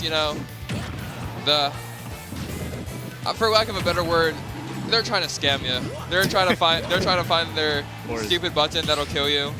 But Bacon getting these confirmed into up B, because that's Dr. Mario. He has a lot of those. You saw the down tilt on ledge into up B earlier, but the core of his gameplay is finding these pills into the kill. But again, these two players. Obviously, both fundamentally sound. They can find these confirms consistently enough. See, right there. Noodle picked up the first stock, but Bacon's just been cooking. He has a mountain to climb to get back. But this is how it starts. Yeah, there is. This could be dead. This is Dr. Mario. Every grab could just kill him. DK on biplats is the character to do it. Bacon, though, no. Frame he's 3, going to punish you cannot touch the shield. And Bacon off to a commanding start. This guy, the game one means so much, especially in these kinds of matchups. Both of these characters instill a lot of fear into you. They make you play the game fundamentally different. You're always going to be scared. You're going to be choosing options that maybe are a little too aggressive, too defensive. But Bacon showed there he is not afraid of Donkey Kong. He is very familiar with the game being played. Of course. And we'll see what Noodle can do on the counter pick. It looks like Noodle's lost. He does not know how to get his good hits. Yeah, we'll we're see back on biplats, we'll see if anything changes this game, but I expect we're staying on these biplats this whole time. We might see a different counter pick, probably not. I think both these players like this stage. Yeah, Noodle specifically, I can't really think of a better stage for DK. Like PS2, but same difference a lot of the time. Yeah, that's the other part of this matchup. Edge guards, F2 frame dead, back air dead, grab, down throw, probably dead. So we're kind of seeing the opposite start of last time. Just a clean, quick stock from Noodle, and now Bacon needs to fight back from the back foot. And in the same vein of last game, Noodle is finding a lot more consistent confirms. Throwing these down Bs out, it's a bit hard for Doc to punish that. Although I would like to see Bacon just sit back and throw pills when Noodle's kind of just throwing these wave bounce down Bs. Or even that back air will beat it out. It's a good choice too. I think the issue Bacon is looking to... Oh, he might be dead. I'd be dead here. Oh no. I think the issue... Oh wow. Just up B's the back air. Really clean. But again, I think the issue Bacon is trying to overcome here is the fact that he doesn't have a lead as Dr. Mario. So he can't just sit back and force approaches. He kind of has to go in with the pill sometimes. Yeah, it's all relative, right? The thing is, even DK ahead, it's a bit hard for DK to force approaches. Even though Doc is behind it, the pill still is a threat. It also leads. I think this is it, right? Oh, you might be dead. Yes. So basically, just a 180 of last game. Yeah. Noodle gets the first stock, and then just rides the momentum. So. That's the push and pull of these two characters, right? They both can snowball on each other super hard, and neither of them, because of their placements in the tiers, and both of them are relatively immobile compared to the rest of the cast. It kind of makes getting back into the game a bit of a tall order. Honestly, one of the weaknesses of these lower tier characters, low tier, mid tiers, is a lot of the times they can't force the comeback. They don't have approaching buttons, and they're really just looking to prey on people running into them or holding the lead. Just an up-B off rip. Hard reading Bacon's kill. Man, I mean, this is about as good a start you can get for DK. Yeah. Just hard read off rip, and then calling out options with big hits like down air, confirming into up air. Oh, but again, with these characters, until this first stock is taken, I don't think anyone really has a solid lead. Noodle has no jump though, doesn't get punished for it though, but it looks like Bacon is playing a lot more familiar or a lot more comfortable around these down Bs in this game. Not just running into them and getting hits. And Noodle here, I mean, when Bacon is in these offstage situations, Noodle absolutely has to take advantage of it. Although, I mean, once again, we've been talking about how these characters can be quite limited in their abilities, and yet these two are in winner's quarters. Noodle catching the back air there. Yeah. Going to be ahead, and obviously this is very good for Noodle. Drops the shield a bit early, wasn't ready for the punch from ledge, but... And I mean, since game 1, oh my, and the up B doesn't kill yet. And I mean, the rage on Noodle is something of concern. Doesn't matter, Bacon does not care. Reacts quickly with the up B. The leads don't really matter until the stock is gone with these characters, just because they can... Both these characters are so fragile, they actually can just die in one interaction against each other. Yeah, I mean, it doesn't help that both of these two are powerhouses, just in the pure knockback, their base knockback of their moves. Yeah, both these characters, very high kill power, very questionable recoveries. High kill power. Dox is just straight up bad. DK's, I'll call it questionable. Dox is just... Oh my, and the 2-frame went for some crazy mix on the recovery, but doesn't matter, just gets down all the same. Honestly, you do not want to give DK time to react to those kinds of recoveries. Then you'll have a situation like that where you will get punished. Huge downer. I think this is it, Yep. Crazy strong forward smash. Absolutely massive. And we're just at an even game. This game 3. And this is just good for momentum, honestly. This is important for the counter pick advantage. Should this go to game 5, whoever game wins 1 was a stomp. Game 2 was a stomp in the other way. Game 3 has been really even, so whoever can win this probably just... I couldn't just like lead that momentum into the set, honestly. You're seeing a lot of these scramble situations, and Doc is getting the better. And that just, I mean, I think Doc up close does just have better boxing tools. The problem is getting up close. Oh. So a really scary situation for Bacon, but he finds his way out. Actually gets reversal grab from the neutral getup. Gets back here, so we're going to reset to neutral. Both of these guys, they're just looking for their kill confirm, and honestly. You see Noodle wants this down B so bad. Down B up air. Bacon's shield is so... Oh my gosh. Runs into a back air. His shield was so low. And again, taking advantage of that bad recovery. These characters with very bad recoveries. The Dr. Marios, the Ganondorfs.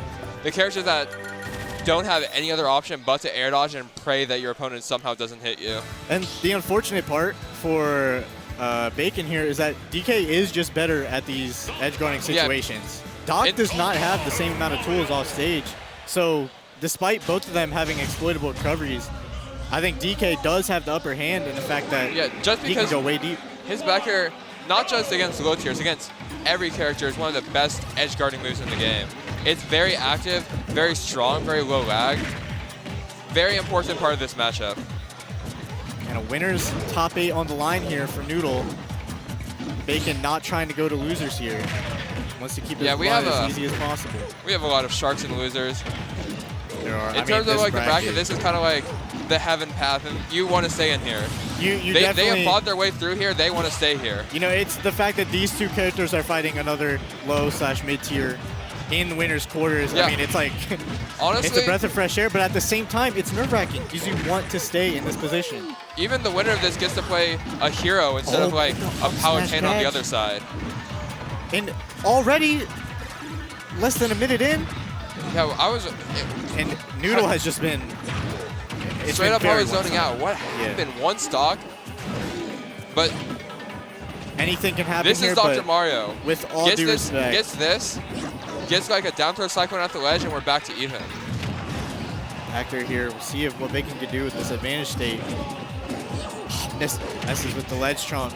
See, and that's another thing. DK's recovery just has it can be hard to mess with if you don't have the proper tools for sure. Has just enough mix, and for a character like Doc, it's super hard to deal with. And I mean, Noodle. Oh my, up smash there. I mean, if there's any way to start it, that's how you do it. Yeah, you need to end this before it gets crazy, but I mean, once again, you know, we talked about the matchup and stuff, but you know, ever since that game 1, you might be dead here. Oh, waits for the air dodge. But this is a hard place to be against Donkey Kong now, because you're just dead if you get grabbed. So like, you have to play so carefully around grab. Opening up here, I mean, well within a kill confirm % for Bacon. But if he gets to stock before any more meaningful damage is put on him, it is very reasonable for a Dr. Mario comeback. Ooh, but this could be bad. No, it's not it. Just not goes yet, for the not back yet. throw, tries to get the mix, is very willing to just play the ledge trap here. And I mean, you have the life, you have the stock to work with here. Interestingly, the DK gets the strong hit, not the Dr. Mario. Yeah, I mean, what does that say about both these back airs? True. This is just back air supremacy from DK. Again, this is the same situation as last but game. And only, Bacon is now or never for 50%. And you know what? I'll say it. We are bringing Dr. Mario to winner semifinals. We are will be. taking Bacon Dr. is Mario trying. to winner semifinals. He has to land, never and mind. that's the problem. Honestly, really clean by Noodle. Extremely clean. Straight up got packed up game 1, but yeah. made the adaptations, clutched the really close game 3, and got that game 4. Was kind of going out of his control at the end there, but he managed to close it up out at the end, so. Oh my God. Get in here. Oh wait, you need that. Yeah, turn the mic. mic. There you go. Am I good? Oh, I'm in here now. You're in here. I'm up in here you now. You watched that set? They did. I You did, see man. how It's fire. Noodle, after that game 1, just started reading Bacon's soul. I feel like, I mean, off rip, we were starting neutral with up Bs. Yeah. We were 2-framing recoveries with down air. We were waiting for the recovery mix-up. Doc is kind of an exploitable character. You just got to know when to go in and do it. Feels like he really just took control of the very momentum-based matchup on both sides. He just started all these games with momentum compared to game 1 and got the win for it. I think next up is going to be Endothea, not Brayden. So, Yeah, not so Brayden winning the grind last night. So tell me a little bit about these two, because these names are I am completely unfamiliar. #1 North Carolina right now. Ooh. Very good game and watch. Shouts to Cam Steele. What's up? Yeah, true. And not Brayden, like #5 in Toronto, won the grind last night over Delaboy and Smub and Oolong. Okay. We're going worldwide. Number 5 in Toronto, I think. Either way, very good region. Like the people he's ranked below are Riddles, Elijahman, Black Twins. It's rough. Good names. Yeah. It's very good names to be ranked It's a below. rough region. Yeah, so it sounds like it's a very tough region to compete Honestly, and get to the top in. In terms of matchups, rough roll for a Mario. This might be his single worst matchup, but it's been won before. Game & Watch, very light character, very prone to just dying to Mario sometimes. That is true, yeah. Mario got that big noggin sometimes. Stage bans are going to matter a lot. Yeah. On Mario's counter pick, we should be seeing Game & Watch die fairly consistently. Worm? Off any hit.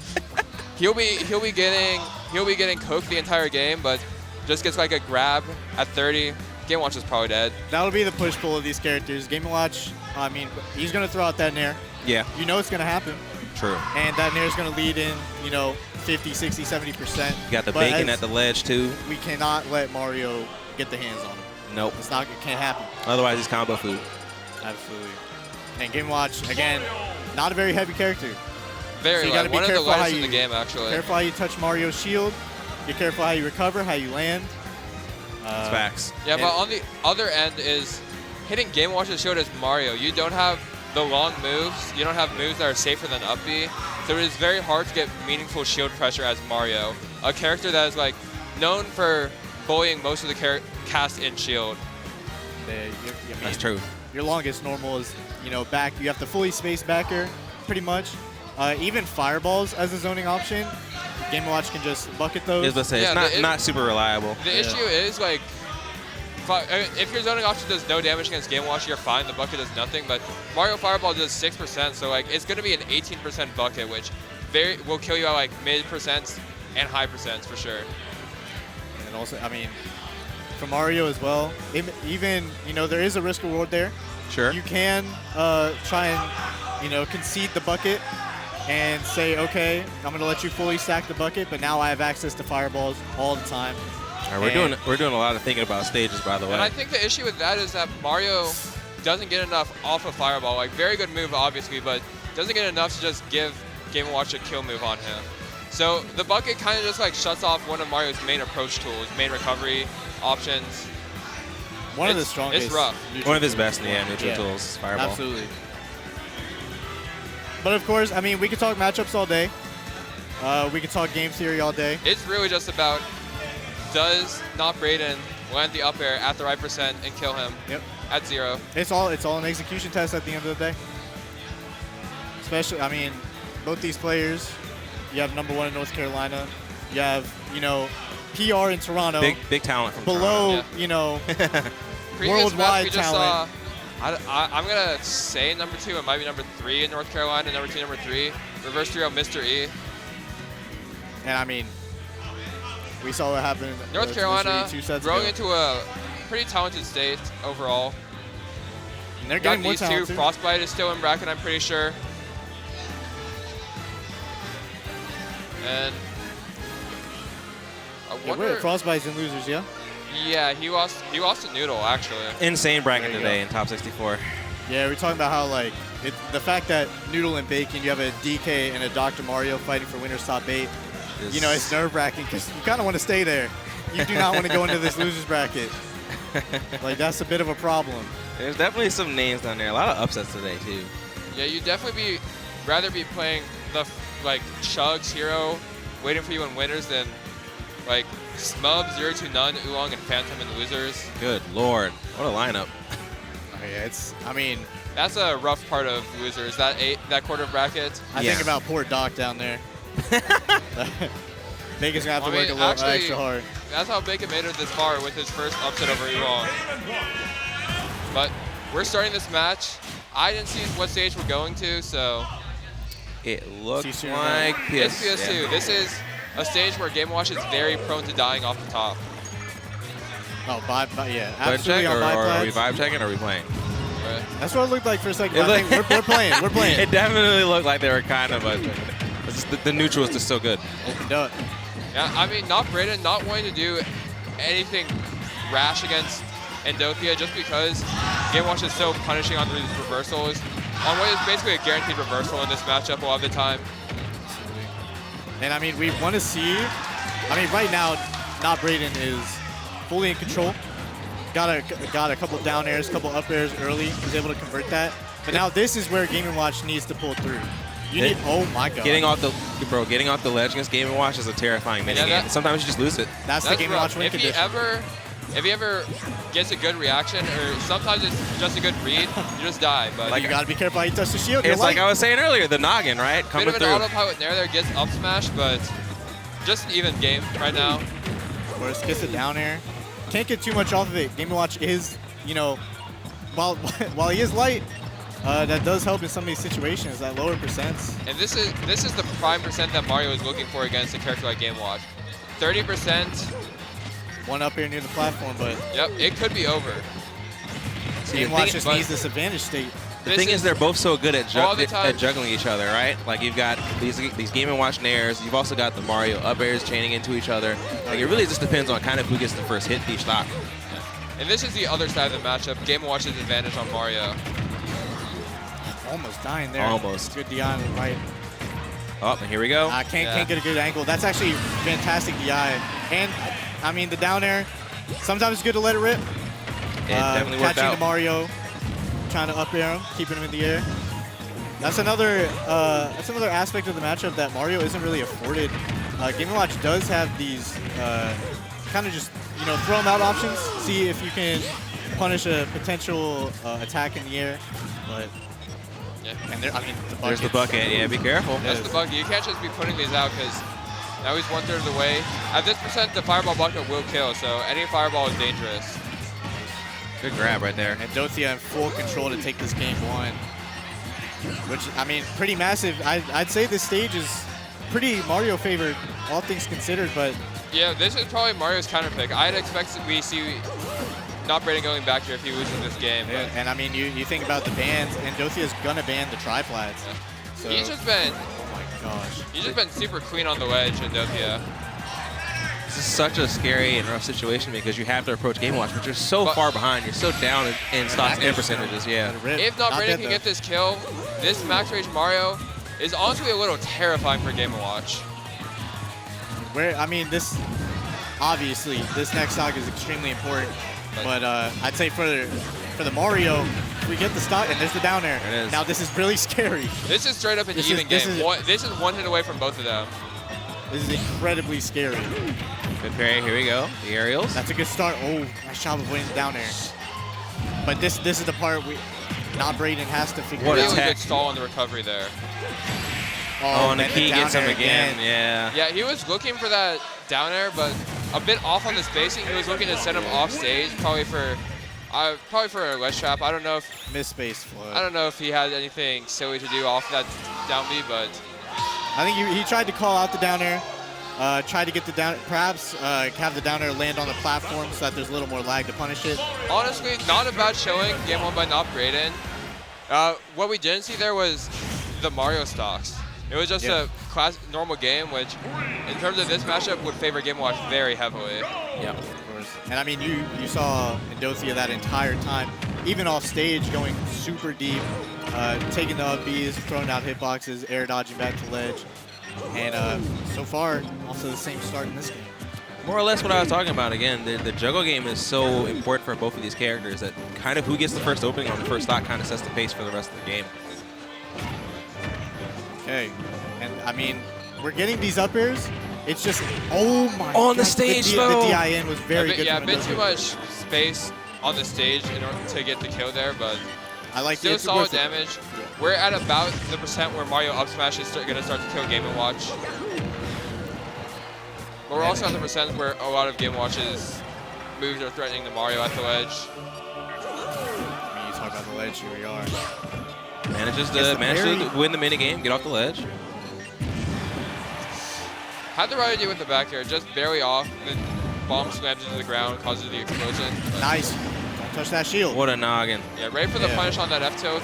And you saw it not Braden positioning for it that entire time.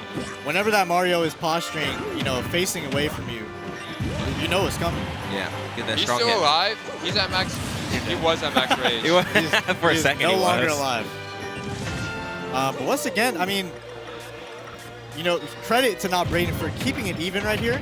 But I feel like, you need these Mario stocks to be that equalizer.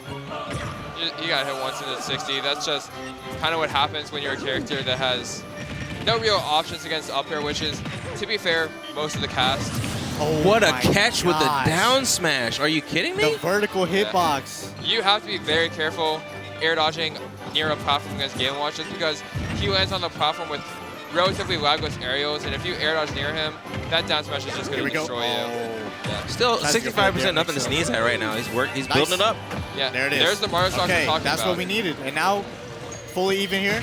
He just needs to not get air juggled immediately. Yeah, don't get air juggled immediately. Look at the percentage going up. And see, this is the advantage state. All Mario can do is air dodge. Your landing options are extremely limited. Honestly, this is just rage farming for this upper ladder. That's a great way to put it. That's definitely a good way to say. Yeah, I'm getting hit for we are bringing for advantage later. Oh, that was a clean down air, but it's not going to amount to much. And again, this advantage from Game & Watch. Oh, almost right into the helmet.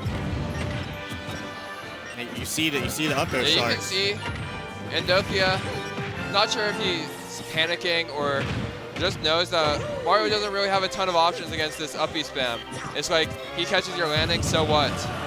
But what an S smash call out there right next there. Next S smash at the ledge here, probably going to be a kill. And Game & Watch does have, especially after that gets down the air. cross up, but Game & Watch barely lives. And this is scary here. I'd say in these kinds of situations, I mean, look at this. Look at him. He's walking away. Oh my! You're still okay. Game & Watch, we're hitting the yellow stick. It's hard to beat any character against Mario up smash and kill percent, even if you're Mr. Game & Watch. Yeah, I mean, I say that, but look at. Oh my gosh. Oh wait. The spot dodges. A couple panicky options. Whoever. Good fair from Indosia has. How do we get off the ledge? How do we get back to center stage? Fine. Can't do it. If you get the down air again, that's it. Wow, what a catch. Another barely lost by not. It's these scramble situations that Game & Watch just seems to be getting, you know, the upper hand on. He's definitely getting a lot more out of these situations where it's like last stock, the pressure's rising, right? Who's going to get that hit to get the other character off stage? He's definitely coming out on top more often there. It's for like not Brayden. It's just like he's looking for this up smash, this down air. But if you're playing against Mr. Game & Watch, you have to avoid the up B, the back air, the F tilt, the smash attacks. There's a mental stack to it. It's very real. Here we are, game 3. PS2 makes the best of games. We're still right? on PS2. We don't know if Endothea has another counter pick, but we have to get past beating Mario or beating Game & Watch on this stage first, which starting off with a clean 60%. I mean, again, I think Not Brayden is fine going to this stage. I think Endothea is also, given the results of this, completely okay with it. He's also cool with going back to PS2. Yeah, I don't think... Oh, the tech. It doesn't matter, you're back. Not enough, yeah. That Game & Watch up B got a lot of deceptive range. Almost died in that miss tech. Yeah. That's insane. Just if you see that gap, that a lot of characters don't have a button to press between the upper and air there, and they're just stuck in the Mario vortex. But Game & Watch, frame 3 up B, just gets out of there. And again, it's just the amount of hitboxes Game & Watch is throwing out. It was a crazy set of techs off the stage right there, but Endothea coming out on top at the end. Oh, what a night! Let's go! God. That sucks. That's a great way to put it. That does, in fact, suck. I was going to say... And I mean, you know who it doesn't suck for? Endothea sitting right here to clean 3 stocks to 1. Endothea obviously feeling it. You don't go for that 9 if you're not confident. I mean, this is just... It's bullying. Yeah. It's so hard for Mario to get back to... Look, how Mario does he get can't back? do anything. This is... This is a rough place for Mario to be because your only option is literally just 3 scam stocks in a row. And it's look just at the amount of options. It's hard to get one of those sometimes, but 3... Yeah, that's not an up B angle there. I agree. He had to back off to avoid that. Yeah, he was looking for a reset, probably get a smash attack, just because the damage on the up B isn't worth right now. Good call out. Good call you need out. these kills. Now the only way Not Brayden gets back into this, unless Endothea falls asleep at the wheel, these scam stocks need to come through. These up air ladders. But Endothea, this entire set for the most part has been very good about not giving Not Brayden his clean hits. I actually really love that flood. Because if you think about what's been happening off stage, Endothea's just been all over him. So yeah. Flush him away. Yeah, it's back off. Man, that, oh my God. Dude, the key to victory right there, the down air. Quite literally. I mean. Unfortunate roll in terms of matchups for Not Brayden, but we saw him win the grind last night. We've seen him make it this far in bracket. I think he'll be fine. Maybe until he plays Endothea again. It's absolutely, he's not out of, he can adapt to Endothea. I don't think. I think that was very, except for the game 3, very close. Not Brayden just wasn't getting what Mario needs to win that matchup. Of course. He just got snowballed. Could very easily swing the next set they play. No, I mean, 2 of those games were very even. I mean, that last game. The snowball. We don't got to talk about it. Something happened. We don't got to talk about it. Hold up real quick. You good? Okay. Swap time. Oh, it's commentary swap time. Hey, I just wanted to hop on real quick because YemTheKing came through, man. Of course. Let me tell you, this is one of the old Xanadu OGs. He's been around forever since he was a little kid, man. He come back now looking like young Jesus. I was like, wow, man, it's getting cut. Christ is risen. No, you gotta leave it. Christ is risen. We're actually back as all his hair's going. We got bunch of players. He had it for the Christmas play. That's why he had to keep it. No, I told them to put my tag as YemTheKing. I haven't gone by it for many years. But honestly, it's great to see you back, man. And of course, nice to finally get a chance to get on the mic with you, Gab, a little bit. We're bringing YemTheKing to 2025. We are bringing YemTheKing to 2025. All right. Thank you guys for listening. Thank y'all for watching. We are getting out of here. We got more action on the way. Don't go anywhere. We got it. Stay tuned.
Way to butcher an intro. Try it again, Nerf. Try it again. Go ahead. Right, look, there's three mics, and I picked up the wrong one. They actually were swapped. So like I picked up the right one, thinking that I was C3. Oh, that's crazy. All right, welcome everybody. It's time for Xanadu Homecoming, the last hurrah. I know we're all so heartbroken about this venue being on its last throws, but let's get into this one. We got Burst versus Jin. Now I know. Unexpected guest lyric. How do you feel about this? Well, New York? I was about to say, it is a New York showdown here. I definitely walked in this venue and I was watching a little bit of stream and I was like, who is Lion Pizza Chip? Yo, but that's crazy. But it is Burst. If you don't know, Burst was a former Yoshi main, now maining Sephiroth 12th on the New York PR for this one. So this is going to be interesting, and if you have ever kept up with Smash Ultimate, honestly, you should know the hidden boss, I believe, Jen. I believe he was ranked 51st in the first... Area 51. Yeah, Area 51 of, like, our first kind of general Ultimate ranking. So this one's going to be an interesting one. I know we're hopping right on into this Nerf, but you're a big Final Fantasy fan. How do you feel about this matchup? Well, I'm a Dragon Quest fan, actually, technically, but if we're going to really, like, count demerits. But I definitely think that Sephiroth as a character, we all have our opinions on this guy. He's been a terror to some and a minor nuisance to others. The only issue is Jen is still finding a difficulty in getting the first stock off here in game number 1. And Sephiroth being a lighter character, especially against someone with the kill power of Palutena, does not bode well. I'm not gonna lie. It's because we are basically finding our way outside of these classic Sephiroth cheese options, and I think that sometimes that can be what Sephiroth really relies on, is those cheese options. We all know they have their typical setups, but if you're not able to get those, it's really, really tough to get the kill here. But we did get the first one off, and we're already racking up quite a bit of extra credits. So. Personally, I love the way that Burst is playing a little bit further behind, knowing that Jen has to come in at a certain lane to get something going, and we're holding on to all of this rage at this point here too, but still, Burst trying to find this back air, trying to find a way to call out this jump, but once again, Jen is known for this immaculate spacing, beautiful roll through, and not going to be able to find another way to retaliate on Burst's side, but that up tilt, honestly, a KO move that we don't see that often. Yeah, I mean, something that you kind of use as a very niche option, but it can be a mix-up opportunity in the weight. At this point, I don't know. Burst is doing the right things, did lose that first stock, but quite a bit of a lead formed here for him. So, I don't know. At this point, Jen is starting to trail behind. You see a quick F tilt to take that stock, and Jen being a full stock behind, I don't know what you really do here because, again, the Palutena fundies, can they win out in this situation? Maybe the iframes from the dash attack and the back air might win out, but the range of Sephiroth, I feel like right now it is so insurmountable. Yeah, and that's the problem, right, is that Sephiroth reaches so far out that Palutena sometimes just can't really catch up unless you're really finding those openings in with Nair. But still, honestly, Burst is doing an amazing job of just spacing out Jen. Beautiful, though. Calls out the spot dodge. How did he teleport behind him? Magic. Insane stuff, like all of a sudden just, oh my, whoa, shit, through him, and he's dead. And then we have some more flare usage, but we actually cancel the flare, wait for something else. That up smash might have been a little optimistic, though. Jen not going to fall for that, and that's the thing.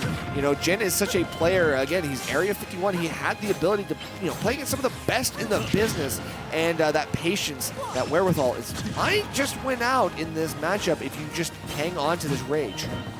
Still, though, it's Burst still just trying to find this loose KO option here. I love the way that Burst is really kind of following Jen down, but here comes Jen, finds the Nair into the back air. I love how Jen is also always trying to shark for this option off the side here. Here's the back throw.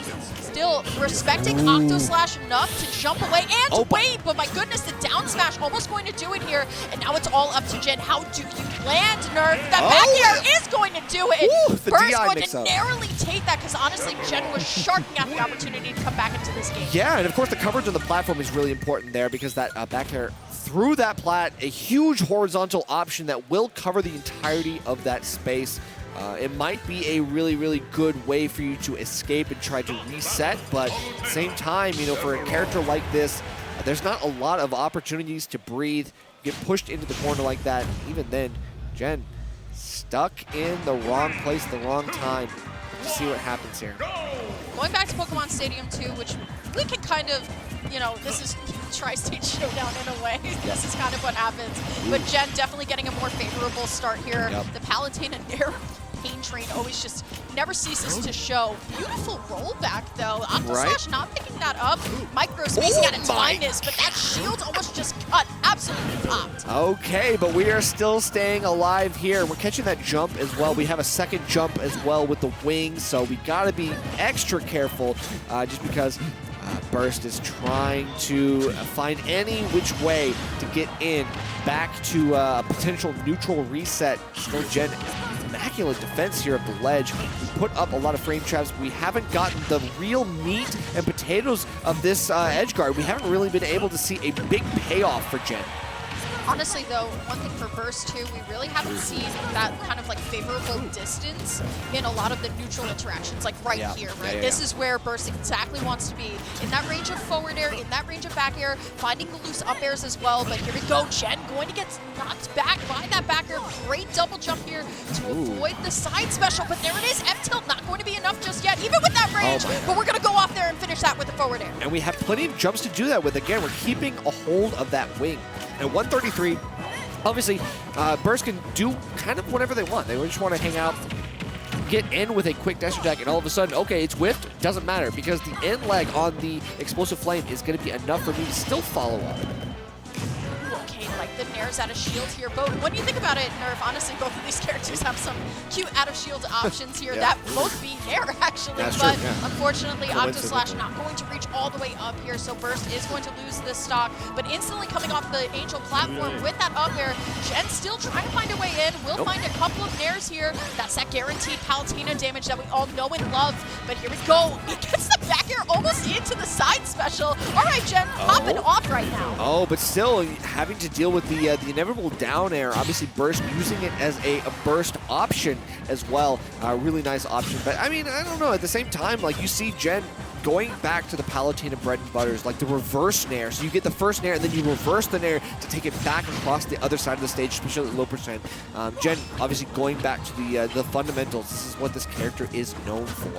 I think also on a different kind of plane of thinking, Nerf, I think Burst is doing an amazing job of calling out a lot of these jumps that Jen is doing. Sure. I think Aerials is part of Palutena's, like, who she is as a character, and the fact that Burst is always ready, even if it doesn't KO, right? But just to say, hey, you're not safe to jump here, it's our key part of this counterplay right now. But still, it's even right now.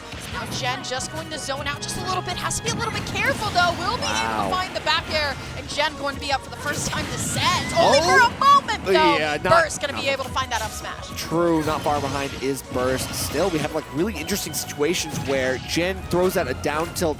Obviously, Burst is still outranging and still has the ability to get something in, but we find Jen able to take some liberties wherever he can. So he's still finding a couple good interactions. A frame trap here, forcing out the air dodge as well, but he's forced the platform, so he's not able to really play the neutral as effective as he'd like. Still, he gets a little too close for comfort, and it feels like Burst kind of like let him have that win in neutral. Go. Still now Burst going to be on the edge for this one. Octoslash, great standard get up too, but the dash onto the stage is going to be caught out just a little bit. There's another nair, and Jen has been doing the consistent damage so beautifully. The down air not going to be enough. Great parry, though. We'll see what Jen's able to do here. There's the back throw, and it's all up to this edge guard Nerf, because we definitely do not want to be letting Sephiroth with that much range and a wing get back in. That is true, because one opportunity could be the death knell of your game here. I'm using 70%. One smash attack will be enough, but the dash attack will be enough. And we did talk a little bit about the iframes coming through clutch. At the very end, we see it happen. And I think that that really allowed Jen to kind of close this out. We have a game on both sides. This is going to get competitive here, Lyric. Here's the thing. I think both of these players have shown what they can do when they have a very surmountable lead in the first stock, right? Yeah. I think for both of these games, we saw Burst with a really great lead in the beginning where it just kind of was like, all right, you know what, let me just consistently go to my B&B. Jen immediately found the double, triple, quadruple, you know, 18 nairs in a row. That consistent combos. damage. We're already getting back onto track here. So it is going to be the same matchup.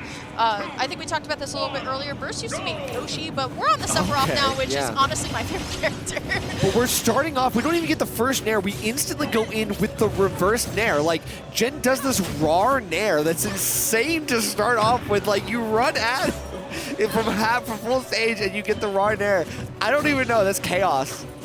I like how also we're going off of Pokemon Stadium 2 and we're coming to Hollow Bastion. Oh, yeah, a little bit of a smaller stage, but you know Palutena loves to play around these platforms, and honestly, with Sephiroth's range, it's going to look a little bit better here for things like up smash, but still, the neutral special not going to be enough here, but the Octo Slash actually does come in and send Jen off just a little bit more, but still trying to read the jumps with back air, and honestly, both players are adapting really well to each other. Right, and that's crazy because Jen is not, again, he's still not falling for this stuff like the Sephiroth edge guards. Like, you'd think that the way Burst is playing on the ledge is like, oh, there's no way that Jen doesn't get hit by all of these options. Like, it's smothering, and yet Jen finds the one single opportunity. Sometimes it's so frame close to find a way out and still stay alive. And even though we are back to 2 stocks even piece, it feels like both of them have been trading some serious blows in the third game. Still very neutral right now, 2 stocks to 2. We're going to be able to find the falling back air and then get a couple of jump reads here. This might be the opening that Burst needs, but I like how Burst is playing a little bit more reserved now, recognizing, you know what, Jen is able to get these conversions off of these wild neutral airs. So now maybe I just want to back up just a little bit more, and I like the distance here. Now Jen on top of Burst, at least for the moment here. The Scintilla not going to be enough. Great shield through it, and we're still here in these neutral wars. Nerf, what are you seeing? I mean, I'm seeing Jen kind of have the patience to kind of deal with some of these scrambles and scrapes. At the same time, it's, again, Sephiroth is such a smothering playstyle. Catches the jumps, catches all of the options. The high recovery manages to squeak by for a moment, but a whiff grab creates a moment of vulnerability for Jen that Burst eats alive. And now we've got another stock lead here. Very comfortable percents for Sephiroth as well. I know he's a light character, but still, we are maybe looking a little bit dire, but I mean, maybe with like low ceilings on Hollow Bastion, we can see something happen with Palutena, but I'm not sure. Mistechs always get me nervous, yeah, especially when you need a little bit of damage to go along with it. Good jumps away, though. We have a little bit of rage and that wing to work with right now, and now Jen recognizing that, just going to kind of reset the neutral. I've always said about good players that they're always willing to go back into neutral because they know that's exactly where they can win and find their opening again. But still, Burst is doing such an amazing job of putting up the wall that Sephiroth does with, honestly, the Masamune is such a big sword that there's so many hitboxes. God. The up tilt going to send Jen all the way into that blast zone. Honestly, it was just the full respect, I think, that Burst had for Jen. The pure spacing, and honestly, Hollow Bastion as a stage helped out a lot this game. True, and it's hard to, in that last moment, I can't tell if it was a read or a reaction, but either way, Burst is going to find the right opportunity to cover that roll with turnaround up tilt. A very specific option that only covers that. So, I mean, Jen is on notice right now in Game 4. Burst up 2-1. I would consider this an upset. Would you consider this an upset? Sure. I mean, PR ranking 8 and 12. But I think aside from that, right? You know, that's your region. This is my region. Anything can happen. Starting automatically with a Scintilla hit definitely feels good, right? That's a little chunk of damage, but that's also just the fact that we're already up ahead in the percentage. But here comes Jen, like we said. But look at the way that Burst is just full on, just ejecting out of the situation. Now. We're not trying to fight our way back down into it. We're just going to reset neutral and go again. And it's working out for Burst so well. Yeah, it's crazy because Sephiroth, you know, without wing, you don't think that he has that kind of like movement speed or the ability to kind of drift out of those situations. You don't think that he can disengage like he can, and yet Burst is making it happen, and Jen's still unable to get more than just a couple stray hits here and there. Only 44% on Burst, and Jen's still struggling to find any advantage state worth writing home about. Yeah, still though, a lot of neutral airs between both of these characters have been exchanged so far, Nerf, but still look at the way that Jen is now stuck on the ledge. Has to just use the recovery to just get back into center stage, but honestly, at this point, you're going coast to coast. Auto Reticle not going to do enough here to find an initiation in, because look at the way that Burst is playing. Dashing out, dashing in, really kind of messing up Jen's tempo, so we're able to get the up throw, unable to find the up air, but still, I think Burst is really nailing down this rhythm. It's true. I feel like Jen is kind of put in the ringer here. I mean, on the back foot, constantly. The rhythm that you mentioned, that Burst is kind of setting up here, is just so much that it feels like Gen is not able to really kind of catch up. There's a lot of moments where I can see that there's some hesitation, but the fast fall up air as well, it feels like the coverage is there, and we're going to get a second one to get the kill as well. Man, Burst is going off right now. Yeah, it's just the spacing at the end of the day, Nerf. It's the spacing, the fact that Burst is just taking his time, it's just working out super well. But look at this, man. Like, the nair into the forward air, tried and true, over and over. The patience here. And Gen honestly just feels stuck on the ledge, and it's not anything that Gen is doing wrong, per se, right? Yeah. It's just no option is truly safe here when it feels like Burst is like, you know what, I didn't find my hit, bet I'll just reset again. Sure. But still, the jump call out here is at least going to get this stock off. And when you think about it, Nerf, I mean, Gen hasn't taken too much damage in stock. Not too bad, and we get a down throw, and finally we're able to get a follow-up afterwards, but we get too greedy, and we look for a second back air. The Scintilla is awaiting you, and we see the quick fake out. Look at that. Burst covers the ledge yet again, only took 31%. It doesn't even matter at the end of the day because Gen still trailing behind. A missed grab means you're going to be taking quite a lot of damage here if you're not careful. Still, though, Gen going to be able to find the down throw into the back air. We still have our B&B through, but the blade dash on stage is going to at least, once again, eject Burst from the situation and put him back into what is a more favorable scenario here. But here comes Gen, down throw. But look at that, the way that Burst is just like, you know what, I want no part of this. Let me just reset over and over again. It does not matter. Gen, though, going to be able to find the nair. So we're going to go into the edge guard right now. Slash not going to be able to do it here, but Gen actually just going to respect Burst here and reset. I mean, this is his last stop. I mean, this is the issue, you know, Palutena, okay, catches the roll, but like Palutena has like a funnies-based playstyle. Unfortunately, when you are dealing with characters that can throw out smash attacks with impunity, you don't have the opportunities to punish that you might need. We finally catch something here on the regrab on ledge, and that's just enough. The kick from the down air is going to be enough for Gen to be able to take that second stock, bring us down to last stock, but how quickly Burst is able to snowball a lead here, I don't know. I really don't know. Ooh, okay, a very committal up smash here is going to throw Burst off the ledge, at least for the moment here. Gen, though, just going to come right back down and finds the one hit of nair that he might need to take this all the way. There's the blade dash. Great air dodge through the back air here. It's so close. There's the F tilt, though. Burst has to calm down, finds the back air, though. We're going to head into edge guard once again. Reads exactly where Gen's going to go. Finds the forward air again, but we need to find that decisive hit, Nerf. Wow. Where will it come? Well, I mean, it's not going to come from the high recovery. Obviously, Gen manages to squeak by and gets a nair and an up air for his troubles, but the teleport cancel on ledge, or on platform, is not going to be enough to really secure that stock. A good disengage yet again from Burst. Feels like we've been struggling, and the stage control is Burst. Has to just wait for him to see control.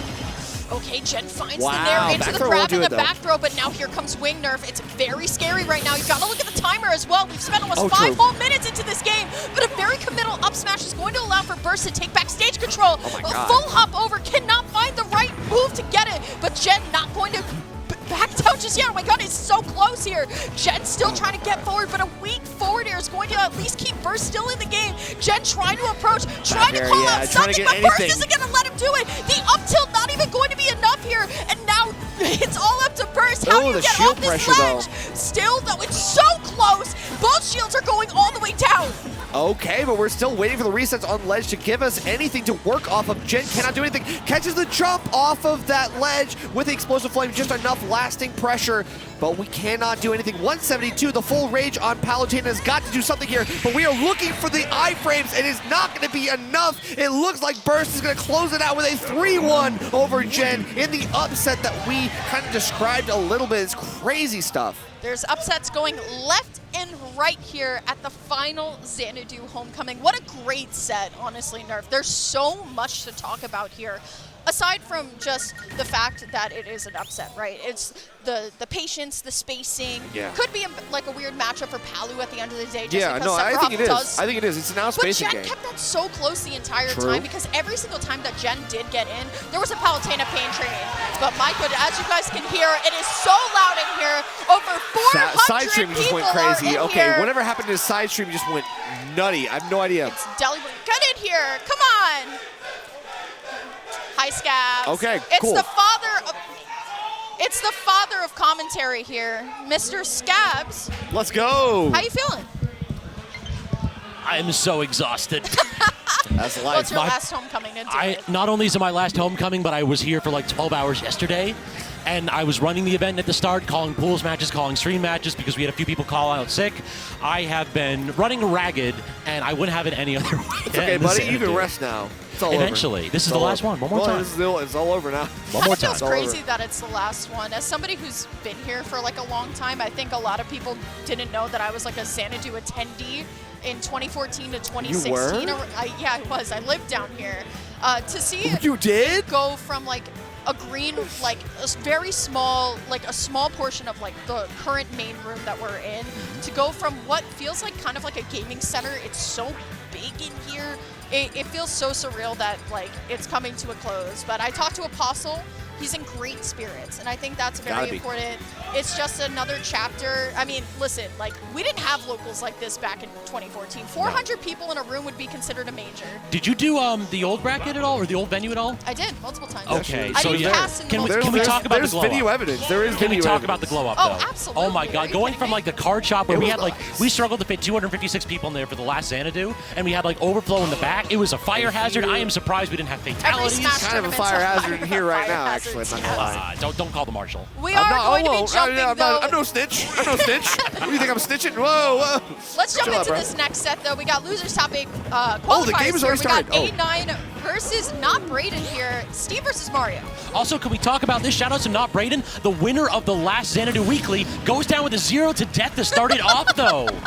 I guess so. I mean, A9 was like, I mean, sure, let's go. I mean, That was yesterday, though. You won yesterday, but not today. Yeah, exactly. Listen, to make it all the way through back to potentially making top 8 is still very impressive. But the problem is, I know A9. A9 is a very solid Steve player. Knows all the kind of fancy and tricky Alex. Oh, whatever. Alex. It's the last one. Let's get it right. Let's get it right. All right. Regardless, Put some respect. I watch a lot of Steve players, and I try and see what makes them different. And I really like A9's, like, the way that they kind of litter the blocks all over the kind of battlefield. Turning it into like a Kaizo Mario nonsense world. Yeah, you could say that. A9. Bingo. Oh, my God. Hey. All right, let's get it. Nerf, you are absolutely miserable. That's the worst. I'm sorry. I'm sorry. How could you? There's no A in bingo. My bad. All right. Well, I mean, hey, you know what do you want to talk about when we're watching Mario? Steve? I want to talk about Steve. All right. Can we talk about Steve? Go ahead. Steve is an interesting character. Tell me more. Lyric, tell us more. Why are you guys throwing it back to me? Regardless, so A9's doing a really good job of doing Steve stuff. I will say, out of all of the Steves I've ever watched, A9 is one of the only Steves that I've seen really kind of like still approach with iron tools, right? Usually we see diamond, wood. We've not really ever seen I see like Nick the Dixon iron do that all the time. but still trying to find something. Here we go. I mean, Braden's definitely not out of it. Has a little bit of rage, but this is what we like to say is an uphill battle to climb. Doing a really good job of actually calling out that jump right there from A9. A9, like, we were waiting for the block, waiting for the anvil, and Braden was so patient with those aerials. Like, I'm digging it. I'm digging it. The patience by this Mario main is going to be pivotal right here because you can't just knock down the walls. You have to be really careful about how you place these hitboxes. Well, it's actually interesting because we did see Snow versus Aquila, where it's like there is this character in Mario where you can kind of outpatience Steve somehow. Like the fireball does interrupt your farming ability just enough to really make it so that you kind of have to take the initiative as the Steve main. You kind of have to find your way in. And we're seeing it right now because A9 is having to go for these minecarts in, and even at 100%, it feels like Not Braden is still kind of forcing A9 to play their pace. But Steve. I mean, ultimately, that started with a 0 to death, and if I'm Not Braden, I'm like, okay, you got stock one, and then I fought it all the way back. Yeah. Like, you got to have a little bit of pride in what you did there. Oh, yeah. It's going to be a close set, honestly. And like you guys were bringing up, the fact that it was a 0 to death, right? Or a glorified SD at this point because bro was on the stage. Didn't even care at that point. It was like, I'm dead. I'm dead. Right. I'm dead. That's it. But That's to bring all I it got. back all the way, it goes to show that we do have some proficiency in the matchup, right? And we've been playing Smash for Steve's been out for how long at this point? Too long. Like, Long enough. Too long. Yeah, if you don't know the matchup at this point, it's kind of on you because this character is out and around, and every Steve can play a little bit differently. But Braden honestly playing extremely well and extremely aggressive. Scabs, what do you think the best way to fight Steve is Mario? Mario up air is pretty good. I don't know if you've seen that, but he hit a couple of those, and then the Steve goes away. Well, yeah, but you got to finish the job. Like, where's the kill option? You went for the down air of all things. Like, come on, go for the funny ass move. I need to see it. True enough. You got to end these with an exclamation point because otherwise Steve is just going to do this. Look, we're going to plank in the corner. All of Mario's vaunted edge trapping gone. Yeah. What are you going to do? You're going to like go down. Yeah, you have to ledge drop and then all of a sudden do something. Flash pressure on the shield. Okay, we might have something here. I don't know. Okay, still though, A9 is going to be sent off here. I mean, Braden has a pretty good percentage lead at this point. I like how aggressive we're playing on Steve, but still, Braden just has to find like a loose up smash. Hey! Wow. It's almost like you've watched Mario a couple times. You're so good. Who would have thought that Mario would have gone for an up smash in that situation? Wow, Professional commentators over here. I get paid to do this, man. Crazy! Wow! Professional. All right. So all right, you're dead? No, because drift. Because drift. I mean, good DI out. Obviously, that's what you want. A9 has seen this song and dance before. Not going to get caught by the Mario funny combo. Like, yeah, we know better. And we're going to do our own funny combo in return, trust me. Ooh, okay. I like the back throw here. Yeah, you gotta at least get like a little creative. There's nothing. I'm sorry. So actually, the one thing that you can do in those spots is wall jump off the walls. Like Mario can DI in, wall jump, and then try to actually land on Steve's own walls. Off small battlefield, really? No, off of Steve's walls. Oh, okay, I see. See, that's like a Mario Maker thing that you need at least like 15 tries to do before that actually works. You're right. Got your save states going? 14 times, shame on me. 14 times. But you got to just get save states. Like, what is that? Ooh, okay, so going for the up smash here in the corner. Now A9 just... I mean, the thing is, I like how A9 is really kind of using all the materials here. I know I talked a little bit about the iron, but really not shying away from just like melting the material bar all the way down and still just playing as aggressively as possible. Did you catch how like the minecart goes through flood entirely too? That tool is really, really good when Steve is trying to mine and not at all otherwise. But we have a good tech chase, and that's just enough to set us up for another inevitable up smash. I mean, we're 2 for 2 right now, and Braden still staying alive here. This is a lead here in game 2. We just got to hang on to it. The extra credit might be enough. We look for the spike, and it's just, what? Oh, okay, sure, yes, it works. Let's go. I have no idea how that killed. That kills? It's definitely one of those where you have to have your reactions on point. Perhaps didn't get a double jump out or tried to double jump out of disadvantage, and because of that, just had no resources to give to make it back. No KO sparks at all, though. Yeah. Like at all, not once. You just let yourself die. You just jump and did nothing. I 100% think that's like jumping out of disadvantage. Sure. You think it was an elytra down and then try to scoop? Ooh, could have been. I think it could have been an elytra scoop. Like, oh, go down and then have the momentum to go all the way up. Could be. Anyway, Town and City. So yeah, Mario not necessarily as big of a threat to kill off the top, but on the other side, you know that we're going to see A9 maximize these vertical combos on this stage. Plus, Diamond Forward Smash, I don't know if you know this, pretty good move. Can kill a little early on this stage. Yeah, especially off of the small sides of Town and City here, too. But we're going to get into game number 3 here, as some people like to say, the swing game, because it's really important, especially versus Steve, that you win this stage, so you have advantage going into game number 5 if you lose the next game. But here we go, Braden. Great air dodge coming out from A9, but still playing as aggressively as ever. I think that's a good sign for Braden to be able to be like, okay, cool, I'm going to expect that next time, use it as a frame trap opportunity and go for something. But unfortunately, we are still trailing behind already in game number 3, and the close blast zones on the sides are already not doing anything. Okay, still. I mean, A9 at this point is just so comfortable, right? Has a little bit of insurance with the tools and the materials here as well. A9 going to take the long way around, but see what Braden can do to call it out. The problem is, Scabs, you see... Oh, the problem is that we didn't hit that tech, and that single block more than enough to catch Braden a little bit of sleep at the wheel. The problem is that, and we just saw it, the way that Steve or Alex nerf has tons of ways to cover the side with that platform there, that the platform isn't usually safe either, right? A lot of times, like, players try and like find different alternate escape routes with that platform there. You can't do it with Steve. To be honest, I say this all the time, that no character stands on those side platforms with good intentions. Steve just general doesn't have good intentions. Yeah, in general, we're already seeing it here. Almost dead at 89 post hit. That was too close for comfort, but no tech on the stage. So hey, you know, the tech check is not past. Braden stays alive for a half second. I mean, that was a really cool down air attempt from not Braden, but that's going to Let's go! Let's go! Let's talk! Let's go! 114. We're making the upset right now.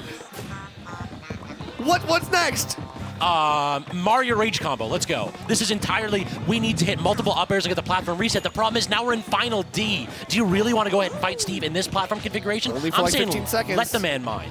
A very kind of legendary moment was the Big House 5, I want to say, with the Mario combo all the way up the top off of Battlefield. Oh my God, but we no will not way. be seeing that here. A9 going to cinch that game and going up the set 2-1. Dare I say that we've seen a couple of like, all right, this game's not going as well as I want to, and then all of a sudden it's super close right at the last second. Nerf, you look distraught.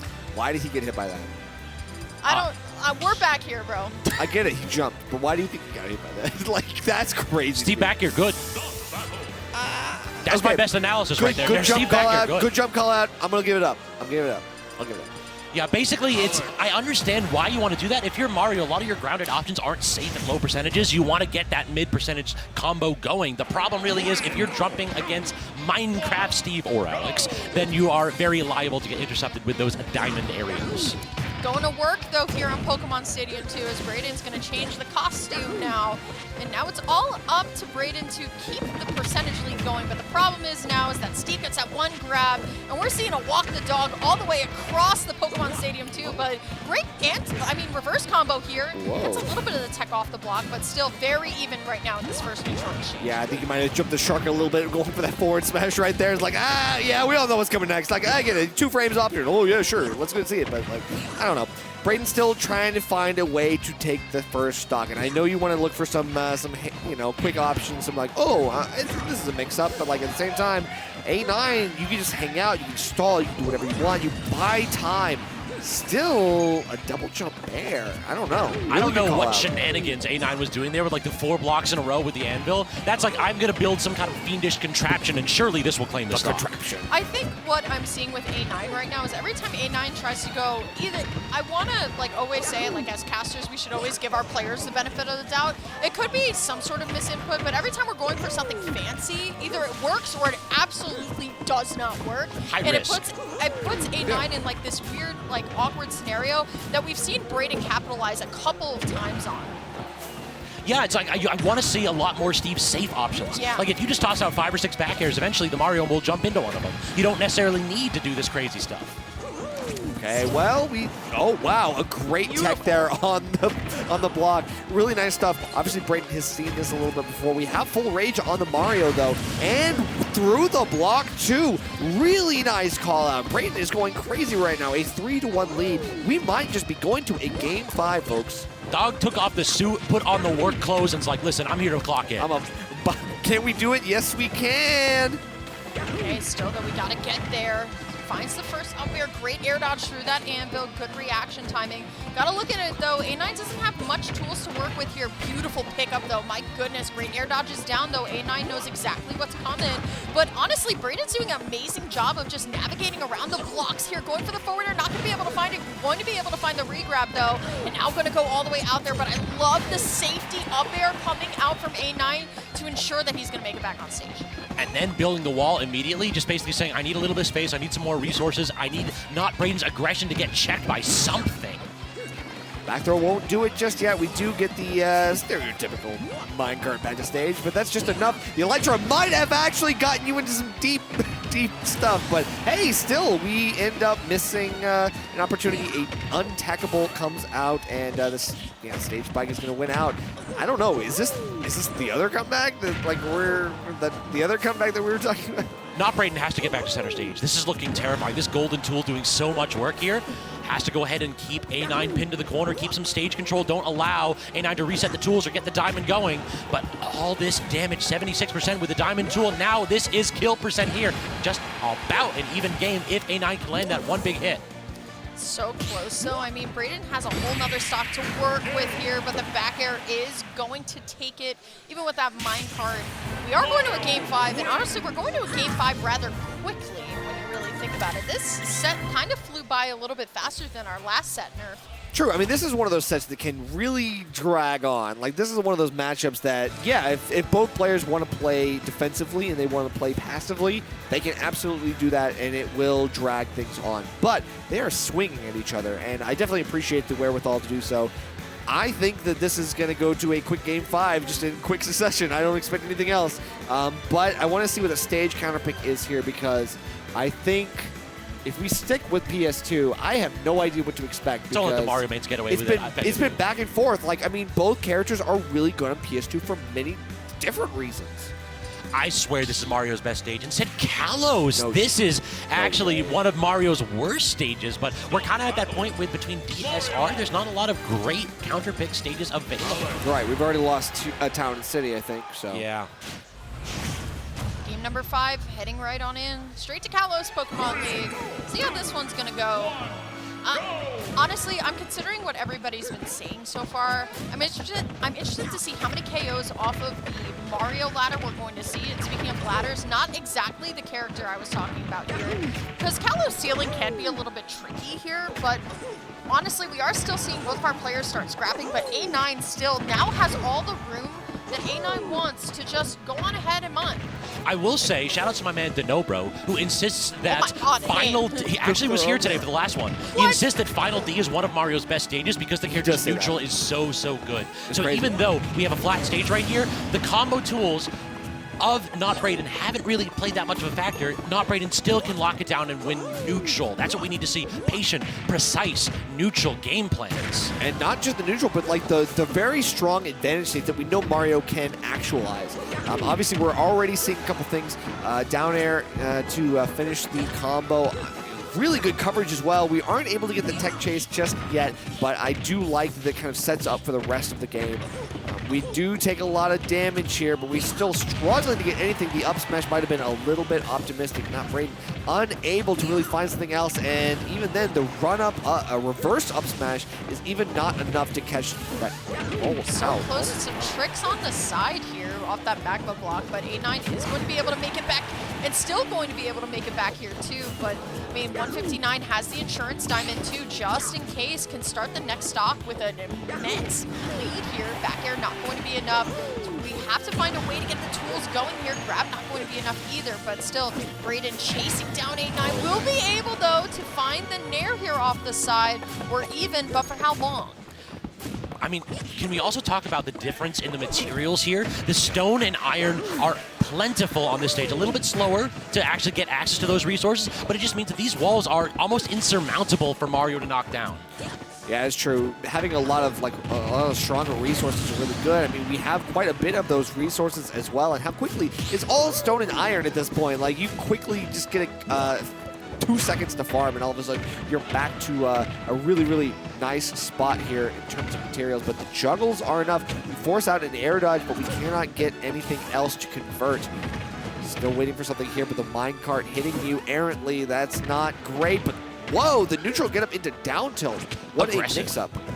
Okay, still though, Brayden not going down without a fight here, and it's still very much doable at this point, especially if we get the stock now. 112 on Steve, not too terrible here. We just have to find that call out, but that's a lot harder here.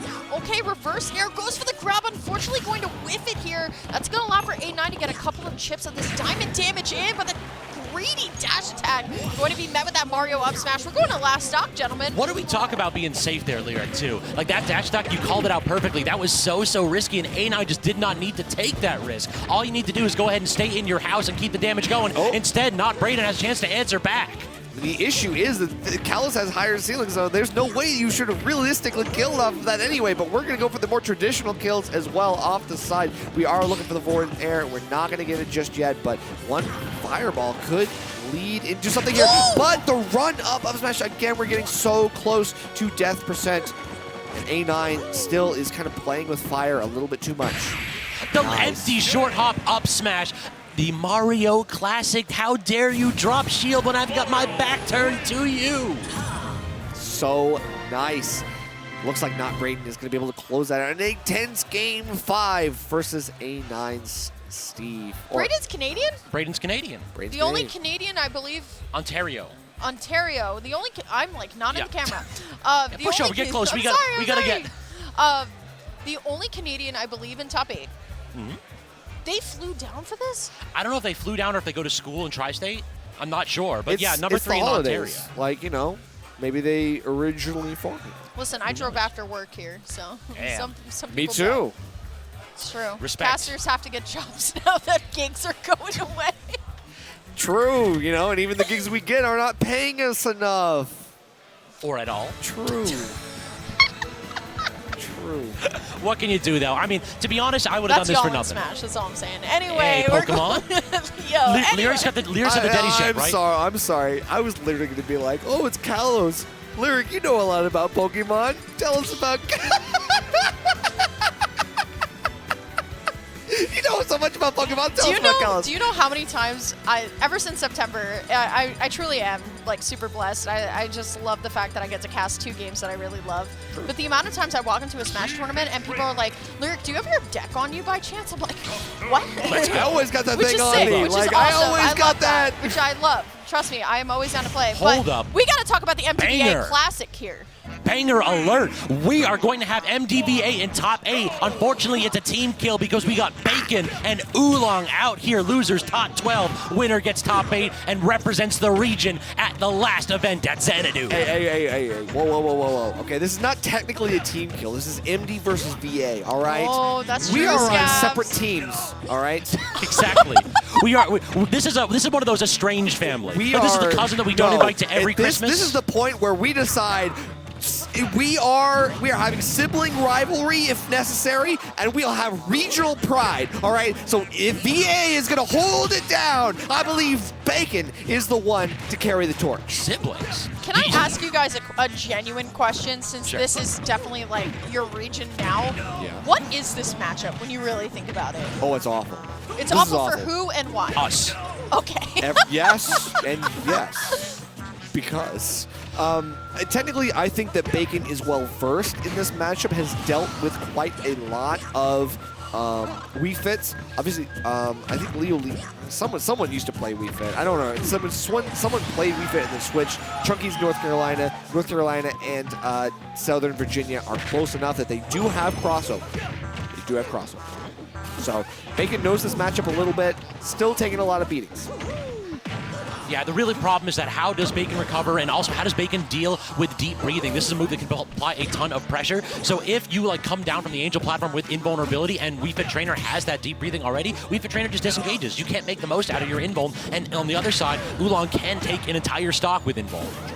It's very rare that we see a set start on Town and City, too. Like, usually we're so defaulted to either Small Battlefield or Pokemon Stadium 2 that I like how both characters are really just trying to find the amount of space that they need to not kind of get KO'd off of a loose hit, if you will. Well, I mean, inevitable or not, that's probably going to happen because of 145. If Bacon had got hit by that down tilt, it would have been curtains, especially off the side here. But no grab means no punish here, and Oolong unable to really get too much here. Off the side, the dash attack will not do it. Good DI from Bacon. Good pill usage, but the pineapple. It will win out no matter what. Town and City comes back for revenge. That was the opposite direction. Oolong was DIing that like it was a Mario up smash. Instead, Doc's like, nah, we're going to go ahead and send you the opposite direction. I feel like throughout both sets or all 3 sets I've casted so far in this block, I don't see KO sparks. I don't see them at all. We've had a lot of DI checks and mix-ups. Yeah, that's true. All right, no deep breathing here. Back air is also going to be such a huge tool here for Bacon. It's one of the few aerials that you can use to contest a lot of Wii Fit stuff. And then we've already seen a lot of reliance on that neutral air. Lingering hitbox that gets stronger the longer it's out, if you didn't know. Oh, yeah, I was going to say, did you know that the Dr. Mario's Nair is stronger the longer it's out? Did you know that the up B kills nerf? Oh, yeah, I did know that, actually. Clearly it does. We're just knowledgeable. I mean, that's why we're the best. That's why we're the Nick best. District just physically pointed up at the set and was just like, why am I not casting this? You know, jealousy is a real bee. So let's there's get into 5 it. casters on the mic technically right now, and there's 3 casters here, and I'm the only one from Tri-State. I did 100%. I stacked the deck here, so MDVA is did. finishing off the night. You did. Yeah. Of course. What did you expect? This is our event. I mean, listen, I was telling people earlier, I used to take the bus from New York City here and then go straight to the UMD college Smash Fest, which still happen. It does. They do happen. They do it still goes happen. to show how important like community is. Like even though we're losing Xanadu, right? There's still so many other thriving communities. To hear that a college Smash tournament is still happening like a very long time later is truly impressive. True. Just like that. Yeah, just I mean, speaking of college, I mean, it's clearly Oolong is taking Bacon to school. We're getting a lesson in Smash 101 because Bacon has already lost the first stock and Oolong has kept a very strong and fervent edge guard. Oolong looking educated. Bacon got that MD. I mean, you might want to check the paper that's printed true. on. Well, that's a PhD right there. Hey, that's a doctorate, all right? And that's not even... Doctor of philosophy and he's still got the stethoscope. No, doctor of philosophy, all right? I got it from Johns Hopkins, all right? Let's get real. I'm a real doctor. Of homeopathy. Oh my goodness, it's so close. Why do you guys think we're here on Nerf has lost it? Scabs, talk to me about Hollow Bastion for this matchup. I never had it. So Hollow Bastion, we often see this one as a counterpick for Oolong, but I can see why we're doing it here because look at this. The stage is so large that the second that you're sent off stage, it is really, really difficult for Bacon to get back. And then Wii Fit Trainer underneath that platform, it makes it very difficult to jump in. We talk about the plus frames on that like clank right there too. That clank was nasty. There's no reason for that to happen. But Bacon is gonna, go crazy with the up B. I mean, that is a little bit risky, and yet Oolong kind of lets off on the gas, realizes that like, oh, I probably could have made a play here, but it's too late. Now you gotta just wait for the next opportunity. Can't get Bacon the is just ball straight up in letting it We rip. do get a second opportunity though, and you still fumble it, so it happens. Like, shout out to Enhance. We are playing Beyblades right in here. Dude, I played Beyblades at a Pokemon tournament like not too long ago. It was so sick. Anyway, Oolong definitely has the lead right now, but Bacon can fight back enough here. But the problem is there's so much damage on Oolong that anything rage from this character, even with a little bit of deep breathing, can do it all the way through. But going to fake it out just a little bit. There is header once more just to even it back up. But look at this, the sliding not going to be enough just yet. Great parry though. Oolong, my God. Beautiful tilt. This is what Oolong loves doing. He loves charging, deep breathing at ledge, then canceling it right as he sees you go for a get-up option. And then all of a sudden, he's got a follow-up. The reaction is really good, but it's a calculated reaction. He knows what he's trying to set up here, and unfortunately, Bacon just kind of takes the bait. We have only seen really close sets. True. We've seen some blowout games. We've only seen close sets, back to back to back, like back and forth, which feels really good. It feels still close because the counter adaptation makes a huge difference. I mean, also, we're finally back to PS2. I was starting to wonder if this was actually an MDVA ditto here. We're back at the neutral stage, the only neutral stage. It's warring states, all right? No MDVA here, all right? You are MD, I am VA. I don't care if you live in DC. I don't care. I am neutral ground here. Nope, doesn't care. I'm the real seat of power. Are you from DC or? I'm from Massachusetts, but I live in DC. Well, that's not what I mean, guys. Regardless, though, it is 3-3. Neutral looking ever as kind of touch and go, but I love the way that Oolong plays. Oolong plays smooth, right? Like you're the only person who's ever said that. Really? No, Nick District says that a lot. Okay, Oh, well, now that I'm doesn't count. wrong. Doesn't count. Doesn't count. Doesn't count. Still, though, I love the way that Wii Fit aerials just kind of look smooth in the air. I like the way that this character can flow. You can play this character a little bit lame, and I know that's what Nerf is kind of looking at me for. No. But I just love the way that Wii Fit plays. Really, the big thing Good job, is Sakurai. the X factor on Oolong's side is getting these kills with that deep breathing. It feels as though the out of shield options for Oolong are so limited that Bacon can kind of tap shield for free with things like neutral air and up air and back air. So Oolong really has to get either parries or preemptive hitboxes out. And so far, Oolong's been doing a great job of that. We haven't seen a lot of safe shield pressure for Bacon. The only issue is I think the pill is enough safe pressure. Like, I mean, the pill is enough, whether it's shield or not. Like, the pill is doing more than enough work to win this neutral for Bacon. He does go a little bit ham again, looking for these really, really optimistic up specials, but is unable to really get the hitbox that he needs or a hit at all. And as long as Oolong is able to keep this deep breathing uptime high, I think it's going to be really hard for Bacon to find anything, especially now. Oh, nothing will kill. Off stage, are we actually going to get no ledge guards? Like, I'm really digging the angles that Bacon's taking on these recoveries. Oolong's getting a ton of ledge traps, but he's not overextending off stage because Bacon typically isn't making mistakes like expending an early air dodge. Well, Room's starting to get a little bit louder here, too. That's a big chunk of damage that Bacon just took here. As now Oolong has to land. And like you were talking about, Nerf, the pill does so much in this matchup, and it's so small in comparison to everything else that Dr. Mario may have in the arsenal. Yeah, I mean, even though Pill has a very predictable angle, it's fast enough, and Wii Fit doesn't have the have an ability to challenge that, especially when you're looking for things like Header. Header has a long setup. It does take a little bit to get yourself the angle that you need, and Bacon is able to kind of mitigate that issue by throwing out a pill, just throwing it passively. Be like, okay, I will pill, back off, shield. Pill, back off. Maybe I'll see an opportunity to go in, but I mean, for right now, the pill is just enough for Bacon to not feel a huge necessity to go in, especially with these parries. He's feeling confident in the corner. Though he is losing a ton of stage control, and look at that, like 2 headers in a row intercepted that pattern with the pills, and then that allowed Oolong to take full stage control, put Bacon in the corner yet again, and land that kill. Yep. Starting to develop a crowd here a little bit. I expect Sova to come out for the boy, at least a little bit, you know. Oh, I hear some of the state pride here. Yeah. It's so funny how MD versus VA has been such a topic for so long. I remember the MD versus VA like back in like Smash 4. That was always like a big conversation here. But speaking of big, we're going back to a big stage. We're going back to Pokemon Stadium 2.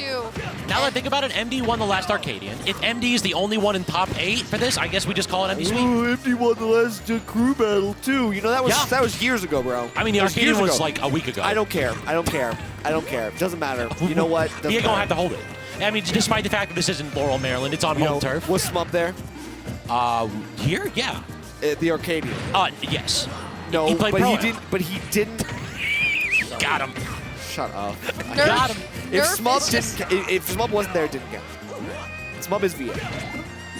True. Yeah. He is Mr. Virginia. He is. He is. Unironically, yeah. He's our best player.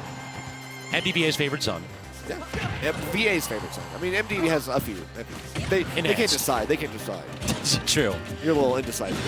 All right, back throw from Bacon. Actually, interesting option. Typically, we see that for killing, but instead just goes for stage control. Doesn't really pay off, though. It's like doesn't make anything out of the stage control, and then Oolong gets deep breathing, up air, easy stocks again. Easy stocks until 114. I mean, dude, we're double parry? Yeah. Double parry, he's got it like that. You know what I mean? Like, you know the exact timing.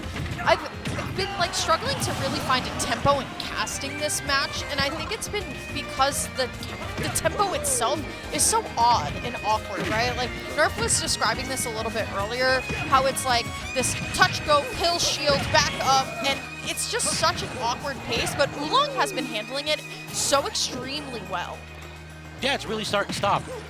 And that's really the benefit that Oolong can exploit here. I feel like he's a player that's really good at changing the tempo. It's now up to Bacon to keep the two-step going. Again, offstage interception one more time. Bacon, recovery exploitable. Yeah, I mean, I feel like that's the thing, is Oolong is still able to reliably get Bacon off stage, force one single use of a resource, and then take the stock. And it feels like Bacon is still like, I don't have a whole lot of choices. Like, you forced me into this option. And Oolong's like, yeah, that is by design. I absolutely set this up. And that's the thing about Wii Fit, especially against an exploitable recovery like Dr. Mario's. You know, you just kind of rinse and repeat. You try to get the same kind of situations. You have him a little bit above ledge. You expect him to go for this panic option. And so far, it's been working for Oolong. Unfortunately, even though Bacon is starting to take a little bit of wins in neutral, it's like the parry isn't enough to get a win himself. He has to still reset, and it's just not enough. He's losing ground here. Okay, I mean, he's still weaving through some of these back airs, but man, like, it's so difficult to find a way in, and you gotta think about it. Oolong has an immense lead right now, and the fact that Oolong can just still, like, make that tempo, I mean, Wii Fit, to me, falls under, like, a tempo maker type of character, where you really kind of have to figure out the way that Wii Fit flows before you can here, but still trying to loop through the back air. Maybe able to find anything. Will the header do it? It will not, but it sends Bacon at such a strange angle. A master of the character will be able to make it back on, but there it is. There's your answer, Nerf. What do you have to say? I mean, it's interesting. I mean, I think that was a really smart play. I mean, obviously, you know, he waited. There was the one time where he decided he wasn't going to go for the offstage edge guard. He wasn't going to go for the header. He wanted to wait specifically let Bacon think that he had the opportunity to get up off that ledge safely and, of course, nip that in the bud. Can I say he's something? He's dodging the question. We're not gonna talk about any rivalries or anything anymore. When Nerf it's takes all off over. his It's all, you all glasses- saw the result. When Nerf takes off his glasses, that's when you know he's like seriously, passionately, like either coping, Cooked. casting.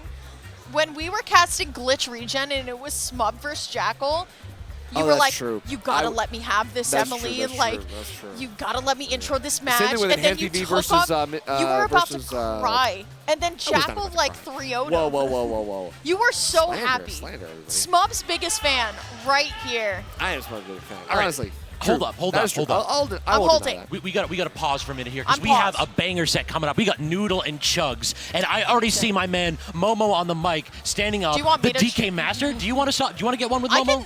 I could sub off for this because I Okay. feel it's your region. Okay. I'll let Momo cast this one. All right. I want to come back if we get Aloe though. He asked for this one specifically because the DK. Okay. I will come off for this one. Okay. But Okay, if, sure. if Aloe wins, I'm coming back. Yes.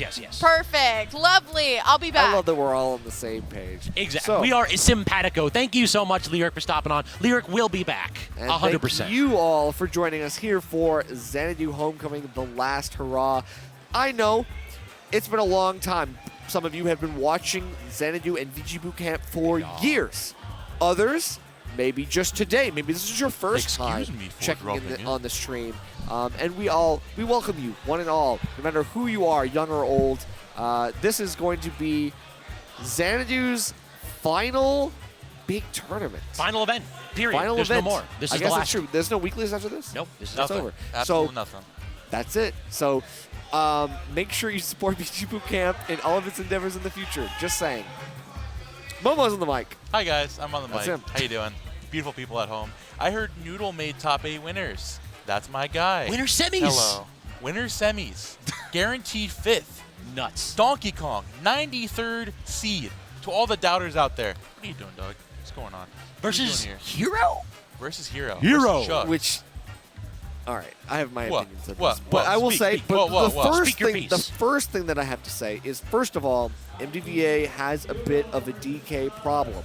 I'll admit it. I'll be the first to admit it. VA specifically, we lose to DK. If you know Slushy is I missed that. he has run many a local in this region. He has run people for their money in many a local in this region. So we do have an issue with DK. It's not something we're proud of, but it's something we have to deal with going forward. We have to acknowledge the problem before we can address the problem. I think the real problem that we still haven't acknowledged is how MD is in top 8 and BA isn't. And then MD also won the Arcadian and BA didn't. I can't say what I'm thinking. I can't say what I'm thinking because Brent, can we mute the mic? Gimmer is gonna get me off the mic. I'm gonna end up like Boss all over again. Oh no! I'm gonna tell you. You're just gonna walk something. out of here with like 3 or 4 switches in your pocket. I will. I got walk big out. pockets. I got lots of pocket. I got plenty of pockets in this thing, man. I will. I thought they'd be escorting me out at the end of this, but I mean, perhaps Nerf is the one that's getting the hook at the end of this, or it could very well be that I've already committed a couple crimes in Nerf's name. I wouldn't. I do that often. In my actually. name. Exactly. People often say we look alike, me and Nerf. I can see it. It's almost like you're twins. Thank you, right? They kind of look like twins. They kind of look like twins.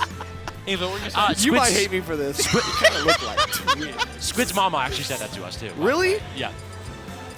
Well, I mean, shout out to Squid. That is Squid Mom. Anyways. I don't even know why did I say that. So, Anyway. Noodle, obviously, no introduction, 93rd seed, made out here from South Jersey. Chugs, North Carolina. North Carolina Hero. Can we talk about this? We are at a 400-man event, the last event in Xanadu, winners, semifinals, and we have DK versus Hero. Momo, talk to us about the matchup. I know a ton about this matchup. I can actually speak from experience talking to Phantom about this matchup. They personally enjoyed this matchup over Steve Hero. I enjoy it when DK pops Dude, up for Zero to DK can do that. There's one big thing we saw game. there that Donkey Kong does really well in a matchup like this. He can pressure Hero with menu out like no other character in this game. And Noodle is doing that perfectly so far. He does have really fast options, and honestly, that's something that Hero can't really deal with. Is if you have a really, really fast air drift like that, a really quick frame option like back air, it's really easy to smother a Hero when he's trying to set up his stuff. And of course, Noodle does not waste any time. We are going to be looking for the Ding Dong, but it will not get the kill just yet. 80 post hit. Oh, we are already swinging for it with a big old left hook right there. Good anti-air, though, for Chugs, starting to claw his way back. That's one where it's a momentum stopper. Noodle has to be on notice. It's like, listen, I was cooking for a minute, and I'm going to keep cooking, actually. Momentum, what is that? Simply slap the man up. It's perfect because, like, Noodle's game plan fits perfectly against Hero. Unless this happens, that's fine. Well, no 50 crit. damage? No crit, no crit. It's okay. No crit. In fact, he's aggressing so often that just short hop down special and keeping the pressure with grabs where Hero likes to pull up menu and then shield. He's grabbing so often, that's not an issue. Chuck is just constantly, oh my god, how did that miss? Woo, that was Hello? whack. By the way, that was whack. That was whack. That was pretty whack, actually. That's crazy. That's so, whack, no I mean, DK. we're going to roll on the RNG table, and that's going to be just enough for us to get the second stock with the plum. Chugs still staying alive here. We have the disjoint to deal with some of DK's shenanigans as well. We are waiting for the right menu option to turn the tide, but there might be no tide turning unless we are able to get Did Noodle mess up that cargo throw, I don't know. I think you're just out of range at that point. Oh, that's it. Well, there you go. You I think he just went for the read at that point, like you do the PDKO, so it's kind of just like he was out of percentage and just like you might as well go for it at that point. Back throw's not going to KO. You're gonna go find a down throw off stage. Hero can just zoom back. You just go for it at that point. Just do it. And theoretically, you could get a frame trap option out of that, right? Yeah, Like, exactly. you could get something else. So Like, force if you an air dodge. the wrong Here we go. yeah, exactly. Yeah. So. There's no point not like you're safe going for it anyways. There's no point not going for it there. And we still got it. Exactly. So props to Chugs from jumping away, then actually recognizing that situation. That's the biggest problem with DK is that it's always do or die. If you guess wrong, you have like frames to react to DK's shenanigans. People are always so worried about the true conversions, the PDKOs to tail at like 60, 70, whatever. It's Noodle making stuff up. Catching you on the back and recognizing you can get out of DK combos, having a 70%, Oh my God, and then the stuff tech. like the aggression. What was that tech? And he's still gonna die. He's still gonna die. The verticality and the less horizontal drift of the up special is not gonna be enough. The swoosh, even then with the high vertical drift, not enough to bring Chugs back to a safe space. But the juggles happen both ways. We still get the up tilt, a very strong option to catch the platforms. Anything goes beyond that. I've been really impressed with exactly what you were talking about, Momo, where it feels as though Chugs hasn't had an opportunity to read. Noodle out here ensuring that this hero is illiterate in this match. People always talk about Donkey Kong of like, oh yeah, his disadvantage might be bad, but his advantage is still good. In this matchup, it is just advantage state. Because you get hit once, you're getting whacked at like 80%. You're getting zoned out by anyone's not getting in back in against Hero. Donkey Kong is constantly in and cannot stop moving. Yeah, the character's too slow to really run away. Oh my God! He messed up the confirm with the back air, though. Didn't get the fastball. A shame. What was that range? That's normal. Side special that's not normal. Yes, it is. Side special is disjointed as freak. That's probably his most disjointed move. That's crazy. All right, still unable to get anything to get DK off of you. The down air spike, and then we get the tech chase on the roll. Oh my God, it feels like a Noodle has been setting up so many avenues for Chugs to fall into the bait. Just like that, boom, stock's gone. That's the thing about playing is like whenever you go in the back foot in this matchup, you get caught with a lot of those range spells. It's really tough to get back in on. But now we've seen Noodle just constantly aggressing, not being too worried about this. Starting with that giant punch once more. Looking for the jump in with the Nair, but Chugs did a really good job of utilizing those disjoints, keeping him at bay. Oh the swag comes out, and it kills him at 65. Yes! Yes? Yes, it does. Yes, This it guy's does. rooting against Donkey Kong. No, I'm not rooting. I'm not rooting. All I know Dragon Quest. is that my man Chugs better be walking out of this venue into the nearest 7-Eleven. We got to buy ourselves a lotto ticket. Yeah, how did he? Wow, that's haram. That's haram. That's the I thing. cannot endorse gambling on this stream. Chugs, please switch. You are in a racetrack, my friend. We are I'm literally away from the. That's what. I'm not gonna say it. After waves and waves of aw dang it, finally I get a yippee! Spin the wheel, see what you get. That was terrible. Anyways. Crazy stuff, but hey, you know, one thwack is all it takes, especially with the high. Oh my high God. distance. Like, that's a huge, massive thing, but it's okay. Oh, never mind. All right, very good jump away by Chugs. You were absolutely toast I if had you to did. stop talking there. I was like, that's oh it. God. Oh, never mind. Okay. I don't know how this ends. Noodle might know how it ends. It might be with 3 or 4 more operators. Noodle using his noodle. Finally I should have there. known. Oh. Yeah, buddy. Yeah. I see. Anyways, just like up online there too. All right. This guy loves me. You just won't admit it. There you go. Sure. Psych up means that we do have a lot more pressure here, especially with the B to up tilt. That's such a good confirm, and yet we've been seeing shades of it. Chugs had not been able to really get that second confirm, but Noodle falls into it this time. No air dodge, no jump, no nothing, no escape. I mean, typically you talk about how much DK gets combo. We really haven't seen Chugs do anything out of that. Oh. He broke the shield. I'm done. What's he doing? What's he doing? Max damage. Eddie. Oh, okay. 50% off a shield break. It's not bad at all. I'm good with that. I'll take that. Good neutral air dodge on the We're talking about, like, honestly, the thing about Hero as a character is, like, he's not really too much of combo oriented. Assuming you can get the right spell, then you can find your stuff. Yeah, typically you're only getting the 2-piece. We got to see if he's going to get the biscuit afterwards. No biscuit here. I think you're making some gravy, though, if you're not careful. It's not going to be good. The up. Okay, that's crazy. If he had been able to punish that, that would have been over. Instead, it is please let me hit one of these back airs. I need some stage control here. Keeping the stage pressure with the back airs by that platform. Now catching on the back foot. Drift away, down special into the back air. Another DK classic. Because why not? Because why not? This is not a character known for its movement options. So every time I see Noodle get kind of like mix-ups like that, it's so sick. A little bit of B reversing, a little bit of wave bouncing. Problem is, we can't be hitting buttons at a disadvantage. Chugs has the range to punish those every single time. You don't have movement options. Let me see if I got something in the tank that I can crank up here. Kaboom might just be enough. And of course, Chugs going to find the easiest way from point A to point B to take the stock. But the Zapple just enough to get the range and the Flame Slash top decked. Baby, he's still alive, but yeah, the horizontal option of Sizzle not going to be enough here. We do force an option with the bang, but no punish here afterwards. I was really not a fan of that dash attack. Super risky from Chugs, but still maintaining stage control. Gets Psych up, the buffs are online. Are we going to get a grab?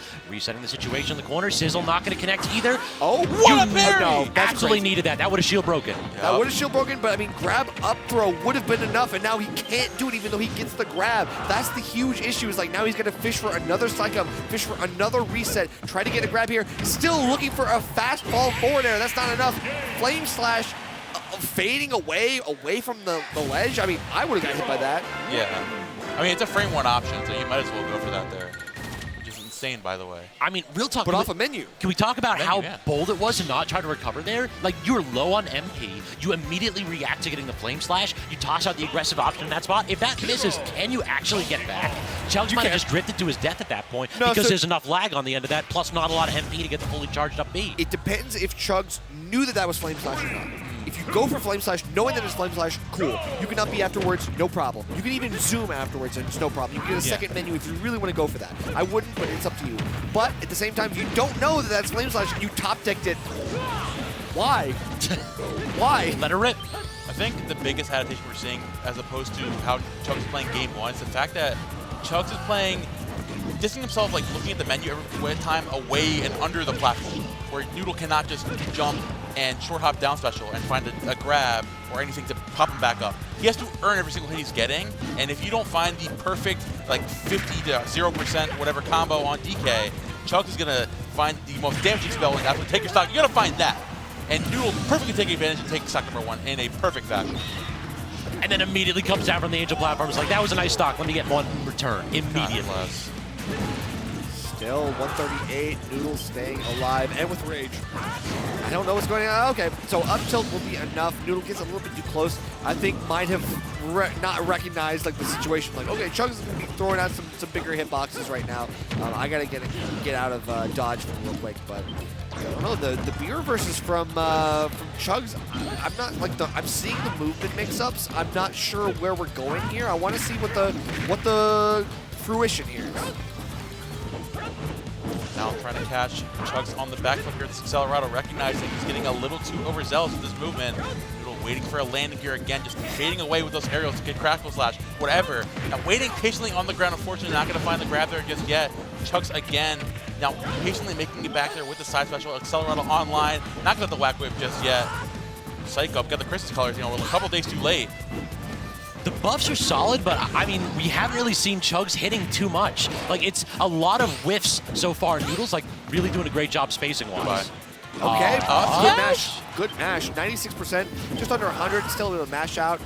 Whack creating enough lasting pressure as well as the snooze. You get a dash attack, and that's just enough for the tipper to come through. Looks like Noodle is on notice, 2-1 lead, and jumps away just enough to avoid the snooze, staying alive, but Acceleratle means there are good follow-ups in the works for Chugs. Chugs playing patiently here. He's Noodle once more, trying to catch Noodle, getting really overzealous with these jump-ins. For the forward air, jumping away once more, is online as well. Looking for something to buff him up here. Noodle just needs stock any way he can. Here comes that big downer to catch that huge tailbone on that Donkey Kong. Somehow sliding it on here. Noodle's got to find something, anything to get back in this game. Noodle's just jumping way too much. I need to see some grounded approach options. Like every single time, it's like, it's jump in, back air, or try to slap. Like you finally get it right there, but Chug's been playing really, really well defensively. I want to see more grounded approaches here, a couple down tilts, something from Noodle. Some variance. That honestly, being like dying right there was actually perfect for Chugs because you were like on empty on MP and now you're like, great, full stack, here we go. And the extension of the hurt box, Noodle does himself no favors playing with the aggressive offstage option, and Chugs is gonna let him have it. A great disjointed option to close out that set. That means the hero main takes down the DK. That was a sick whip punish. Go now. I know you're probably not happy. Go now is crazy. I got you. I got him. Don't worry about it. I got him. Anyway. Momo, what did you see in there? What did Noodle need to do differently? Like you mentioned earlier, he jumping way too much. Got way too stuck in the flow chart of looking for short hot down special. You can find a grab to find anything of the sort. And like most of the time, that's pretty good pressure on Hero Shield. He doesn't have the greatest out of shield options, or doesn't really have the greatest disjoints, like the quick disjoints to keep him away to deal with that. But you're gonna be doing that, throwing out every single time, then you know exactly what's coming next. And Chug is just, I'm gonna wait for it, I'm gonna back away, I'm gonna read menu, that's over and over again. It worked out perfectly for him. I agree. That's a really good analysis with this. It feels like that's one of those spots where the game plan was there, but we just got too stuck in a rut. Yeah. All right, so I do unfortunately think that's going to be it. This guy is very happy to see me go. No. Thank you for having me on, guys. No, Get out of here, back on. Even if we won't admit the it. better commentators coming back on, guys. Don't worry about it. Get Momo on the microphone a little bit more, y'all. If you're looking for a commentator, hit Momo up. I do love Momo. Momo is the GOAT, and you should definitely hire him for anything. He wanted Love that set guy. so bad for him to lose, unfortunately. See, when you say it, it's okay, but when I say it, I'm the bad guy. I get it. Anyway. Sorry, yelling at Ubel to go ahead and hop on the next Commentary set. coordinator Scabs will never stop commentary That's true. coordinating. You know, the grind never stops. And even though the grind here, technically as a tournament series, will stop, we as grinders will never stop. Dog, I'm clocking out. I'm finished. Y'all, good luck. Out as good luck. Scabs is crazy. Good luck, y'all. Shout outs to all those majors out there that are looking at hire Scabs for commentary and coordination. No more. Sorry. Gotta hire Nerf now. Sorry. Don't have a choice. Actually, that would be the baddest thing of all time. Would 100% be they DM me and I just hit them up for you. I was gonna Wrong say, person. You don't want me on there. I'm gonna put all my friends on there, and it's not gonna be funny anymore. So Anyway, let's go. let's jump into, I believe this is our last losers qualifier into top 8. No, this is winner semis. This on is the other winner side. semis? That's What right. happened We just in saw this the other winner bracket? semis. That's the funny Dude, part. I wasn't looking. It's like we are now in the second half of winner semis. We're still winner side, everybody, so I hope you're all buckled in because this is the tone that we're setting for the rest For of the the final bracket. Xanadu homecoming. This is it. Still, though, this matchup's going to be interesting because the last time we saw Lion Pizza Chip, or AKA Burst, number 12 in New York City, if you guys are just joining us, this one's going to be interesting because I feel like Sephiroth is such juggle food, like especially for Game & Watch, right? But the problem is Game & Watch is also light, so things like up air could KO a little bit sooner. Yeah, if Burst plays this appropriately, where you are just like actually getting these techs, staying out of disadvantage, and tapping Game & Watch's shield with a lot of these long aerials, he can actually force Endothea to make these mistakes. Like, Game & Watch typically can play super passively, not in this matchup. You have to earn your neutral wins, because otherwise, I mean, my man Sephiroth got the social distancing stick. Stay away. How did you tech that and still take the first stock? I'm still blown. I can't even imagine. How did we drop from that edge and not charge the up B? And yet we're back to 2 stocks apiece even. So it doesn't really matter at the end of the day because Endothea now starting to set up a good advantage state. Burst still unable to really do anything. The down tilt might be too exploitable, too vulnerable. I'm liking these little mix-ups too, just a little bit of a beat reverse or a wave bounce, trying to mix up these up air juggle situations. And if you can DI to the platform, we already see what that down air can do to get Seth out of disadvantage. Still though, now we're here on the ledge, and now it is all up to Burst to try and find a way back in.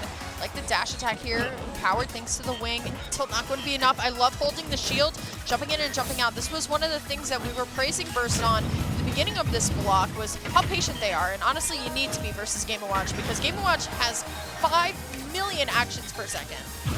There are so many like moves that are just barely whiffing, like short hop, Sephiroth back air, barely missing because Game & Watch is in dash attack animation.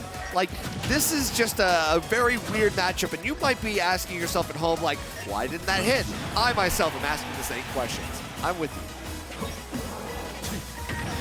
I'm really, really surprised at how frequently the Game & Watch dash attack's been getting Endothea out of these awkward spots. It feels like it's going under the Seph aerials, so perhaps these back airs need to be spaced a little bit more appropriately here. Burst gotta adapt to that, but look at that, 3 forward tilts in a row. That's tapping away in the shields like, I dare you to try to claim space, because this is my...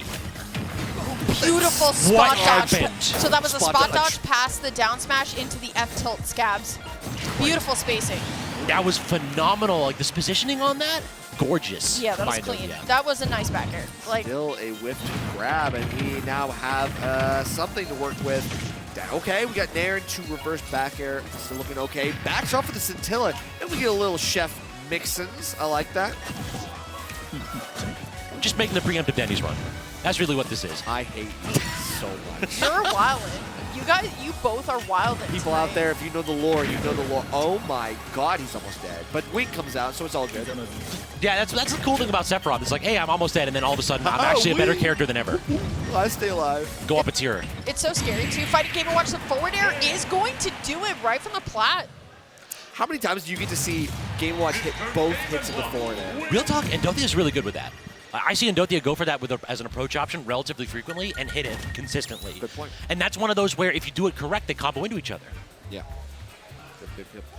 Forces you to fall back beyond the platform. You think you're safe, and then you're like, oh yeah, well, I mean, what do you think the forward air is there for? It's a bomb. It's going to blow up. True enough. Set up fodder is Sephiroth. Lyric, you talked a little bit about that. We kind of saw that game 1 too, yeah? A little bit here. See how the rest of the set is going to go. So far we've seen, I think the last set was the last set we didn't see that went to game 5. Yeah. Out of all things, which is very crazy to think about. Yep. But here we go. Game number 2 here. Back on Hollow Bastion, which seems to be Burst comfort pick. We've seen this a couple times now out of this player.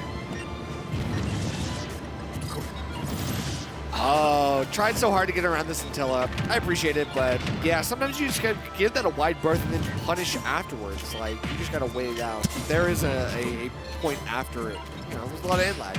I've been rather surprised with how frequently Endothea is getting away with these neutral air approaches too. It feels like that's a move that should be easy to snuff out. Oh no, are we? Okay, we have the wing though. Super, super low recovery, but hits a button out of the corner. Using that triple jump again and not gonna get intercepted by any of these hitboxes. Wow, the clank on the up smash of all things. I have no idea why the intangible head would work when the force. But it hits the ground? It hits the ground. He got a big head though, he big thinking. I don't understand this. Empty head. Actually, big head, no thoughts. Emptiness. I guess. So big that it's on the ground. His head is on the ground. For no reason. Ooh, okay though, finally finding the up smash underneath the platform. This is kind of why we're here on Burst's side, but it's still so close. It can go either way. Scintilla, again, I think is going to be our greatest kind of tool in this matchup here. Trying to find the down air, unable to find anything. Game & Watch trying to lead with the forward air here, but it's so difficult when I still feel like Sephiroth can still outrange you. I mean, are there any characters in this game that Sephiroth can't? That feels like this is this character's strength. Like that forward air it can be a little bit difficult to hit on G-Dub starts to like try to plank a little bit or crouch, but that is the big threat. I want to see more up air kills, and Nokia has to be on notice. You cannot key out a disadvantage. Well, I think that's why we took it to Hollow Bastion in the first place. Obviously, up air and up smash are going to be really, really good platform coverages. So you have a lot of opportunities. We have the good horizontal pressure in the back air and forward tilt and stuff like that. That's always really nice to have. But Endothea, I think, has been caught by some of these bigger ranged opportunities and yet is still trying to find a way in, trying to find an opportunity to take some liberties. And of course, we run up, back off, go for the up tilt. throw chase off stage potentially. We're going to try for 2-frame. Doesn't get it with the forward tilt. Misses the back air ever so slightly. Real talk, I think that first hit that one. Like that spacing was ever so slightly off. Frames. That one, not though. And Dothia tried to dash forward and took a sword to the teeth. Ooh, okay, up tilt not going to be enough just yet, but great down air from Burst. It was down air versus down air, and Burst is going to take that game, bringing himself back into this. It's Endothia, right? Yeah. Endothia. How do you pronounce it? I believe so. How do you pronounce it? You sound correct. I believe it's Endothia. Endothia, okay. Yeah. I just want to make sure. All right, I'm going to hit up my man Bud. Shout out to Bud Esports. Do you Actually know the pride that of NC. Endothia, because that's what we're going to go with. They are 37th seed for LMBN as of right now. That's crazy. That's insanely high. Yeah, That's an insanely high seed no matter what player you're looking for at LMBN, there. For LMBN, a bracket like that one, yeah. which is massively stacked. Yeah, I was just trying to like do some player research because new gen MDBA, I have no clue. I'm drawing a blank.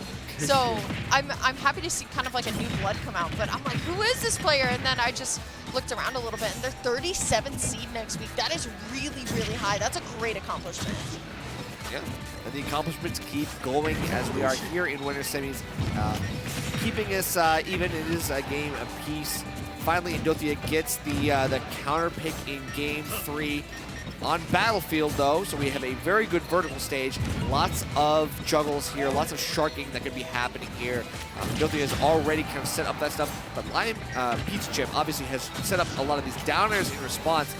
It feels like that juggle opportunity is not as easy to get when you have someone like Sephiroth, who has kind of like the same downer as you, just a matter of range. But bigger. Yeah, exactly. This is a little bit of jealousy, perhaps, on Endothia's side. Cannot compete with Sephiroth's down air in that position. The up air also kind of very similar. It's another one of those spots where if you are above Sephiroth, you're going to be feeling the pain. First, definitely looking a lot more comfortable this game, too, and this is technically on Endothia's counter pick here, too. I think just the fact that we have more platforms, we have more space to kind of get around the Game & Watch, in general, just feels a lot better. You can tell by the way that Burst is so confident with a lot of these approaches, it just looks like a cleaner play, but Endothia going to be able to find the first back air here and the down air there to finish it off. Great combo. See, that's the thing. We talked about how Sephiroth down air is very similar, but like, hey, guess what? Game & Watch can get out of that down air very easily compared to how Sephiroth is. So it's not as committal. So you can do things like set up for a jump at a disadvantage or a panic option, something like that. We're already seeing what I talked about, the juggles coming out, forces the wing out by damage alone with the up airs. It's just enough for Endothia to kind of force Burst to make some panic options, make some really desperate things happen. Try to save shield pressure too with that forward air. The cool thing with that mix-up is you can actually make that plus. And because it's plus, it can be so difficult to react to. Another tool that we haven't talked about too much is that up tilt. I've seen Lion Pizza Chip hit it a couple times, and Burst has been like pinpoint accurate with it too. I want to say he hasn't missed with it yet this set. Still, though, it's so close here, but once again, I just feel like Burst has gotten super comfortable in the matchup, and I think the stage pick might just be very okay for Burst. And you know what? I have all this space to kind of dash around here, but kind of Octoslashing on the ledge twice. That means your ledge invincibility has gone away, and a third time you're going to lose your stock for it. Last stock here, game number 3, a lot on the line here. Nail biter for sure, too. Yeah, this is the issue. I mean, I feel like when you have this positioning against Game & Watch, like you think you're okay because you have down air, but there's so many things that Sephiroth can really do to catch your landing options. You're not as safe as you might be against other characters as well. But still, you can do the exact same thing. We're forcing out the air dodge, but it's just enough to land on the platform and reset. Burst gets caught too close for comfort. Right as the wing comes out, it is snuffed right out again. Dog, that's the best way to go ahead and get rid of these comeback tools. Like, you thought you had a chance. Your wing popped out while you were already in the ground. All I had to do is toss a little bit of dirt over there to finish off that grave. Oh no, I'm sorry. Did your wing come out? Too bad you can't do anything with it. And real talk, that's also one of those spots that the advantage right there for Endothia was the range. Like, just enough to actually get that stock sub 100 and before that wing. If Endothia actually got a really long combo before he got racked up damage, if the deficit was wider, wing comes out earlier and it's a little bit harder to kill Sephiroth. You said that's Bud Eats Sports? Bud, yep. Bud Esports. Yep. Okay. Shout out to Bud. Budwar. Budwar. Yeah. Oh, I know this tag. Budwar's Yeah. T.O. Yeah. T.O. Yep. That's why I know Patchwork this T.O. tag. North Carolina That's T.O. also why I know this. You know it. It's all coming together for me. I wasn't even supposed to cast today, so Let's go. So it's like I'm still getting into the caster dream, but still, Smashville, a smaller stage. Why? I think it's the first time we've seen Smashville. Like I at can all. only imagine it's because, you know, Sephiroth has a very smothering playstyle here. You can cover so much, not just of the platform, but of the entire stage as well. You can poke through that very, like, slim sides of the stage. The angles are really good. And yet we're seeing none of that come to fruition here. Yeah, Sephiroths really like the stage for the same reason they like Hollow Bastion. It's just you can cover the entire platform with an up air. It's so good for your advantage state if you can stick underneath this platform and maintain center stage. Problem really is that we haven't been seeing really what we saw in Hollow Bastion because Game & Watch is like this stage too because they can dominate neutral. We're already seeing it with this neutral air. And Dothier hits one of those and carries Burst all the way across the stage into disadvantage or off stage. It's so messed up what Game & Watch can do on Smashville. Well, it's easier to get him off stage because it is a smaller stage as well. So as opposed to a character like a stage like Hollow Bastion, you have less space to go to where you're able to force these advantage states into off-stage interactions. And that's the really key here. My God. Lead hitbox of that. So no stock so far. Almost lapped here is Burst. Does manage to get just the wild down smash right there. Called like a dash-in, looked like. Still, Dothier in very favorable position now, especially with the self-destruct coming out from Burst here. I mean, it could be Burst's last stock right now. Like I said, Smashville is such an interesting pick here because obviously we want to get close quarters, but I also feel like with the smaller stage, we have more of a chance of shenanigans happening, but we're going all the way out there. The GIF is going to do it. And a little bit of a pop-off from Dothier is going to send Dothier into winners finals. I mean, Game & Watch hero?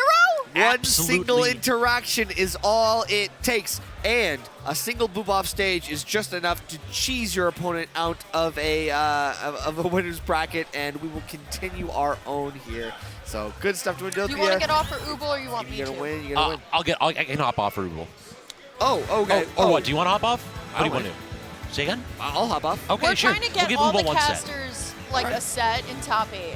We can't. Yeah. So we can share. Yeah, we gotta switch. We can't have three white dudes with beards and glasses. No, why not? Ubel's angry. Why not? You're good. You're good. Raffle, you're out.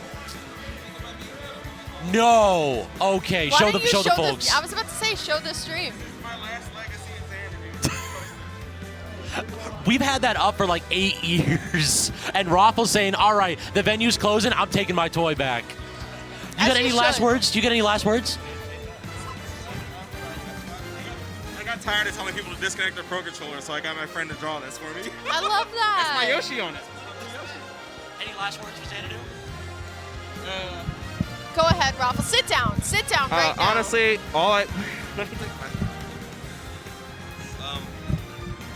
as y'all know, I started at the old Xanadu back in 2016. I remember when you started, by the way. And Tantalus handed everything over to me and said, "Hey, I got kids. I'm leaving. Good luck."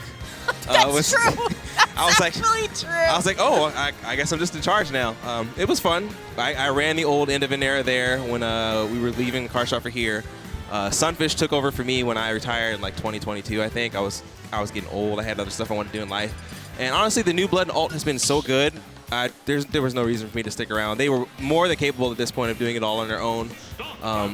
It's been amazing to see the scene grow. I mean, Sunfish, like I said, is incredible TO. He resonates well with the players, same way I did when I got here. You know, they love him. He does all these things for them. And it's been beautiful to kind of see this place grow. So I thank y'all, the commentators, the stream runners, the staff, everybody. You know, y'all have made all this possible. It's just been awesome to watch this go. And I think I need to get out of here because y'all got a match to commentate. All right. Thank you so much, Raffle. Take care. You know, these players, these awful players here, breaking up our sentimental drivel by playing the video game. How could they? Introducing one of my favorite people from Tri-State that I think is like Tri-State's best kept secret in commentary in general. Now kind of the main Rivals 2 guy that we got out there, but honestly, nevertheless, one of my favorite analysts I think we have in the game. Super underrated, super talented. Ubel, how you feeling? Hi, am I live? You are. You live, just talk loud.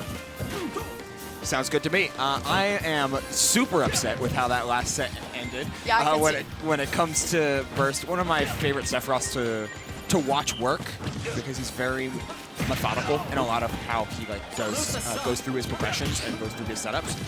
But to see him here go up against one of the hottest players in the tournament right now, Oolong has been on an insane losers run. Just got done 3-0ing Mr. E. And wow, he's on quite the warpath. So yeah, this is like just about the end of this bracket. This is losers quarterfinals. We're just about ready for top 4, y'all, the last Xanadu. And so far, these players wasting no time getting into it. You think that Wii Fit Trainer played defensive? Nah, Oolong is kind of out here boxing with Burst. It's definitely a weird matchup, I think, for Burst, because I can't say, because I haven't been in New York City Smash and maybe Ubel, kind of where one of the main places you actually cast out of. How many Wii Fits do you guys have up there? Technically 2. Jonathan Numbers. John Numbers, yes. How could I forget the GOAT? Mainly 1. Okay. But the problem with John is a character. He is a creation of his own devices. He's not a Wii Fit player. You don't learn how to play against Wii Fit by playing John Numbers. You learn how to play against John Numbers. So that's when you get a chance to play against Wii Fits on the scale of Oolong, who are so practiced in the actual setups for Wii Fit, namely the Nair setups, Nair 1 and Nair 2, respectively. You get a completely different flavor of character that becomes so hard to deal with. Now, luckily for Sephiroth, you have all of the tools to deal with any amount of boxing, and that is a very, very large sword, and one that, in the case of Burst, he likes to mess around with just by nature of utilizing Sephiroth's ground moves to inform his aerial movement. A lot of forward tilt, and then empty jumps.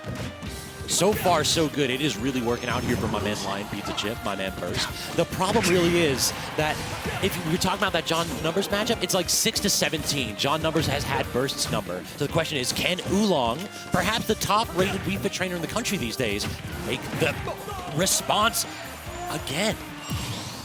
Nah, did you see that? Yeah. That was a little bit. I had to go ahead and take a minute. The geometry on that was kind of goofy. Dog pulled out the protractor to make that one work. If you can see the volleyball, it can hit you. Just full stop. That was crazy, right? Like, you have to, I think with Wii Fit, and I give a lot of credit to the players who still main this character after so long, there's so many things you have to be aware of, and your conversion rate off of every hit has to be nuts in order for you to be able to do it. And I think that's what makes Oolong really fun to fight and so unpredictable to cast to, because you never know exactly where the next hit is going to be. But enough about Oolong. Let's go back. It is going to be Burst taking that first game. Very strong showing on the side of Burst.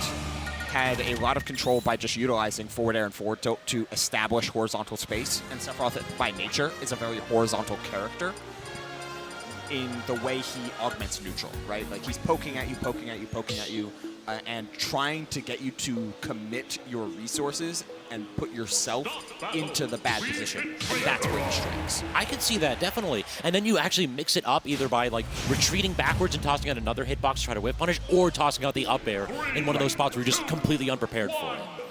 But actually, what do you think of this stage here? Will Battlefield against Sephiroth? So, I can see this in one major respect for Oolong when it comes to ideally not getting your volleyball hit by Scintilla, but the way that you are trying to augment yourself is to make sure your stage control and positioning is always within reach of Sephiroth at all times, hence the small overall stage size. I'll tell you, like, the trip home is actually kind of looking within reach of Oolong here. That 0 to death to start this one off, that is a heartbreaker to begin the match.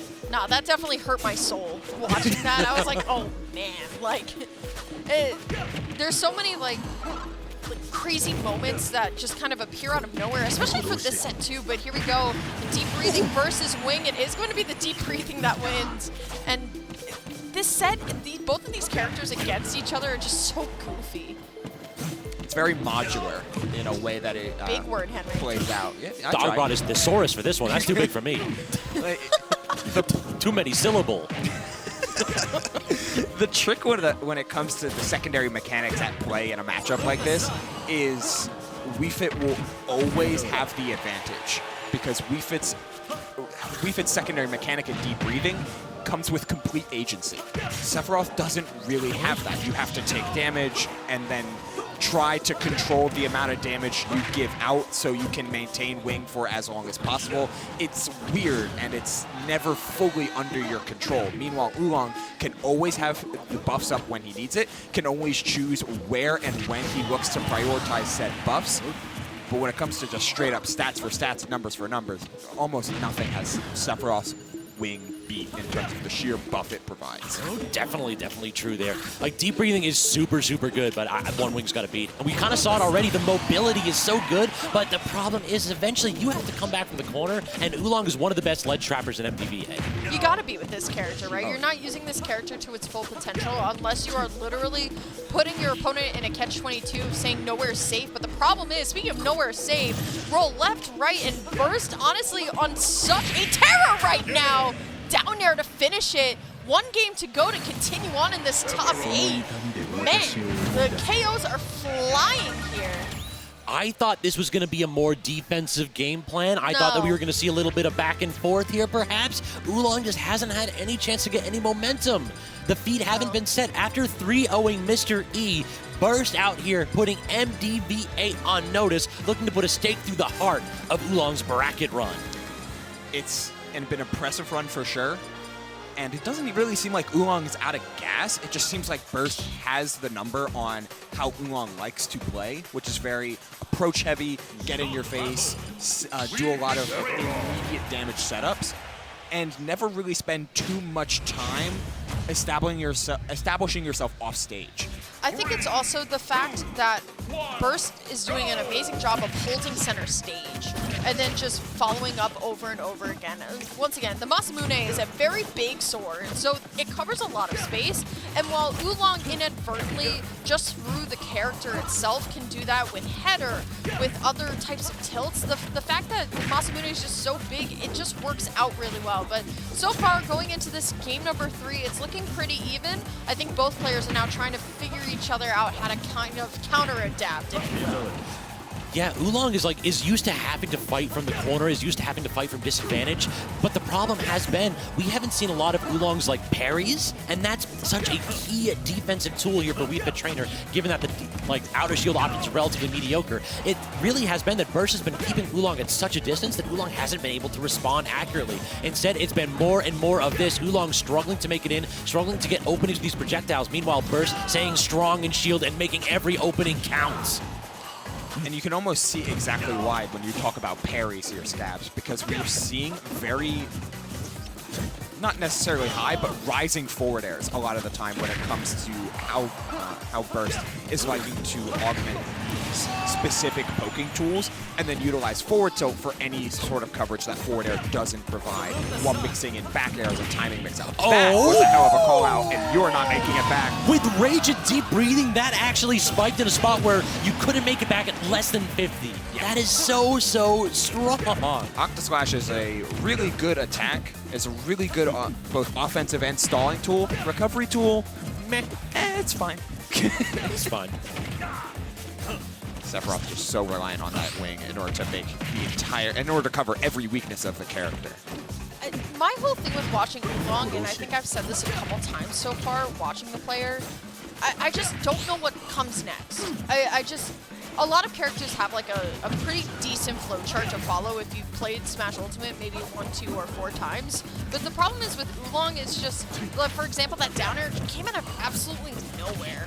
So it's been very fun to watch this player kind of adapt, once again, like we talked about, but just the fact, play the creativity part of this game, play that freestyle combo game, and get this back air to continue on this set. We gotta talk about that cardio. Please do. You missed a tech all the way across the stage, and Oolong had the presence of mind and the deep breathing speed boost to run all the way across battlefields yo, I got the back air for you. Locked and loaded. What a reaction from Oolong. And that's the benefit of the counter pick that Oolong stuck with. You're going to a stage like Battlefield because you can reach one side of Battlefield to the other in way less than 88s. You can get there immediately if you have the right buffs up, which, as I mentioned earlier, Oolong can always make sure that deep breathing is online whenever they need to take a stock against Sephiroth, which starts at like 50% if you play your cards right. I mean, it really does feel like when this character has like deep breathing, that's a 5-star recruit right there. Yeah, we are getting a very nice NIL deal. Okay. Okay, if my eyes don't deceive me, do we not have a single Steve in top 8? Hey! MDVA? Chugs Noodle, right? That's Hero, DK. Yep. Then Endothea, Lion Pizza Chip or Burst. That's Game & Watch and Sephiroth, like I'm looking at. Mr. E, who lost to Oolong. That's Lucina, Wii Fit Trainer, and not Brayden Jen. That's Palutena and Game & Watch. No Steves, no Sonics. We have a diverse top 8 too. Not Brayden is Mario. Yes. Not Brayden's Mario. So yeah, no Steves. No Steves. And the only real blemish is Game & Watch. Bias. True. Great. Full bias. Exactly. I think Game & Watch is a really, really unbalanced character. This is, it certainly is an interesting character, we'll put it that way, and Endothea managing to go ahead and punch their ticket onto a long bracket run. Okay, so here's the important part that we're seeing in this game number 4, right? Like, Burst has spent a ton of time just playing the control game and making sure that Oolong was always going to be the one to initiate at any given time. And Oolong is still doing a pretty damn good job of that. The problem that Burst is trying to solve is how can you maintain the lead? And the answer that he's finding is with more spontaneous action, like that dash attack, like that drop through fair. We're seeing a little bit more pushing of the envelope in as a change up here from Burst. We'll just have to see how well it works out, because pushing the envelope is almost exactly what Oolong wants you to do. We're seeing the crouches, we're seeing the jump air dodge through, and we're seeing a lot more comfort in a scrappier gameplay from Oolong. At this point, I'm kind of curious who's going to get that first big hit. It does feel like last stock, if you actually are in a deficit in this position, it might be very, very difficult to recover if you are Lion Pizza Chip. On the other side, like if you're going to allow Oolong to play super defensively in this spot, this is going to be really, really tough to make the comeback. Without Wing 2? Okay, or just hit 2 up airs. Maybe I don't know a damn thing. Sephiroth up air is a hell of a button. It's big. That's my expert analysis right there. Well, what do you think? Agree. You guys hear the rallying cry from Maryland, though, as the crowd has gotten a little bit bigger watching the showdown here. But here we go. Oolong going to be able to finally get this grab in, but still, Lion Pizza Chip, a.k.a. Burst, still doing it big for Tri-State here. And I believe the last Tri-State rep left. Beautiful follow-up, but it is going to be header saving, and the up smash not going to be enough. But here we go. Oolong on the ledge, like Scabs has been talking about. This player on the ledge is a very scary and different beast, but still finds the nair into the forward air.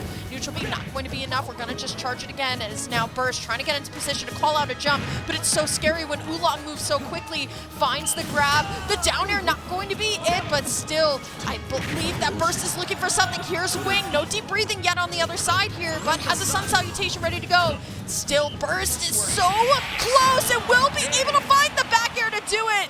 Burst will go on, eliminating Maryland from the bracket. But what a very exciting set to watch, gentlemen. A heartbreaker for sure. In that spot, I don't get the down smash. Like it was one where not only was it a slower option, but also it looked like Oolong charged it just a little bit. I feel like if you let that rip a little bit earlier, perhaps you could have gotten the shield up quicker. So let me hypothesize Show 'em. what happened. I love when Henry does this. You guys are ready for, so many people are like, I miss analytical commentary. Here you go. Okay, so Oolong walks in and charges down smash because whenever players grab the ledge repeatedly, they usually buffer an option to prevent themselves from getting hit without any ledge hanging vulnerability. That option for good players is neutral get up.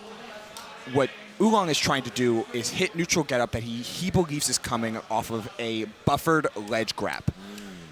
Off of a buffered ledge get up. That was then charged because you can more efficiently react to things by charging the button first and getting through the startup frames and letting go of an input rather than inputting it directly. So the hypothesis there is that he believes Burst is going to re-grab ledge as Sephiroth with Wing and buffer a neutral getup, and he is going to win the game off of that read. That's a big read, though. That's risky. It's a commitment, but he also just ran out of deep breathing, which would normally make one player assume that they're free to play with a little bit more space, knowing the Wii Fit trainer is going to back off. He's juxtaposing that by not backing off and committing to a large read in the face of certain death. Another big word. What is that? Which one? There's like 4. There we go. There's the one I'm thinking of. No, solid analysis. I really think that could have been the thing. I mean, Oolong is definitely a player that is hot and cold. Yes. He's a player that really is good at changing tempo, at changing speeds. So I would not be surprised if Oolong's like, listen, if I'm going to bet it all on something, it's going to be here. It's going to be now. It's not a bad read. It's not a bad bet. But unfortunately for Oolong, it does not work out, and he walks out at a very, very confident fifth place. So it looks like we have, we're waiting on Logic to get our top 4 going, but instead, let's get J-Dog on here. So we might have to swap both I'm going to off. swap, but I just want to say, because I'm probably going to dip after this, because I didn't realize it's midnight, and I have a 2-hour drive home. I just want to say, as somebody who's been not like a major character in the Xanadu history, but was at the old venue, has watched the team grow, who got her start casting through glitches and homecomings that, first of all, Scabs, big thanks to you, who has helped me as part of my journey. But thank you to VG Bootcamp. Thank you to everybody here, KML and the Brig. It's such a sad ending, but I know that, you know, down the line, we're going to be able to kind of rally back. And it was just so important for me to at least get here. I didn't expect to be on the mic, but we are going to jump in. Or not. Well, they're going. So thank you, Xanadu. Thank you, everybody, for watching. We'll see you guys soon. And see you later. All right. We'll have to do a quick commentary swap right here, as it looks like Logic and J-Dog are here. They're just a wee bit delayed. All right, time to mosey. It's time for Logic, J-Dog. See you, everybody.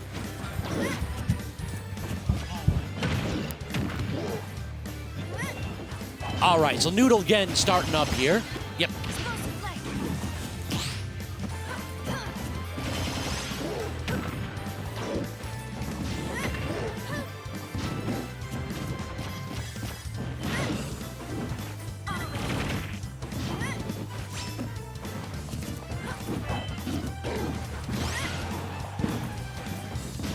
Oh, is this me? No, you turned that one on for me? It is us. It's us? All right. Well, whatever. Hello. We live. What's up? A little later than planned on my end, but not too late to watch Jin versus Noodle. So here we are. Logic. It's the last one, man. It is. We're signing on after. All right. Because apparently they're getting hype. All right, let's get right into it then. So Noodle's been having the Cinderella run of the tournament, okay? I was talking with the Tri-State casters, and they were like, yo, you don't know Noodle. He's about to play Bacon. I'm like, oh, Bacon's pretty nice. But he was like, no, you don't know Noodle. I was unfamiliar with Noodle's game, all right? Noodle's very, very good with Donkey Kong in 2024. I mean, when you... Bacon is good. However, ramen, top noodles? Oodles and noodles? True. That got me through college. Yeah. Yeah, that got me through college, so you know what? I'll take it. Yeah.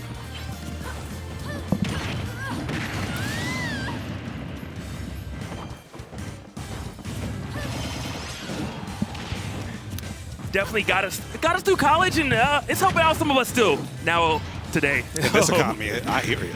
All right, so we're actually in it now. Right now, though, Noodle looking kind of nice at the moment. I mean, your DK, you're sitting at 106%, now 121. Big boy, probably not going to go down quite yet.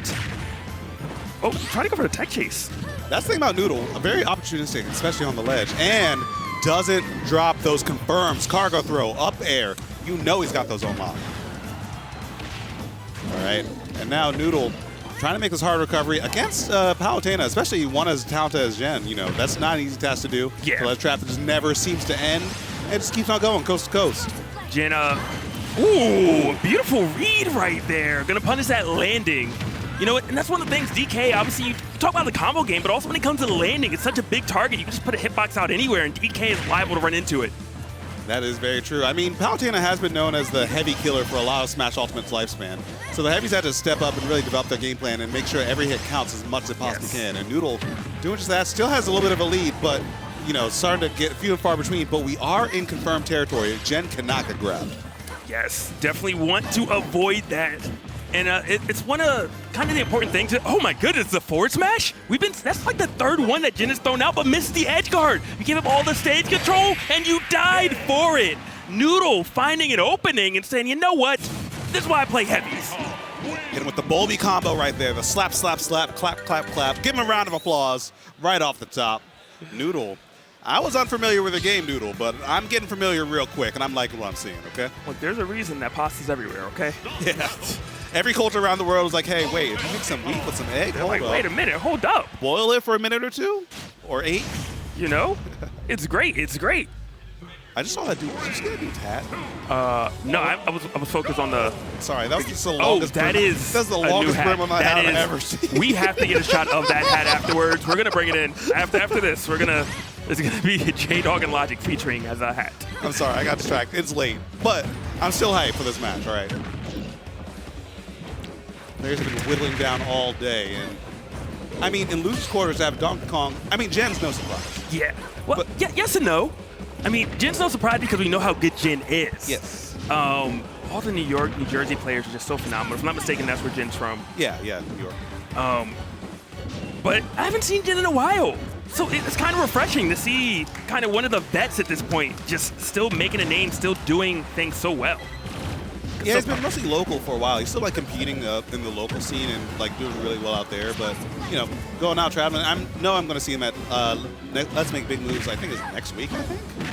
Oh, but I'm seeing Noodle right now sneaking away those early kills. Beautiful right there. And I mean, that's one of the things. Your Jin, yeah, you just tied it up, but look at how high you had to get Noodle before you took the kill. Think of how many openings, how many interactions you had to be correct on. And Noodle, you know, getting you to that 60, 70, 80%, and you're just gone. Yeah. Absolutely obliterating. I mean, Noodle, not for nothing, like, is number 4 on the South Jersey PR currently. So Jersey has historically been one of the strongest regions in Smash. Across all of them, I think, pretty much. I'd say Jersey, New York. Do you put it only Jersey? I would say Jersey, New York, yeah. Like, combine them, yeah. But even between the two, like, if they were to be separated, I would still say both separately are in the running. Oh, the Buzz is going to have some words for you, bro. I mean, you might agree. Isn't it Jersey? All right, but Jen, still one of the kings of New York. Yes. Showing out right here. Look, there's many kings. There's many kings. There's not just one. Yeah. Crown has had many, many scalps acquainted. And we haven't actually seen that many up B out of shield coming in from Noodle. You see that a lot from your average Donkey Kong, so it's kind of interesting to watch how Noodle chooses to use it and how sparingly he goes for that option. Yeah, it seems to be a real, like, desperation offer. Just rather use movement, just rather use, like, the cleaner play. Because against Palutena, especially Jen, you know, if you miss one of those or if you get blown, or you'll just get blown up, case in point. You see this, you do not want this to happen at all, because this Noodle's getting cooked right now, Logic. Oh, it is. What do you think it's going to be? Spaghetti? Fettuccine? What are we going with? I think a nice bow tie on it. Oh, okay. Yeah. I'm feeling the bow tie angle. I can see it. Are you going to make it back? Noodle does. Still not giving up at 136th on your last stock. Yeah, curtain is indeed closed as Jen ties it up 1-1. I was just textbook dissection. Just taken apart from every single angle. Grab the ledge. I'm right there holding shield, waiting for you to pop back up with a different option. Rinse and repeat, and just let it rip. Jen, showing Team Fundies is still here. Hey, that's what we're here for. I don't care what game you play. Fundies is what gets you pretty much across the finish line. Yeah. Get your foot through the door, and they win championships, too. Everything in between, well, it takes a lot, but Team Fundies is here to stay. You can get out of pools with some cheese, all right? Yeah. But you're not winning the tournament without some Fundies. Yeah, getting top 16 and a good clip or two. And just staying on small battlefield, neither player feeling like there's too much of an advantage for their opponent here, or just feeling like they can do so much more than the other one. I kind of see why both of them are looking for it, because as Donkey Kong, you know, you get those platforms to get the cargo throw up air firms a lot later. And as Palutena, you know, you get one nair, you get one juggle, your opponent's just stuck on that platform, and now they have to work their way down through your big hitboxes. So it's just a gamble of confidence for both of them. Yeah, and right now, Jen probably feeling pretty confident, because even though Noodle won game number 1, it really came down to kind of a clutch finish, you know, one of those early kills that Donkey Kong gets, and it felt like it was maybe going to be Jen's game, and game number 2 was just completely different in terms of what Jen was able to do to Noodle. Yeah, and with the like lethal shooters, like, oh, I understand it. I understand what I need to do now. Okay. Wow. Noodle with a Matrix dodge right there needs to make a big opportunity happen here. But Jen's just so slippery. Definitely is. Gonna look for this up air and finds it. Good stuff coming in from Jen. I was a little surprised at that flub that we saw. I was scared when Jen missed after that trump. I was like, oh, are you gonna lose your stock, or you're going to lose the tempo, but was able to clean it right back up. I feel like against heavy characters, you know, you can't afford to leave too much on the table, but against those like ledge or offstage situations, sometimes you can miss one against Donkey Kong in that situation and still kind of have an advantage here.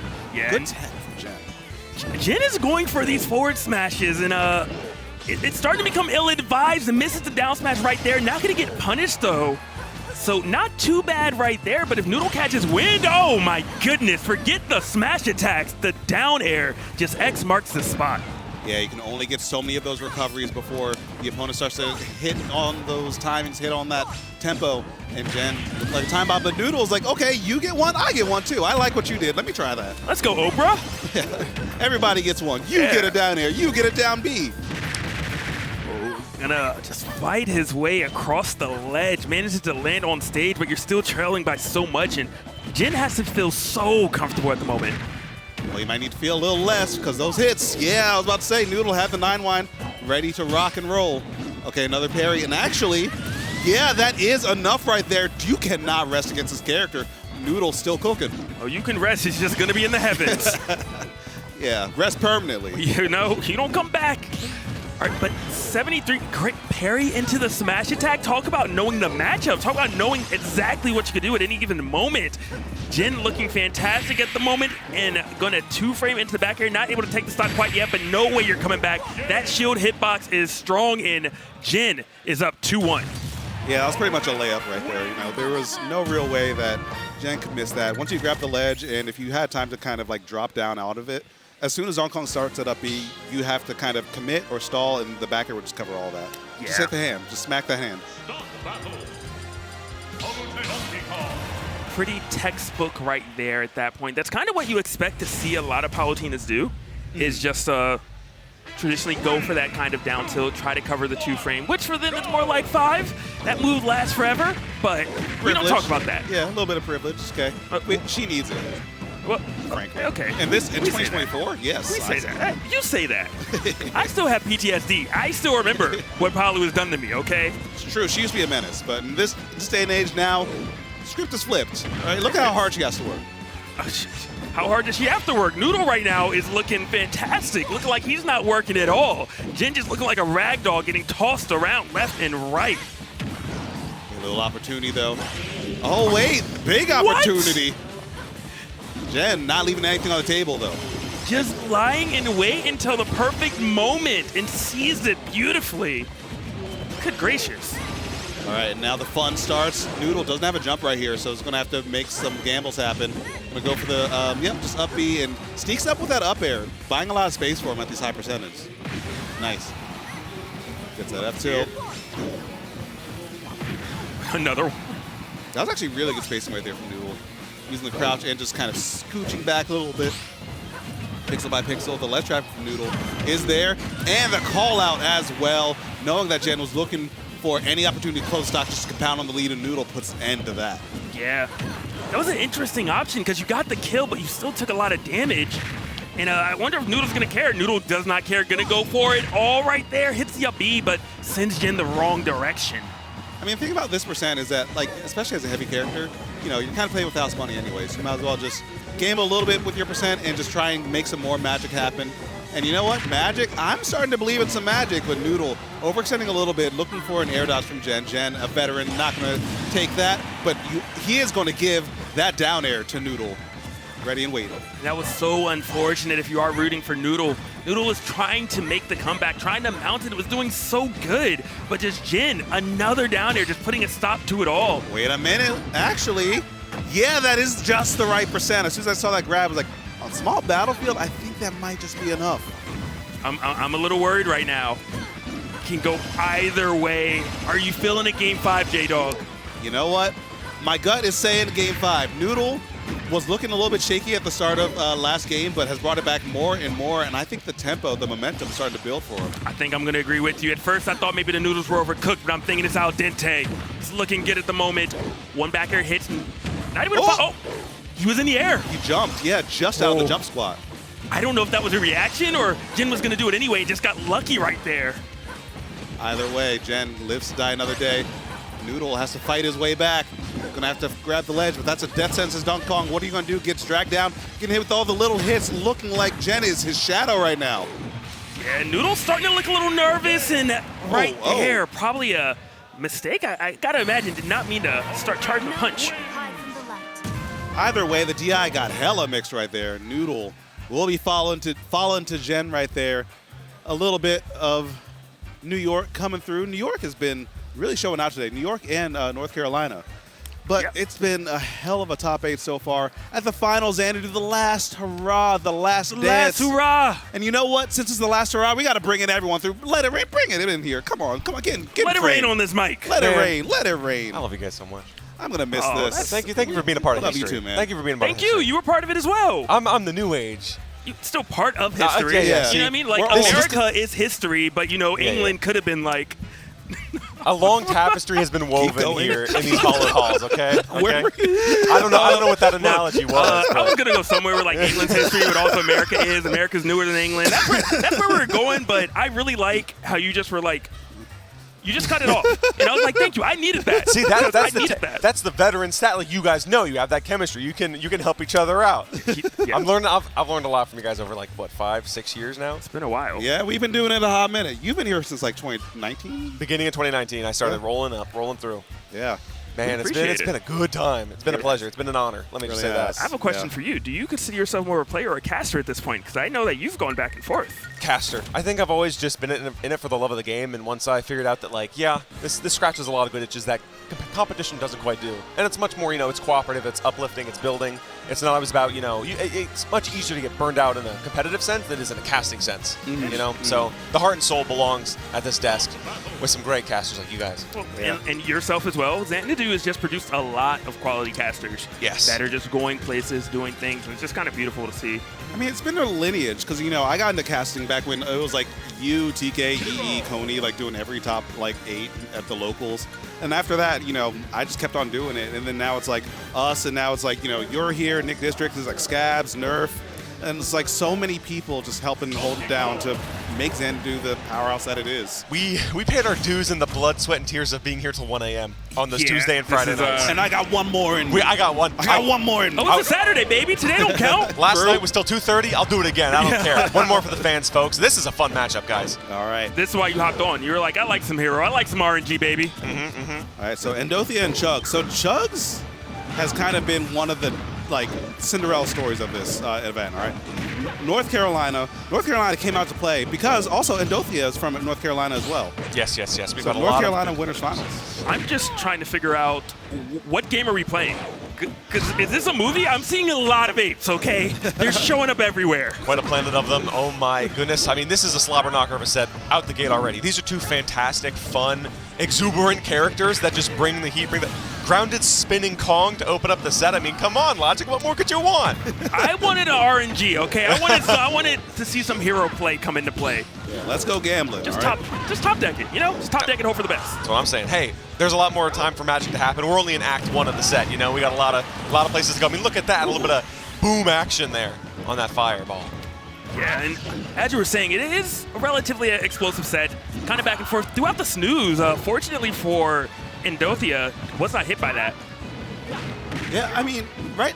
Honestly, Endothea looks very adept at getting through Chugs' snoozes. That's like a second or third snooze. It's been rolled right through.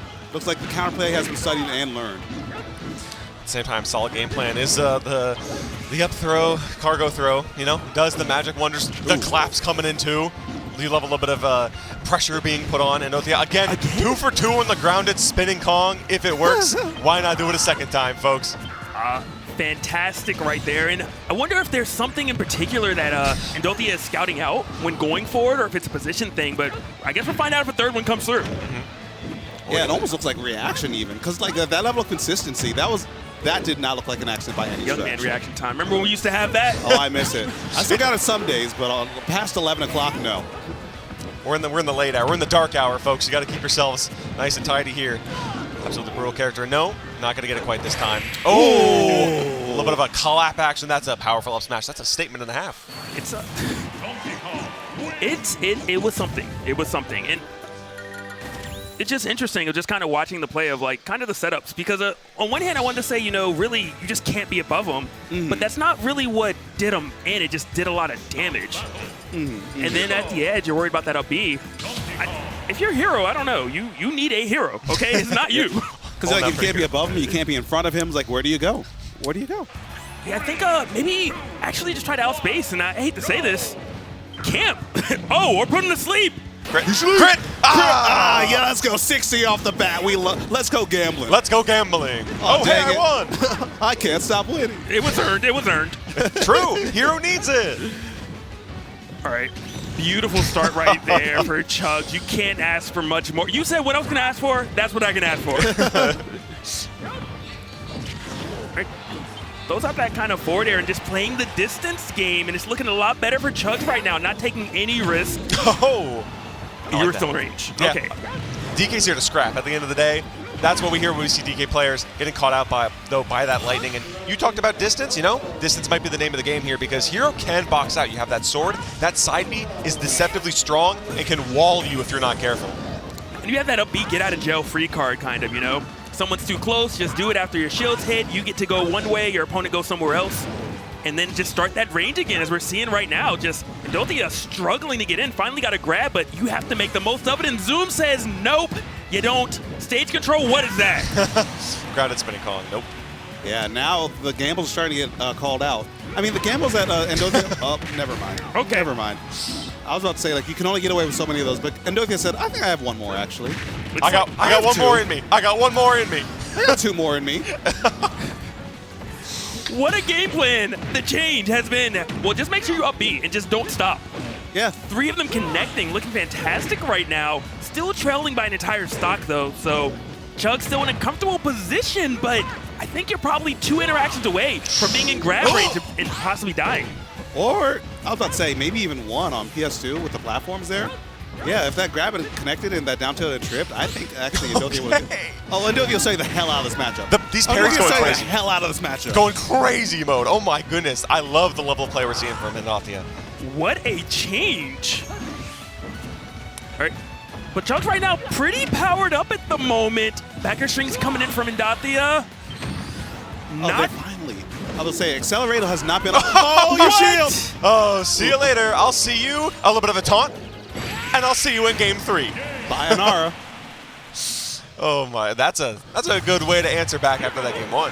I was actually about to say, Chugs has not gotten Accelerator that whole time. I was like, where's the green? We need some Christmas tree combos, okay? We need the green and red. And finally, as soon as it comes out, we see why it was such an important thing to have in this matchup. The movement speed, I mean, the range you talked about before, Logic, it's important, but the movement speed from Accelerator is the biggest thing that you need in this matchup to really stay competitive in neutral. It changes things entirely. It's the way you maneuver, it's the way you can combo, and if you're not used to it, you can get caught off guard, and suddenly Hero's just in your face, and you're getting buttoned on until it's too late. And you don't have the parry timing anymore. Yeah. But got it right away, and you were just talking about that leaded rain. The damage is huge. Taking a rain on him, man. Oh, I mean, it's happening, that's for sure. Nice little up B out of shield right there. Garnered some space, and right now Endothiya is struggling. And as soon as you struggle, what do? You hit up B, you go in the direction of the bad guy, and good things happen. All right, but Chugs does have a lot of oomph on him. So, yeah, another hit actually could do it right here if it's the right one. But oomph and psych up do wear off here. So now Accelerator is going to be back on the table, and we're just going to be fishing for some big things. Christmas tree combo right here. The built-in spacing coming in while casting some spells. I'm liking what I'm seeing here. Of course, not enough to get that cargo throw confirm. Up smash, though, we're just throwing them out. Haymakers across the field left and right. These two are scrapping non-stop. Look, let's just take turns. You swing, I swing, you swing. Unfortunately, though, Endothiya not getting the better end of that. And, oh, ice, ice, baby. Where's the new when you hit him? 3 stocks to 1. Not how you want things to go down. I can't stop winning. Let's go gambling. Oh, we are at a horse track. Oh, hey, we're going to live it up while we're in the horse track. You know what I'm saying? We're betting it all. I got one night to bet my life savings or win it back. And I'm just, what are you going to top deck next? Ooh, good punch. A fist in the face is what you're going to top deck, I guess. 2 more stocks to go, though. A little bit of a mountain to climb, especially with a character that can be as unpredictable as Hero on the deck. It's going to be tough to see if, but with each second, it's getting harder and harder to really see where this comeback can mount. Yeah. And just Chugs having a field day right now, just kind of going through all the options. Had a lot of MP, but doesn't really have as much now, and that's something to keep in mind. Oh. What? Okay, 2. Yeah, we'll take that. Okay. Really? Spot dodge and up tilt does get the job done here. I'm loving how scrappy this Winners Finals is.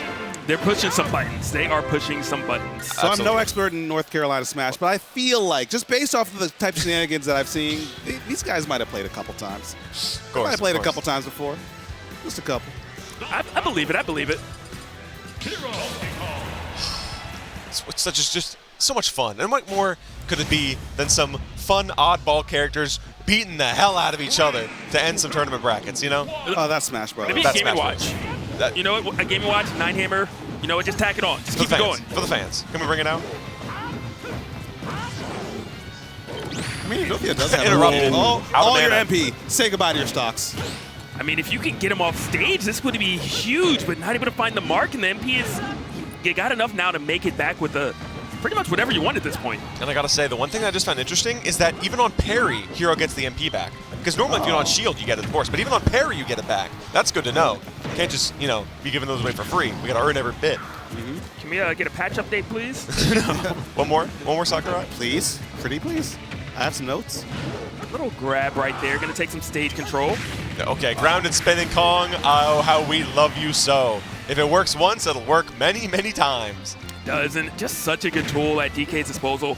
I think it's something that people don't talk about enough with DK. They talk about maybe the spike, they talk about, kind of the down Bs and the grabs, but that up B on the ground hits hard and goes through so much. Exactly. The armor pays dividends for this character, absolutely. Yes. One of the best advantage states in the game, in all honesty. Pretty sure that it provided Bell, and that's the only reason he's out of the zoo.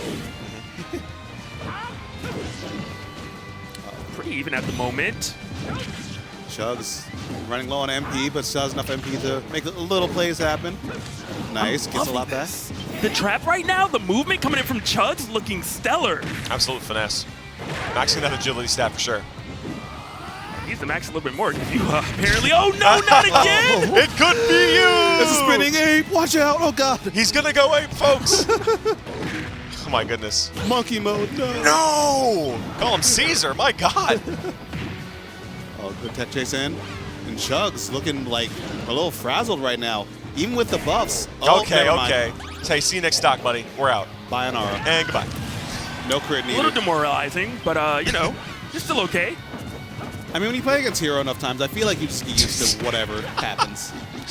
It keeps working, and I'm loving it. Play against DK, you don't get used to that, apparently. I'm loving every second of it, folks. Now I think about it, like... Oh, ow. Really? No. Get off of my stage. Really? Get off my stage. I mean, that's a statement. He's still making them. Oh, and the beating on the chest? Let him know it was the alpha monkey. That's what I'm saying. The great ape. Silverback going for the gold right now. My God. Goku taught him proud. Taught him well. Got that drum beating. Now that I really think about it, though, is that, like, when Hero jumps in the corner, if DK up Bs, what can he really do? Hold shield and then... But if he jumps. If you gotta, like, air dodge through it. And there's a back hitbox on it, too. Exactly. So, like, you could probably still get hit. Double jump? Instant kaboom, maybe? Yeah. Top deck? Double jump, but, like, unless you have Acceleralo, you probably aren't going to punish. Yeah. I mean, that's definitely a valid point. It definitely makes you reconsider the buttons that you want to press if you are Chugs. Yeah, like, you just cannot jump, but then you can't really, like, contest too much unless you, like, kind of get a good amount of spells. Or, yeah, like, I guess you can try and top deck a bang, but even still, Nothia has an answer to that and sneaks right under with an up smash, too. There's so much finesse in this Donkey Kong, too. I mean, so much aggressive holding forward, pressing buttons, getting that advantage state going, but also some patience, some trickery, some mixing up the options, not finding that giant punch, but do we get it off the top? Cargo throw hits, but does not take. Okay. Okay, we found an answer, question mark. Should not have fully worked, but Ndathia does manage to lose that stock right there. But goes through the next time with an up B, not deterred. It keeps going. This looks so annoying for Chugs. And we back up. We back off. Yeah. None of that. We're good. Oh, We're good. no. It's fine. Don't let it be you. Feel it. It's fine. Okay, J-Dog, you have so much faith. I'm an optimist. I don't. Okay. You get one for free. The next one, he's dead as hell. Quite frankly. Let's see. Please hit him off stage. I have to see this. Giant punch for the fans? It's going to be that up B. Oh. It might be.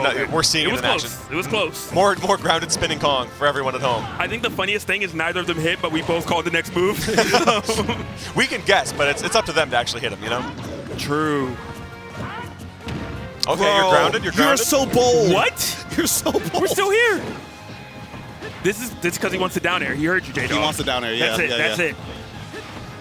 And this is game number 5 right now, and you're still alive at the moment. And if whack? No. Whack and you're out. There's no way. There's no way. Hey guys at home, let's go gambling. Let's go gambling. Let's go gambling. I can't stop winning.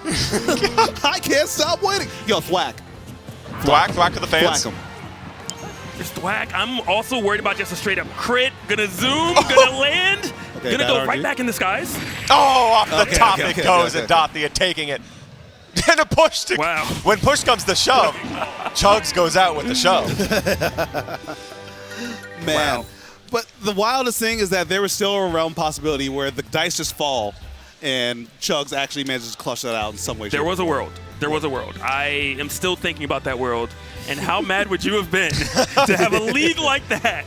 Absolutely. I'm hopping off. It's been a pleasure as always. Of course. Thanks for being some of the best we have in this region. Thanks for teaching me some of the stuff I got to use in my career here in Smash Brothers. It's been a while. Thank you to everyone. If you've attended, if you've participated in the events, if you've been staff, if you've been in the back, if you've been in the front, if you've even watched at home or on the VODs, thank you all. I love you so much.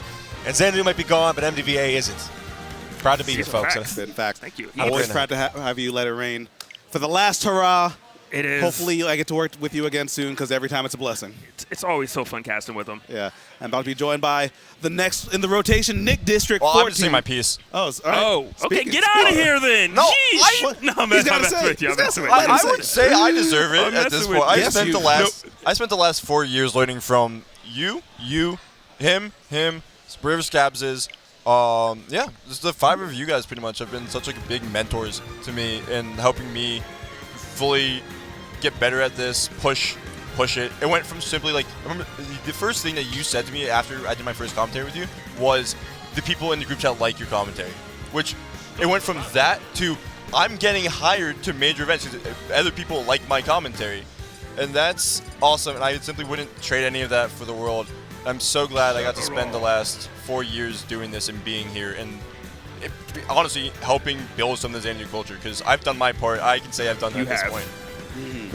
Absolutely. Yeah, it's been fun getting to know you and just having you around because you definitely have helped not just on the casting side but just all around, whether it's playing, whether it's helping with events, whether it's casting. So just kind of always a pleasure. Yeah. Anyways, I'm thankful for it all. I'm gonna go cry for a little bit. I'm gonna get lit. I think I'm handing it off to Nerf. I thought you said about to get lit. I was like, you're gonna cry. I already got lit. I got lit earlier, and then we're crying. This is the cry after lit. But I mean, you're why we do it. To be honest, I think the most flattering thing I ever hear is that just someone was inspired by any piece of content. Yeah. Thank you, Nick. It means a lot. Appreciate it. Much love, man. I wasn't expecting today to go this way, where it was just like people just coming and just saying what everything means to them. I'm like, I'm gonna go cry too. I mean, yeah, I made my peace with a lot of it on Tuesday, but you know what? I still get one last dance, and I'm not gonna be too sad when the curtain falls. Oh, we are. Oh, well, you came ready dance. to dance. Hold on. I know this man can dance. Let's dance. And with the bachata, it's been a while. I did go bachata dancing last week, but that's irrelevant. Speaking of dancers, we got a couple dancers up here. Sephiroth versus Palutena. Obviously, this is one of those matchups that Fundies will win out, so it says. Is it Fundies for Sephiroth always? We were discussing this earlier. We were discussing this earlier. I feel like Sephiroth is team like pseudo Fundies, little fake Fundies. Because when Wing comes out, that is a belligerent character. But before that, he does have to work. Okay. It's the range. It's maybe some of his random options he has. But either way, as we discussed earlier, cheese gets you out of pools, but you don't make it this far without Fundies, so they both clearly have it. Right now, just kind of going back and forth, and Jin, we had the privilege of casting him a little bit earlier. Going to see how he's able to kind of deal with the range that Lion Pizza Chip is going to be dishing at him. We call him Burst because he's one of those players who just signs up on Smash GG with random tags. It's Burst. Yeah, a dime a dozen at this point. We have plenty of them, but no stranger to making you uncomfortable by playing as crazy as he can. Burst is still playing really, really nicely, but the follow-up by Jen, I love to see it. We are definitely tracking that movement as much as we can. We're trying to follow up on the wing movement, and we're still catching out with a nice range option like the Explosive Flame. Really good option. Even though you're on the ledge, you still have a lot of control here as Palutena. It's bold to do that against Wing as well, because Wing increases that movement speed, so just being able to run in there and take that space, Jen had a hard read, which is kind of what you have to do as Palutena. I feel like Palutena mains, they're like, oh, I have to work so hard, and people are like, oh, you're lying. But the more I look, it's like, they actually have to work really hard in this meta to make magic happen. Yeah, they have certain things that are a little easier, but when it comes to getting that final hit, I think that's really where Palutena struggles. Kind of that range where I can't kill you with the grab quite yet, and I need a smash attack, and you just have a lot of rinse and repeat. The thing is, this is a run back, so we did see this matchup earlier. Obviously, Jen tried to use some of the iframe options to kind of beat out Sephiroth, but because, you know, Sephiroth has this huge range, sometimes trying to clank or trying to beat out a move wholeheartedly with like the iframe moves are just not enough here against Sephiroth. It feels like he is so inevitable. He seems like he's going to be able to find you, but might be a little optimistic looking for the first down smash. No roll through coverage, so Burst is still looking for any of these options. Short hop fair seems to be the nice bread and butter to keep Jin at bay. Yeah, and your shield actually, he might be a little too close with the confirm. We'll see, but if you get the F smash, not even needed. I forgot he had wing there, yeah. So yeah, the Giga Flare will be more than enough, and Sephiroth will take that game. They should have paid you to do that. I'm sure they could have saved some money. Honestly. Yeah. Who needs a whole operatic choir when you can just have just get J-Dog. J-Dog the Great. The sultry tones of J-Dog. There's one brother from Maryland. Love it. Don't undersell. You can't say one brother from Maryland, okay? We got the sultry sounds of J-Dog. I think Nerf had it right. Yeah. How have you been, Nerf? I haven't casted with you in forever. That's true. That's true. It has been quite some time. I feel like it's been. We were District D. I think like maybe a year ago, maybe something like that. It might have been something like that. But hey, overdue, and still yet we are back into it. Game number 2. Happy to be here with both Logic and J-Dog, 2 titans of Xanadu commentary, bringing it in for game 2. You are one of them as well. Facts. You know? Yeah, don't undersell yourself, man. You just heard J-Dog do it, and I had to correct him on that too. Fair enough, fair enough. Everyone's a winner, everyone. But speaking of corrections, Jin, lots of corrections so far. This ledge control, stellar at the moment. Pushing buttons at the right time, setting up for grabs, and just line pizza chip, #burst, struggling to get off that stage. I mean, to get onto the stage. Yeah, and both these players are from New York, so definitely, you know, had to play each other one way or another. New York, big city, but they can only so many people who can play against each other so often. Big city and a character with big back airs and forward airs as well, trying to make his way back to the stage. Still looking for something, the air dodge out just enough for Jen to find a disengage, and then goes right back in with more wherewithal. We're looking for some more Nair stuff, but it feels like Burst. Once you get one single hit, I mean, the win in neutral is yours, and I feel like the advantage states have been slightly better, but Jen, all you need is one good straight hit here. In this case, the up tilt enough to catch Burst off guard, and maybe a DI mix-up as well. All right, now, Jen, I mean, needs to capitalize on this as soon as possible, because I think Sephiroth will start to get limited around like 50-ish%, or not limit, well, functioning limit, let's be real. Around 50-ish%, it's wing. So you need to kind of make sure that he's not in a position to capitalize on that when you do get, or when you do pass that threshold there. So Burst trying to hold on to it as much as he can. Okay, yeah, the tomahawk grab, love that stuff. Quick forward throw to get him back off, and now Burst, okay, running all the way to the other side of the stage, trying to create some distance between yourself and Jen, and obviously use the full range that Sephiroth carries here. Yeah, and I'm just loving a lot of the options, kind of from Burst, but you got to finish your plate, and that's the issue right now. It's kind of like you want to do things that are safe, but if safe isn't getting the stock, how much does it really matter? Because Jin right now, this is house money, if you will. Full rage too, that's the issue. Yeah. Poking away, not able to get the mark though, and just Jin well aware, and kudos to Jin, saying, hey, let me just avoid anything that can take my stock right now and just get extra free damage, maybe even end up with another kill somehow, but not gonna happen as Burst manages to find that back air. This is where Sephiroth is really difficult, because if you don't find those early kills or find some like really cheeky stuff with the wing, then other than that, if your opponent's just kind of holding shield or playing evasively, you just have grab and try and punish after that. Jen doing a very good job of baiting on pretty much everything and not falling for any bait that Burst is putting out there. What's interesting, I mean, it's kind of crazy. The first set was actually Jen not being able to do any edge guarding, and now this time I feel like the edge guards have gotten so much better between that set and now, and we're seeing like really good 2 for 2. Jen being able to close out these stocks here on the ledge specifically, I mean, it's a really good improvement. And I didn't watch it earlier, but Jen is looking very confident. Even that chase right there, fully just like, hey, I know that you're not going to roll. I know you're not going to spot dodge. You're going to go to the ledge. And Jen, confident in his reads and making a lot of really smart decisions. Yeah, I think confidence is a key word right there, Logic, because something that Jen's doing that I'm noticing is also baiting a lot with positioning. Like, he'll get hit here and then just kind of slowly drift out just past the ring of the sword, kind of forcing Burst to overcommit in some way, shape, or form. And Burst, looking for anything that he can get, is taking this bait and just kind of tripping over himself a few ways. It's just a multi-layered game plan that's really working well in Jen's favor.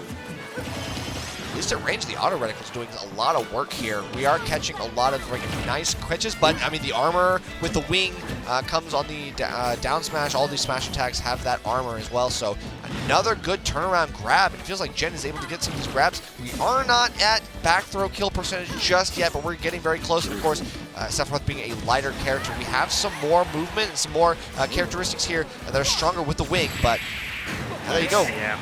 Platform cancel back air, very nice. And it was kind of like you were touching on, J-Dog, just the fact that he's forcing his opponent to kind of, you know, overextend himself, if you will. And that's why that back air worked, because you're saying, hey, I know how hard it is to catch you. I think I know where you're going to go. Let me go a little bit further, and then you just get hit in the face with the back air. And now you reconsider everything. It's one of those psychological game plans that Jen is playing. I think that's kind of what you have to do as Palutena in 2024, you know? Like, if you aren't outplaying your opponent in the mental, then you aren't going to have a way to get those kills. Like you were saying before, Logic, you know, you have to have a hard read or at least a hard beat on something to get a kill. Yes.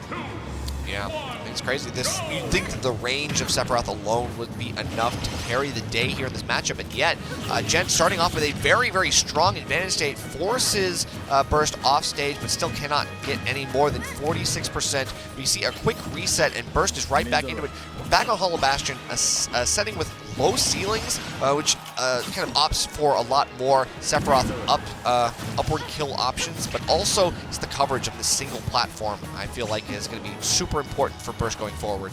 I think it sounds good in theory, but did Burst consider that Palu has a fantastic up air? We don't see it a lot, but you know, when it comes to juggles, that Nair covers so much range, that up air can be used. We're just going to have to kind of hope that it plays out in Burst's favor. I think a part of it also is, looks like, I don't know, Burst is just doing a better job holding on to center stage and looking a lot more comfortable holding on to that. So maybe it's just kind of a bit of a comfort pick as well. Like maybe the platform just kind of cuts off that angle, gives him a way to kind of dash back so that Jen just kind of can't float in, Mary Poppins in on him. The Mary Poppins, I don't know why it kills me every time.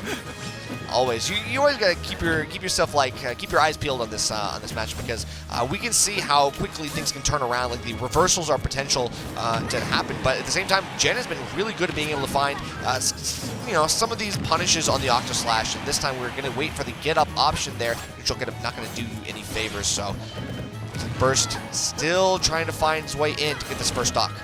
And something I really want to touch on that I love that Jen is doing, Jen is forcing mistakes. Like even at that get up right there, Jen jumped off early, came back on, and now you're thinking if you're Burst, I have to do something. And you know, that's really the difference between good players and players that win events. They force mistakes out of their opponents because good players don't make mistakes for no reason. You think? Well, right? Sometimes. You never True. know. Yeah, you're right. My good players don't. Not my top player. A little bit of a tug and war, if you will, right there over who wants to kind of maintain space on the stage. And no one able to really kind of force their way in. It's back and forth nonetheless. Yeah. It's kind of interesting. You can see when Burst is recognizing that Jen wants to play a little bit more aggressive and throws out the Scintilla almost preemptively, looking for something here. The reversed up smash of all things, did not expect that, especially to gain some purchase. So we'll have to see what happens here. Good coverage. Again, with the horizontal options, it feels like Jen trying to use the drift in. It doesn't matter how fast you're moving or how slow, because Sephiroth's sword will find you all the same. I feel like Burst just hit the silly switch, okay? I saw like maybe 3 or 4 kind of wild options, like, oh, you're playing a little bit looser right now.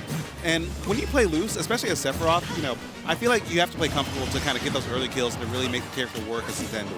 You play too stiff, then you'll start to trip over yourself because the character is kind of linear at times. Yeah, definitely agree with you there. We're going to see is he going to continue to play loose because now you have a lead, you have a few more options. You can go for that safer route to kind of get some free chip damage, or you can continue to just swing away and Jin getting hit but still alive for the moment. Good luck making it back. It's these high recoveries I think that Jen is maybe finding a little bit too much confidence in. We do find a quick jab and then grab on shield, a little bit of poke just to make sure that Burst stays in that shield, and now we're getting a okay counter as well, but that's just enough pressure. Doesn't matter if you get back or not. Burst is going to fall by the wayside, and now we have a 98% deficit. We have a problem to deal with here for Jen, but we're still staying alive. Yeah, gonna want to kind of force Burst off stage, maybe kind of get some of those Palutena rinse-repeat conversions going. There's a couple nairs though. Beautiful train, as long as you're the conductor and not a passenger. All right, another one. Looks like it's not your stopping quite yet. Quick 50%. I mean, with enough rage and Sephiroth being as light as Kirby, I mean, I don't know, guys. I think Jen just might still have this. Are we still using counter? We're not going to go for it there. Beautiful trap, though. Kind of went for one option, missed it, and then had a follow-up. These are some of the moments where I expect Jen to go for things like down air, something really risky, a big play, but we're not seeing it just yet. Barely skating around the forward air. I don't know how that didn't hit, but we're still staying alive. By the skin of our teeth, we are still going, and Jen still, even though you're on the ledge, you get a little bit too close, tries to dash forward, but again, it's the range. It's the constant, get away from me. You are beating him back with a stick, and that stick is like 10 feet long. I was waiting to see more of that F-tilt from Burst because I was thinking about it on the ledge. Jen has been getting up with neutral get up a couple times, and F-tilt does a very good job covering that space, and it's active for a decent enough time. It's a bit of a call-out, but if you time right, it can cover neutral get up and jump. And honestly, if you react to the roll, you can kind of just dash back and roll or hit F-tilt as well. It's a very strong option on the ledge, so I'm glad that Burst has been using it a bit more. And right there as well, just kind of making sure that Jen can't get back to center. Was it worth it? Definitely. Yeah, I would say that was an even trade. It was an 8% difference. I don't know. No. We'll take it. We'll take whatever we can get. True.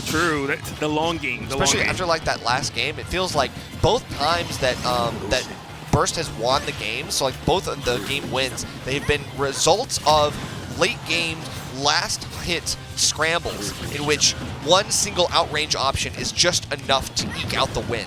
And Jen knows that. Jen has to play a little bit more aggressively here, has to pull the initiative a little bit more, and so far it's paying off.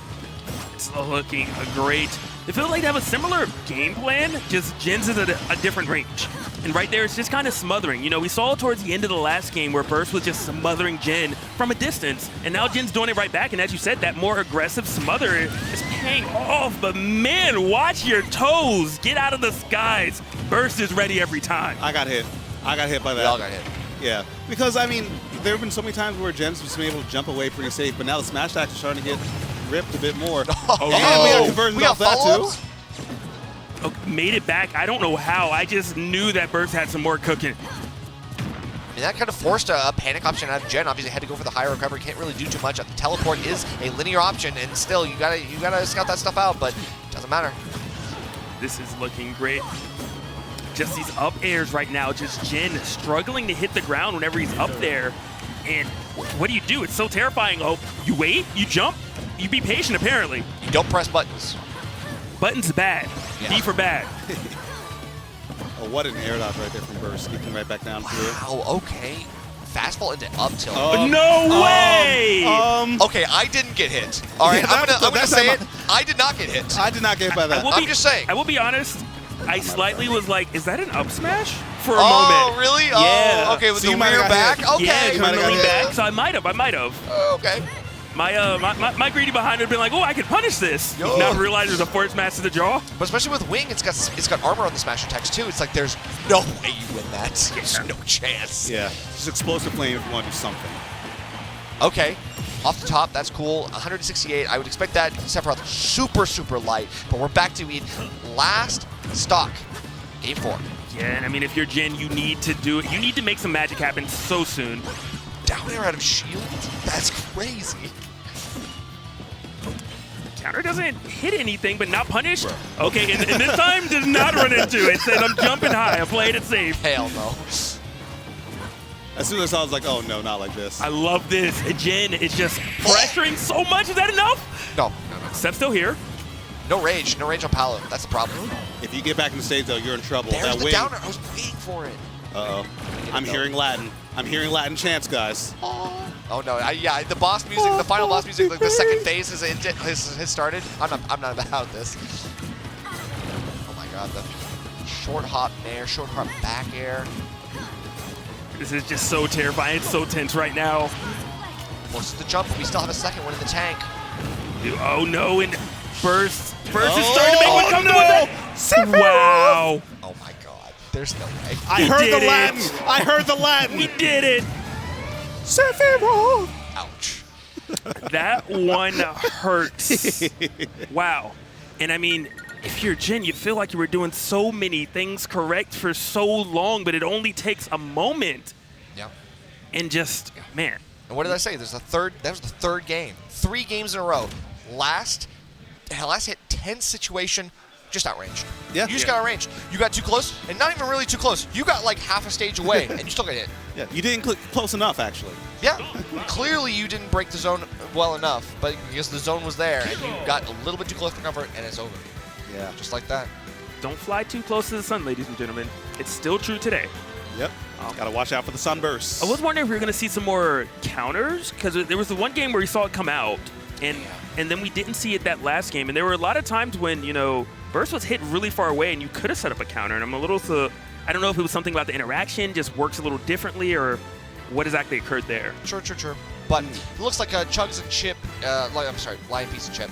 Chugs and Burst are next up. But that means I'm going to swap off for Scabs. I think we're going to have a cool little rotation going on. But I just want to say, it's been an honor casting Xanadu, obviously.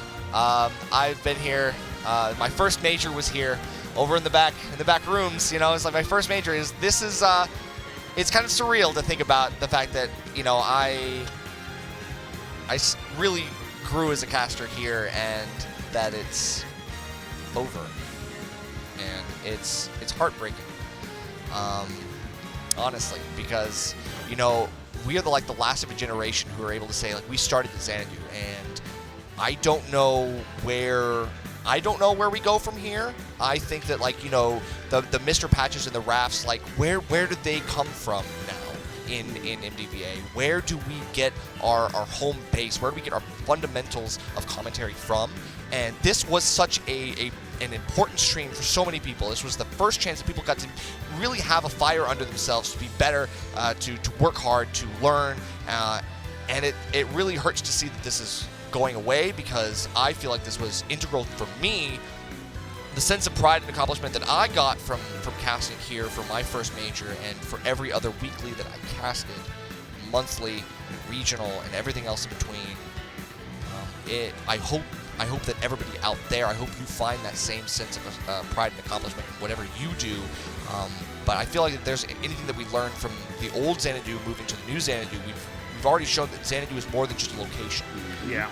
It is a feeling. It is that sense of accomplishment. It is that sense of the O2er going, winning his first set for the first time, or the person making top 8 for the first time on the Xanadu stream. It is such an important moment for so many people. Yeah. I hope that we are able to find more opportunities and more places to have that moment for everybody involved, because almost 400 people came out here today, which shows that Smash in NDVA is not gone, but it just requires a redevelopment. So I said we do it at your house. You heard it here. Nerf. The fest. Nerf. The fest will reign supreme, events. man. The fest will reign supreme. But that's enough for me. That's my soapbox. I hope you all enjoy. Shoutouts to everybody who made Xanadu as good as it was. Shoutouts to the Brig. Shout out to the Brig. I know nobody shouted out Brig tonight. But you got to shout out the Brig. I shout him out every week. He's the man. That's my guy. He's the man, and I'm really proud to be from this region, because we're proud of you. It's really great. Yeah, we're proud to have you. Yeah. Thank you. We're proud to keep on having Support you no matter what you do. Who knows how long they'll We're be glad here. that you guys keep holding it up, keeping the bar where it is. Yeah, man. Much love, brother. Thanks for helping us out. Thanks for holding it down. And that's Nerf, my guy, my GOAT. He dropped the cast from his name. but he'd still be casting. But he'd still be casting. He does. Facts. He dropped the cast because you know what he's doing. What else is he going to do? You know All right, the what's vibes. up? What's going Scabs, on? my Scabs. go. What was the last time we did a TriCast? Oh my God! It might have. Pre-pandemic? It might have been when Xanadu. I think so. It might have It's- been when we did this. When I think like I launch asked you. happened. I asked you the same question I'm going to ask you now. How serious we want to take this? Oh. Where's Gimmer? the top button Wait, undone? Let Rain wants to know if they're good. Oh, yep. Yep, they're good. They're good. We'll they're find good. out. We you know gotta what? check with Gimmer. I'm about to. 1.5 buttons. 1.5 buttons. Where's our drinks? No. I mean, they can't ban us no more. Ooh, True. That's the thing. Like, Brig, what will you do? Yo, I haven't entered in so long. Good luck trying to ban me. I'm about to drop so many F-bombs. I've been storing them up. I say you get one a year. I've been casting for 8 years. I'm about to say F. Has 8? 8. What the F in that just? No. Hey, that crit, though. That would have been perfect time to let it go. So, okay, we're good. But, I mean, speaking of that, I'm sure that's how Burst feels right now. 88-19 off the bat. I mean, that bounce isn't going to do too much for you. It's not as if Burst really uses the projectile that Sephiroth has, nor do I know if bounce even stops that one, to be honest. It does. It doesn't does. stop. It doesn't stop like if the explosion happens, but it'll like reflect and make it like not damage hero. But like if the little like like light hits it, it'll reflect it and just kill Sephiroth at 0. It's a big thing. You can take it off of the menu. Like, you get it out of the rotation so that you get a couple other options. That too, yeah. Yep. Could you imagine if they would not have taken it off the menu, if you could just keep the same thing? Just refresh your bounce. Every other one is a snooze. You're just like, wow, I'm getting a lot of snoozes. Put that man to sleep. I mean, we don't need no melatonin right here. It's already 12:30 here at the last homecoming. Wouldn't have it any other way. Yep, that's Xanadu tradition, isn't it? Yes, sir. Little ice, little fire afterwards, if you will. And I mean, right now, oh no. You're Chugs super mega dead, yeah. is running a clinic at the moment. Poor Burst. At this point, it's like, yeah, my man Lion Pizza Chip, a.k.a. Burst, Tri-State's last rep in this bracket. This is going to be a tough hill to climb, though. NC out in force. Yeah, times have changed. MD Free A still here, though. We are still off, free. All right. We got Oolong. We got Oolong top 8. But I had to stop playing because y'all were making it too free. Yeah, that's right. Respectable. I was like, I'm out. I can't do it myself no more. Don't check the tapes. Do All not right, check Mr. the Pyronic tapes. Star. hey, I was really good back then. No, Yeah, that's when he was actually like nice. Oh. You remember the old days. Oh. Okay, did shield it and turned away. I don't know. He felt like that was Medusa or something. Another one? See ya. Oh no. No crit needed even. That's hero. Hero is a hero. Let's go gambling. Nothing to say after that. Yeah. I mean, typically, I'm thinking that Burst is a tough nut to crack in these games. Like, the neutral has been on lock this entire tournament. The problem has just been, like, if you're getting your nut cracked 2 times a game, you're not going to win. That's Exactly. Very, very simple analysis to make. You can't hold shield. You just cannot safely hold shield against this character. Remove that from your repertoire. Unbind your shield button. It's not worth And it. he's using a hydraulic press on this nut. That's just unfair. Like, he was like, screw the nutcracker. How much pressure does this hold? Does it take? Oh, man.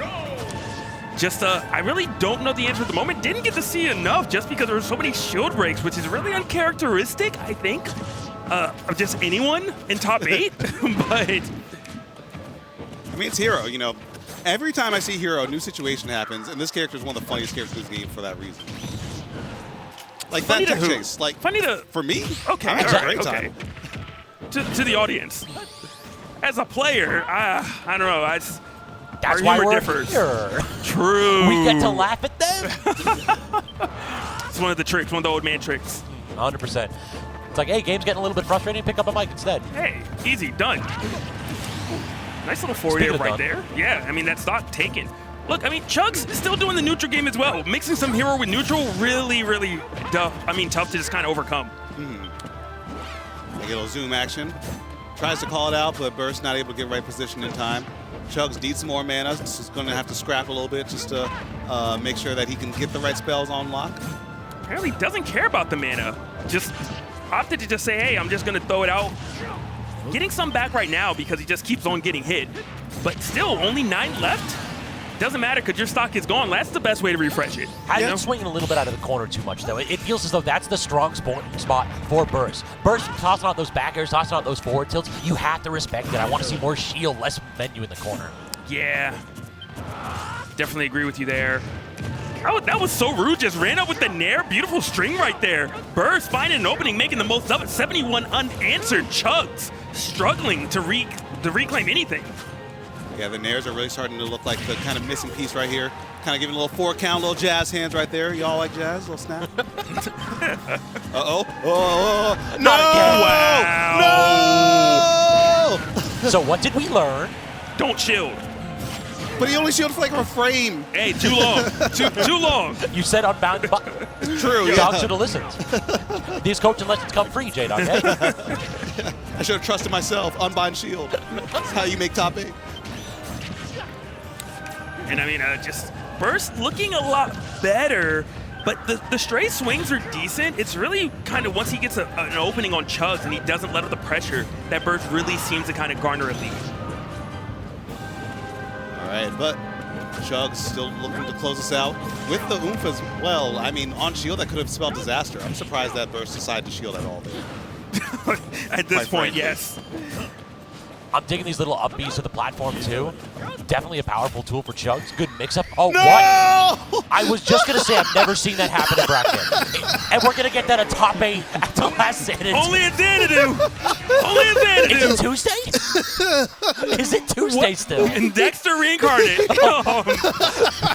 Curse of Dexter upon me. Wow. Could you imagine top decking that in Yu-Gi-Oh? They're just like, if you draw this card, you lose. Like, but he chose it. That wasn't even a top deck. He went down on the menu.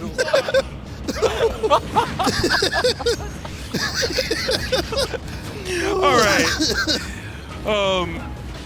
Gimmer, I don't care what thumbnail you normally have. You need that magic burst there, okay? That's the thumbnail for this match. All right. All right.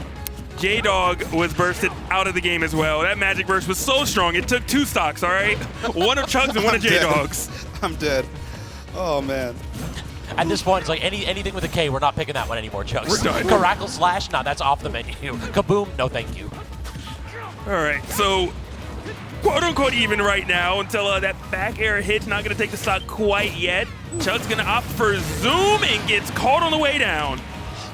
It's so hard to actually catch that out. Typically, you need like a guess as to where they're going to land with that. The thing is that Sephiroth's sword, very big. Just toss out the up air, and 9 times out of 10, you might clip something. Low-key, the strat is to look at the camera as well. You know, the camera always keeps both characters in frame, so if you can kind of get a read on where you're going to be, you can make a guess. And like you said before, Scabs, like with Sephiroth's sword, yeah, you can cover enough zones. What a punish, or what an option, actually. Spot dodge smash right there. Really unorthodox for Hero specifically, but it definitely worked out. That back air was like frames away from connecting with that zoom yet again. These big hitboxes starting to pay dividends. Now, stuck in the corner. Great little retreating flame slash into the dash attack. You don't see that one connect off stage too frequently. I forgot Hero had that move, honestly. Only can use it when you're zooming. Yeah. Only true. time.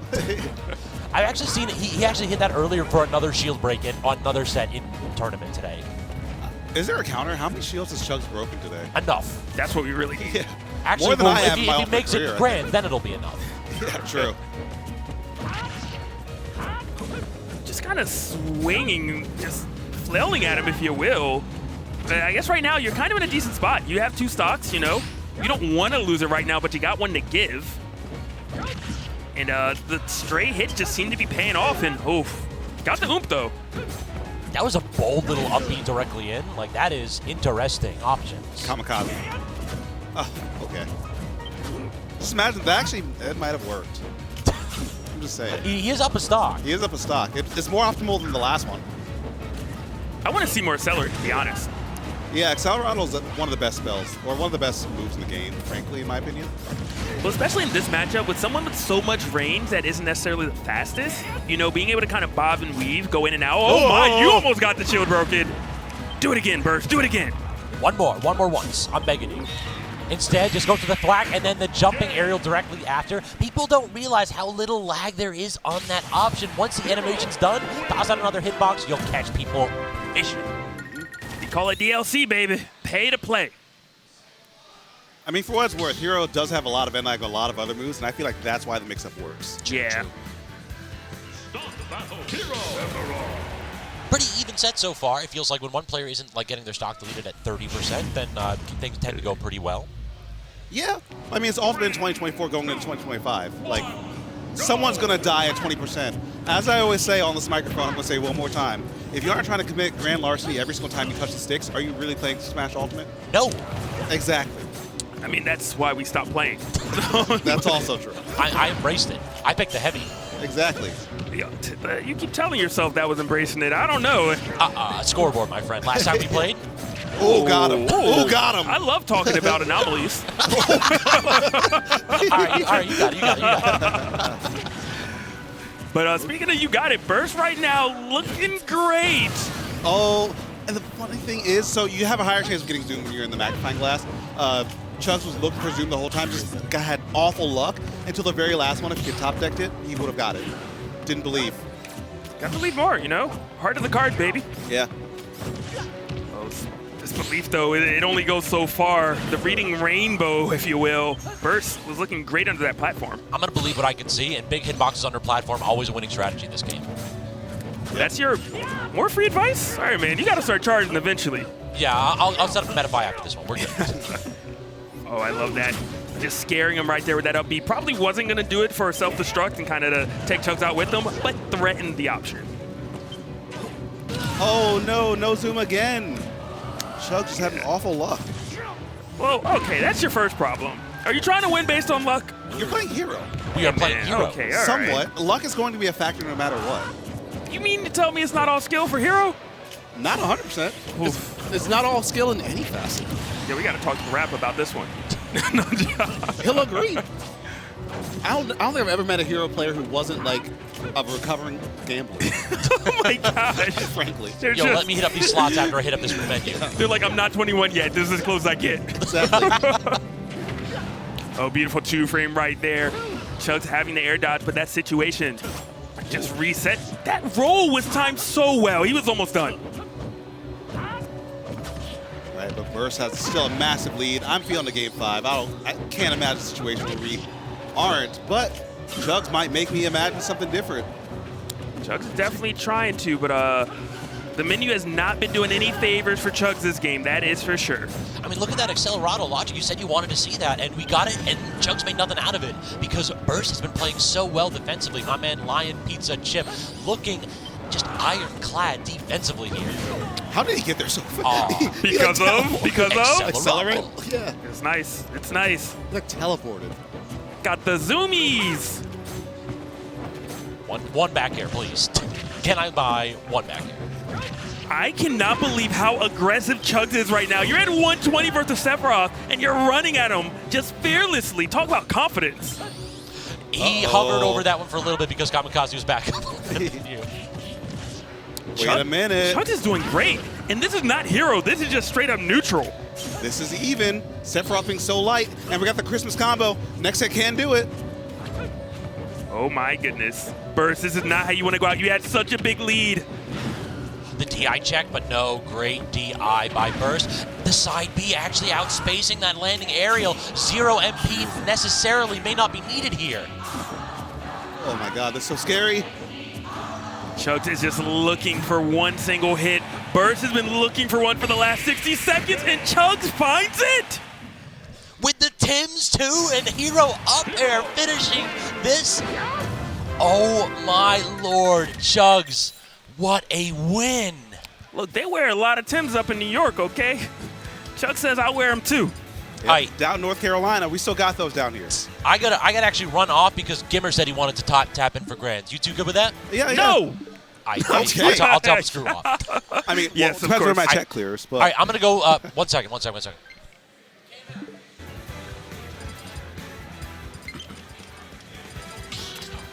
Yeah. Oh yeah, because all right, so this is gonna be my last time on stream, so I'm gonna let you two go ahead and finish this off with Gimmer. So I just gotta really say thank you. Like, it has been, you two have been two of the most welcoming commentators I could have asked for when I started out with this event. Like, a lot of folks are out there, like, saying, oh, do you get the opportunity to cast with, like, really good players in Xanadu? No, I get the chance to cast with the best commentators in Xanadu. I mean, I would not be where I am today were it not be for you two sitting here every Tuesday and then eventually every Friday.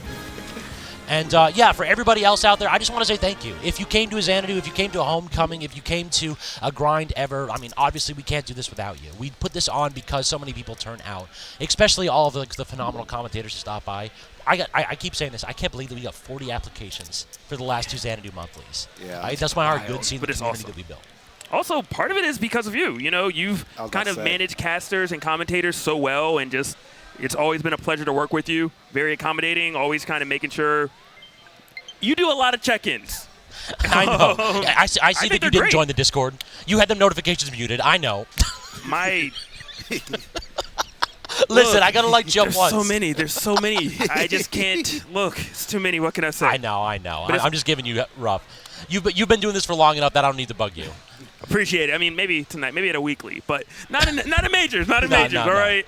I felt like I had to be late. You know, I always had bathroom breaks when I was playing. You gotta ice us out. What can I say? But yeah, I mean, I really don't have anything more to say other than thank you. Thank you all so much. Thank you to my co-commentators, to everybody that showed up, to everybody that's come out to these. I really do appreciate it. And yeah, I mean, I did my best. I have no regrets. Hey. That's all I can leave with. It's facts. Always a pleasure, Scabs, fam. You're the greatest. You're the greatest to ever do it. We love Scabs. We love Scabs in this household. Noah. Thank you so much for everything. We're about to have Gimmer, the big boss, step up, bust in all the way from New York City to make it out to the last dance, the last hurrah. Can you Gimmer. change my Twitter to Caster Logic? Oh, yeah. What is up? What up, Gims? What's up, Gims? Good to see you, my man. How you feeling? Oh, I thought you were tired. We should get him 4 more headsets because there was one event where he had 4 of them on. I felt like that was a classic. Yeah. Oh man, I remember that was Big House. Probably. It's been many events. You were there. Probably. I was at most of them. I was you helped production. Oh, yeah. We talked about this the other day. Yeah. People forget about the grind, all right? Used to be out there, yeah. Casters nowadays, they just get to start on the mic, okay? I had to start behind the camera, helping around. That was crazy times. Yeah. Long time ago. This is a crazy time. Xanadu, the last one? True. 400 plus entrants? And there's so many 400. That's crazy. There's so few people can say they've been to the first and last ones. We're 3 of the maybe 5 people who are in the building who could say that. Because us. Who was the other 5? Who are the other 2? Matt and Bloody Knight. I didn't know Matt was here. I didn't see Matt. He was here earlier, okay. yeah. And Bloody Knight wasn't at the first. Was he at the first one? Yeah. Our first what? Our first the very first Xanadu, not the weekly. Here? Not the weekly? Not the weekly. The first Xanadu, oh man, it wasn't someplace's basement. I can't remember. The first Xanadu was Omni. Omni ran the very first Xanadu. Yeah. Oh yeah, if we're talking about just straight up the venue. Yeah, it was definitely Omni. Yeah. But he's not the last one. But the first weekly was we had less than, we had 6 or 8 players. Coney, TK. Yeah, I was not the first weekly. Yeah. You were soon after though. Yeah. I didn't remember who was Pink. Pink was probably there. No, but Pink wasn't there yet. I don't know. Who knows? We're gonna do a survey. Yeah, we're old and we got a lot of memories to kind of sort through. We got one last memory to make tonight. Grand finals. Cat and Falcon versus Donkey Kong. Not what I expected, but I'm here for it. These are some pretty Smash-centric characters, if you will. You know, I don't know if there's many other characters that really represent. You need Mario at this point, I think. Yeah, they're both original cast members. Yeah, the OGs. And you know what they're going to do. They're going to hit you. They're going to hit you hard, and they're going to hit you fast. Yeah, I'm guessing he wasn't in the hero matchup against DK, I guess. Sure. It did seem very annoying because DK was just able to up B through a lot of stuff in the corner, and it looked like it should have been easy, but there wasn't an answer. Chugs tried to do the up B, but got nicked by the Donkey Kong. Look, the helicopter, they tell you, keep everything inside of the vehicle, you know what I mean? Oh, man. All right, and not quite yet. What you got, Chugs? You're going to get combo to oblivion if you don't. That was so unorthodox, but I loved it. Endothea is very good. Yeah. Dathea is looking fantastic. That's what I was told earlier. I just went with it because I was saying the same thing you said, and goodbye. I think Endothea is cooler. We're just going to, hey. But I'll do it you tell me they what get to say. Choose their tag, not us. Your stream. Endothea. I'll follow. No. Ooh.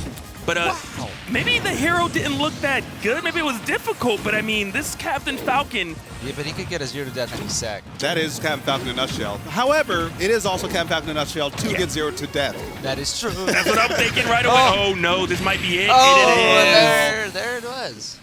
What? Oh. Easy come, easy go. I don't. Wait. What? They're trolling. Okay. Oh, is that not? Is that not? Joe? Oh, that wasn't even the. I'm Wait, so confused. What? Come on, what's going on? They won it best of 1. I don't care if they want best of 1. They gotta do best of 5. Come on. Yeah, no. Hold up. Very. Okay. Look, this is how we do Xanadu here. Okay. It doesn't matter. You can't change the rules. Guys, play it out. Come on.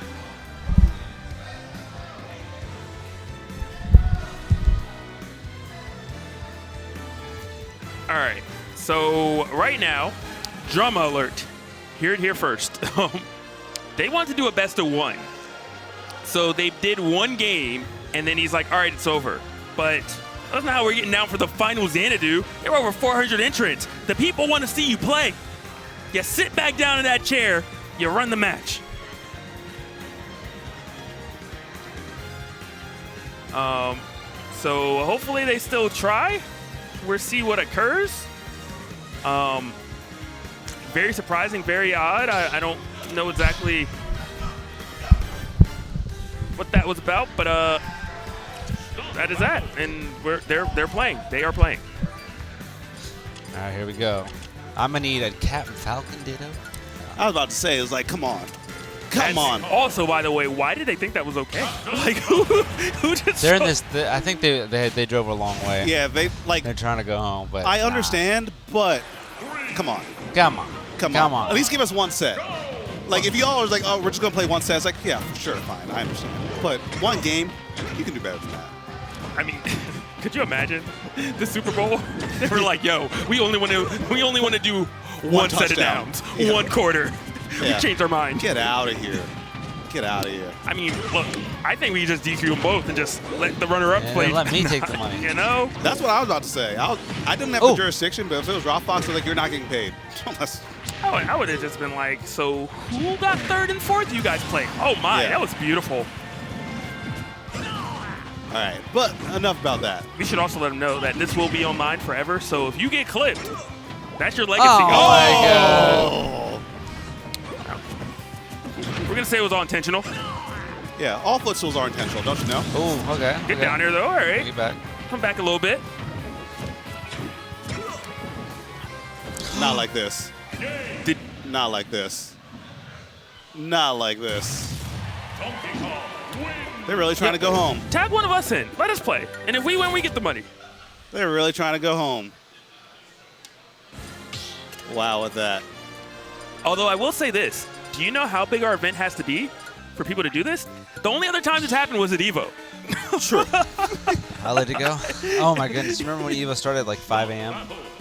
Oh, bruh. That was crazy. Did it? No, like they would, they had like so many events on Sunday that like the first event started at like 7. Yeah, there was one year I went where they did start at like 6 a.m. Yeah, it was dying. Yeah, it was like the anime fighters at They like 6 were a.m. dying. They were so tired. It was the funniest top 8s. You wanted your game there, right? You know? Yeah. All right, so 2-0 right now. Indathia looking kind of great at the moment. Going to see maybe some more footstools. High probability. We're down airs. It's very easy to hit Captain Falcon with it. He's delaying his up B as much as possible. Nice little string. Poor Captain. All right, here we go. Kill him. Kill him for this. I like that punish right there, actually. A little melee-esque, if you will. Just missed the knee afterwards, but it's okay. Ooh. Chugs hitting some buttons right now. That is a Falcon player. He's going for like just pure reads. Yeah. But that's an easy, back air, down air, imagination. No reason for Indothia to miss that. Ooh. Okay. Got a little play happening here. These two clearly play each other a lot. Oh, yeah. They're like the reads they're getting are a little too. They're in the same carpool, on I point. imagine. They're both from North Carolina. They both have to drive back tonight. I have never seen someone punish that like that. Ooh, the he got the knee after that? That would have been great. Honestly, I would have been like, you know what? That could be the game winner. You don't have to play anymore. Yeah. I'll say, at least give us a clip before you peace out. Just kicks over. Easiest grab ever right there from Indathia. Oh, that killed him at like 78 for 8, something like that. Yeah, that'll true too. Okay. That was a good punish. I'm not gonna lie. We are in college dorm, 1:30 a.m. type Smash. And that's honestly the core of all Smash Brothers at the end of the day, you know? That's how it all started, you know? Yep. Just Smash Brothers with your friends. Great tech right there, though. Has stage control, parry afterwards, no punish, and they're just taking turns with the parries. I want a Falcon Punch. Oh, this might kill. Oh, okay, he's out of the range at least. Do it. Do it. Falcon Punch him. Okay. Okay, damn, he's really good with up B's off stage. Yeah. Despite how unserious they both are, it looks like they're still trying a little. Yeah. Uh-oh. Oh, wait. Oh, that would have... I like wait it. a minute. Oh. Should up beat again. Did that really kill? It almost did.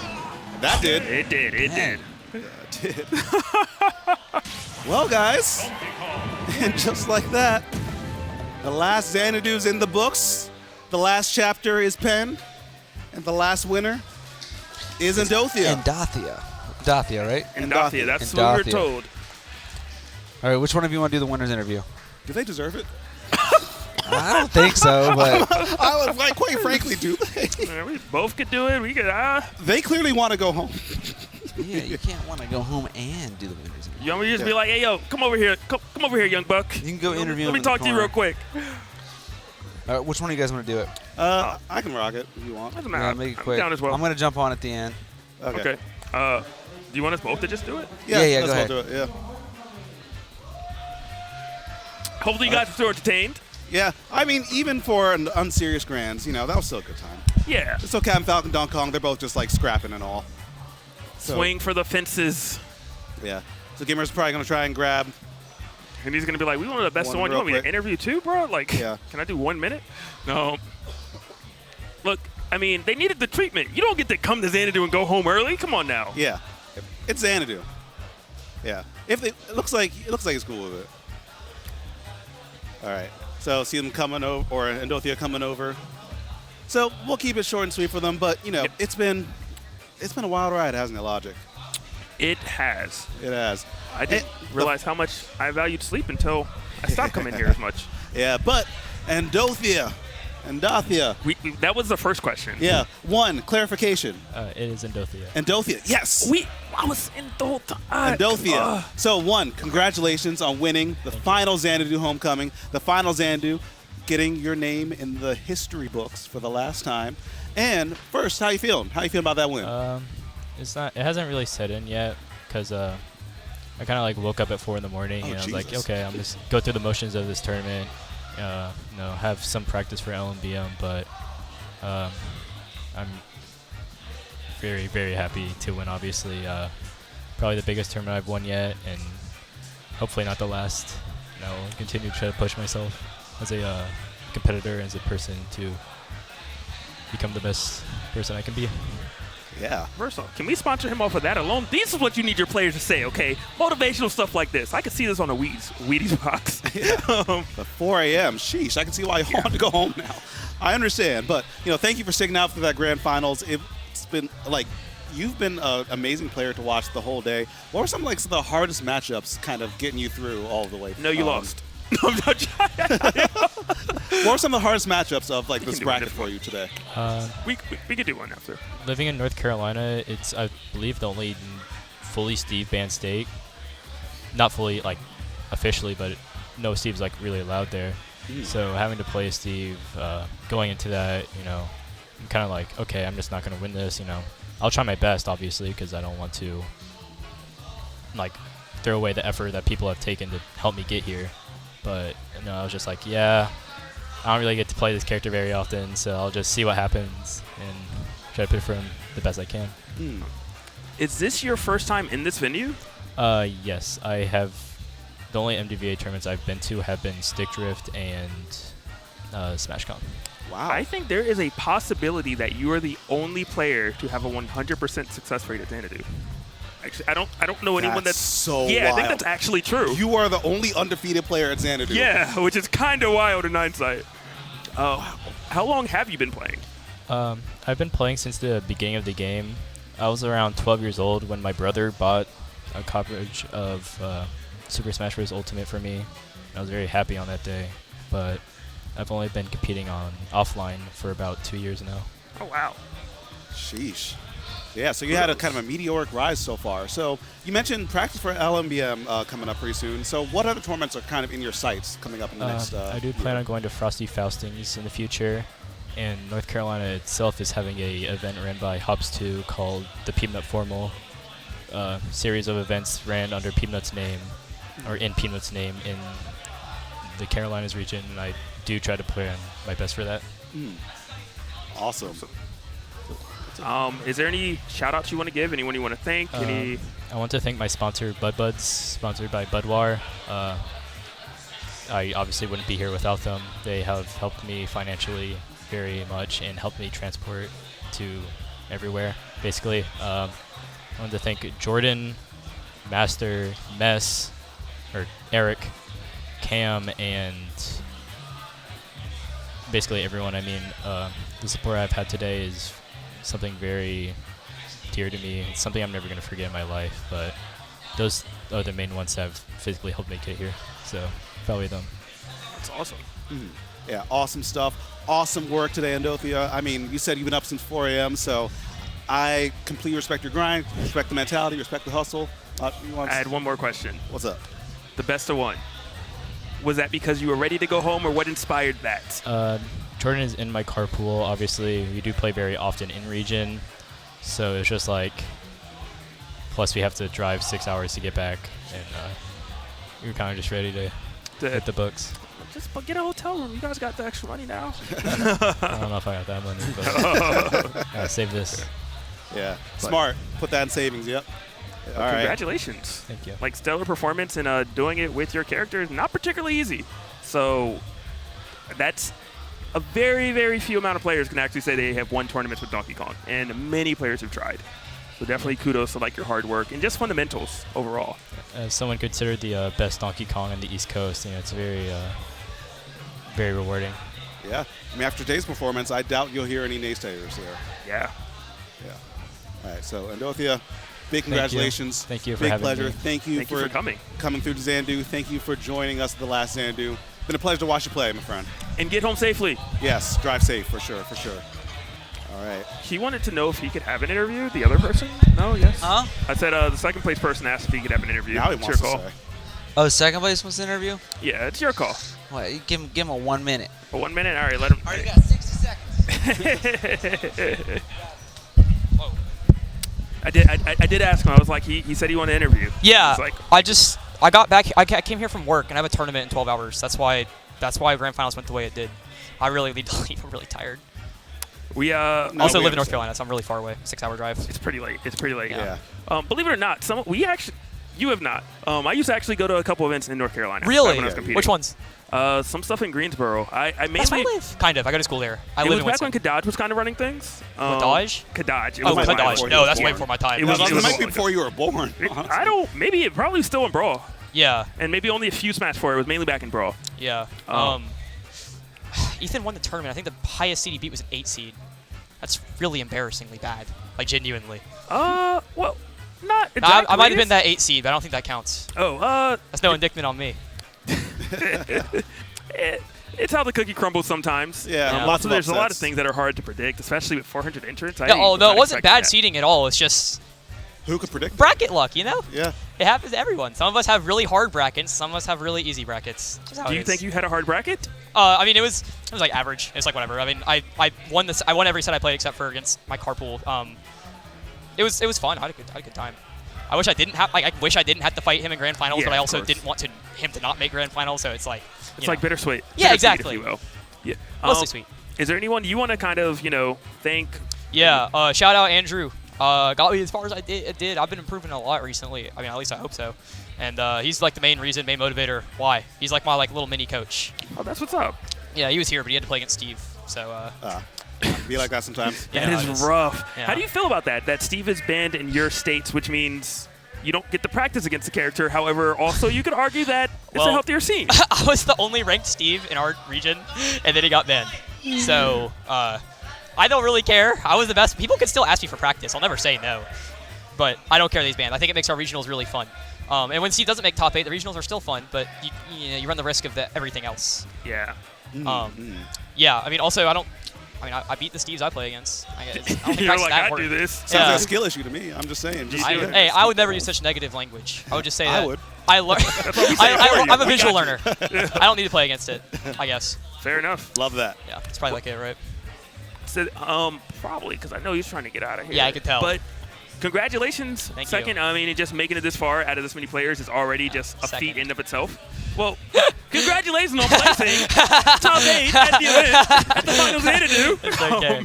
I love Virginia. I actually love playing. Well, this isn't really Virginia. This is Maryland, but it's like basically Virginia. We are different. I They love can't playing drive. up here. They cannot drive. They cannot We're drive. better We drivers. have to fix the stage list. If I'm using this platform for anything, it's the stage list. Too bad. Hollow Bastion Simulator every single time I come up here. It's ridiculous. Look, I stopped competing a while ago, so I stopped fighting them on stages, but we got some stuff, you know. Yeah. We got It's some stuff. eternal. Okay, I think Gimmer wants to go. I'm just going to sign myself off. Get home safely. Woo, North Carolina. We run the East, I hope. What the? I'm about to come out of retirement. Can't Drive allow safe. this. All right. It's about to get the games back on, but North Carolina did come to play. You know? North Carolina, come on and raise. No. Drive safe, y'all. People expect me to say something, so I'm going to say something. Oh, do you All want right. to talk? It's your choice, bro. You hired 2 casters. We can say stuff. Yeah, easy. 35 years ago, I was born. That's when it all started. I was but a fetus. No. But seriously, how long ago was it when we first came to Xanadu, me and Matt? It's about 14 years ago. So 14 years ago, me and Matt came to a Street Fighter 4 Marvel 3 tournament at Xanadu before we owned it. And after like a year, I was VG Bootcamp was already around, but I was running the stream, and they had weekly events, and we got inspired by it, and that's when we started Smash at Xanadu. And then a couple years later, after Smash at Xanadu had blown up, the original owners they didn't want to do it anymore, so they gave us the venue, and kind of where it all started. Press and Josh, yeah. So Smash Xanadu was already really popular, and it inspired a lot of other people to make local events around the world too. And we've been doing this for over 10 years, over a decade. 12 years now. Just the Smash Xanadu weekly, the first weekly ever. So, you know, I know years ago? it's bittersweet. I know a lot of people are really actually bittersweet's the wrong word, but a lot of people are sad that we're closing. But I'm just happy that we were able to build something, and create something that inspired others to build and create things. So the Smash community has gotten to the point now where no single entity or venue is needed for it to thrive. We're grassroots. There's thousands probably of event organizers all over the world, way more than 1,000, running weeklies, running regionals, running majors. And although, you know, Xanadu shutting down hurts, someone else, actually they probably already have, picked up the torch. All the other events in the region. And Smash is going to go strong. So it's just the end of an era, the start of a new era. Yeah. I just want to say, well, thank you, of course, to you. I've known this. I won't use the F word. I've known this mofo since 12th grade. That's actually when we met, ironically enough. And I got into Smash because we played Melee. You demolished me. You told me all the advanced techniques I had to learn. I went to one tournament, and I still remember I lost the G-Reg. And I went Roy and tried to do a reverse up B on Jigglypuff because it one-hit kills, and you taught it to me. Never landed it.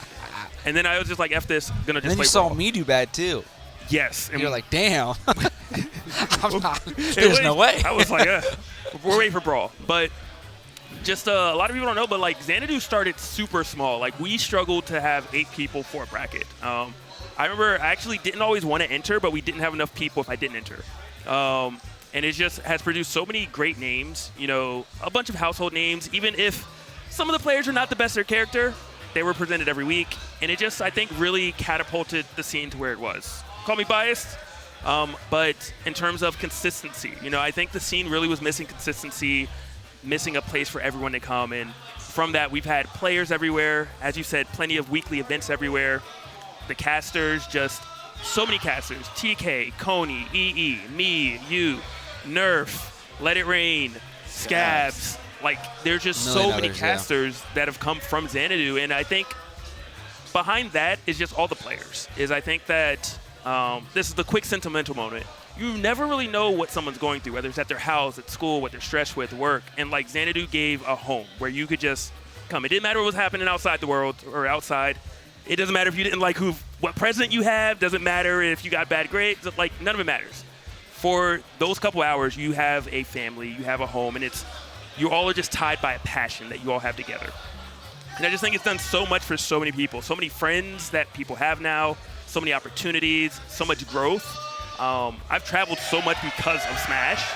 So just thank you, thank Apostle, thank all the viewers, the casters, just everyone that has come together to help make Xanadu what it is and just Smash what it is. And that's it. We're done. I don't want to talk more. I'm not going to cry on camera. Yeah. But I already did a little bit of a sign-off a couple weeks ago, last Tuesday, on the last Tuesday stream. But, and everyone said everything that I had said, could said, and there have been so many words on this mic. But I'm going to say 2 more words just one more time. Thank you. Thank you, everyone involved in a Xanadu production. Thank you, Noah. Thank you, the people who came before him. Thank you, Vince. Thank you, Gimmer. Thank you, Tant. Thank you, Rafflefox. Thank you, Jen. Thank you, Sunfish. Thank you to every TO, to every streamer, to every player, to every commentator, to every single viewer, to everyone who even stumbles upon this VOD maybe a year or a few years in the future. This wouldn't have happened without every single one of you. And being able to just sit on this microphone and just shoot the breeze with y'all almost every week for the last 8 years has been one of the highlights of my life consistently. There have been times where I was busy with work or grad school and I was just studying away, and I just it was only me in my apartment. Xanadu would be the only place I'd really talk to people outside of the occasional class. So having that outlet, having that place where just people know you and I know that I have something in common with so many people is something that I'll be eternally grateful for. So Xanadu, thank you for being a home away from home. Much love from me to you all. And MDVA Smash, wherever we land next, I know it's going to be a great time. It always is. It always will be. It always has been. So, to the viewers at home, don't forget to support your local Smash scene. Support your local TOs, your venues, your casters, your players. Keep the scene going. Keep going strong. And on a more positive note, I just wanted to say, although Xanadu's closing its doors, VG Bootcamp isn't going anywhere. This year, we've probably streamed more events on our channel than we ever have in any previous year. We're spreading out a lot globally. We're supporting a lot of scenes in different areas. I think we had about 6 South American events this year. So I'm just really excited how, even though Xanadu's closing at SAD, we still have the ability to keep the scene growing and strong and supporting in other ways as well. So although we won't see you in this venue anymore, we'll see you all across the world from here on out, and hopefully forever. All right. That's the F word. All right, y'all. So, last Xanadu's in the books. Much love to each and every one of you. But with that, I suppose we'll sign off for the evening. It's been great. It's been a pleasure. All right, brothers. All right. Yeah, and by the way, shout out to Apostle. He was here really early in the morning because our cashier was sick, so he wasn't able to stick around for this last part. Oh, yeah. Wouldn't have happened without him. Dictator, Xanadu manager. Yeah. Xanadu manager, VG dictator. Apostle, co-founder of VG. To give him a shout out. Absolutely. Yeah, always. All right. Don't look at that camera. Look at this. All right. Much love, y'all. Peace out. See ya. Be safe out there. See ya.